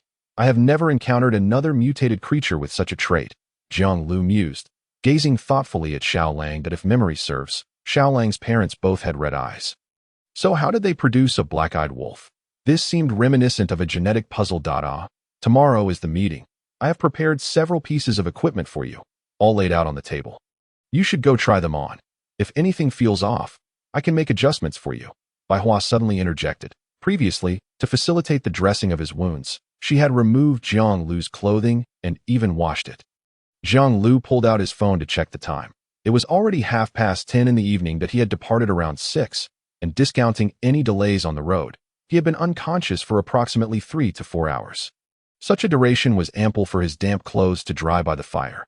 After donning his clothing and organizing his gear, Jiang Liu made his way to another room, approaching Baihua's work desk. By the way, while you were unconscious, I noticed you had a few pieces of these red crystals tucked against your chest. They felt quite warm to the touch. What are they? Baihua inquired curiously. On her desk lay several red crystals, precisely those that Jiang Liu and Lu Qi had extracted from the cave of that brown bear. To make a long story short, Jiang Liu simplified his explanation. They are peculiar crystals that continuously emit heat. They are incredibly useful for warmth in the wilderness. Thanks to these red crystals, I managed to avoid freezing during my journey. Would you like some? I have extras to spare. He waved his hand and produced 2 or 3 dozen red crystals from his phone. However, you must be cautious. The heat from these crystals is not infinite. It gradually dissipates over time, so you will need to store them using your phone. With this many crystals, it should suffice for a considerable period. When you have exhausted them, just let me know. I have some reserves that I can provide you, Jiang Liu added. Baihua tilted her head and said, why would I need to tell you? Once these red crystals lose their warmth, I can simply toss them into the fire and let them absorb heat again. While you were unconscious, I conducted some research. The higher the temperature of the red crystals, the brighter their color. Once they appear completely dull, they are indistinguishable from an ordinary stone. However, if you toss them into the flames, they will gradually absorb heat, restoring their color and enabling continued use. Oh, is that how it works? Jiang Liu exclaimed, taking the red crystals from the table and indeed feeling their warmth. He had not had the crystals for long. He had barely obtained them before needing to take Xiao Lang to catch the thief, leaving him little time to investigate their properties. Unexpectedly, Baihua had uncovered the secret of the red crystals in just a few short hours. That it was akin to a hot water bottle. He remarked, while a hot water bottle requires hot water to be poured inside, the red crystals must be placed in flames to absorb heat freely. Baihua replied, you are correct in your understanding.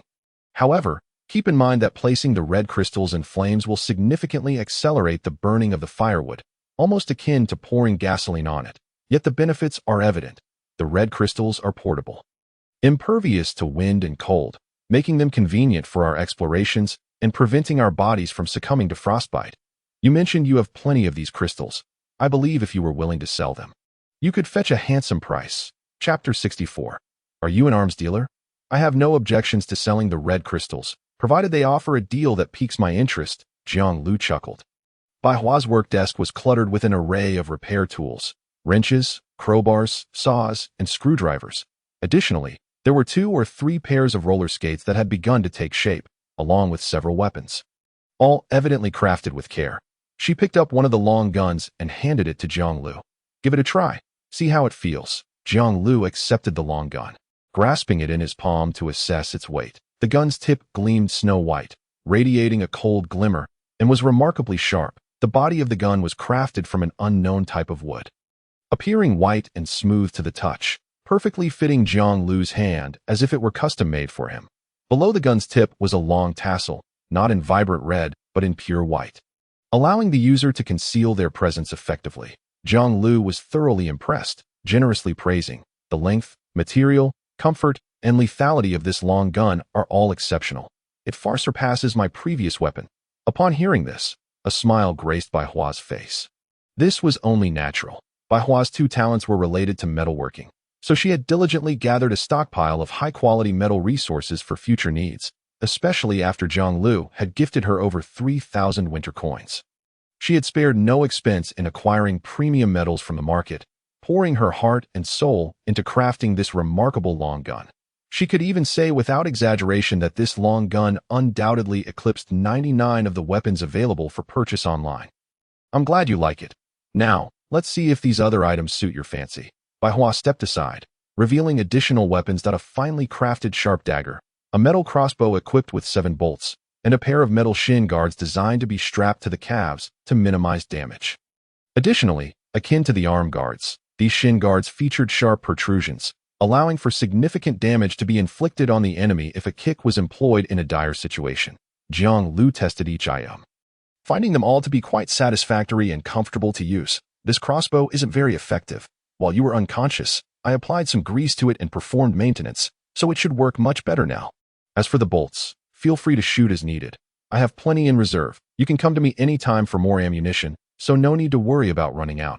Aside from these, I had planned to craft you a full suit of armor, but time was limited, and in such an environment, being fully armored may not be the best course of action. While it would effectively protect you during combat, it might also hinder your mobility.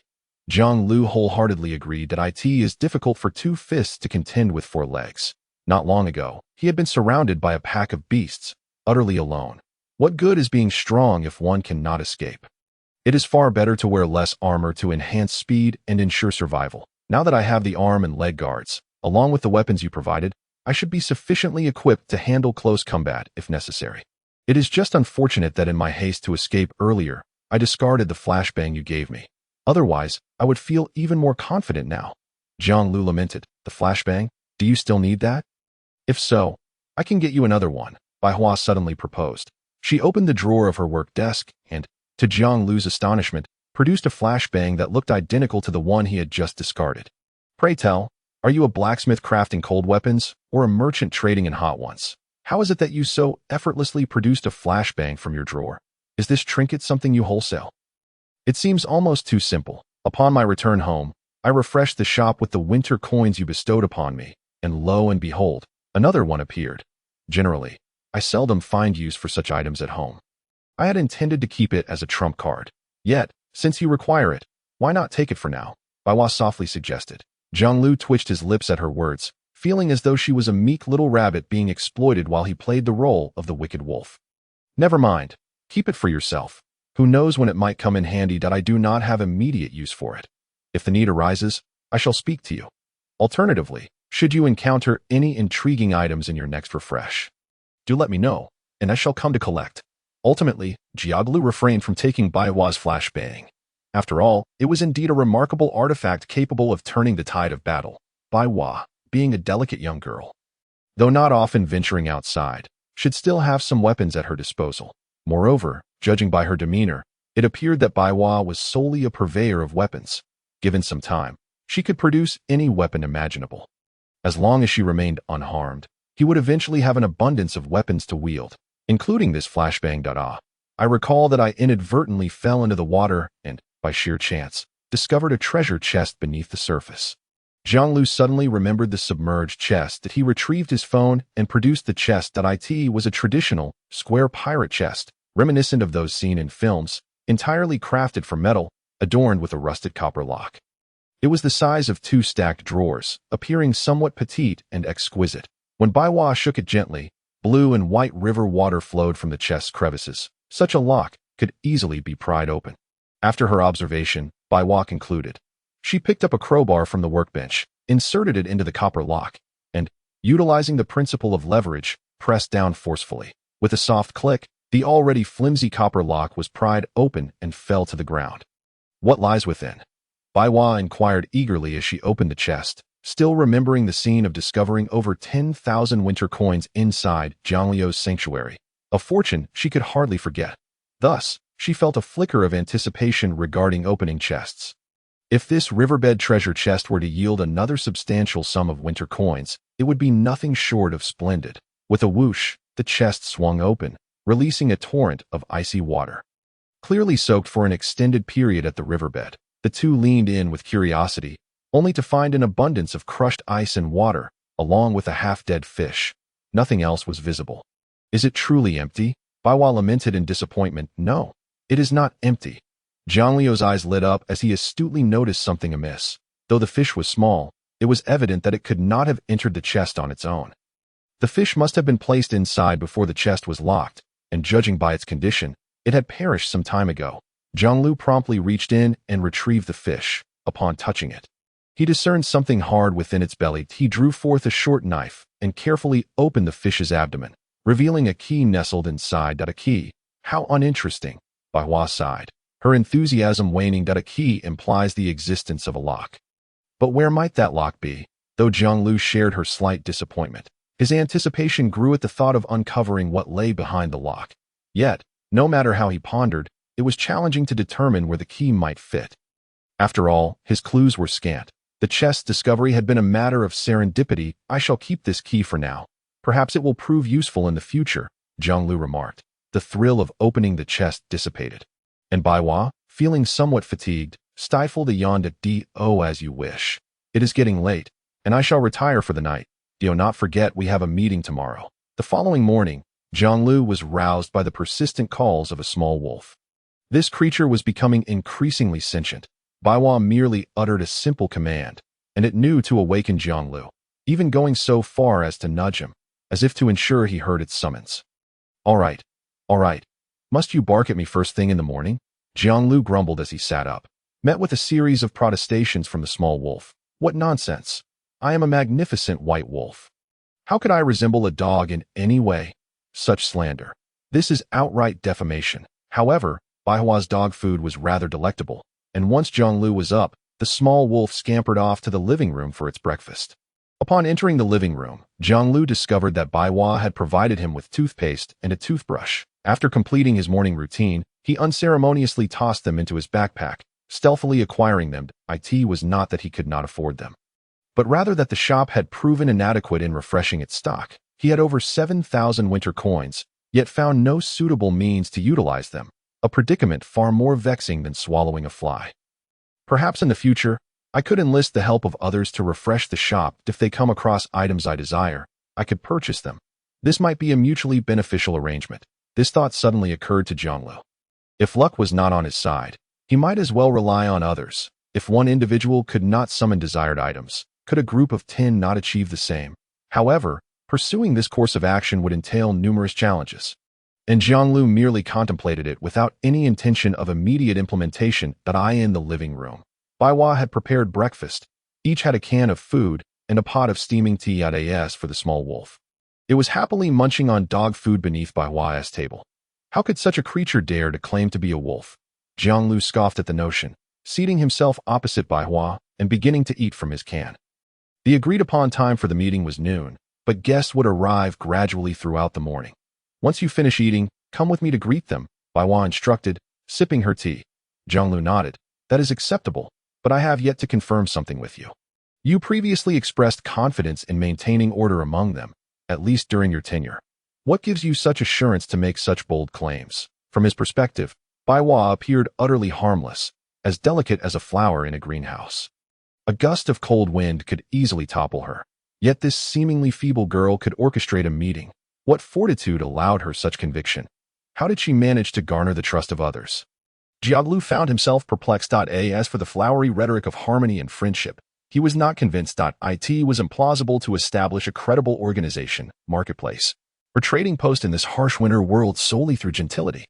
When people gather, it becomes easy for ill-intentioned individuals to emerge. Without a robust force to maintain order, the hard-won meeting would likely meet its demise in an instant. Bai Hua smiled mysteriously. Do you suppose I merely survived in this world by chance? With her right hand, she scooped from her can, bringing the food to her lips. Meanwhile, her left hand remained hidden beneath the table until she slowly revealed it, placing an object on the table with a soft thud. Jiang Liu's curiosity piqued, but his eyes widened in disbelief as he beheld what lay before him. A handgun. The firearm's smooth lines were pleasing to the eye, its black-gray hue striking, and its compact structure promised a comfortable grip. The dark muzzle emanated an unspoken intimidation, causing Jiang Liu to shift uneasily in his seat, unwilling to align himself with the gun's level. Now I understand your audacity, Jiang Liu remarked, feeling a mix of awe and trepidation. Truly, she was a weapons dealer. He mused that if she were to pull out a rocket launcher next, he would hardly be surprised. After all, the precedent was already set. Anything more outrageous could hardly be deemed extraordinary. However, the realization that he was still relying on cold weapons while Bai Hua had advanced a firearm stirred an indescribable feeling within him. He was fortunate not to have engaged in any nefarious deeds. Otherwise, should Bai Hua brandish that handgun against him, who could withstand such a confrontation? Ah, so that is why you dared to accompany me home upon our first meeting? Unperturbed by potential malice, it was not trust in my goodness, but rather your possession of the truth that rendered you fearless. Suddenly, Jiang Liu appeared to have an epiphany and spoke. Chapter 66. The First Trust. Bai Hua offered a faint smile. It's not entirely true. At least your actions have made it clear to me that you are trustworthy, are you not? In this lawless, rule-defying world blanketed by snow, a fragile woman like her inherently found herself at a disadvantage. Hence, for her own safety, even with a handgun concealed in her possession, Bai Hua dared not easily share a room with another unfamiliar man. Had it not been for Jiang Liu risking his life to rescue her initially, Bai Hua would not have dared to follow him back to his sanctuary. How did you acquire that handgun? Jiang Liu inquired, intrigued. When I first arrived in this world, I opened my eyes to find the handgun in my hand. Bai Hua recounted as if reminiscing about that moment. A hint of relief mixed with trepidation flickered across her face as she continued. Fortunately, I had the gun at that time. On the night after I regained consciousness, my sanctuary was besieged by 3 gigantic bears. They seemed to have lost their minds for some unknown reason. Had I not learned some principles of firearms and how to shoot, I might not have survived that night. Nevertheless, by the end, she had barely managed to kill one of the bears, expending a considerable amount of ammunition in the process. Bai Hua reached out, removing the magazine before Jiang Liu, displaying it to him. After firing several more shots, I now have only 2 bullets left. Although 2 bullets may appear scarce, if aimed accurately, they signify that Bai Hua could effortlessly take the lives of 2 individuals without breaking a sweat. This undoubtedly posed a significant threat. Once revealed, even if someone intended to cause trouble, Bai Hua could easily suppress them, ensuring the peaceful conduct of the meeting. Of course, this did not include Jiang Liu himself. After all, his prowess during hunts was formidable, providing him with comprehensive enhancements. Although this enhancement lasted merely a second, as long as he was not caught off guard and could respond promptly, he could certainly evade bullets during combat. A second is ample time to accomplish numerous feats. If I focus entirely on evading, while I may not completely dodge, at the very least, I could avoid critical hits. Jiang Liu mused quietly, after hearing Bai Hua's experiences. He felt a tinge of regret. Bai Hua's handgun was a unique artifact from her initial arrival, an experience that could not be replicated. Therefore, even if he wished to procure a handgun for himself, he had no means to do so, and could only hope for a fortunate refresh at the shop. Howl! Howl! The little wolf suddenly barked, rising to its feet and glaring fiercely out the window, as if perceiving a grave threat. What is it? Jiang Liu had developed a habit. Whenever the little wolf barked, he instinctively adopted a vigilant stance, his hand reaching down to rest on the short knife at his waist. Better safe than sorry. Though the little wolf often acted carefree, it remained reliable in critical moments. At the very least, whenever it barked, there was invariably something amiss nearby, and this had never proven false. Jiang Liu's gaze followed the window to the outside, where he spotted a pitch-black crow soaring in the sky, gradually descending until it landed on the windowsill. Tap, tap, tap. The bird's beak struck the window forcefully, a rapid rhythm resembling a knocking sound. Its pair of jet-black, jewel-like eyes fixated on the two individuals and the dog inside. A crow. Jiang Liu expressed his astonishment. Don't be alarmed. Our messenger has arrived, Bai Hua reassured him. She approached the window, untied a small tube attached to the crow's leg, and retrieved a letter from within. After completing this task, the crow immediately spread its wings and departed. Bai Hua returned to the table with the letter. Explaining to Jiang Liu, this crow has been trained by a survivor known as the beast tamer. His talent is quite peculiar, allowing him to form close bonds with these animals and issue them simple commands. The organization of this meeting has also been facilitated by his involvement, enabling it to proceed smoothly. Jiang Liu pondered for a moment. Such a talent reminds me of someone. Did you just say beast tamer? Is that perhaps his nickname? Bai Hua nodded, patiently elaborating. After the computer system upgrade, we can change our nicknames and do not necessarily have to use our real names, since everyone is unfamiliar with one another at the first meeting and unsure of mutual trust. For safety's sake, we all adopted nicknames for communication. The beast tamer is someone I frequently interact with online, and he is very interested in organizing the meeting, voluntarily taking on the patrol duties. With the help of his animal companions, he can ensure any approaching danger is detected and reported to me in a timely manner. Survivors possess diverse talents, capable of various feats. Jiang Liu excels in combat. Bai Hua leans towards creation, and this beast tamer evidently possesses multifunctionality, utilizing the animals under his control to accomplish many tasks. Simple reconnaissance is naturally well within his capabilities. Can he be trusted? Jiang Liu inquired. The trustworthiness of this individual is of utmost importance. Entrusting the reconnaissance task to him poses a significant risk if he were to falter in a crisis or recklessly abandon his post. The attendees of the meeting would be in grave danger. Even darker thoughts surfaced. What if he harbored ulterior motives and intentionally allowed mutated creatures to infiltrate and create chaos? Bai Hua pondered earnestly. The beast tamer ranks second in my trust level. I believe handing this responsibility to him is not an issue. Jiang Liu curiously pressed. Only second? Who holds the first position? Bai Hua cast him a sidelong glance, her gaze appraising him, yet she remained silent. Jiang Liu immediately understood.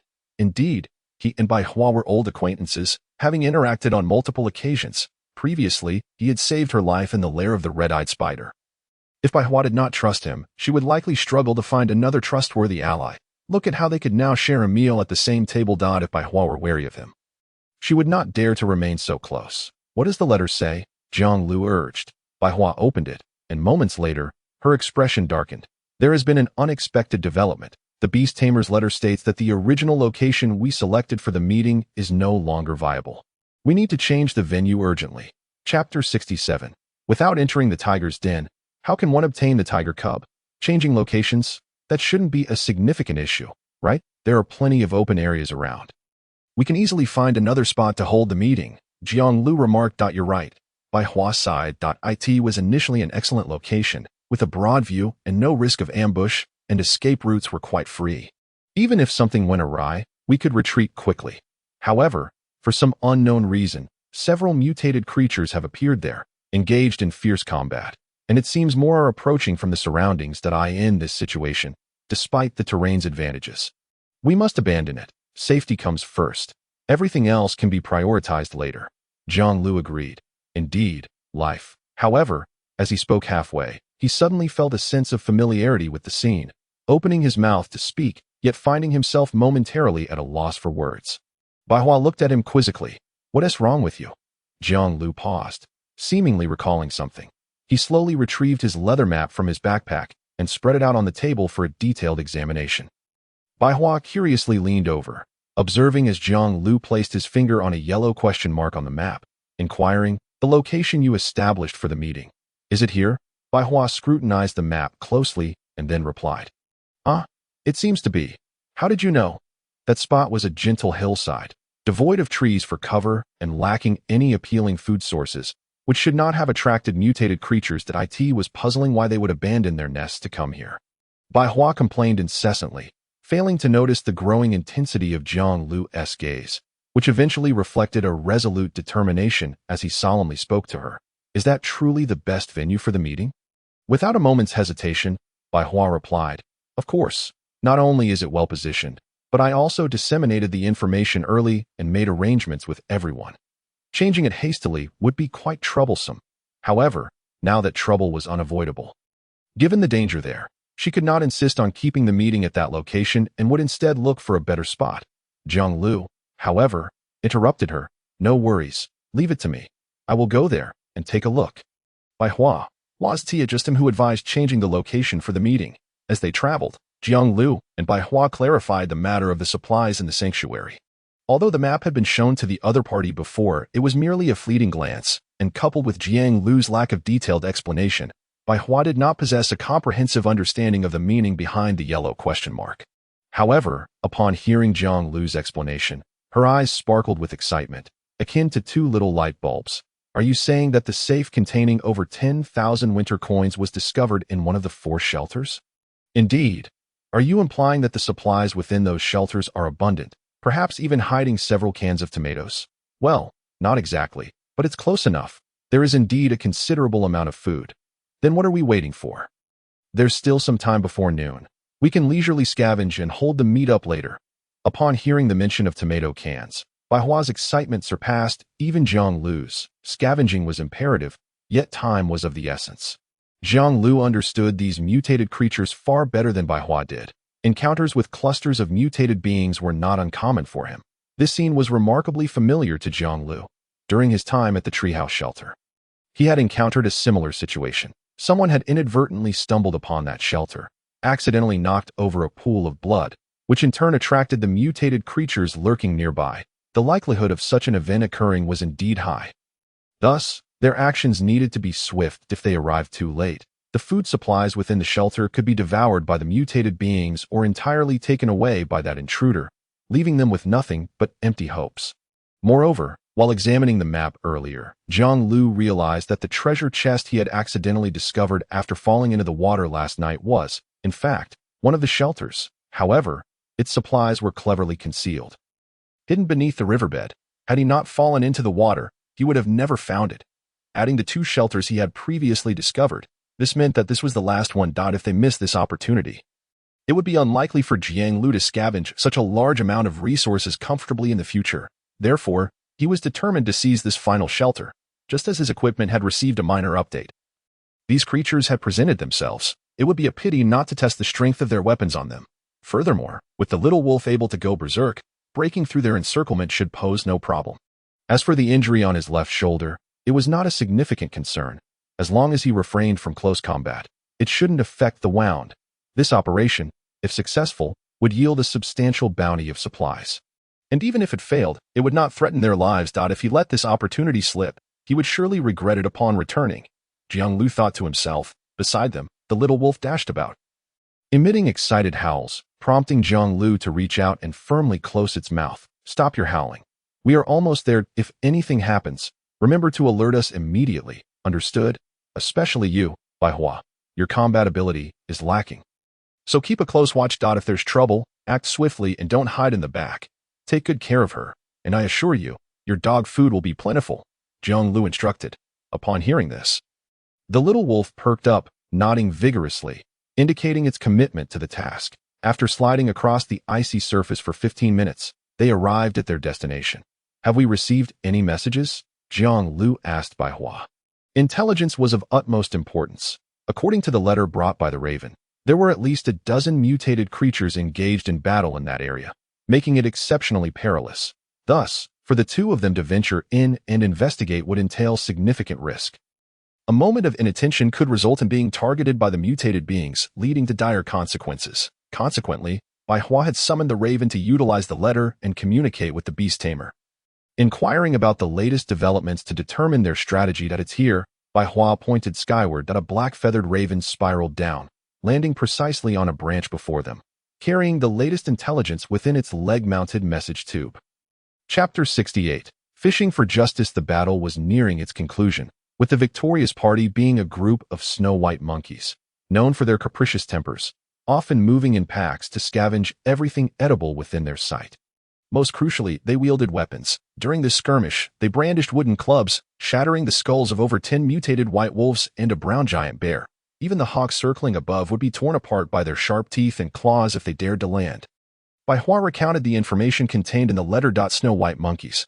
I've never encountered such mutated beings, Jiang Liu remarked. Although they sounded troublesome, it did not diminish his resolve to press forward. After all, fortune favors the bold. A mere group of monkeys did not intimidate Jiang Liu. How many are there? Also, did you see any signs of survivors on the battlefield? Jiang Liu inquired. 17 snow-white monkeys survived the battle. As for any human survivors, the beast tamer did not mention them, so they were likely not seen. Bai Hua replied. Her tone was intentionally lowered, laced with a hint of excitement, as if she were engaging in something clandestine. Jiang Liu had to lean in closely to catch her words. Perhaps you shouldn't go. It's quite dangerous there. A minor injury is one thing, but someone could lose their life, Jiang Liu advised. However, Bai Hua displayed considerable interest, asserting her stance firmly. No, I must see it for myself. Otherwise, when it comes time to divide the spoils, you might ignore me completely. Besides, it's quite sweet of you to worry about my potential injury or death. I must not have misjudged you, Jiang Liu replied. It's not that. I'm mainly concerned that if a fight breaks out, you might become a liability if that were the case, even if we perish together. I doubt I would find peace. Bai Hua retorted. Rest assured, I'm well equipped. I have my handgun and flashbangs on me. They might just save your life at a critical moment, Bai Hua declared fiercely. Patting her bulging waist, exuding confidence, as though the little wolf felt a tinge of fear, it ultimately succumbed to the temptation of the snow rabbit, unable to uphold its principles, with an insatiable appetite. It opened its gaping maw and began to feast. The crunching sound echoed. The texture of the snow rabbit was far from delightful, reminiscent of chewing on an ice pop, yet the little wolf savored it as if it were a rare delicacy. Once it finished devouring the snow rabbit and lifted its head, intending to relish the rich taste of flesh lingering in its mouth, it was startled to discover that Jiang Liu and Bai Hua had vanished without a trace. In their stead stood several snow-white monkeys, upright like humans, armed with stones and wooden clubs, their eyes burning with a fierce and bloodthirsty intensity. Howling ferociously, the little wolf was taken aback, who would stand by silently, watching another eat. Was this not a deliberate attempt to frighten the wolf to death? Curse it, its master was doing nothing at all. It had wondered why today its master was so generous to offer a whole snow rabbit. It turned out he intended to use it as bait, while he himself disappeared into some unknown corner to fish for trouble. With no time to ponder, the little wolf bolted, sprinting with such speed that the white snow monkeys were caught off guard, creating a considerable distance between them. Slow down, slow down, Jiang Liu shouted in alarm. At this rate, what fishing can I do? This bait is utterly irresponsible. It's about to fling the fish away. How can we continue? Chapter 69. Elegant slaughter. Don't run so fast. They can't catch up to you, Jiang Liu called out. Willing to risk it all, the little wolf paused, glancing back, and indeed found that the snow monkeys, armed as they were, could not ascend the trees and were confined to the ground. Even though a few chose to approach unarmed, hastening towards the little wolf from above, the majority lagged behind. Thus, it need not run so swiftly. It could easily evade the troop of monkeys. Howling in terror, the little wolf lamented, I'm still just a child. How could you bear to let me be the bait? Upon realizing Jiang Liu's location, it promptly altered its course, charging towards the two, causing their faces to turn pale with fear. No, don't come over here. If you dare approach, I shall sever our father-son ties, Jiang Liu shouted urgently. Bai Hua was even more direct. She pulled out her phone, retrieved a delicious-looking drumstick, and hurled it into the distance. Whose idea had worked, she wondered. Despite the convoluted process, the little wolf eventually managed to lure the monkeys away. And it was uncertain when they would return. We really need to play such a thrilling game. You could simply communicate with the little wolf and let it lead those monkeys away. With its speed, it shouldn't be a problem, Bai Hua, breathless and anxious, remarked. Jiang Liu shook his head. You don't understand. It must be done this way for it to obediently serve as bait. Although the little wolf had once turned back to save me last night, Jiang Liu would not assume that it would become his obedient companion, ready to attack at his command. It would be easy for the little wolf to fight alongside him, but to expect it to run tirelessly as bait while he sat back, that was an entirely different matter. Only by outsmarting it like this could Jiang Liu hope to command its loyalty. Otherwise, unless faced with a dire situation or mealtime, the little wolf would completely disregard him. Preferring instead to find a cozy spot to sleep, let us set a trap. You take the crossbow, and I will set the snares, Jiang Liu instructed. He handed the crossbow and bolts to Bai Hua while he swiftly prepared the traps. One trap was buried in an open area, while the other was cunningly positioned not in the center of the path, but right beneath a tree, snug against the bark. Should the monkeys pursue and attempt to climb, they would inevitably trigger the trap, losing their combat effectiveness. However, the number of monkeys in the forest was sparse, likely no more than 4 or 5. The Real troop was probably still on the hillside, dealing with the carcasses of bears and wolves. That we need to act quickly.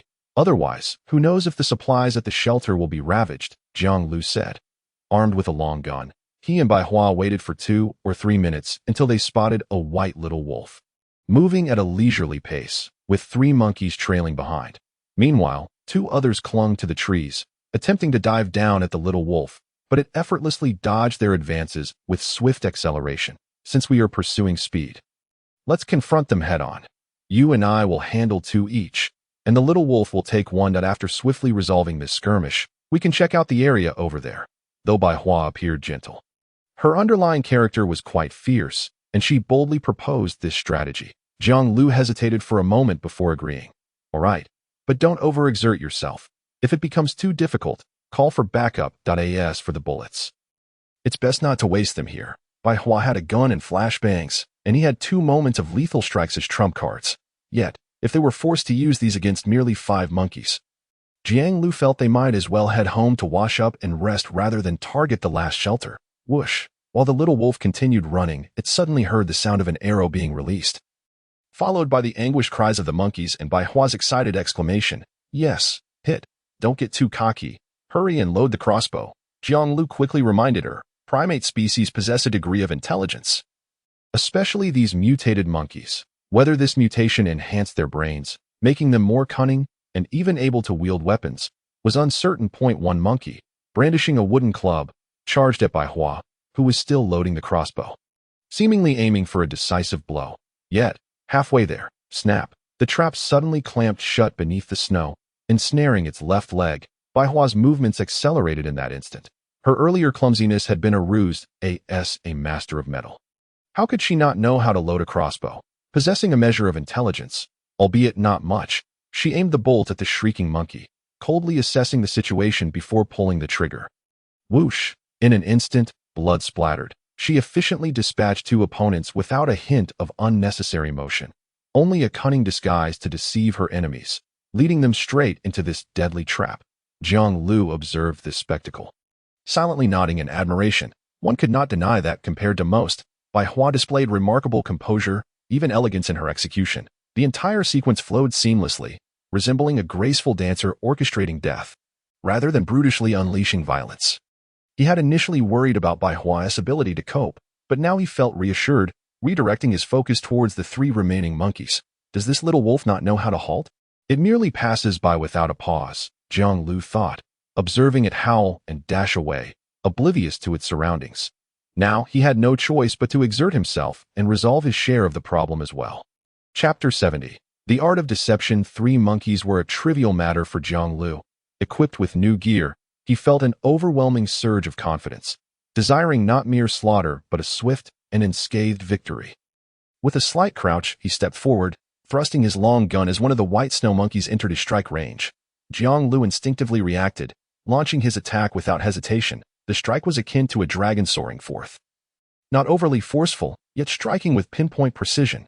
Even though the monkey attempted to retreat, the gun's tip kissed its left eye, drawing forth a trickle of blood. Wah wah wah, the monkey cried out in torment, dropping its wooden club and clutching its eye with both hands, blood seeping from its fingertips, unable to cease the flow. Although it had not perished, it had lost much of its combat prowess, rendering it nearly incapacitated. Wah wah wah wah. The remaining 2 monkeys shrieked, their cries filled with boundless rage, as if conveying some message. Upon witnessing the dire plight of their companions, they learned a valuable lesson and refrained from approaching the river. Instead, they gathered some stones from the ground, intending to launch a distant assault on the river's flow, using the trees as their cover. How naive they were to believe that hiding among the branches would offer them any advantage.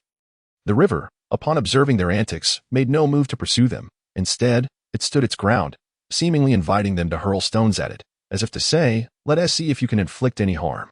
This provocation indeed ignited the fury of the remaining two monkeys, who raised their stones high, baring their teeth, ready to launch their projectiles towards the river. Whoosh! A faint sound echoed, reminiscent of a bowstring being drawn tight and then released, akin to the ominous melody of death itself, ringing sharply in the monkey's ears. In the next instant, one of the monkeys, believing that its perch in the tree would shield it from danger, suddenly stiffened and fell straight down, landing headfirst into the snow. Squeak! The remaining monkey, panicking, emitted a shrill cry. Was perplexed by the sudden collapse of its companion. Had it been injured or killed? Yet, the human before it remained stationary. So how could it possibly inflict harm? The river smirked, casting a disdainful glance at the last remaining white-furred creature, taunting, "Did you truly think yourselves clever? In the end, you are no more than livestock. What does it matter if you wield weapons? Do you even grasp the concept of cunning in battle? Resorting to throwing stones like mere animals? Perhaps in your next life, you should stick to your bananas. Baiwa, quickly, load your bow and shoot it. Don't let it react and escape. I'm coming.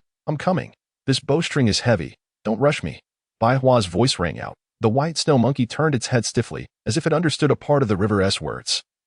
They too could comprehend some human speech. This alone indicated that these creatures possessed an intellect well above average, surpassing that of most mutated beings. However, no matter how it pondered, utilizing its highly developed brain, it could not fathom the river's audacity. It had been agreed that Baiwa would take down 2 monkeys, yet the river had taken down 3. How shameless! Just moments ago, it had boasted of its prowess, leading the monkey to believe it would display a warrior's might, single-handedly taking on 3 foes. Yet, it turned out it had called for assistance. Furthermore, there had been no verbal communication between them. They had seamlessly coordinated their attack without the need for words. Once Baiwa dealt with the 2 threatening monkeys, she was entirely liberated, becoming a focused marksman. Given sufficient time, she could effortlessly eliminate the monkeys in the trees. Thus, when the river saw these 2 monkeys opting to throw stones from their elevated position, it could hardly contain its amusement. Go ahead. Throw. I'll let you toss 10 stones at me first, and then I'll have Baiwa shoot you with an arrow. Let us see who runs out of options first. The last remaining monkey finally grasped the gravity of the situation, letting out a furious roar as it prepared to flee. However, in the next instant, whoosh, a similar faint sound echoed in its ears. And then darkness enveloped its vision. Its body lost all control, helplessly descending to the snow below. With 4 arrows and 1 gun, Baiwa and the river effortlessly annihilated the 5 white snow monkeys. This was a clear demonstration of intellectual superiority, as well as a grand stage for the unrestrained application of cold weaponry. The river felt a twinge of surprise and turned to give Baiwa a thumbs up. "I didn't expect your crossbow to be so precise. It truly exceeds my expectations." Baiwa revealed a subtle smile, her tone filled with pride as she replied, "You should say that my aim is quite remarkable, though I may appear delicate. My father is a hunter. When I was young, he taught me how to shoot." The river nodded vigorously. Indeed. But do not forget that the battle is not yet over. There are only 5 monkeys here, but we still have at least 12 more to confront. Let us gather our spoils. Those crossbow bolts can be reused. Speaking of which, have you seen the little wolf? It just passed by me without stopping, and I have no idea where it has gone now. If it has wandered into the midst of those monkeys, we could be in trouble. Baiwa approached, extracting arrows embedded in the flesh of the monkeys while using her phone to collect the corpses. She spoke with a hint of concern. Yes, if the little wolf is surrounded by monkeys and we are not nearby, it could get injured. Or worse. The river shook his head. Injuries are inevitable, but death is unlikely. With its speed and build, it could certainly carve a path for itself, but my concern is that if the little wolf is indeed surrounded, when it breaks free, a horde of monkeys might follow closely behind. And if it returns to find us, then we... Suddenly, the river exclaimed, "Run!" As he was tidying up the battlefield, he looked up to see a snowstorm swirling through the forest, as if a vast army was approaching. Charging towards the 2 of them, just a swift glance revealed no fewer than 20 monkeys, and at the forefront, to their astonishment, was the little wolf, howling as it led the charge. Chapter 71, The Monkey Horde. The river's words had come true. The little wolf was indeed leading a massive following of monkeys towards them. To their surprise, the number of monkeys here far exceeded what the beast tamer had reported, totaling more than 20. Such a number was far beyond what they could handle comfortably. They needed to create distance and systematically tackle them to have any chance of emerging unscathed, especially for Baiwa, who was not adept at close combat. She needed a suitable vantage point from which to unleash her ranged attacks. Realizing that their current position was unsuitable for battle, the river quickly urged Baiwa to run, seeking a better location to separate the monkeys and lead them away. "We'll return once we are prepared," he shouted at the little wolf as they fled. "Awoo, awoo," the little wolf replied with a similar cry. "What? You're saying you didn't provoke those monkeys, but they came after you. You even managed to buy us some time by leading them in circles, but now you can hardly keep it up?" The river paused in shock, then quickly understood. These monkeys were not being led by the little wolf. Rather, the cries of the previous monkeys had attracted this entire troop. The little wolf merely happened to cross their path. And without its delay, the monkeys would have arrived much sooner, surrounding the two of them. After a moment's reflection, the river recognized the truth in the little wolf's words. The forest here was merely 100 meters from the adjacent clearing. Since the monkey horde had heard the earlier calls, it had taken over a minute for them to arrive. Had it not been for the little wolf's diversion, they would have charged in much earlier. While playful antics were one thing, the little wolf was no fool. It would not intentionally lead such a large group of monkeys to them. If they were to be injured or killed, it would suffer as well. Although he had played a trick on it earlier, their bond was strong enough that it would not engage in such a reckless act against him. Yet, the situation was dire. A confrontation was unavoidable. The little wolf, panting heavily and exhausted, could no longer lead the horde in circles. It was now desperately seeking help. They needed to find a good location to confront the aggressive monkeys. The river felt an increasing urgency in his heart. Suddenly, a white snow monkey appeared on a branch before them. But unlike the others, it bore a tuft of reddish-brown fur on its forehead, making it stand out conspicuously. Damn it, they were being sandwiched from both sides. Yet only one monkey stood in their way. If they pushed through, he would eliminate it in an instant. The river's heart sank as he tightened his grip on his spear. However, before he could act, the red-furred monkey took off running, quickly leaping from branch to branch, distancing itself from them. Yet, it did not leave entirely. Instead, it perched on a branch, looking back at the river and Baiwa, gesturing with its hand as if beckoning them to follow. What was going on?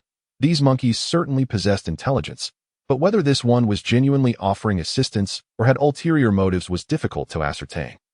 The river felt a wave of confusion wash over him. Naturally, he leaned towards the latter option. After all, they had just eliminated 5 of its kin, and it was unlikely they would be considered allies simply because of a single tuft of red fur atop its head. The simian creature appeared to be tamed by a beastmaster. Yet at that moment, Baiwa scrutinized it closely before hesitantly speaking. A beastmaster? Are you certain? Jiang Liu inquired urgently if this monkey was indeed sent by a beastmaster. Its current actions could not be trivial. It was likely beckoning them towards a safer location. It should be evident that the beastmaster had not divulged much about the animal team under his command. But the tuft of red fur seemed familiar, as if Jiang Liu had encountered it by chance in the presence of the beastmaster. Baiwa remarked. The little wolf was swift, and since Jiang Liu had first spotted it, a considerable amount of time had elapsed. Thus, the little wolf was about to catch up, and behind it trailed a formidable legion of monkeys. Each wielded stones and wooden clubs, relentlessly hurling them at the little wolf, displaying an unwavering determination to capture it. Feeling the mounting pressure from behind, Jiang Liu finally gritted his teeth and declared, "Let us follow it. We'll go with it." If this red-haired monkey was indeed sent by a beastmaster, it must have discovered something significant to lead them, making this an opportune moment for the two of them. Even if they were mistaken and it was merely a spy sent by the monkeys, there would be no real loss for Jiang Liu and Baiwa. Given the dire situation they faced, there was little further decline possible. If necessary, they could always turn back and engage in a fierce battle. Although such an action would not guarantee their safety, as long as they survived, it would still be a considerable gain. Jiang Liu mused inwardly. With the combined strength of the 2 humans and 1 dog, they could indeed contend with the 20-odd monkeys. The reason for their continued flight rather than confrontation was primarily the fear of injury. Winning would only yield the corpses of 20 monkeys, which held little allure for Jiang Liu, who was not currently in need of sustenance. However, should they sustain serious injuries during the skirmish, it would complicate his future survival. The potential loss of Baiwa or the little wolf would be an unbearable blow for him. Retreating was not an act of shame. Senseless killing would only lead to death. Suddenly, the red-haired monkey halted on a tree, ceasing its advance, and pointed towards a location not far ahead. emitting strange calls as if to alert the duo to something. Jiang Liu hastened forward, and upon a few steps, he discovered that beyond the snow-laden forest lay a sheer cliff. In the center of the rock face, a deep crevice yawned, extending into the heart of the mountain. Its width just sufficient for 3 individuals to traverse side by side. This was an excellent battleground. Jiang Liu was instantly elated. Chapter 72. Blood Battle at the Cliff. The red-haired monkey leading the way was not merely wandering aimlessly. It had indeed guided the two to a superb position for a counterattack. The width of the entrance allowed only 3 monkeys to enter at once. Thus, even if a multitude of monkeys charged, only 3 could advance simultaneously. If Jiang Liu stood firm at the front, he would effectively become an impenetrable barrier. At that point, Jiang Liu, as the warrior, and Baiwa, as the archer, could fight back to back. This terrain was perfectly advantageous for their capabilities. Baiwa, positioned behind, would face no pressure. Now she was more concerned about whether her quiver would hold enough bolts. "Hurry, you go in first," Jiang Liu urged. The entrance of the crevice was somewhat narrow, but as one ventured deeper, it expanded into a small cavern, more than spacious enough for 2 humans and a dog. Baiwa, understanding her role was not suited for direct combat, did not hesitate to dash into the depths of the cliff's crevice. Retrieving her crossbow and aiming it at the entrance. Outside, the little wolf was slowing down, gradually showing signs of fatigue. Yet, it summoned the last vestiges of its strength, launching forward with astonishing speed, putting distance between itself and the monkey horde. It then dashed into the crevice, seeking refuge behind the 2. The little wolf was exhausted and lacked combat capability. It seemed that Jiang Liu and Baiwa would be the ones to handle the monkeys. Baiwa noted after assessing the little wolf's condition. Jiang Liu did not respond, his gaze fixed on the advancing monkeys. The horde, driven by relentless pursuit, kicked up a storm of snow and wind as they approached the cliff's crevice with fervor.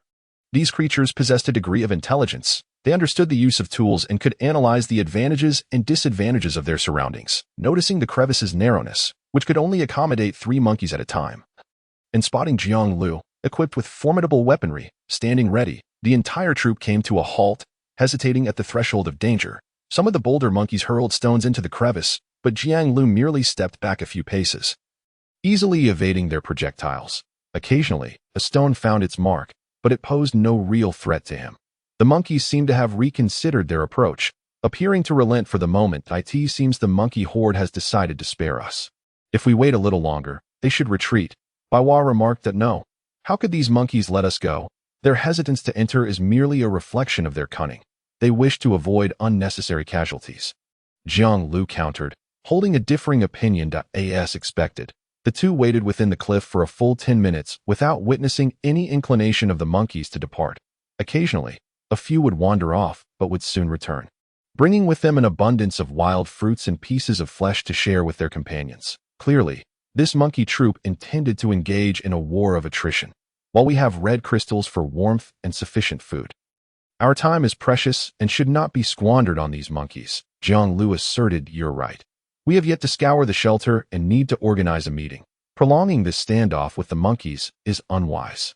Instead, we should lure them in and annihilate them all, Baiwa suggested. Jiang Liu raised an eyebrow. He had been thinking along those lines, but he had not anticipated Baiwa would align with him so readily. Even exhibiting a greater eagerness to take action, the little wolf stood, letting out 2 howls. Yet he turned back curiously, eager to discover what could incite such madness in the ape. His astonishment. He beheld Baiwa holding a peeled banana in her hand. Chapter 73. The Power of a Single Step. The allure of the banana seemed to logically attract the monkeys. However, was such an attraction not excessively potent?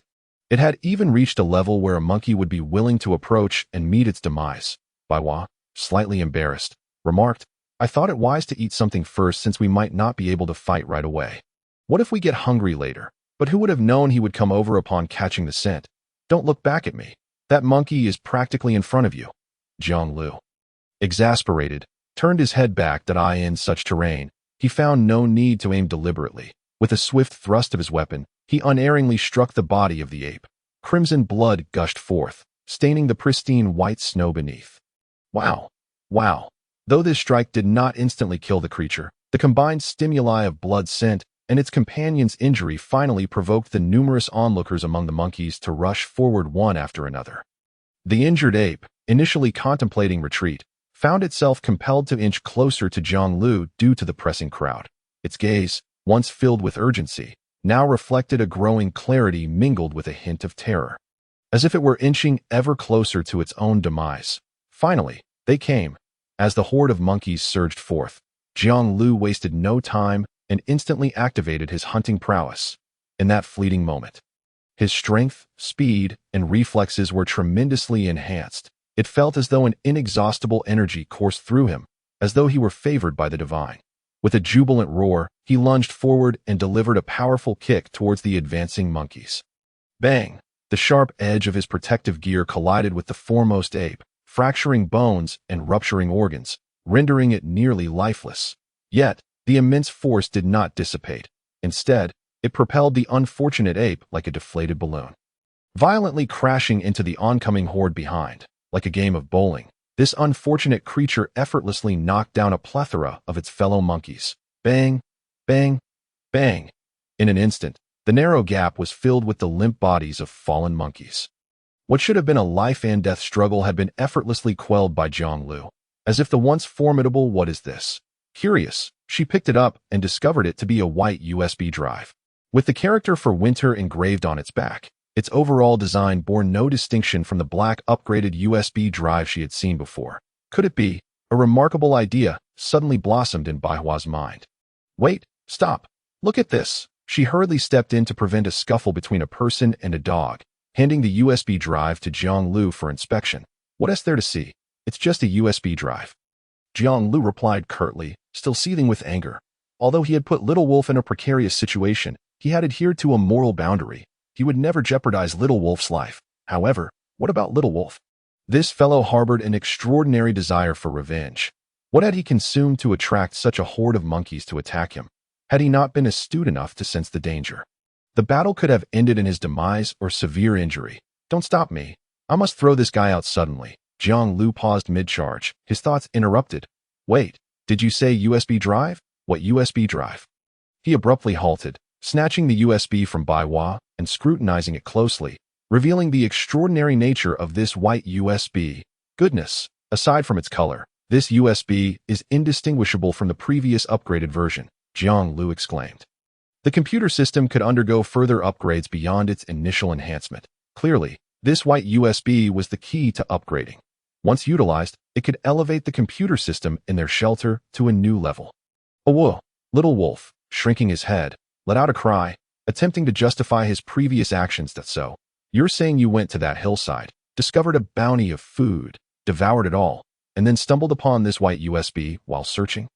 You intended to bring it back for me, but upon noticing a horde of monkeys, you fled in haste. Jiang Liu let out a cold laugh in response to Little Wolf's explanation, suppressing the urge to deliver a punishing kick to the little creature, merely giving him a sharp jab to the nose. You expect me to believe that? Is that your excuse for hiding the USB beneath you? Are you trying to barter this for dog food with your sister Baihua? Let me tell you, you truly lack ambition. A mere handful of dog food has bought your loyalty. Are you still a wolf? Jiang Liu's frustration mounted, punctuating his words with a series of jabs to Little Wolf's nose. Fully aware of his shame, Little Wolf dared not retaliate, only howling in distress, until Baihua, unable to bear the sight any longer, intervened to separate the two. All right. Enough? The situation is quite clear now. While these monkeys pursued Little Wolf, they have now entangled us. Even if we offer them food as compensation, it would be futile. Look at their numbers. Unless we carve out a bloody path, it is impossible for us to leave unscathed. Baihua's expression turned grave, prompting Jiang Liu to cease his actions and contemplate the matter seriously. Strictly speaking, there was still a chance of victory. But why did Baihua wear that expression? Did she possess some secret trump card that she wouldn't reveal until the last moment? Jiang Liu couldn't help but feel a glimmer of anticipation. Ah, I see. Baihua, you have a hidden ace. No wonder you appeared so unfazed. You don't act like someone in a normal state of mind. Given her reputation as an arms dealer, he jested, why not pull out a Gatling gun from your phone and unleash a barrage outside? That would surely turn the tide in our favor. Baihua nodded seriously, pulling out her phone. To Jiang Liu's astonishment, she produced a large bag of potato chips. With a swift motion, she opened the bag and popped a chip into her mouth, all while casually offering some to Jiang Liu. Stunned, He accepted the chip and took a bite. It was cucumber-flavored. Chapter 75. The battle plan, therefore, you're asking me whether there's a chance of victory? Of course, there's significance in that question. Baiwa's expression remained serious. Do you have any idea how many winter coins I spent on these chips? This is a delicacy that money cannot buy. If we can't fend off the monkeys outside, what would be the point of keeping them in my phone? I'd rather enjoy them now than die with regrets later, Baiwa replied with righteous indignation. Jiang Liu was at a loss for words. Logically, she had a point. If death loomed, what was the point of holding on to supplies? Better to consume them now rather than risk losing the chance to enjoy them later. All right, enough with the jokes. You mentioned having a chance. How exactly do we fight? Baiwa inquired. In this battle, her role was rather limited. She could only provide support from a distance. Once the fighting commenced, it would rely on Jiang Liu and Little Wolf to deliver effective damage. After witnessing Jiang Liu's powerful kick earlier, she knew that if he maintained that momentum, defeating the monkeys would be a trivial matter. Jiang Liu remained silent, pulling out his phone to check his abilities. Hunting moment. Active use. You can enter the hunting moment, granting you a 1-second comprehensive enhancement of your physical abilities. But be warned, it can only be used twice in a day. Side effects. You will become a more likely target for mutated creatures. Upgrade requirements. Eliminate 50 creatures, currently at 2750, conditions not met. After the talent upgrade, it could heal all injuries in an instant and refresh the usage count of the ability. A crucial factor for turning the tide. Since his last upgrade, Jiang Liu had been diligently hunting mutated creatures, but progress was slow with so many other tasks at hand. Despite his best efforts, he had only met about half of the requirements. He needed to eliminate 23 more monkeys for the next upgrade. It seemed feasible. Jiang Liu quickly devised a plan and shared it with the others. In short, they would assist him fully, allowing him to claim all the kills. As long as he met the upgrade requirements, the healing from the upgrade would enable him to act boldly, and after using the hunting moment, he could refresh its cooldown and slay all the monkeys outside. Initially, they would focus on luring the monkeys in and gradually pick them off, without letting their numbers overwhelm them. Little Wolf nodded in understanding, while Baiwa wore a look of realization. According to your plan, we indeed have a chance. I understand your intent. During the battle, I want to aim for their vital points but will target their legs to incapacitate them, allowing you to harvest as you please. However, there are many details to negotiate. Otherwise, execution could easily falter. Jiang Liu shook his head, pointing towards the monkey horde outside. There's no time. Baiwa's expression shifted as she turned to see the throng of monkeys. Like a rising tide, gearing up and inching closer to the gap, eager to invade, Jiang Liu immediately charged forward. Armed with a spear, he soon realized that the monkeys had collected numerous sharp stones during their respite. The moment he approached, they hurled their makeshift weapons, forcing him to retreat into the cave. Interesting. No wonder they granted us such a lengthy reprieve. They were gathering weapons. These monkeys were quite clever, but how could mere stones contend with me? If only they knew to ignite a fire and funnel smoke into the cave, that might be a different story. The stones, though numerous, were inconsequential. They barely hurt. Yet, the sheer volume was overwhelming, with each monkey picking up a stone. There were 70 or 80 being thrown at him. Jiang Liu was not invincible. He was flesh and blood, and the pointless pummeling was unbearable. Thus, he retreated into the cave. Wah, wah. The monkeys outside, sensing their tactic worked, erupted into a cacophony of screeches. Seizing the opportunity, they dispatched their strongest members, wielding wooden clubs, hastily advancing through the gap, intent on breaching the cave. Once inside, the spacious environment would render Jiang Liu's efforts futile. He could not contend with so many opponents. It seemed the previous lesson had not been sufficiently painful. Good. Just as I lamented the lack of opportunities to rack up kills, they have conveniently presented me with one. If I fail to seize this chance, I would truly be a fool. A flicker of excitement gleamed in Jiang Liu's eyes. He pressed himself tightly against the stone wall, concealing his body beside the crevice's exit. Refraining from making any hasty moves, he had to wait. Wait until the troop of monkeys let down their guard, sending a multitude of them into the arena. Only then would it be the opportune moment for him to showcase his prowess. Soon, a monkey's head emerged from the adjacent opening. This particular primate, compared to its comrades, was more robust and imposing, standing approximately 1.5 meters tall when upright. Clearly not an easy adversary. It bared its teeth, wielding a spiked wooden club, and upon spotting Jiang Liu, let out an excited roar before lunging at him. Instantly, the two engaged in a raucous brawl. However, while it may have seemed like a fight, it was, in fact, Jiang Liu's one-sided domination. The adage "an inch longer, an inch stronger" rang true. The long spear in Jiang Liu's hand surpassed the monkey's wooden club in length, sharpness, durability, and all other aspects by an unfathomable margin. Under Jiang Liu's deliberate control, this mighty monkey, no matter how strong, was reduced to a mere target, its vital areas pierced, emitting anguished cries. Outside, the elder monkey had grown wary of Jiang Liu's prowess. Originally, it had intended to let the younger monkeys enter in batches, aiming to exploit the environmental disadvantage while gradually wearing Jiang Liu down. However, upon hearing the horrific howls of its strongest warrior within, it couldn't help but feel elated to think that merely dispatching one formidable monkey could suppress Jiang Liu. If it sent in even more, surely they could swiftly subdue Jiang Liu and his companions? With this thought, it abandoned all prior plans and hastily gestured for the troop of monkeys to surge forward, rushing to support their comrade. Hearing the commotion, Jiang Liu couldn't help but chuckle. These monkeys were indeed easy to deceive.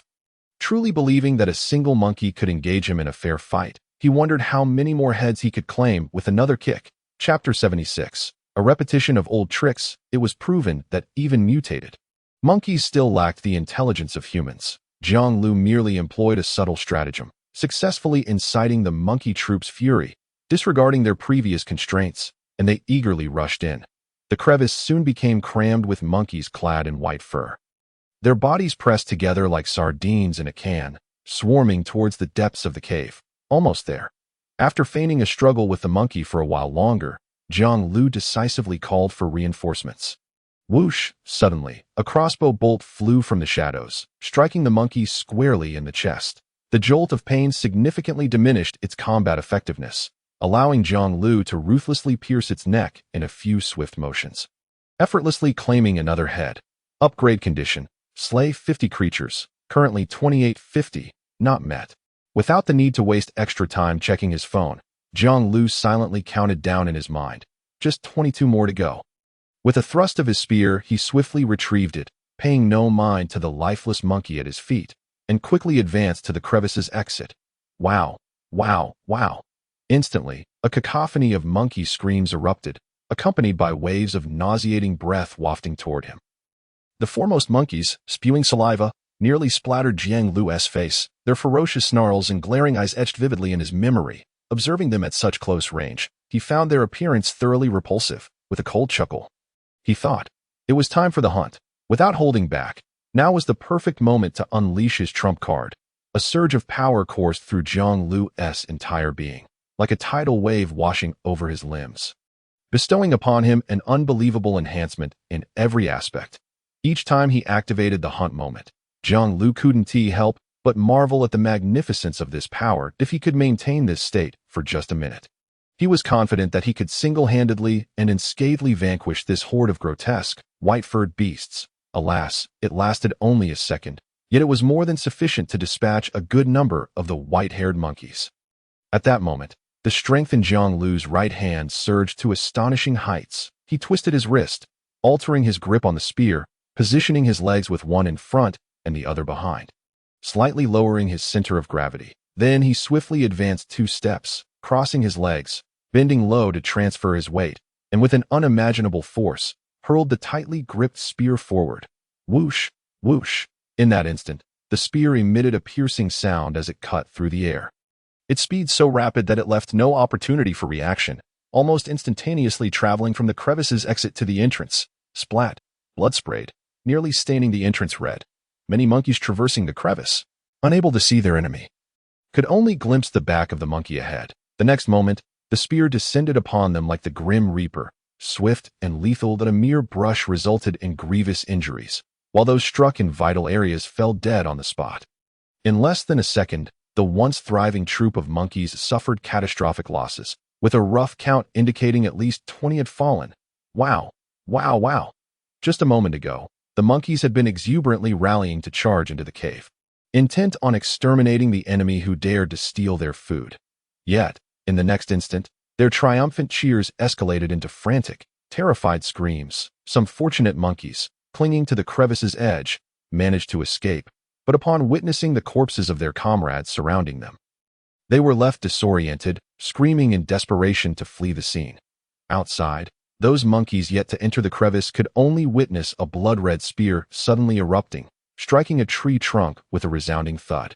They had intended to push forward, but the monkeys within the crevice, in a state of panic, began to flee chaotically to end their frantic escape. They even turned against their companions, heedless of their earlier witness to Jiang Liu's formidable kick.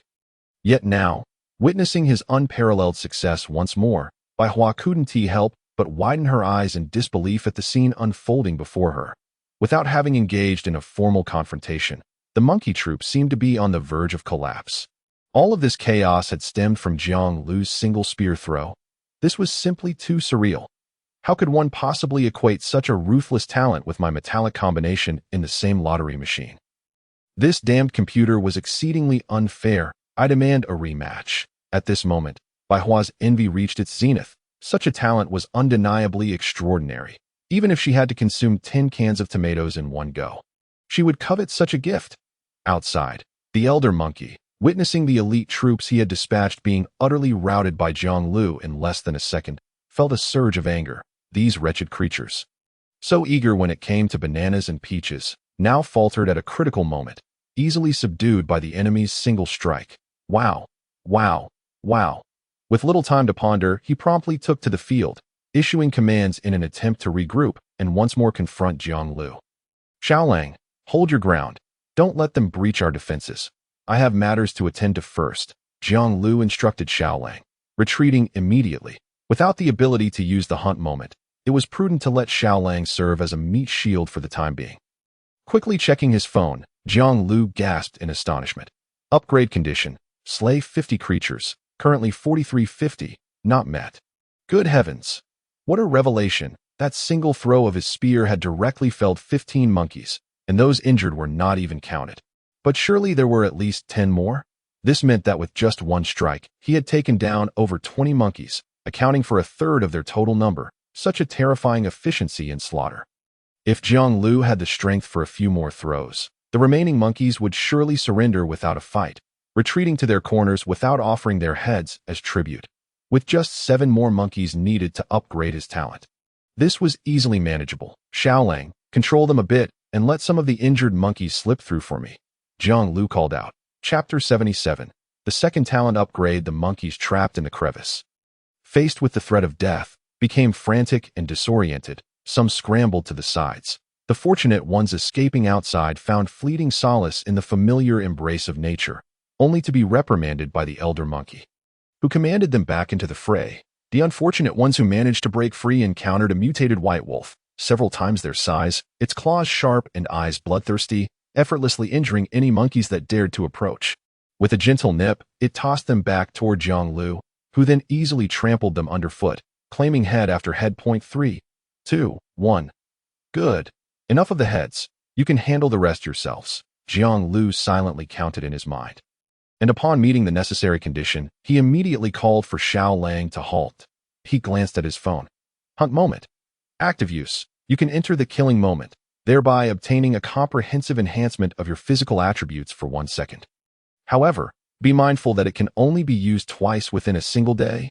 Side effects. You will become a more likely target for mutated creatures. Upgrade conditions. Slay 50 creatures. Currently 50-50, requirement met.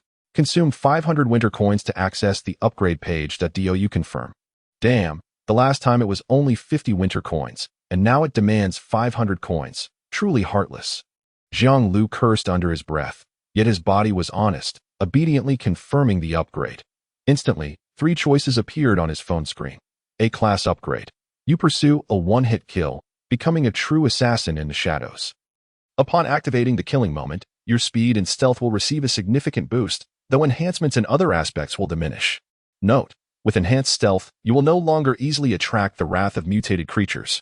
B-class upgrade. As the usage frequency increases, the killing moment gradually becomes an instinct for you. In moments of danger, you will expend charges to automatically trigger the killing moment. Note, you now resemble a true beast. Mutated creatures weaker than you will be intimidated by your presence, their fear greatly amplified, and they will hesitate to strike. C-Class Upgrade. The killing moment evolves into Hunter's Rhythm. After activating Hunter's Rhythm, your observational skills will greatly increase, and your proficiency with weapons will improve. Note: compared to being a beast, I prefer to be a hunter.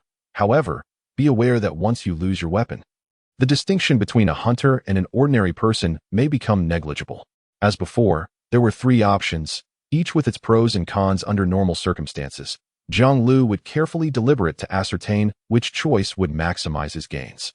However, upon glimpsing a particular line of text, Jiang Liu made his decision without hesitation and swiftly clicked to confirm his evolution direction that my current situation is perfectly suited for the B-Class upgrade.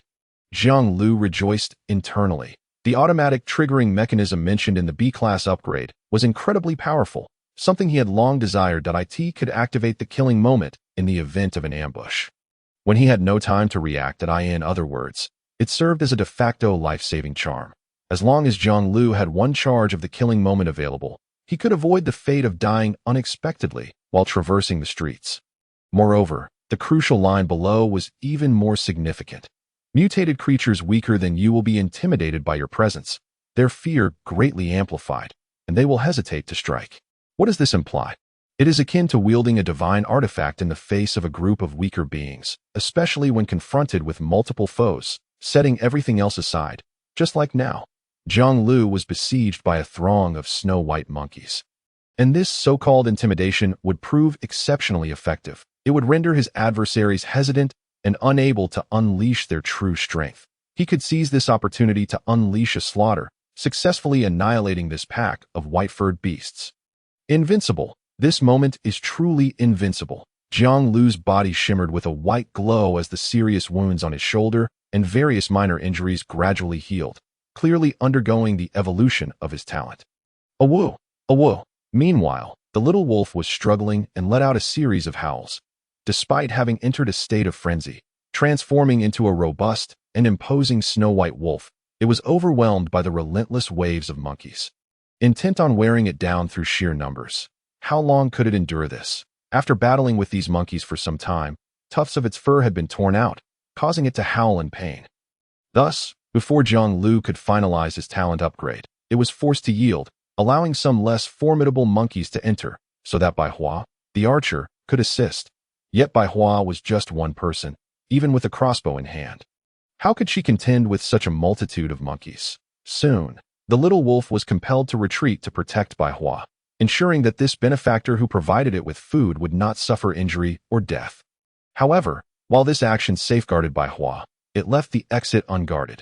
Instantly, a multitude of monkeys surged into the cave, free from the constraints of the terrain, launching a comprehensive assault on the duo, a human and a dog.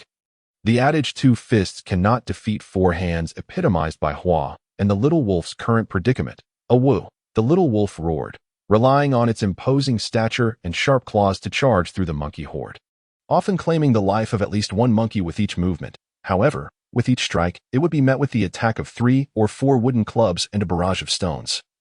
Some daring monkeys would even leap onto it to bite, in no time. The little wolf bore numerous wounds, blood flowing freely and staining its white fur. Bai Hua's heart sank at the sight. It only served to further incite the surrounding snow-white monkeys, whose eyes turned blood red, eager for the kill. With only 3 bolts left in her crossbow, Bai Hua quickly loaded one, but refrained from shooting indiscriminately.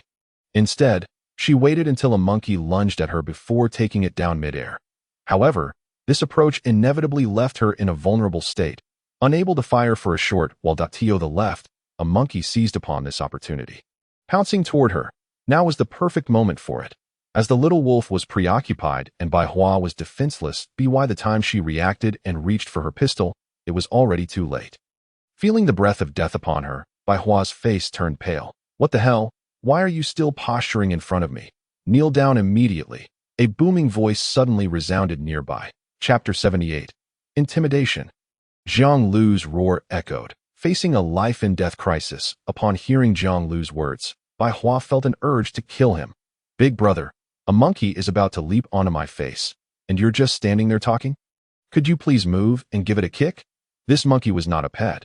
Was it truly going to stop attacking just because of Jiang Liu's reprimand? Bai Hua felt tears welling up. The snow-white monkey was now perilously close, its malevolent expression fully visible to Bai Hua, and its sharp claws gleamed ominously, filling her with despair. I'm finished. If I don't die, I'll at least be disfigured. However, in the next moment, something unexpected occurred. The monkey, which had been poised to attack, suddenly changed its demeanor. As if struck by some invisible force, its expression shifted from fierce to one of profound fear. Bai Hua barely caught the panicked cry of the monkey before it hurriedly retreated, vanishing from her sight at an astonishing speed. I'm fine? What just happened? Bai Hua, bewildered, checked her body for signs of injury, only to find none. Confused, she turned to look behind her. Jiang Liu sauntered forward. This so-called intimidation was indeed formidable. Even without approaching, simply by raising his voice, he could repel the monkey. Had this been in the past, no matter how imposing Jiang Liu's shout, it would have been impossible to deter the creature. After all, mutated beings are notoriously bloodthirsty. Even when injured in battle, they would not easily retreat unless faced with a life-threatening crisis. But now, Jiang Liu had successfully evolved his survival talent a second time, bestowing upon him a kingly aura that could intimidate enemies. When facing creatures weaker than himself, their fear would be greatly amplified, causing them to hesitate in their attacks, often opting to retreat out of sheer terror. In a direct confrontation, a snow-white monkey was evidently no match for Jiang Liu. Thus, upon hearing his voice, the previously aggressive monkey became paralyzed with fear, forgetting its next move and fleeing in haste. With such a divine skill, what were these monkeys even worth? Jiang Liu mused, then shouted, Bai Hua, little wolf, retreat to the back. Let me handle them alone. In the front, the little wolf, still engaged in battle, immediately leaped aside and dashed to the rear, relinquishing the frontline position to Jiang Liu. Wait, you can't just leave without telling me. A little heads up would be nice. Jiang Liu was caught off guard, suddenly surrounded by a multitude of monkeys that he quickly stepped forward and kicked the nearest monkey back. This kick did not activate the killing moment, so the damage was minimal. It merely caused the monkey to stagger back a few steps, colliding with its companions but not toppling over. Strangely, after being kicked, the monkey displayed a look of terror and fear, its eyes wide with fright, hesitating to advance any further. Wow! Not only was that solitary ape staggering, but all the monkeys that ventured closest to Jiang Liu were now somewhat unsteady, hesitant to act rashly. However, compared to the initial monkey, the performance of this group was undoubtedly much better. They did not scatter in fright. Instead, they endured their fear and surrounded Jiang Liu, biding their time before launching a subsequent attack. Was it the presence of their companions that bolstered their courage? Jiang Liu silently etched this scene into his memory. It appeared that this so-called intimidation was not entirely invincible. If faced with a greater number of foes, there was a possibility that their morale could rebound, allowing them to overcome their fear and unleash a frenzied counterattack. Thus, he resolved to take advantage of their weakness and strike decisively, denying them any time to regroup. Without delay, Jiang Liu sprang into action, wreaking havoc among the monkey horde. His spear had been discarded in previous skirmishes, leaving him with only a short knife at his disposal. Under the influence of his intimidating presence, wherever he went, he seemed to be a force of nature, effortlessly overcoming any resistance from the monkeys. Even if some managed to suppress their trepidation and retaliate, a little extra effort on his part easily dispatched them. With each act of slaughter, the surrounding monkeys grew increasingly sparse. The fewer there were, the stronger his aura of intimidation became. The more potent his intimidation, the more efficient his killing spree, rendering it indistinguishable from butchering poultry. Those observing from a distance, Bai Hua and Xiaolang, were left dumbfounded. Am I seeing things, or is Jiang Liu single-handedly pursuing and defeating a large group of monkeys? Bai Hua hesitated before speaking to Xiaolang. Awoo! Xiaolang, however, offered no reply, instead excitedly galloping forward to indulge in the feast. The monkeys began to scatter, fleeing in a frenzied panic, desperately seeking any gaps to escape this death-laden cavern. Outside, the elderly monkey elder grew frantic. He was entirely oblivious to the events within, yet having invested so many elite troops without yielding any results, how could he be satisfied? In a fit of rage, he roared and bellowed, attempting to salvage the situation. But what chance did he have? In the face of Jiang Liu's imposing presence, These apes felt as though they were confronting their natural enemy, solely focused on survival and ignoring the elder's commands. This was a total rout, with no hope of recovery. Soon, the cavern was devoid of any living monkeys. The entire battalion had retreated. All that remained were the scattered corpses of over 30 apes. Jiang Liu, drenched in blood, stood amidst the pile of bodies, a faint smile gracing his lips, radiating an unparalleled satisfaction. The once formidable monkey horde that had posed a grave threat now appeared to him as an immense treasure. If he pursued and eliminated the remaining monkeys, his food reserves would reach astonishing levels. His eyes gleamed with desire. Chapter 79. A field of corpses yet. In the end, he shook his head internally. Dismissing this impulsive decision, his stamina was waning, while the aura of intimidation allowed him to dispatch the monkeys with the ease of slaughtering poultry. Each swing of his knife and each strike of his fists drained his energy. Even if 1,000 chickens were laid before him to slay at will, it would be enough to exhaust a person. Moreover, Jiang Liu was in a state of combat. This was, strictly speaking, his first prolonged battle. Previous encounters, though perilous, had concluded swiftly. Unlike the prolonged chase and skirmish that had likely lasted over an hour, the depletion of his stamina was greater than anticipated. Regardless, he had already established his aura of intimidation. Should food shortages arise in the future, he could always confront these monkeys again. There was no need to rush.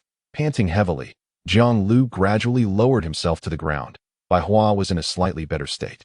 Although she was more delicate and lacked robust physicality, she had been well protected during the skirmish and had not engaged closely with the monkeys. Thus, she still had the strength to approach and assess their gains and losses.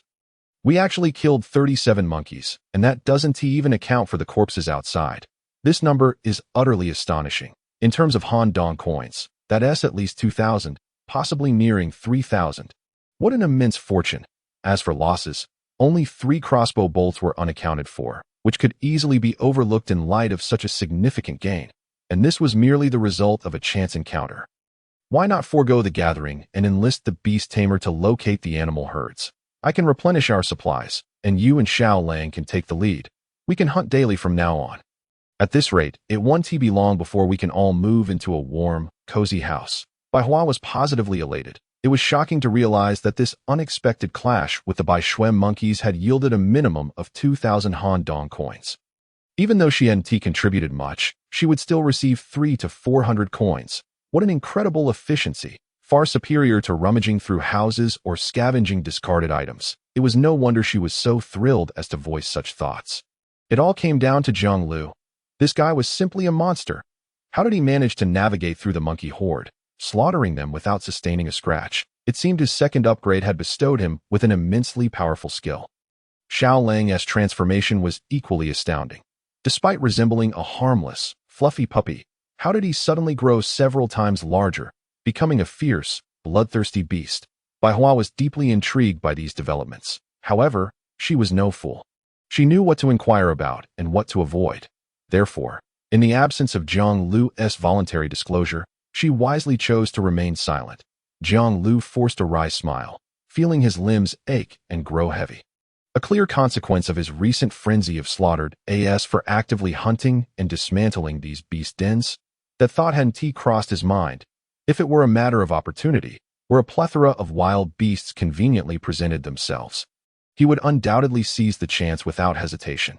Yet, deliberately provoking them carried risks. Who knew what formidable creatures might lurk within their lairs, immune to his aura of intimidation, that could spell danger for him? For now, his food supply was adequate, and Jiang Liu chose not to consider Bai Hua's proposal that anyone there. Is there anyone inside? Suddenly, a voice rang out. Jiang Liu immediately took caution. This was clearly a human voice. And from the sound, it seemed someone outside had sensed the previous commotion and had come to investigate. Bai Hua paused, then lowered her head to speak to Jiang Liu. Don't be afraid. It's the beast tamer. I recognize his voice. Ironworker. May I come in? I brought a medical kit. I believe you might need it. The beast tamer's voice echoed again. Like the beast tamer, the ironworker was the name Bai Hua used outside. Clearly, he had heard the commotion from within and knew there were people inside. However, to avoid misunderstandings, he hadn't entered immediately, but instead inquired from outside. Jiang Liu furrowed his brow slightly. Having just emerged from battle, It was uncertain whether the visitor intended to offer assistance or to take a share of the spoils. Nevertheless, he still had 2 opportunities to activate his killing aura, and with Xiao Lang on high alert. Already in a state of frenzy, even allowing the visitor entry should pose no risk of being taken by surprise. That I have no objections. Let him in, Jiang Liu replied. All right, beast tamer, you may enter, but be cautious not to step on the corpses on the ground. Bai Hua then spoke. Rest assured, I certainly won tea. Holy cow, why are there so many monkey corpses in this space? How many did you kill? The beast tamer's voice rose incredulously, seemingly astonished by the sight. After a moment, he struggled to maneuver through the gap and entered the cavern. Upon entering, the beast tamer was once again taken aback. The space was filled with the bodies of monkeys, a scene that could only be described as a bloodbath. With corpses strewn everywhere, in the center of the carnage sat a figure, drenched in blood, as if clad in a battle-stained robe, exuding an aura of formidable ferocity. It's you. The beast tamer's expression changed. As if recognizing Jiang Liu, it is indeed you. Jiang Liu lifted his gaze. The beast tamer was none other than Li Mu Yi, the individual he had previously traded with. This was only natural. Given the size of this area, if Li Mu Yi could cross paths with Jiang Liu, he could easily connect with Bai Hua as well. Furthermore, Jiang Liu had sensed an instinctive recognition of the beast tamer's identity when he first heard his name.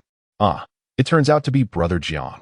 Impressive, truly impressive. I was under the impression that you would have this group of mutated monkeys mercilessly devoured. Yet the situation has reversed entirely. The 2 of you, along with a dog, have managed to achieve such remarkable results. It's simply astonishing. How on earth did you manage that? Li Mu Yi exclaimed with a series of exclamations. Luck, sheer luck, Jiang Liu replied with a smile. This remark caused Li Mu Yi's face to twitch slightly. Luck? Do you truly wish to hear the words you are uttering? What kind of luck could possibly lead to the annihilation of over 40 mutated monkeys with merely 3 individuals? And without significant injuries, as if it were a one-sided slaughter. However, Li Mu Yi merely asked out of curiosity. Since Jiang Liu was reluctant to elaborate further, he would not press the matter. Then, who requires treatment? Li Mu Yi indicated the medical kit he was holding. Behind you, Jiang Liu pointed to his rear. Li Mu Yi turned around to see a white wolf, roughly the size of a calf, sitting behind him, panting eagerly and extending its paw to greet him warmly. This you have raised 2 wolves? This must be the mother of that little wolf from before, Li Mu Yi said, momentarily taken aback. Before breaking into a smile, a woo.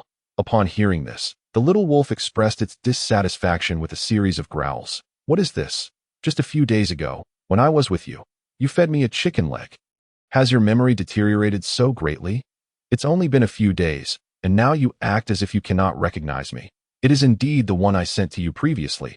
Jiang Liu provided a brief explanation. At that moment, the little wolf, having reverted from its berserk state, rapidly shrank in size, transforming into an adorably tiny creature no larger than a nasal cavity, unable to even reach the knees when it jumped. How fascinating! The wolf you have raised is truly a rare specimen. This is simply astonishing, Li Mu Yi exclaimed in wonder. After awakening his talents, he had become quite the expert in animal training. Possessing profound knowledge of mutated creatures, the initial inability to discern its nature stemmed from the brief time available for observation. Now, after examining the little wolf closely, he concluded, incredible, Brother Jiang. This wolf must have just been in a berserk state. And given how obedient it is to you, if you continue to raise it, it possesses extraordinary potential. It is a formidable weapon. Moreover, from my observations, it seems to have entered its growth phase. Oh, growth phase? What does that mean? Jiang Liu inquired eagerly. Each individual possesses unique strengths in various fields, Li Mu Yi explained. While Jiang Liu had far surpassed others in combat, possessing the confidence to confront numerous foes under suitable conditions. He was clearly an amateur when it came to animal husbandry, lacking the understanding Li Mu Yi possessed. Without hesitation, Li Mu Yi continued, has your wolf's appetite increased dramatically in recent days, as if it could never be satisfied? Jiang Liu pondered for a moment. It does seem that way. Li Mu Yi pressed on. Has it become more energetic and restless, often wandering off despite your attempts to redirect it? Jiang Liu reflected carefully. Indeed, you are entirely correct, especially regarding its increased appetite. If it weren't for the little wolf's greed and tendency to wander, consuming a significant portion of the spoils from the group of monkeys. How could they have summoned their brethren to encircle and eliminate us in this cave? Even afterward, the little wolf showed no signs of stopping, continuously consuming the remains of 3 or 4 monkeys in a matter of moments. Initially, Jiang Liu had assumed this was merely the wolf's normal consumption, given it had entered its berserk state twice in quick succession, and he found it acceptable. However, after hearing Li Muyi's words, he began to sense something was amiss. Wait, how can something so small consume so much meat? Can it even digest all of that? And for the love of all that is holy, I have yet to see it relieve itself. Does its stomach truly have the capacity for such a volume? Jiang Liu promptly sought advice. Brotherly, what does this growth phase entail, and what should I be mindful of? Li Muyi, not one to be foolish, recognized that withholding this information would serve no purpose.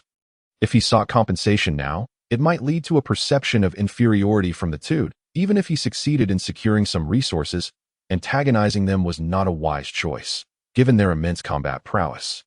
If he concealed vital information, it could ultimately lead to Jiang Liu extracting the truth from him through force. Thus, he concluded it was better to be forthright and share all he knew, which could earn him goodwill in return. He had already established a decent rapport with the blacksmith. Relying solely on him would be insufficient to overcome the multitude of monkeys. Therefore, the key lay in cultivating a good relationship with Jiang Liu and his wolf. There could be no harm in that. With this in mind, Li Muyi organized the information in his mind, then shared it all openly. As you may know, I am nicknamed the Beast Tamer, hence I possess some knowledge regarding mutated creatures. Based on my observations, mutated beings undergo 4 distinct growth stages: childhood, youth, adulthood, and old age. Among these, adulthood holds the highest combat capability, followed by youth, then old age, with childhood being relatively harmless. Your current little wolf is merely in its childhood phase, meaning it cannot inflict any substantial damage on adversaries without entering a berserk state. It is mostly just a mascot at this point. After a period of combat and abundant feeding, it will transition into the growth phase. The duration of the growth phase is uncertain, but it will last at least 3 or 4 days. During this time, its appetite will increase dramatically, resembling an insatiable abyss, no matter how much it consumes. It will never feel full, making it a veritable glutton. However, once the growth phase concludes, it will advance to the youth phase, significantly enhancing its strength and mastery of the berserk state. Jiang Liu's eyes widened in understanding. So, the little wolf is currently growing and needs to consume more meat.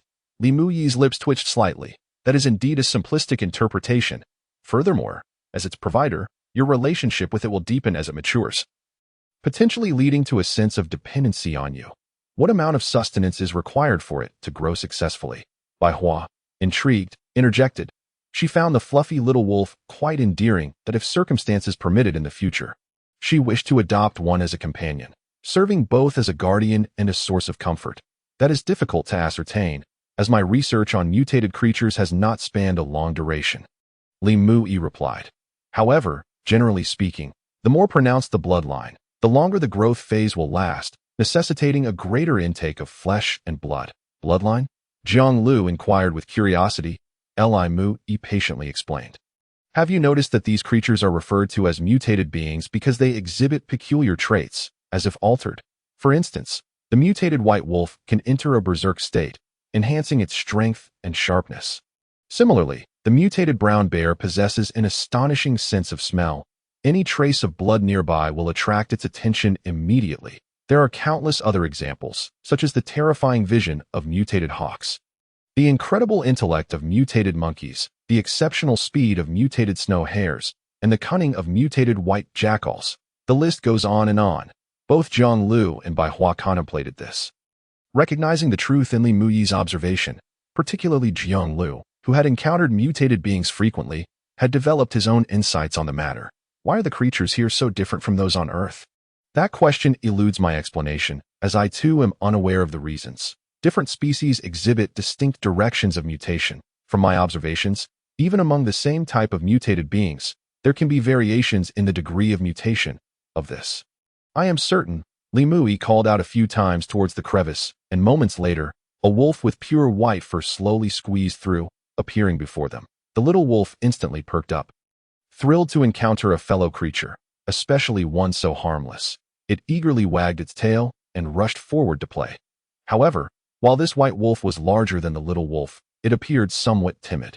Curling up beneath Li Mu Yi, reluctant to move freely, as if embodying a shy and reserved nature. Did you see that? This is the suppression that exists between bloodlines. This subtle detail is enough to indicate that your wolf possesses a far richer lineage than mine, to the point that it instills a sense of fear in me, making me hesitant to act. Of course, this is also related to the fact that your little wolf is in its growth phase. When a creature enters this developmental stage, the aura of its bloodline can easily emanate outward. In times of peace, it can exert dominance over lesser beings in the vicinity. However, once battle commences, the white wolf can easily be overwhelmed by a fervent battle spirit, sometimes daring to attack even those of its own kind with a lineage even more profound than its own. Nevertheless, the concentration of bloodlines has its unique utility elsewhere. Li Mu lowered his head and addressed the white wolf curled at his feet. Come. Show your fury to your elder brothers and sisters. A weak howl escaped the white wolf, which reluctantly stepped forth and, under the watchful gaze of many, unleashed its fury. This is, Bai Hua immediately discerned the disparity. Though both were in a state of frenzy, it was evident that the little wolf's manifestation was significantly more formidable than that of the one before her. After entering a frenzy, the former's physique resembled that of a robust calf, with claws as sharp as blades and eyes filled with a thirst for bloodshed. Truly a wolf of royal caliber, exuding an aura of majesty and dominance. In contrast, the latter, upon entering its frenzy, clearly found itself at a disadvantage. Its physique, though similar in size to a calf, was considerably larger than that of the little wolf prior to its frenzy.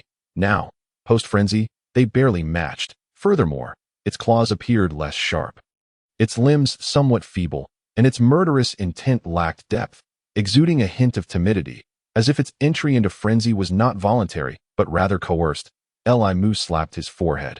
My white wolf has a long-standing issue.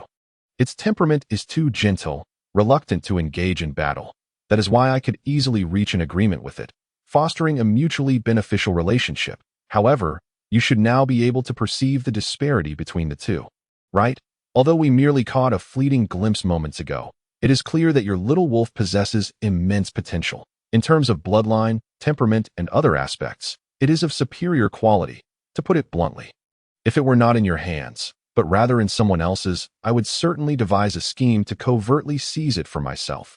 Li Mu's eyes brimmed with envy. Such a remarkable companion should rightfully be in his possession. After all, he is the one endowed with the talent of a beast tamer. Jiang Liu, that fellow, while lacking in talent, seems more inclined toward combat than taming. Had he known this earlier, he would have taken the opportunity to flee with the little wolf when it was in his grasp, rather than returning it. As this thought crossed his mind, a wave of regret washed over Li Mu. It turned out that fate had indeed offered him a chance, only for him to unwittingly push it away himself. Jiang Liu nodded in agreement, instinctively lowering his gaze to the little wolf gnawing on flesh at his feet. Is this fellow truly that full of potential? I fail to see it.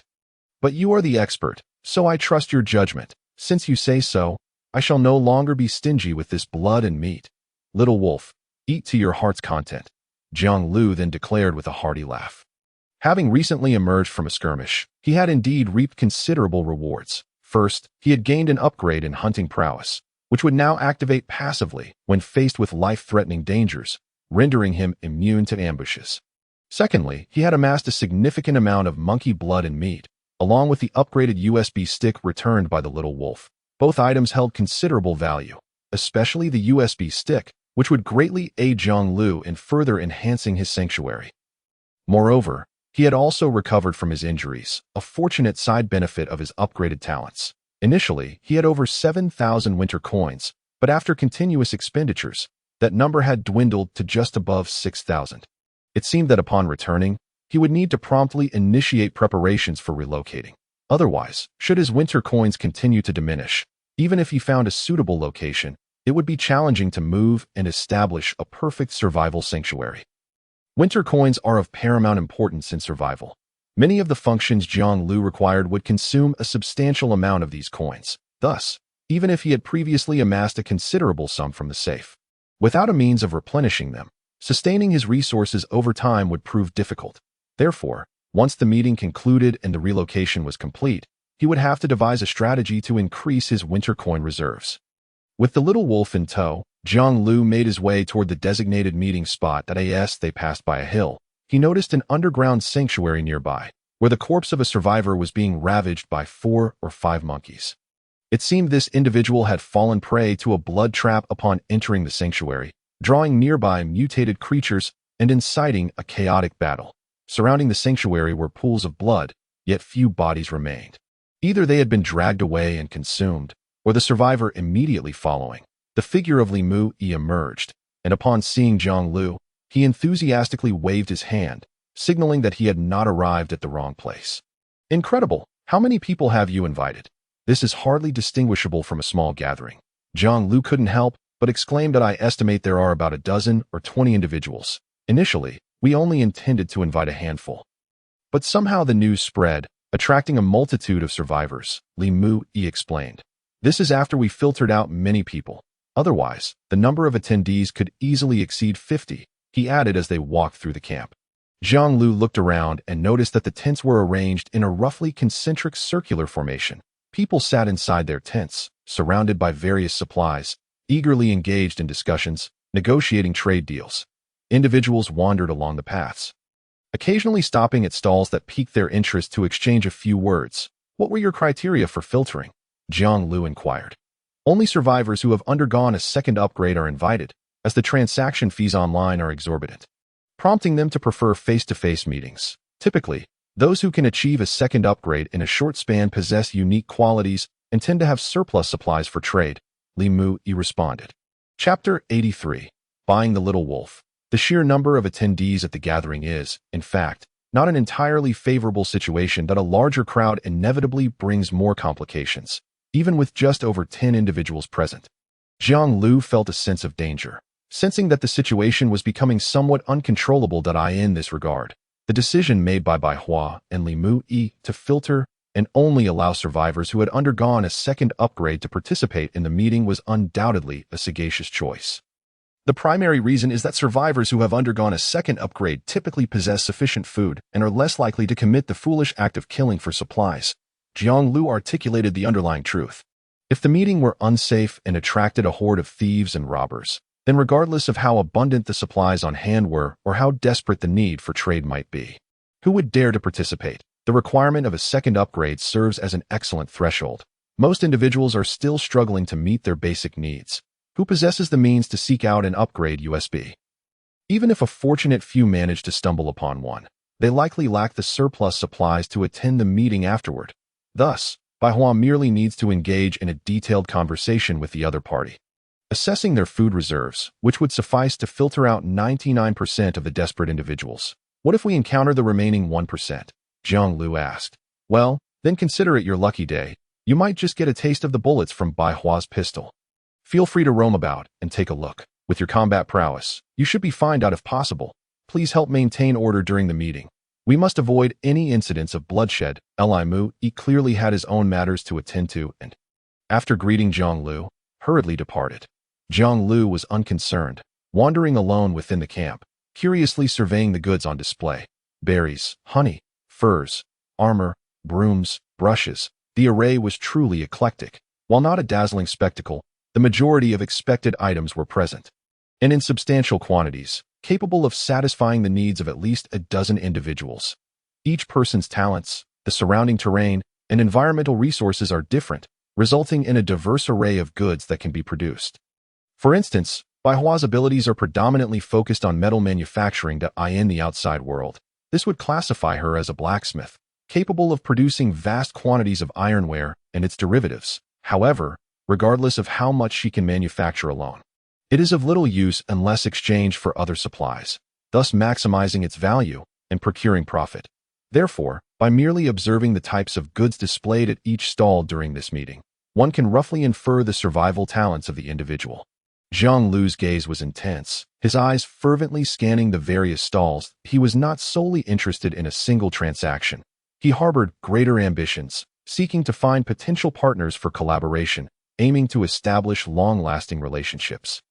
Much like the one he shared with Bai Hua.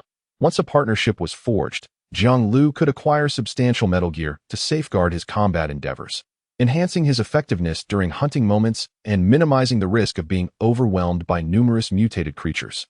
Conversely, Bai Hua would reap a bounty of flesh, ensuring that she would not starve at home. Such a collaboration presents a win-win scenario for both parties. Chapter 84. Name your price, yet the dilemma lies in the fact that Jiang Liu requires not only metal gear, but also additional necessities. He needs information from the outside world, for he cannot remain confined to this small patch of land, nor can he afford to neglect scavenging for supplies. Surely, he cannot rely on a single outfit. Should he seek assistance in tailoring several more suitable and warmer sets? What about a stable source of staples? Although he could acquire copious amounts of flesh through hunting, subsisting solely on meat is hardly sufficient. While Lu Qi is cultivating green vegetables, he should be able to procure some from her. Yet without rice, there remains an insatiable feeling of hunger. Furthermore, if possible, Jiang Liu desires to cultivate a few trustworthy allies, preferably individuals whose combat prowess aligns closely with his own.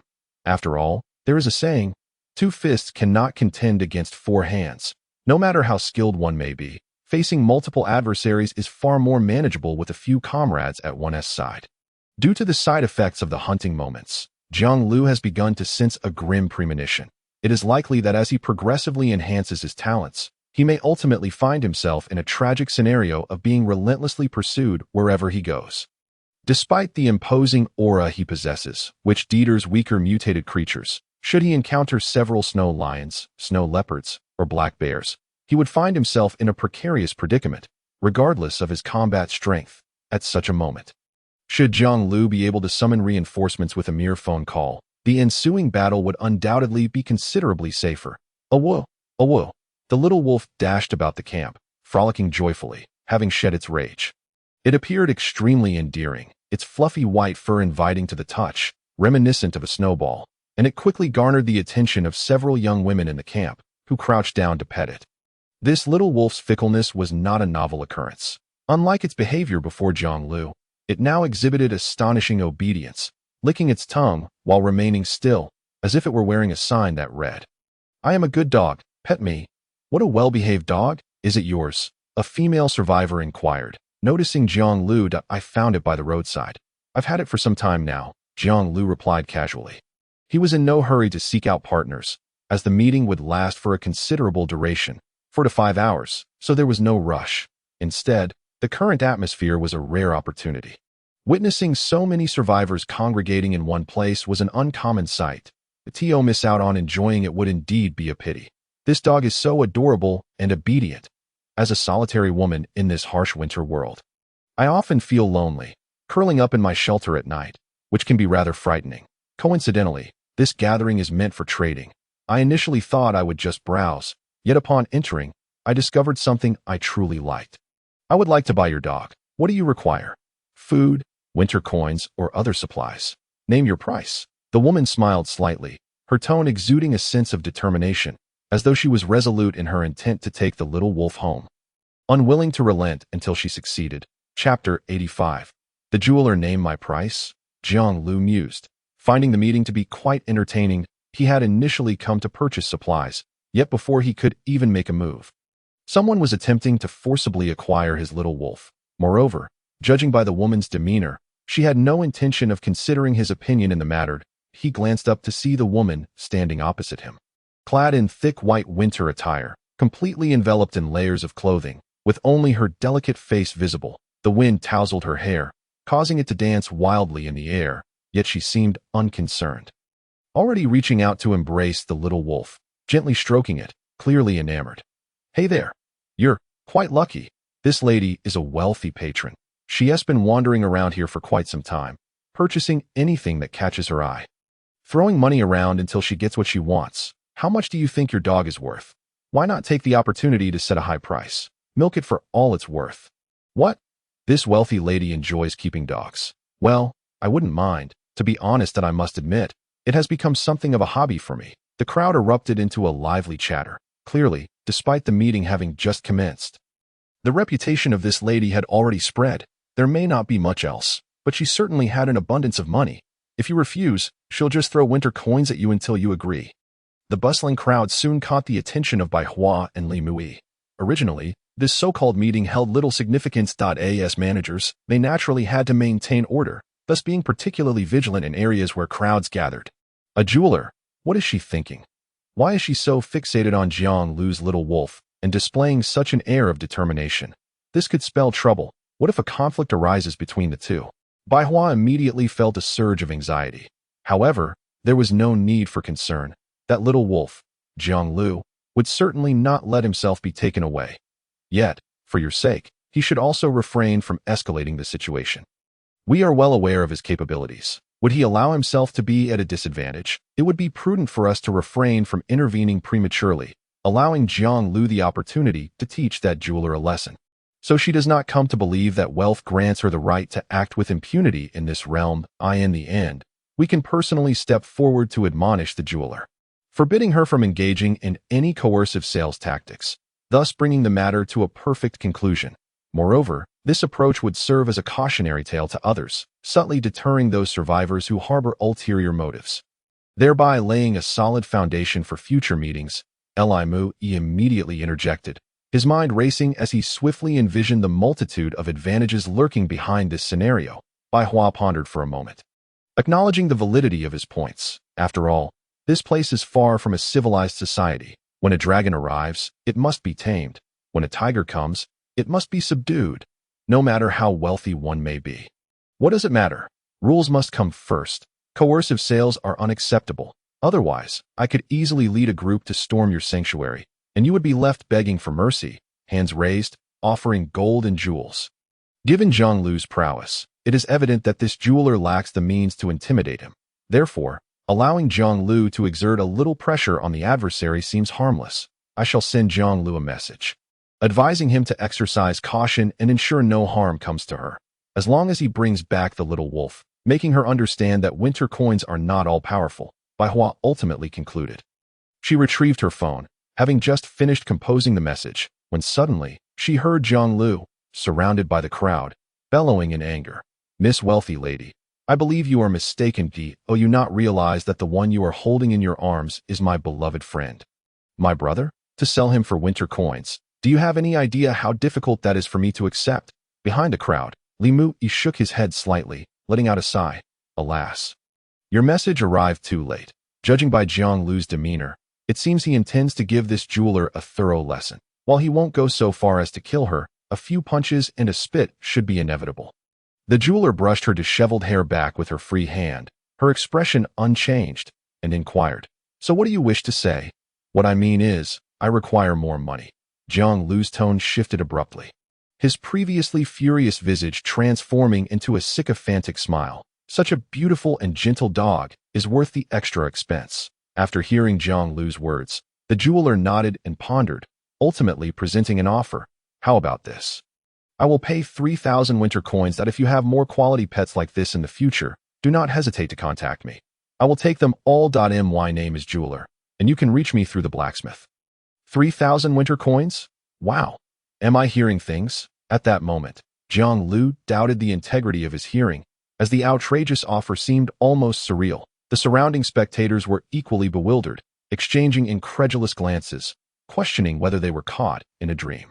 They knew she was wealthy, but surely she could not be that affluent. Did winter coins truly hold no value in her eyes? Why would anyone pay such an exorbitant price for a dog? So, are you unwilling to proceed? Noticing Jiang Liu's silence, the jeweler raised an eyebrow, feeling a hint of impatience. Deal. Let's finalize this immediately. Jiang Liu hastily agreed, accepting the transfer of funds, and fearing the jeweler might reconsider. He promptly dashed away with his newfound fortune. The back of the crowd. Bai Hua's mouth fell agape, utterly astonished by the unfolding scene. 3,000 winter coins. What a concept. Previously, they had fought tooth and nail against numerous monkeys, facing life-threatening situations, and the spoils of their battles had barely approached that sum. Yet now, the jeweler had casually produced the amount to purchase the little wolf without a second thought. The most shocking aspect was that Jiang Liu had actually consented.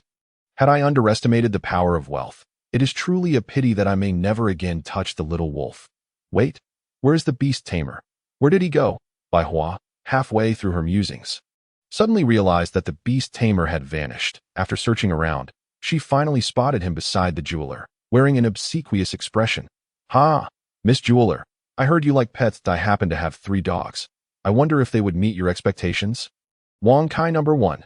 Number 2. Number 3. Hurry and line up to greet your new owner. The beast tamer, with utmost seriousness, summoned the 3 white wolves patrolling the perimeter, after commanding them to sit neatly before the jeweler. Showcasing their most exquisite postures, he turned back with a hopeful demeanor, eager for her approval. However, the jeweler merely cast a fleeting glance before turning away, casually remarking as she departed, "I already have dogs at home. If you can find me a cat, I would be interested in acquiring that." At the edge of the camp, Bai Hua found Jiang Liu, who was excitedly engrossed in his phone, counting the winter coins in his account. Completely oblivious to Bai Hua's exaggerated footsteps, that it wasn't until his face suddenly appeared on the screen that he reacted. "You actually sold the little wolf?" Bai Hua asked incredulously. "Do that? Of course it's true. Didn't you see? A full 3,000 winter coins. I just made a fortune." Jiang Liu replied gleefully. "But the little wolf has been by your side for so long that it might have developed feelings for you. And its potential is immense. Are you sure it's wise to sell it for 3,000 winter coins? I won't be able to touch the little wolf anymore. It's so soft," Bai Hua lamented, fiddling with her fingers. Although the transaction was between Jiang Liu and the jeweler, she felt a nagging discomfort at his actions and could not resist following in the direction he had departed. Jiang Liu wore a mysterious smile. "Who said you won't be able to touch the little wolf anymore?" "What do you mean?" Bai Hua perked up. Jiang Liu spoke with an air of mystery. "Yes, I sold the little wolf to that jeweler. But what if she dies? Wouldn't the little wolf then be free again? I could just go retrieve it without any issue." Bai Hua was taken aback, gazing at Jiang Liu with a mix of shock and hesitation. Isn't that a bit extreme? She merely wanted to buy your dog, though her approach was a bit forceful and impolite. You could have just refused. Why consider such drastic measures?" Jiang Liu paused, realizing his words had taken a dark turn, easily leading Bai Hua to envision unfavorable scenarios. That he quickly clarified. "That's not what I meant. I wouldn't kill that jeweler. In fact, unless absolutely necessary, I would prefer to avoid unnecessary violence." Bai Hua's face flushed with embarrassment, realizing she had misspoken.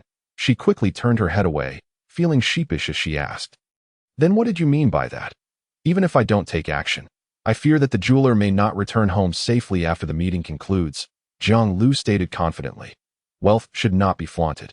In a world where safety is relatively assured and the legal system is intact, such is the case. How much more so in this harsh, wintry apocalypse?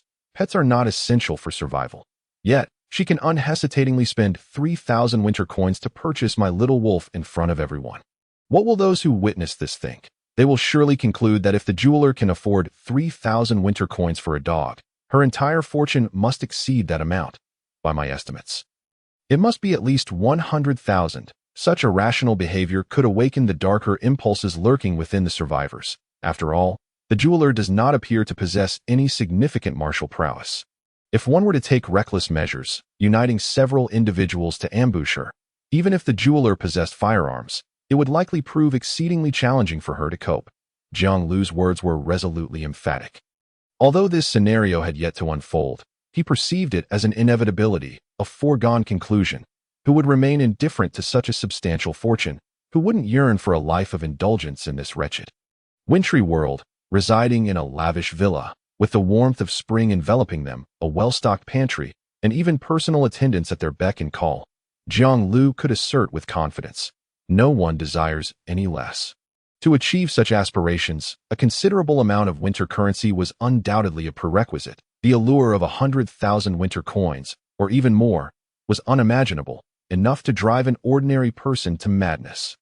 Even Jiang Liu himself, upon estimating this sum, entertained fleeting thoughts of acting immediately to seize the opportunity. However, he ultimately restrained himself. After all, there was no rush to act. The mantis stalks the cicada, while the oriole waits in the shadows. Surely, many would be eager to act against her. Why should he be the first to expose himself? Why not patiently wait until the end, then step forward to reap the rewards? Wouldn't it be rather disconcerting? What of the little wolf accompanying her? Would it remain unharmed? Bai Hua voiced her concerns. She held little regard for the jeweler's fate, having only a casual acquaintance, but she cherished the little wolf dearly. harboring a vague maternal instinct. Rest assured, that creature is quite cunning. Placing it beside the jeweler will facilitate its signaling when the time comes for us to locate it, Jiang Liu reassured her, waving his hand dismissively. Let us inform the beast tamer about this matter, as their tracking skills are indeed commendable. Should things proceed favorably, we can share in the spoils. Moreover, our team is indeed lacking in the information department. If we can establish trust, it would be wise to integrate him into our ranks. The beast tamer's abilities are quite versatile, applicable in combat, reconnaissance, tracking, information relay, and more, leveraging the prowess of animal companions. Having him alongside would certainly mitigate potential complications. Very well, I will ensure he keeps a close watch on the jeweler. You should go enjoy the meeting. Perhaps you will encounter something intriguing. Bai Hua concluded and hurriedly departed. Upon returning to the camp, the meeting was still in full swing, even more vibrant due to the jeweler's generous contributions. Many individuals, upon seeing Jiang Liu merely as a dog, were compelled to part with 3,000 winter coins, prompting them to dig into their possessions, hoping to capture the jeweler's favor. While they may not aspire to instant success, at least earning some winter currency for indulgence should be quite feasible. There were indeed numerous valuable items in their possession. Despite having recently endured a fierce battle, Jiang Liu felt invigorated, thanks to the cleansing effects of his upgraded abilities. He felt as though he had merely strolled out after a refreshing nap. As he wandered through the camp, he encountered various novel items. Many of these were exceptionally practical, promising to enhance his forthcoming life significantly, providing greater comfort, security, and assurance that he could observe the surroundings and receive alerts through his mobile phone via surveillance cameras at the slightest disturbance.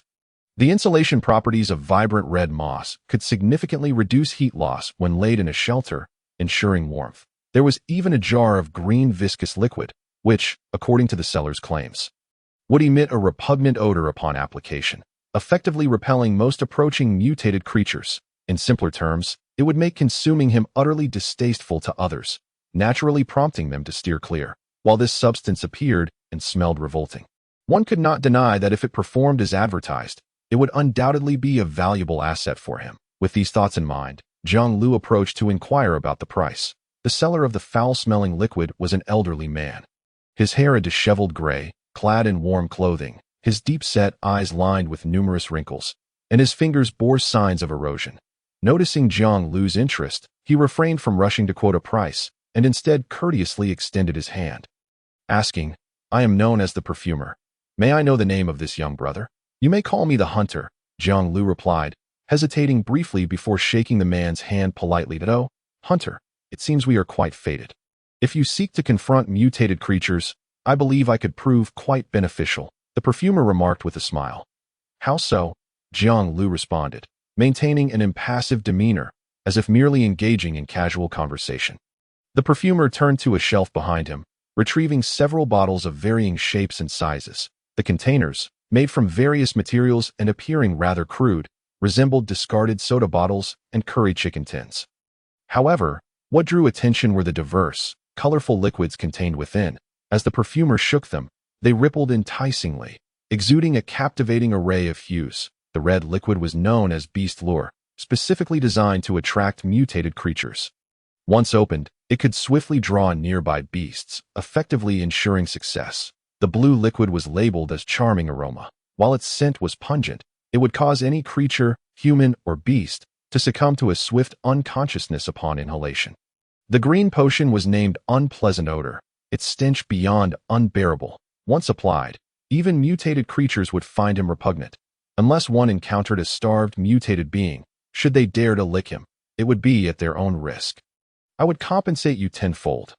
What do you think? If you plan to confront mutated creatures, you won't find better offerings in this camp. Even if you rarely encounter them, carrying a bottle of the unpleasant odor could prove unexpectedly advantageous in critical moments.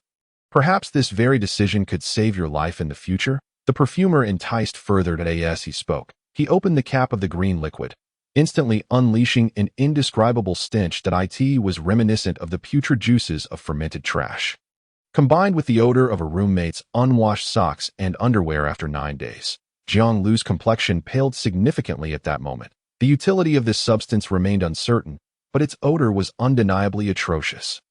Breathing it in felt as if it could shorten his life by half a year. What are the prices for these 3 bottles? Jiang Liu asked, pinching his nose and stepping back a few paces. Not much, not much. Just 200 winter coins per bottle. If you lack winter coins, I also accept bartering, the perfumer replied with a grin. Jiang Liu turned sharply and decisively walked away. This so-called perfume is sheer profiteering. You dare to ask 200 winter coins for some liquid concocted from who knows what. If it proves ineffective, I would be at a loss. Moreover, the claim of a tenfold compensation was utterly absurd, aimed at fooling children. Imagine a future scenario where he found himself in dire straits, relying solely on this potion for a desperate fight. He opens the green liquid, douses himself, only to find the mutated creatures unfazed, charging directly at him. Wouldn't that spell disaster? However, the efficacy of the liquid could easily be tested, as the beast tamer was present. Worst case, he could enlist the help of the 3 white wolves. The reason for turning away was primarily to negotiate. Step by step, in less than a second after he turned, the perfumer's urgent voice called out from behind. Wait, don't go. I misspoke. It's 200 winter coins for all 3 bottles. Deal. Jiang Liu promptly turned around, his face beaming with an exuberant smile. Moreover, you better not sell me any worthless fakes. Otherwise, if I find out later, I will personally come to deal with you, old man. Understood? Jiang Liu's tone turned icy that he opted to pay with the remains of a monkey rather than winter coins. The 3 dismembered monkey corpses, still warm with the semblance of life, lay starkly on the perfumer's table. Upon witnessing this, the latter quickly grasped the situation, nodding vigorously. The title of hunter, combined with these 3 corpses, indicated that he had encountered someone formidable in terms of talent and combat prowess. Chapter 88. Shopping. Should he sell this man a counterfeit product? The previous warning about personally seeking him out would not be a jest, but a promise of action. Rest assured, the 3 bottles I offer are absolutely genuine and will undoubtedly provide you with value for your investment. Let us become friends. Should you find satisfaction in the products, you may continue to seek my services for your perfume orders, and I shall arrange for their delivery. Furthermore, I will gradually introduce various perfumes with distinct purposes, and having a means of contact with you would be advantageous. When exceptional items are released, you would be the first to know, which is indeed a delightful prospect. The perfumer quickly added he had arrived early. But despite his lengthy presence at this stall, the number of perfumes sold was disappointingly scant, barely countable.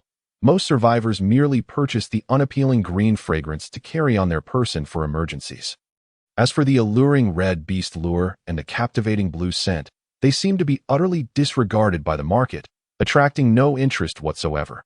Only Jiang Liu, plagued by the side effects of his hunting endeavors, exhibited a demand for such products, seeking them as a means to better combat the threats posed by mutated creatures. Very well. Jiang Liu contemplated for a moment. There was no harm in it. So he acquiesced. After adding the perfumer as a friend on his phone, he proceeded forward, seeking other items of interest. This set of tables and chairs looks splendid. I shall take a set for dining purposes. These fresh vegetables appear quite appetizing. The crow is no fool.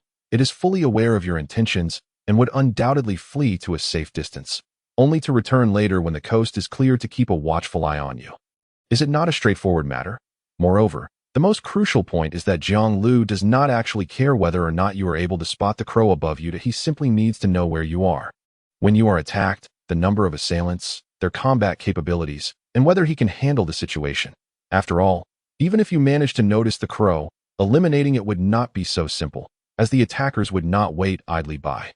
Would they really pause to devise a plan to dispose of the crow before launching their assault on you?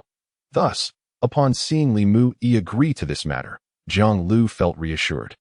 He could not be bothered to venture elsewhere. Instead, he found a corner within the tent to lie down and began to rest his eyes, recuperating his strength. The ambush on the jeweler could not have occurred long ago. It was likely during the return journey to the shelter after the meeting concluded. Jiang Liu had just endured a fierce battle with a troop of monkeys, and although his stamina was nearly restored by the system's upgrade, the psychological fatigue remained palpable. Therefore, a period of rest was indeed essential. Inside the tent, only Li Mu remained, speaking to himself. Before long, Bai Hua arrived, lifting the entrance curtain and crouching to enter. How are you? Were you surrounded by those people? Li Mu inquired. I'm fine, but the jeweler is likely in trouble. Those individuals were not friendly. They were all asking about the jeweler's information. their expressions practically screaming their intent to seize it. Bai Hua exhaled, sitting down, visibly fatigued. How many were asking? Were there any particular targets I should be wary of? Jiang Liu, now alert, inquired as he turned to face her. Certainly, some were probing for information, while they sought to extract details about the jeweler from me. I managed to gather quite a bit of information about them in return. I have compiled this information and sent it to your phone. You can take a look, Bai Hua replied. Wow, your assistance is impressively comprehensive. With such intelligence at hand, how could we possibly fear a failed opportunity this time? Jiang Liu praised enthusiastically. He opened his phone and indeed found a series of intelligence reports sent by Bai Hua. Wang Chang, robust physique, previously worked as a fitness coach, survival talent unknown, evidence suggests a strength enhancement type, secondary talent unknown. Han Li, average build, adept in agility, survived a beast tied and scathed at Li Ming, lanky, armed with a knife, survival talent leans towards stamina enhancement. Limited winter coins on him, appears inclined to participate in the action. The intelligence was scant, comprising only 6 or 7 individuals, including those who arrived later. The total number of participants at the meeting was likely in the range of 12 to 20.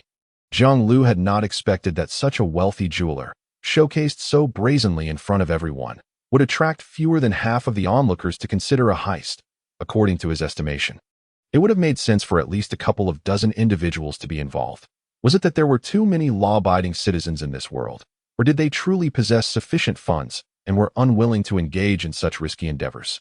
Alternatively, perhaps a greater number wished to play the role of the cunning sparrow, rather than the aggressive mantis on the front lines. Jiang Liu contemplated. It seems there are quite a few others who share similar thoughts. Li Mu remarked, evidently having reached the same conclusion. Indeed, those who did not approach me for inquiries do not necessarily lack interest. Some simply prefer not to raise suspicion by asking questions.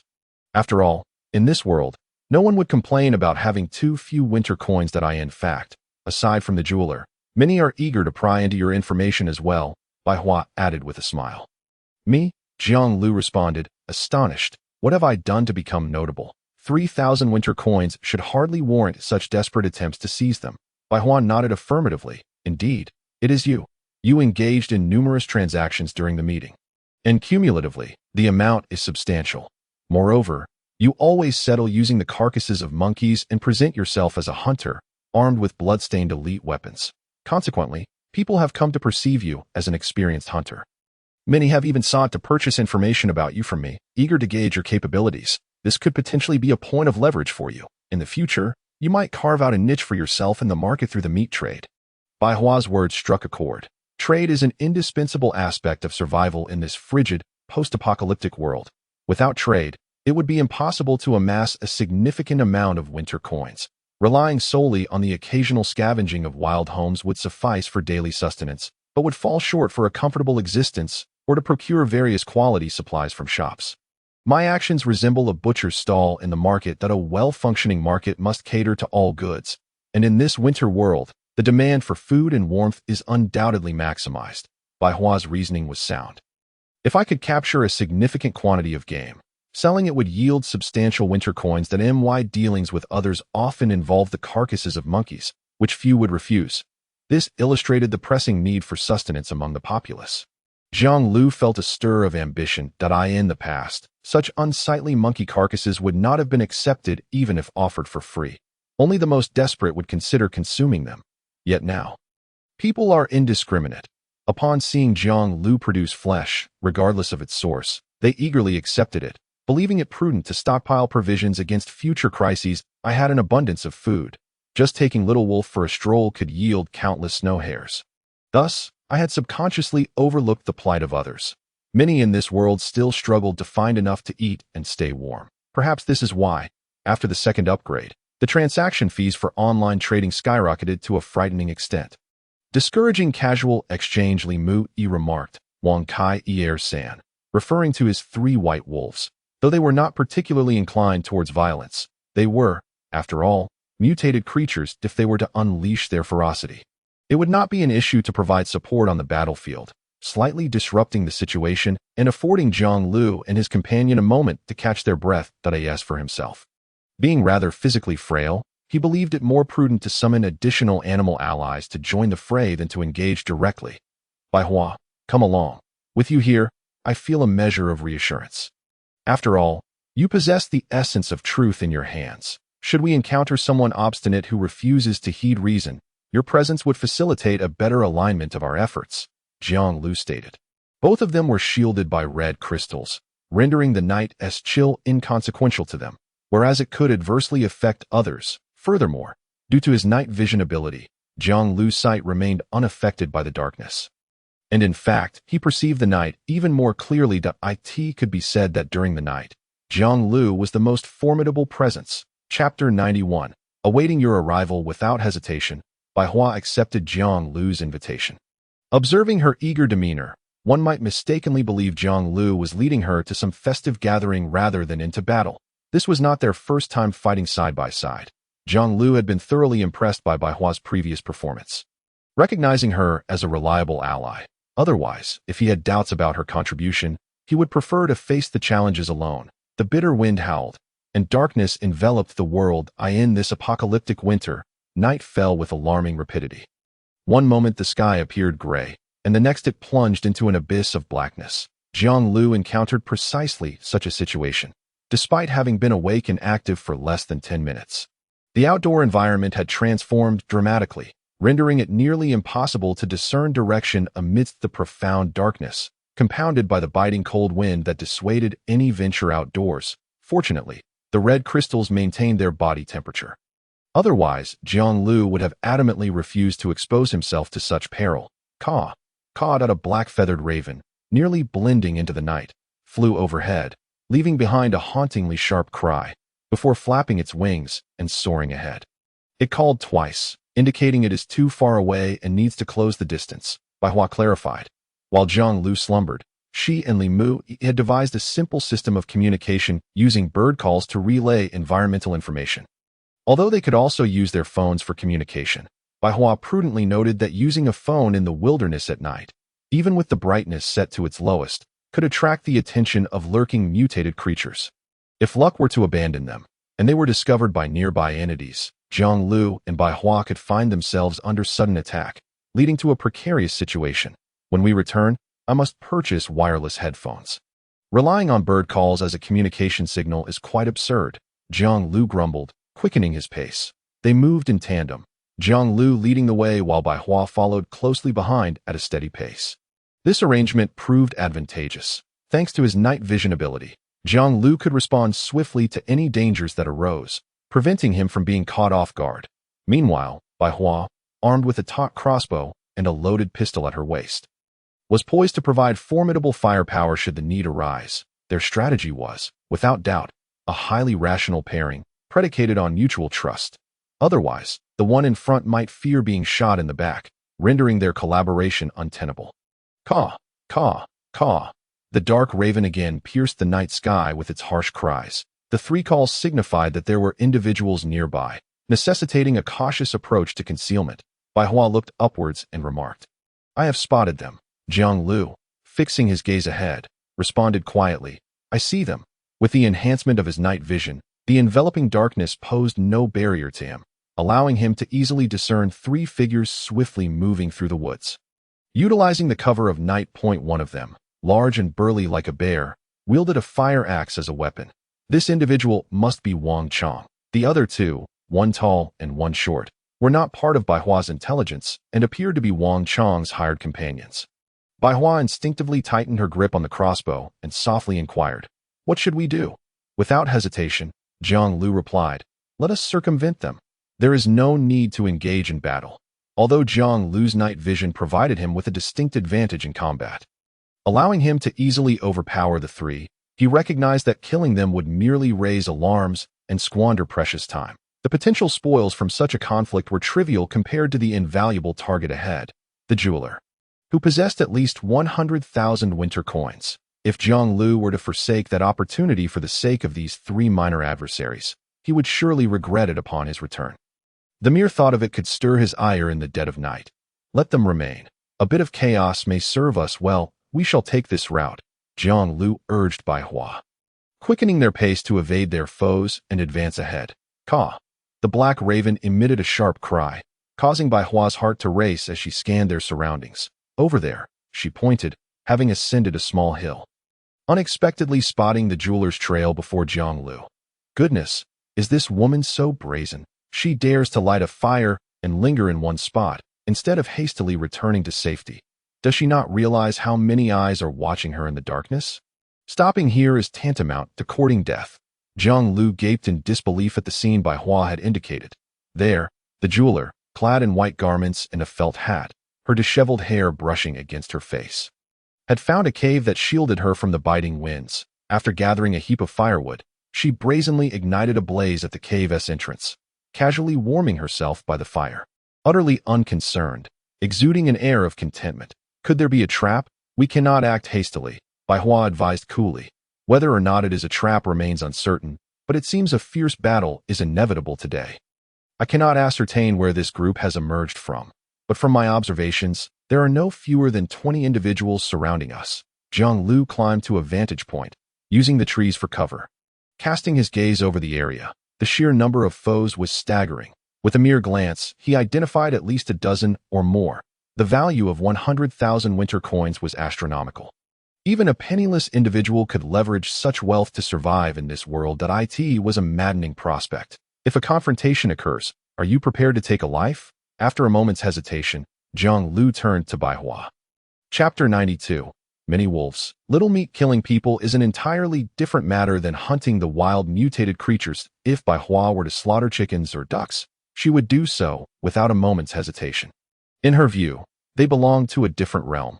The act of killing did not invoke any sense of remorse, only a yearning for roasted meat.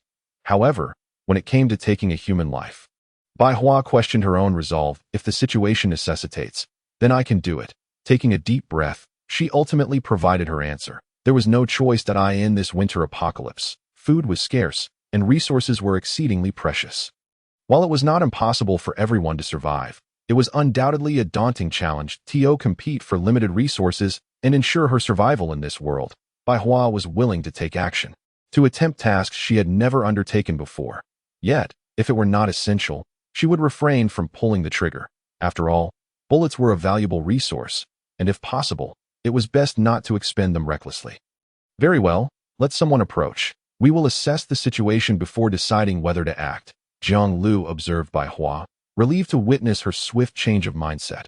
Having an able ally was a vastly different experience than being burdened with an incompetent companion. The former could lead to mission success, while the latter posed a threat to Jiang Liu's very life. If Bai Hua could not muster the resolve to face the ensuing challenges, Jiang Liu would have advised her to return home promptly. After all, allowing her to return home alone is far better than risking a situation where one might unwittingly drag oneself down to hell alongside her. Ahead lies a cave, where the jeweler sits at the entrance, fully exposed to the gaze of the onlookers. Before her, a bright bonfire blazes, its warmth dispelling the chill of the outside world, swiftly restoring her body temperature and reviving her nearly frozen limbs. Not everyone possesses Jiang Liu's red crystal to maintain their body heat in this wretched weather. If they were to linger outside any longer, they would surely perish from the cold before the jeweler even had a chance to intervene. Thus, after a brief wait, when it became evident that the jeweler had no intention of continuing her journey, someone could no longer contain themselves and decided to take the first bold step. It was Wang Chong, Bai Hua remarked. Wang Chong, robust and fierce like a bear, bore a menacing expression, his clothing speckled with snow, as he approached the jeweler, wielding a fire axe without any pretense. Behind him followed two companions, one tall and one short, armed with steel pipes. Is this man truly a good person? How could you invite him to the meeting? Jiang Liu mused with curiosity. Goodness, his aura is more fearsome than that of a bandit, more intimidating than a thief. Even without encountering the jeweler, he would likely have chosen a few individuals to prey upon afterward. It is utterly unreasonable for Bai Hua to have invited someone like him to the gathering. Bai Hua shot him a glance. Everyone has dual natures. Who says that a person who is usually helpful cannot transform into a robber under the cover of night? Circumstances compel one to act. Do they not? If one were flush with resources, with winter coins aplenty, who would be willing to risk their life to commit murder and robbery, just like us? Although we uphold good morals, obey the law.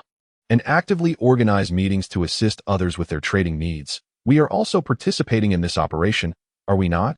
Jiang Liu quickly countered. That's not the same. We did not come here with the intent to kill.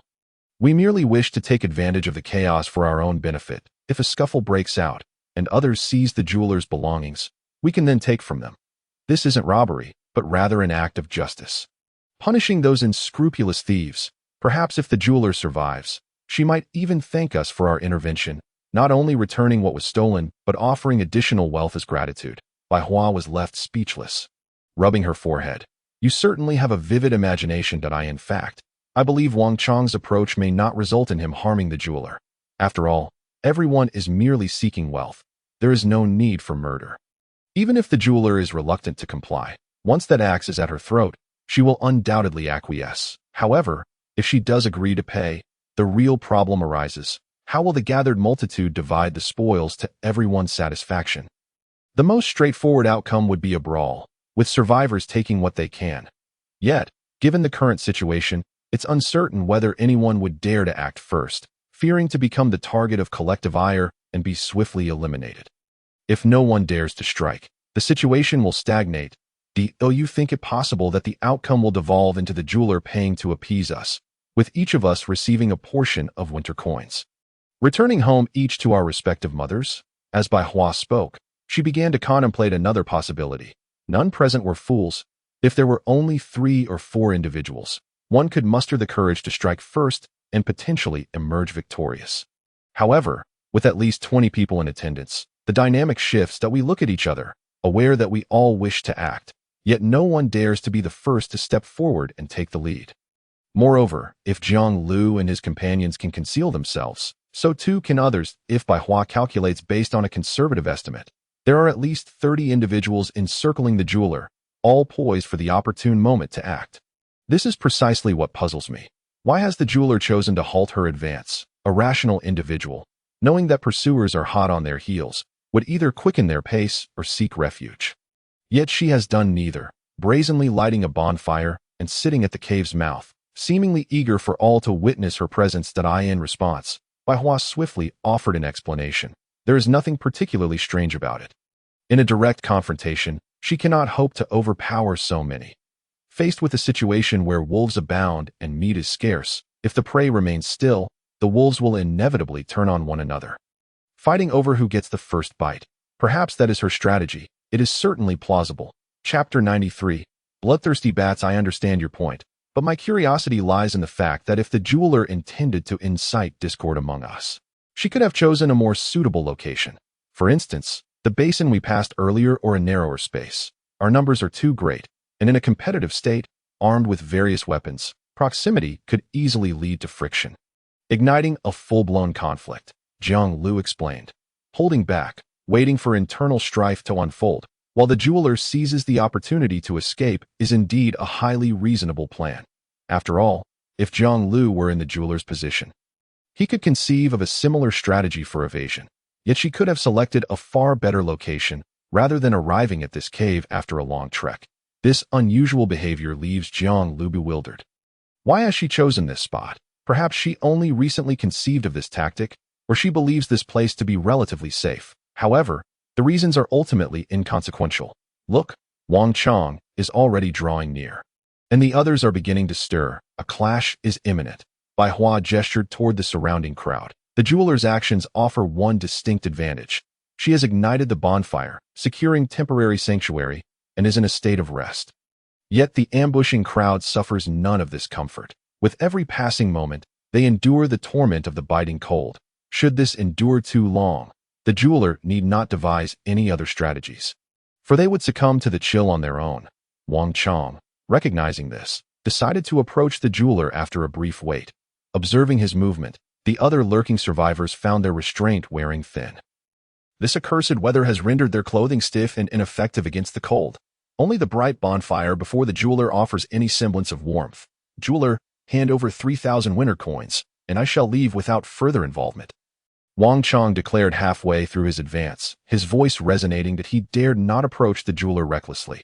Uncertain of her survival talents, he understood that while she is known as the jeweler, This could merely be a disguise for a more lethal ability in close combat. Should Wang Chong act too arrogantly, relying solely on his imposing physique, sharp weaponry, and strength-enhancing survival talent, he could easily find himself overwhelmed, an example made of him. Those capable of leveling up a second time are undeniably astute. While not necessarily brilliant, they would certainly refrain from approaching an unknown adversary without caution. 3,000 winter coins. Your appetite is quite modest, making me somewhat disdainful of you. How about this? I will offer 30,000 coins. Left here for you to take, should you possess the skill to do so. The jeweler replied with a playful laugh, covering her mouth. Without a hint of movement, a flash of white light erupted before the bonfire, revealing a massive pile of gleaming winter coins, nearly heaping into a small mountain. 30,000 winter coins. Surely, I am not mistaken. This is a chance for great fortune. I must devise a plan to eliminate everyone and claim the bounty for myself. If this woman can so casually produce 30,000 coins, she must possess several multiples of that amount. I must extract her entire worth to ensure a more comfortable existence in this world. In an instant, diverse thoughts raced through the crowd. Yet one constant remained. All were stirred by the allure of the vast pile of winter coins, some who initially intended merely to observe, hoping for a bargain without risking their lives, found themselves drawn in, instinctively wanting to seize the coins. Meanwhile, those with ulterior motives, harboring ill intentions, unabashedly brandished their weapons, emerging from their hiding places, directly heading toward the winter coins. Wang Chong, however, was an exception that he stood closest to the mound of winter coins among all present. However, he was the only one who had not taken any action, instead cautiously retreating a few steps. Meanwhile, the two subordinates behind him could no longer resist the temptation and dashed forward, eager to be the first to seize the 30,000 winter coins. Something felt amiss, Wang Chong pondered, looking at the jeweler across from him.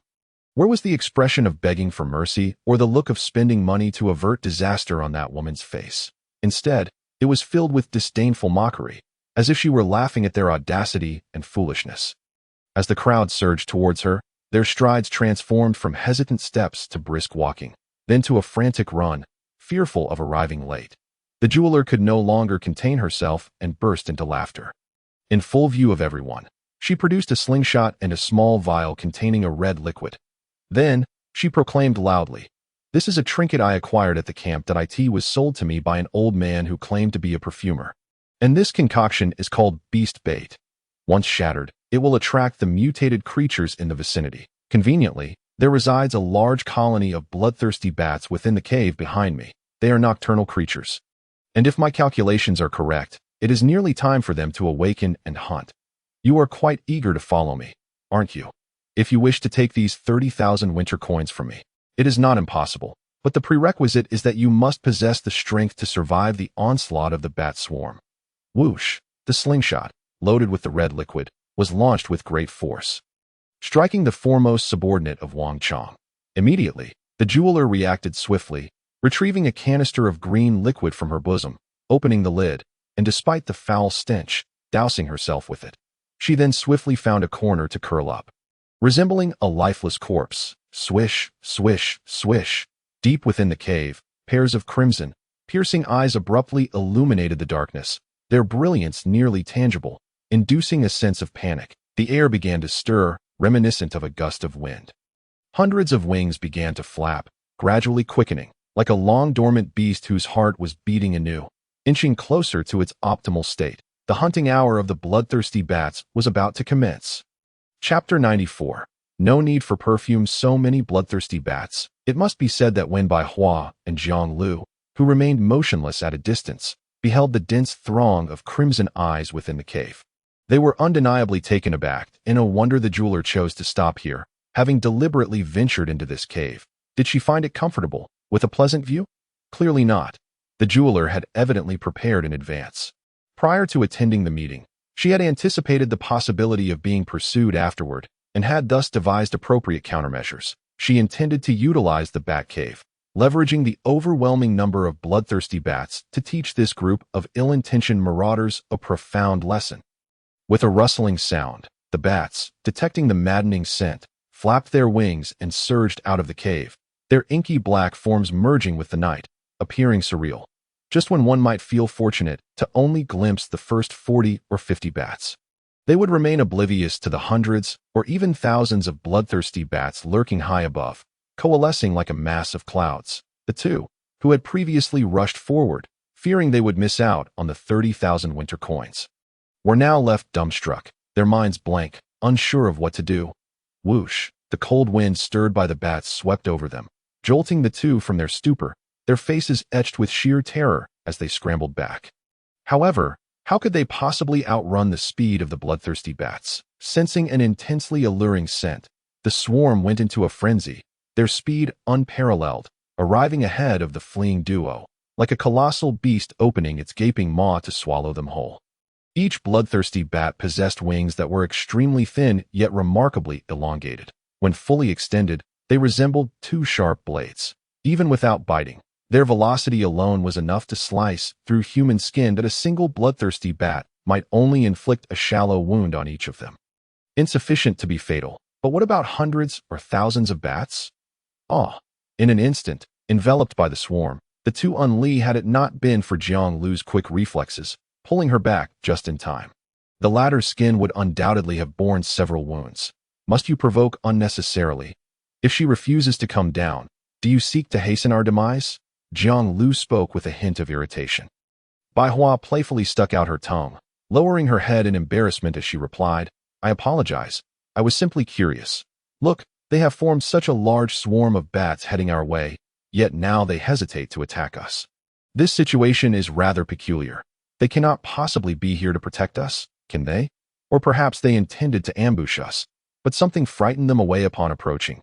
Jiang Liu scratched his nose, shifting his gaze as he said, Who knows? But in any case, it seems to be a fortunate turn of events. Bai Hua, lacking insight into the reason behind the bloodthirsty bat's behavior, nonetheless nearly stumbled upon the truth in her musings.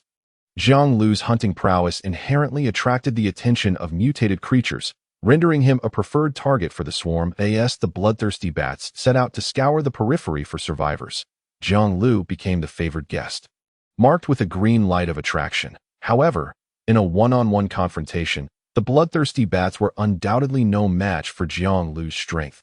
Thus, when the swarm encircled him, they sensed his formidable aura and became timid. Reluctant to launch an attack, to flee seemed tempting, as Jiang Liu's scent was captivating, making it difficult for the bats to part. Yet, to advance was daunting, for the inexplicable aura of intimidation emanating from Jiang Liu caused the bats to cower in fear. Caught in indecision, the bloodthirsty bats were on the brink of confusion. Should they attack or retreat to seek other prey? As Jiang Liu stood firm, the surrounding bats were irresistibly drawn to him, continuously converging into the cloud above his head, expanding its size significantly. Many fleeing survivors, having exerted themselves to escape a considerable distance, turned back only to witness this astonishing spectacle. There stood a man and a woman atop a hill, a seemingly endless swarm of bloodthirsty bats swirling above them, poised to rend them into oblivion should they descend. Yet, for reasons unknown, the bats refrained from landing, instead enveloping the duo, observing from a distance the very bats that had just pursued them. What terror! How could one halt the audacity of these bloodthirsty bats? Truly, it felt as though heaven was aiding us. With this, we could return and plunder the jeweler's wealth. The number of survivors was scarce. Perhaps only 8 or 9 remained. The rest, including those hidden in the woods, had mostly met a gruesome fate at the hands of the bats, reduced to shattered bones and mangled flesh at that moment. Upon seeing the bats drawn to Jiang Liu and Bai Hua, some felt fear, others concern, and some astonishment, but many more felt a genuine sense of joy. They had risked their lives, nearly becoming victims of the bats. Such a tragic fate could certainly be avenged upon the jeweler. Without hesitation, they set off eagerly towards the jeweler's lair, fearing that delays would lead to another assault by the bloodthirsty bats. Inside the cave, the jeweler was drenched in a foul green liquid, her expression dazed as if taken aback by the turn of events. This individual seemed familiar. According to the perfumer, she was the one referred to as the hunter. If the bloodthirsty bats were repelled, it would be understandable, for a mere torch could easily send these cowardly creatures retreating. But what was the current situation? How had he managed to prevent the bats from attacking? Could it be due to the green liquid sold by the perfumer? Yet, if that were the case, Why did the bloodthirsty bats not target others, but instead linger around him, unwilling to depart? Curious, this was exceedingly strange. Originally, I had anticipated that upon the emergence of the bloodthirsty bats, even if a few survived, it would be no more than 2 or 3, an easily manageable situation. Yet now, at least 9 individuals approached me, not including the hunter and the blacksmith by his side. This situation seemed to have spiraled out of control. Nearby, Bai Hua and Jiang Liu recognized the movements of the others and discerned their intentions. Bai Hua pointed at the group, her face flushed with anger. How infuriating! We have been holding off the bloodthirsty bats, and they dare to take advantage of us to seek out the jeweler. If they manage to seize those 30,000 winter coins, I shall not sleep a wink tonight. What should we do now? Jiang Liu hesitated for a moment before suggesting, shall we go over as well? Bai Hua turned her head, letting out a sigh. No, look at this massive swarm of bats. Just stepping a few feet outside, I was attacked. If we charged into the jeweler's cave, we would surely perish on the way. Success is impossible. Who says so? Just stay close to me, and I assure you will be safe. Jiang Liu replied confidently, pulling Bai Hua forward. Indeed, after taking that step, they were not attacked. The circling bats above still dared not descend. Bai Hua's eyes widened at this sight. She regarded Jiang Liu with a mixture of skepticism and awe, ultimately saying nothing as she turned back. Stay close. Do not stray too far from me. Jiang Liu reminded as they walked. Bai Hua obediently complied, ensuring there was no gap between them, fully cooperative. The swarm of bats surrounding them was no trifling matter, while Jiang Liu radiated an aura of intimidation. Bai Hua did not possess the same effect. She was merely riding on Jiang Liu's coattails. The bloodthirsty bats harbored no fear of her. Thus, should she stray even slightly from Jiang Liu, she risked becoming a target for the bats. Chapter 96. The Power of the Revolver Jeweler. You wicked fiend. You have summoned a horde of bloodthirsty bats to slaughter countless survivors present. Today, we shall rid the world of your menace and put an end to your reign of terror. It is a pity that my brother and I merely passed through, only to be ensnared by this calamity. If you do not perish today, how can I allow my brother to rest in peace in the underworld? Surrender all your possessions. Only then might we consider sparing you. Otherwise, you shall face the combined wrath of our 9 souls. The voices of anger, scorn, and threats rang incessantly in the jeweler's ears. Before her stood 9 fortunate survivors, armed with various weapons, advancing with ill intent, proclaiming their righteous indignation as if they were on a divine mission to eradicate evil. What pretense is this? How noble they sound. Yet ultimately, are they not here for the winter coins? The jeweler chuckled softly. She reached out to grasp a handful of winter coins from the pile before her, allowing them to cascade through her fingers, producing a melodic chime. The expressions of the group before her instantly shifted. Their eyes ablaze with greed, unable to conceal their avarice. People die for wealth, and birds perish for food. This saying rings true. Yet, you underestimate me if you think 9 individuals can pose a threat.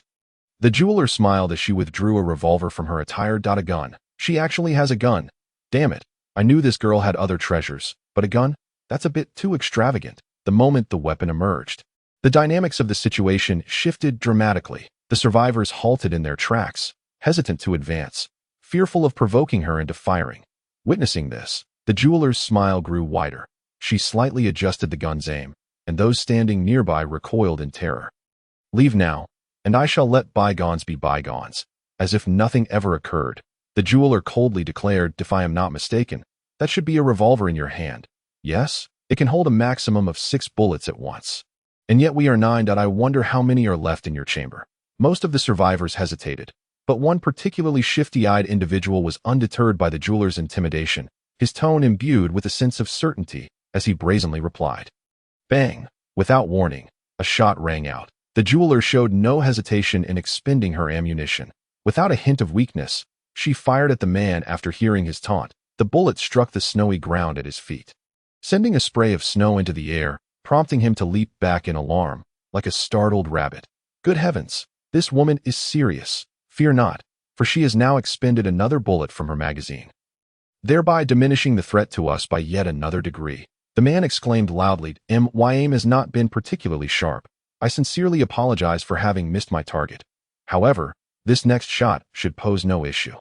The jeweler, with an apologetic expression, squinted her left eye, and slightly adjusted her shooting stance.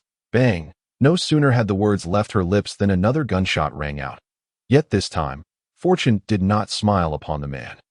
As with the previous snowy landscape, his head erupted in a burst of crimson mist, mingled with a yellowish-white substance, spilling conspicuously onto the white snow that a look of shock lingered on his face.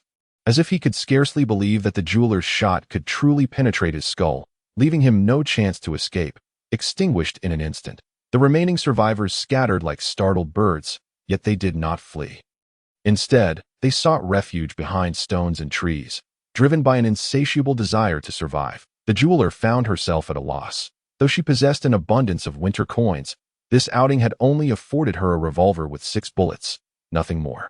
After all, her initial plan was predicated on the notion that, regardless of how many covetous souls pursued her wealth, releasing a swarm of bloodthirsty bats would suffice to handle the situation without resorting to weaponry. Yet, who could have anticipated the emergence of such an anomaly as Jiang Liu? Should he have fled, the jeweler might have acquiesced. After all, sparing a life is hardly a grievous offense if one possesses the skill to escape. There is no need for relentless pursuit or swift execution. Yet now, dragging a multitude of bats behind him, he had unwittingly given these survivors the chance to oppose her. What was to be made of this? The swarm of bloodthirsty bats was equally vexing. If they were to kill, let them do so. If they were to flee, let them depart. Yet here they hovered above Jiang Liu's head, neither attacking nor retreating. What could possibly be amusing about this? Had she known, she would have brought an additional box of bullets instead of dismissing it for taking up space. Regardless, the current situation still favored her, within the confines of the cave, armed with a gun to threaten her foes. And surrounded by a roaring campfire, she was well-provisioned and warm. If it came to a war of attrition, she could easily sustain herself for an entire day and night without issue, but the circumstances for those outside were dire. Trapped in the frigid wilderness, they could not endure for long before retreating. Yet what if they chose to attack with reckless abandon? The jeweler's brow furrowed, caught in a dilemma, with only 4 shots left. Even if her adversaries lined up for her, she would need to achieve a 2-for-1 ratio to eliminate all 8 survivors and ensure her own safety. Given her marksmanship, managing to down 2 with a single bullet would be a commendable feat. To expect more would be folly that a cornered rabbit may still bite. If she forced them into a desperate corner, they would either flee or fight to the death. Moreover, given the current predicament, the likelihood of their choosing the latter was alarmingly high. After all, she was but one person against 8. The allure of her winter coins was irresistible enough to drive them to madness. Even with a 50% mortality rate, it was highly probable they would take the gamble. As the jeweler pondered, she suddenly saw something being hurled from behind a massive boulder across from her, rolling twice before resting at her feet. Hiss! Immediately, this object erupted in a cloud of gray-white smoke, obscuring her vision entirely, rendering the survivors behind the haze invisible. Chapter 97. The Hound approaches. Damn! A smoke grenade. The jeweler's heart raced in disarray. If Baiwa possessed flashbangs, it was hardly surprising that the other survivors had smoke bombs as well. In fact, at that moment, the jeweler felt a twinge of relief that what had been thrown was not a grenade. Otherwise, she might not have had the time to panic before being blown to smithereens. I have greatly underestimated the prowess of my fellow beings. The sounds of countless footsteps echoed through the smoke. The jeweler felt a surge of regret. Both Jiang Liu's inexplicable ability to keep the bloodthirsty bats at bay while refusing to depart, and the smoke grenade tossed by an unknown survivor, directly threatened her life. Despite her considerable wealth, she had failed to translate it into personal power, squandering it instead on a pet. This was her folly. She had been too complacent regarding others. It is essential to remember that even someone with Jiang Liu's formidable strength cannot afford to underestimate the cunning of humans, lest they fall victim to unseen traps and meet an untimely demise. How could a mere jeweler, possessing such meager combat prowess, dare to flaunt her wealth so openly with only a revolver in hand? How foolish of me! 3,000 winter coins spent on a dog, which after devouring several sausages, vanished without a trace, leaving me unable to even bring it home. Had I invested that money in a couple more bottles of red beast bait, I am certain those bloodthirsty bats would have attacked them. The jeweler shrank back into the cave, raising her gun, poised to retaliate against the endless smoke before her. Roar! Ah! Don't! A peculiar sound emanated from the smoke. reminiscent of a beast's growl, intermingled with the pained wails of survivors and the sounds of struggle, far from what one would expect in normal circumstances. Moments later, the cacophony within the dense fog began to subside, yet this did not bring the jeweler any sense of ease. Instead, it instilled a profound sense of panic, causing her limbs to tremble involuntarily. And she swallowed hard. The heavy footfalls and labored breathing echoed through the mist, reaching her ears with undeniable clarity. The sound grew louder, and the jeweler could confirm that a formidable, mutated creature lay in wait within the fog. Its intentions unmistakably directed toward her, advancing step by step. What a jest! The lair of the bloodthirsty bats lay within this very cave. How could another mutated creature possibly venture so deeply within? Do not be afraid. This may well be my only chance of survival. From the commotion earlier, it seemed this mutated beast had single-handedly dispatched the 8 survivors. My revolver holds only 4 bullets, insufficient for 8 people, but more than adequate for a single mutated creature. In that moment, a glimmer of hope flickered in the jeweler's eyes, akin to finding a path through a seemingly insurmountable maze. The creature's breath drew nearer, nearly brushing against her through the thin veil of white mist. That a streak of white fur emerged first from the fog, followed by its intimidating eyes, glinting with cold light, sharp claws, and a robust form the size of a calf.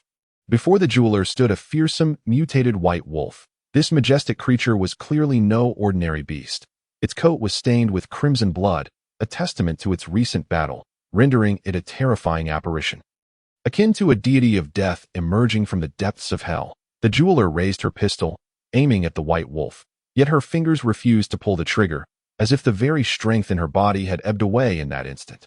She realized that there truly exist moments when fear can render one paralyzed, stripping away the ability to act. She understood that if she did not pull the trigger, she would likely be the next to perish. Yet no matter how hard she tried, her finger would not budge. She remained rigid, entirely beyond her own control. In the next moment, the white wolf lunged, its massive shadow engulfing her entirely, knocking her to the ground. The warmth of its body against the cold earth jolted her back to her senses. I am doomed. This was the sole thought occupying the jeweler's mind at that moment. She could see the white wolf's mouth opening wide, its blood-red tongue lolling out, revealing sharp fangs lurking within. A bite from such a creature would surely not be too painful, she reasoned. The jeweler closed her eyes. Slap. It felt as though someone had spat a large puddle of saliva upon her. The jeweler was beset by the nauseating stench invading her nostrils, followed by a wet, soft sensation against her face, as if someone were licking her with a tongue. What a farce! Does this wolf also have a penchant for cleaning its prey before feasting? Astonished, the jeweler opened her eyes. Indeed, the white wolf was licking her face with fervor, not simply going through the motions but seemingly relishing the act, as if it were second nature to it. Wait a moment. You bear a striking resemblance to that dog which devoured several of my sausages and then vanished without a trace. The jeweler propped herself up on her arms, her expression a complex blend of bewilderment and concern. Before she could carefully confirm her surroundings, she suddenly spotted the white wolf pouncing on her. With a swift turn, she adopted an extremely serious expression and let out a series of ferocious growls directed at the entrance of the cave.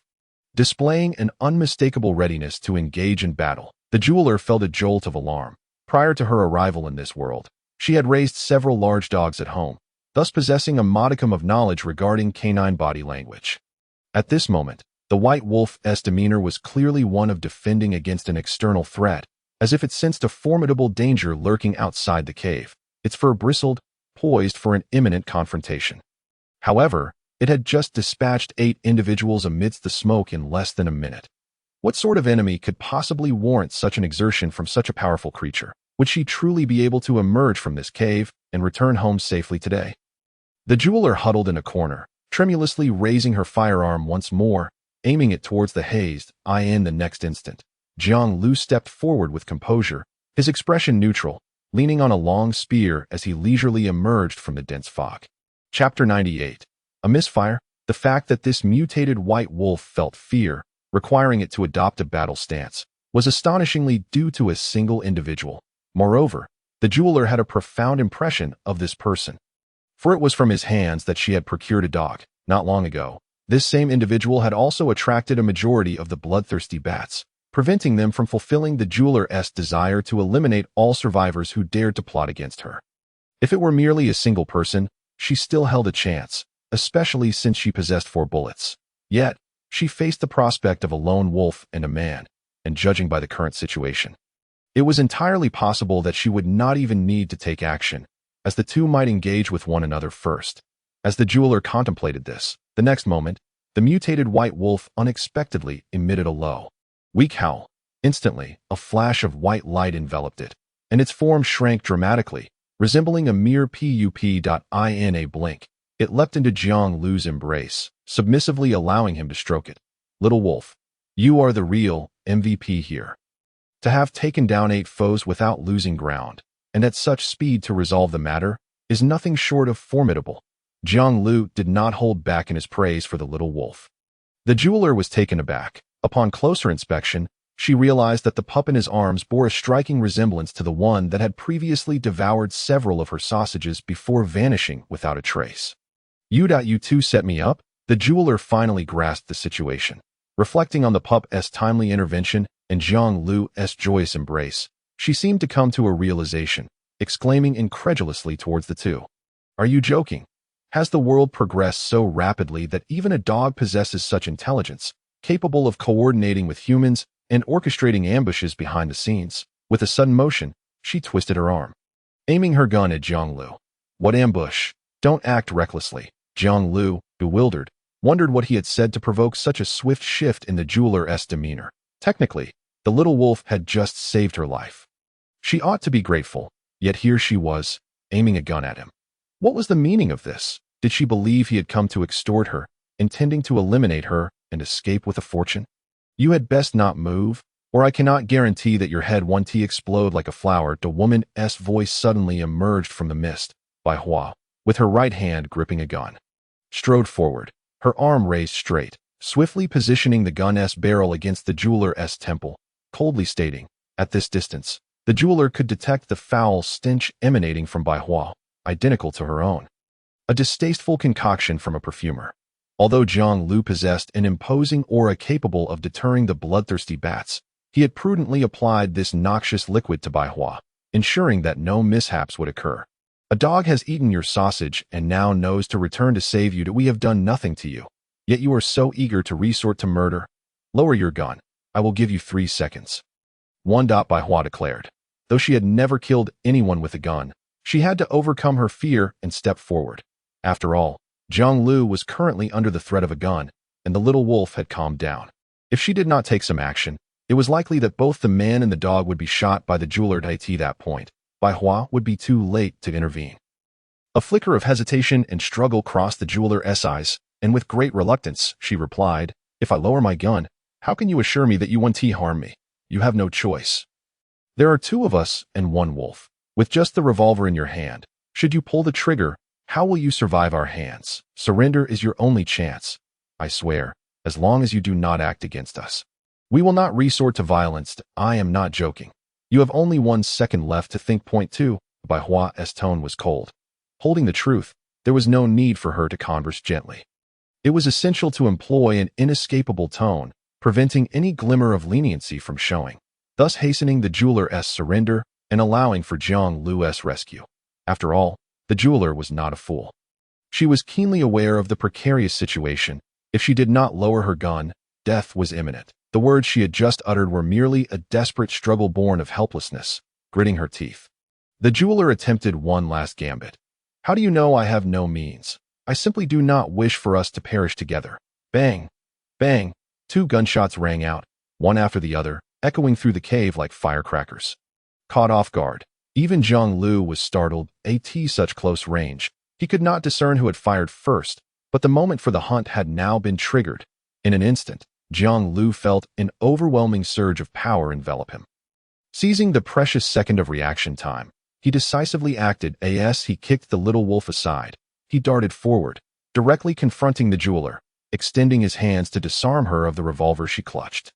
This scene unfolded with such rapidity. To the jeweler, it appeared as though Jiang Liu had teleported right before her, and with an unresisting force, he had effortlessly seized the revolver from her grasp. The jeweler stood frozen, her mouth agape, completely taken aback by Jiang Liu's swift maneuvers, unable to retaliate, only feeling an overwhelming shock within her heart. Is this something a human can achieve, even with an innate survival talent? It seemed rather exaggerated. Within 7 steps, you couldn't even hit me with a gun, and you claim you didn't fire. I find that utterly unbelievable. In contrast to the jeweler's astonishment, Jiang Liu maintained a semblance of calm. Though it was his first time evading bullets, he was being observed, so he had to uphold his composure. Whether he felt fear could wait. The most crucial task was to present an air of nonchalance. He glanced at the revolver still smoking at the barrel, then furrowed his brows, directing his gaze towards Bai Hua. Did you fire first? What transpired? Chapter 99. 2 shots, 1 body, 1 head. I believe this inquiry is best directed towards the jeweler. Before utilizing this bloodthirsty bat cave, did you confirm what mutated creatures resided within? Bai Hua, with her back to Jiang Liu, held her gun with both hands, slightly raising it towards the ceiling. From this angle, Jiang Liu could not see her facial expression, yet he could sense her grave demeanor and the unmistakable fear underlying her tone. Jiang Liu immediately shifted his gaze back to the jeweler, who remained in a daze, her eyes vacant. Upon being scrutinized by Jiang Liu, she snapped back to reality, quickly averting her gaze and murmuring, "Mutated creatures. Of course, I checked. This cave only contains those bloodthirsty bats." "What's the matter? How large are they?" "How large? About the size of ordinary bats, I suppose. They resemble birds." The jeweler raised her head, but her words were abruptly halted as she fell into a stupor once more. A howling wind suddenly swept through the cave, dispersing the dense smoke surrounding them, revealing the true form of the mutated creature before them. Indeed, it was a bloodthirsty bat. However, its size was colossal. It was at least 10 to 20 times larger than an ordinary bat. Nearly indistinguishable from a cow, its sharp fangs protruded menacingly, and its body was pitch black, seemingly merging with the darkness of the night. It hung upside down from the cave's ceiling, its eyes a deep crimson, scanning the 3 figures and 1 wolf below with a curious gaze, contemplating whether to swoop down and hunt that moment. Its wings were folded, appearing harmless, but when fully extended, they spanned 5 to 6 meters. Resembling a sovereign of the night, instilling a profound sense of dread in all who beheld it, Jiang Liu now understood why Bai Hua had fired that shot. What a jest! A normal person encountering such a thing above their head, without immediately emptying their magazine, would indeed be considered remarkably self-controlled, would they not? The jeweler, upon witnessing this scene, felt a chill run down her spine. Were she to swap places with Bai Hua, she would undoubtedly have fired 4 bullets in a mere second. Without the slightest hesitation, "Quick, do you have any more of that green liquid? Hurry, pour some over my head," Jiang Liu exclaimed urgently. Outside loomed a vast horde of bloodthirsty bats. In such circumstances, engaging in a brawl with their leader was hardly a prudent choice. If they could simply avoid combat and merrily retreat with the jeweler's 30,000 winter coins to a safe location, it would be nothing short of ideal.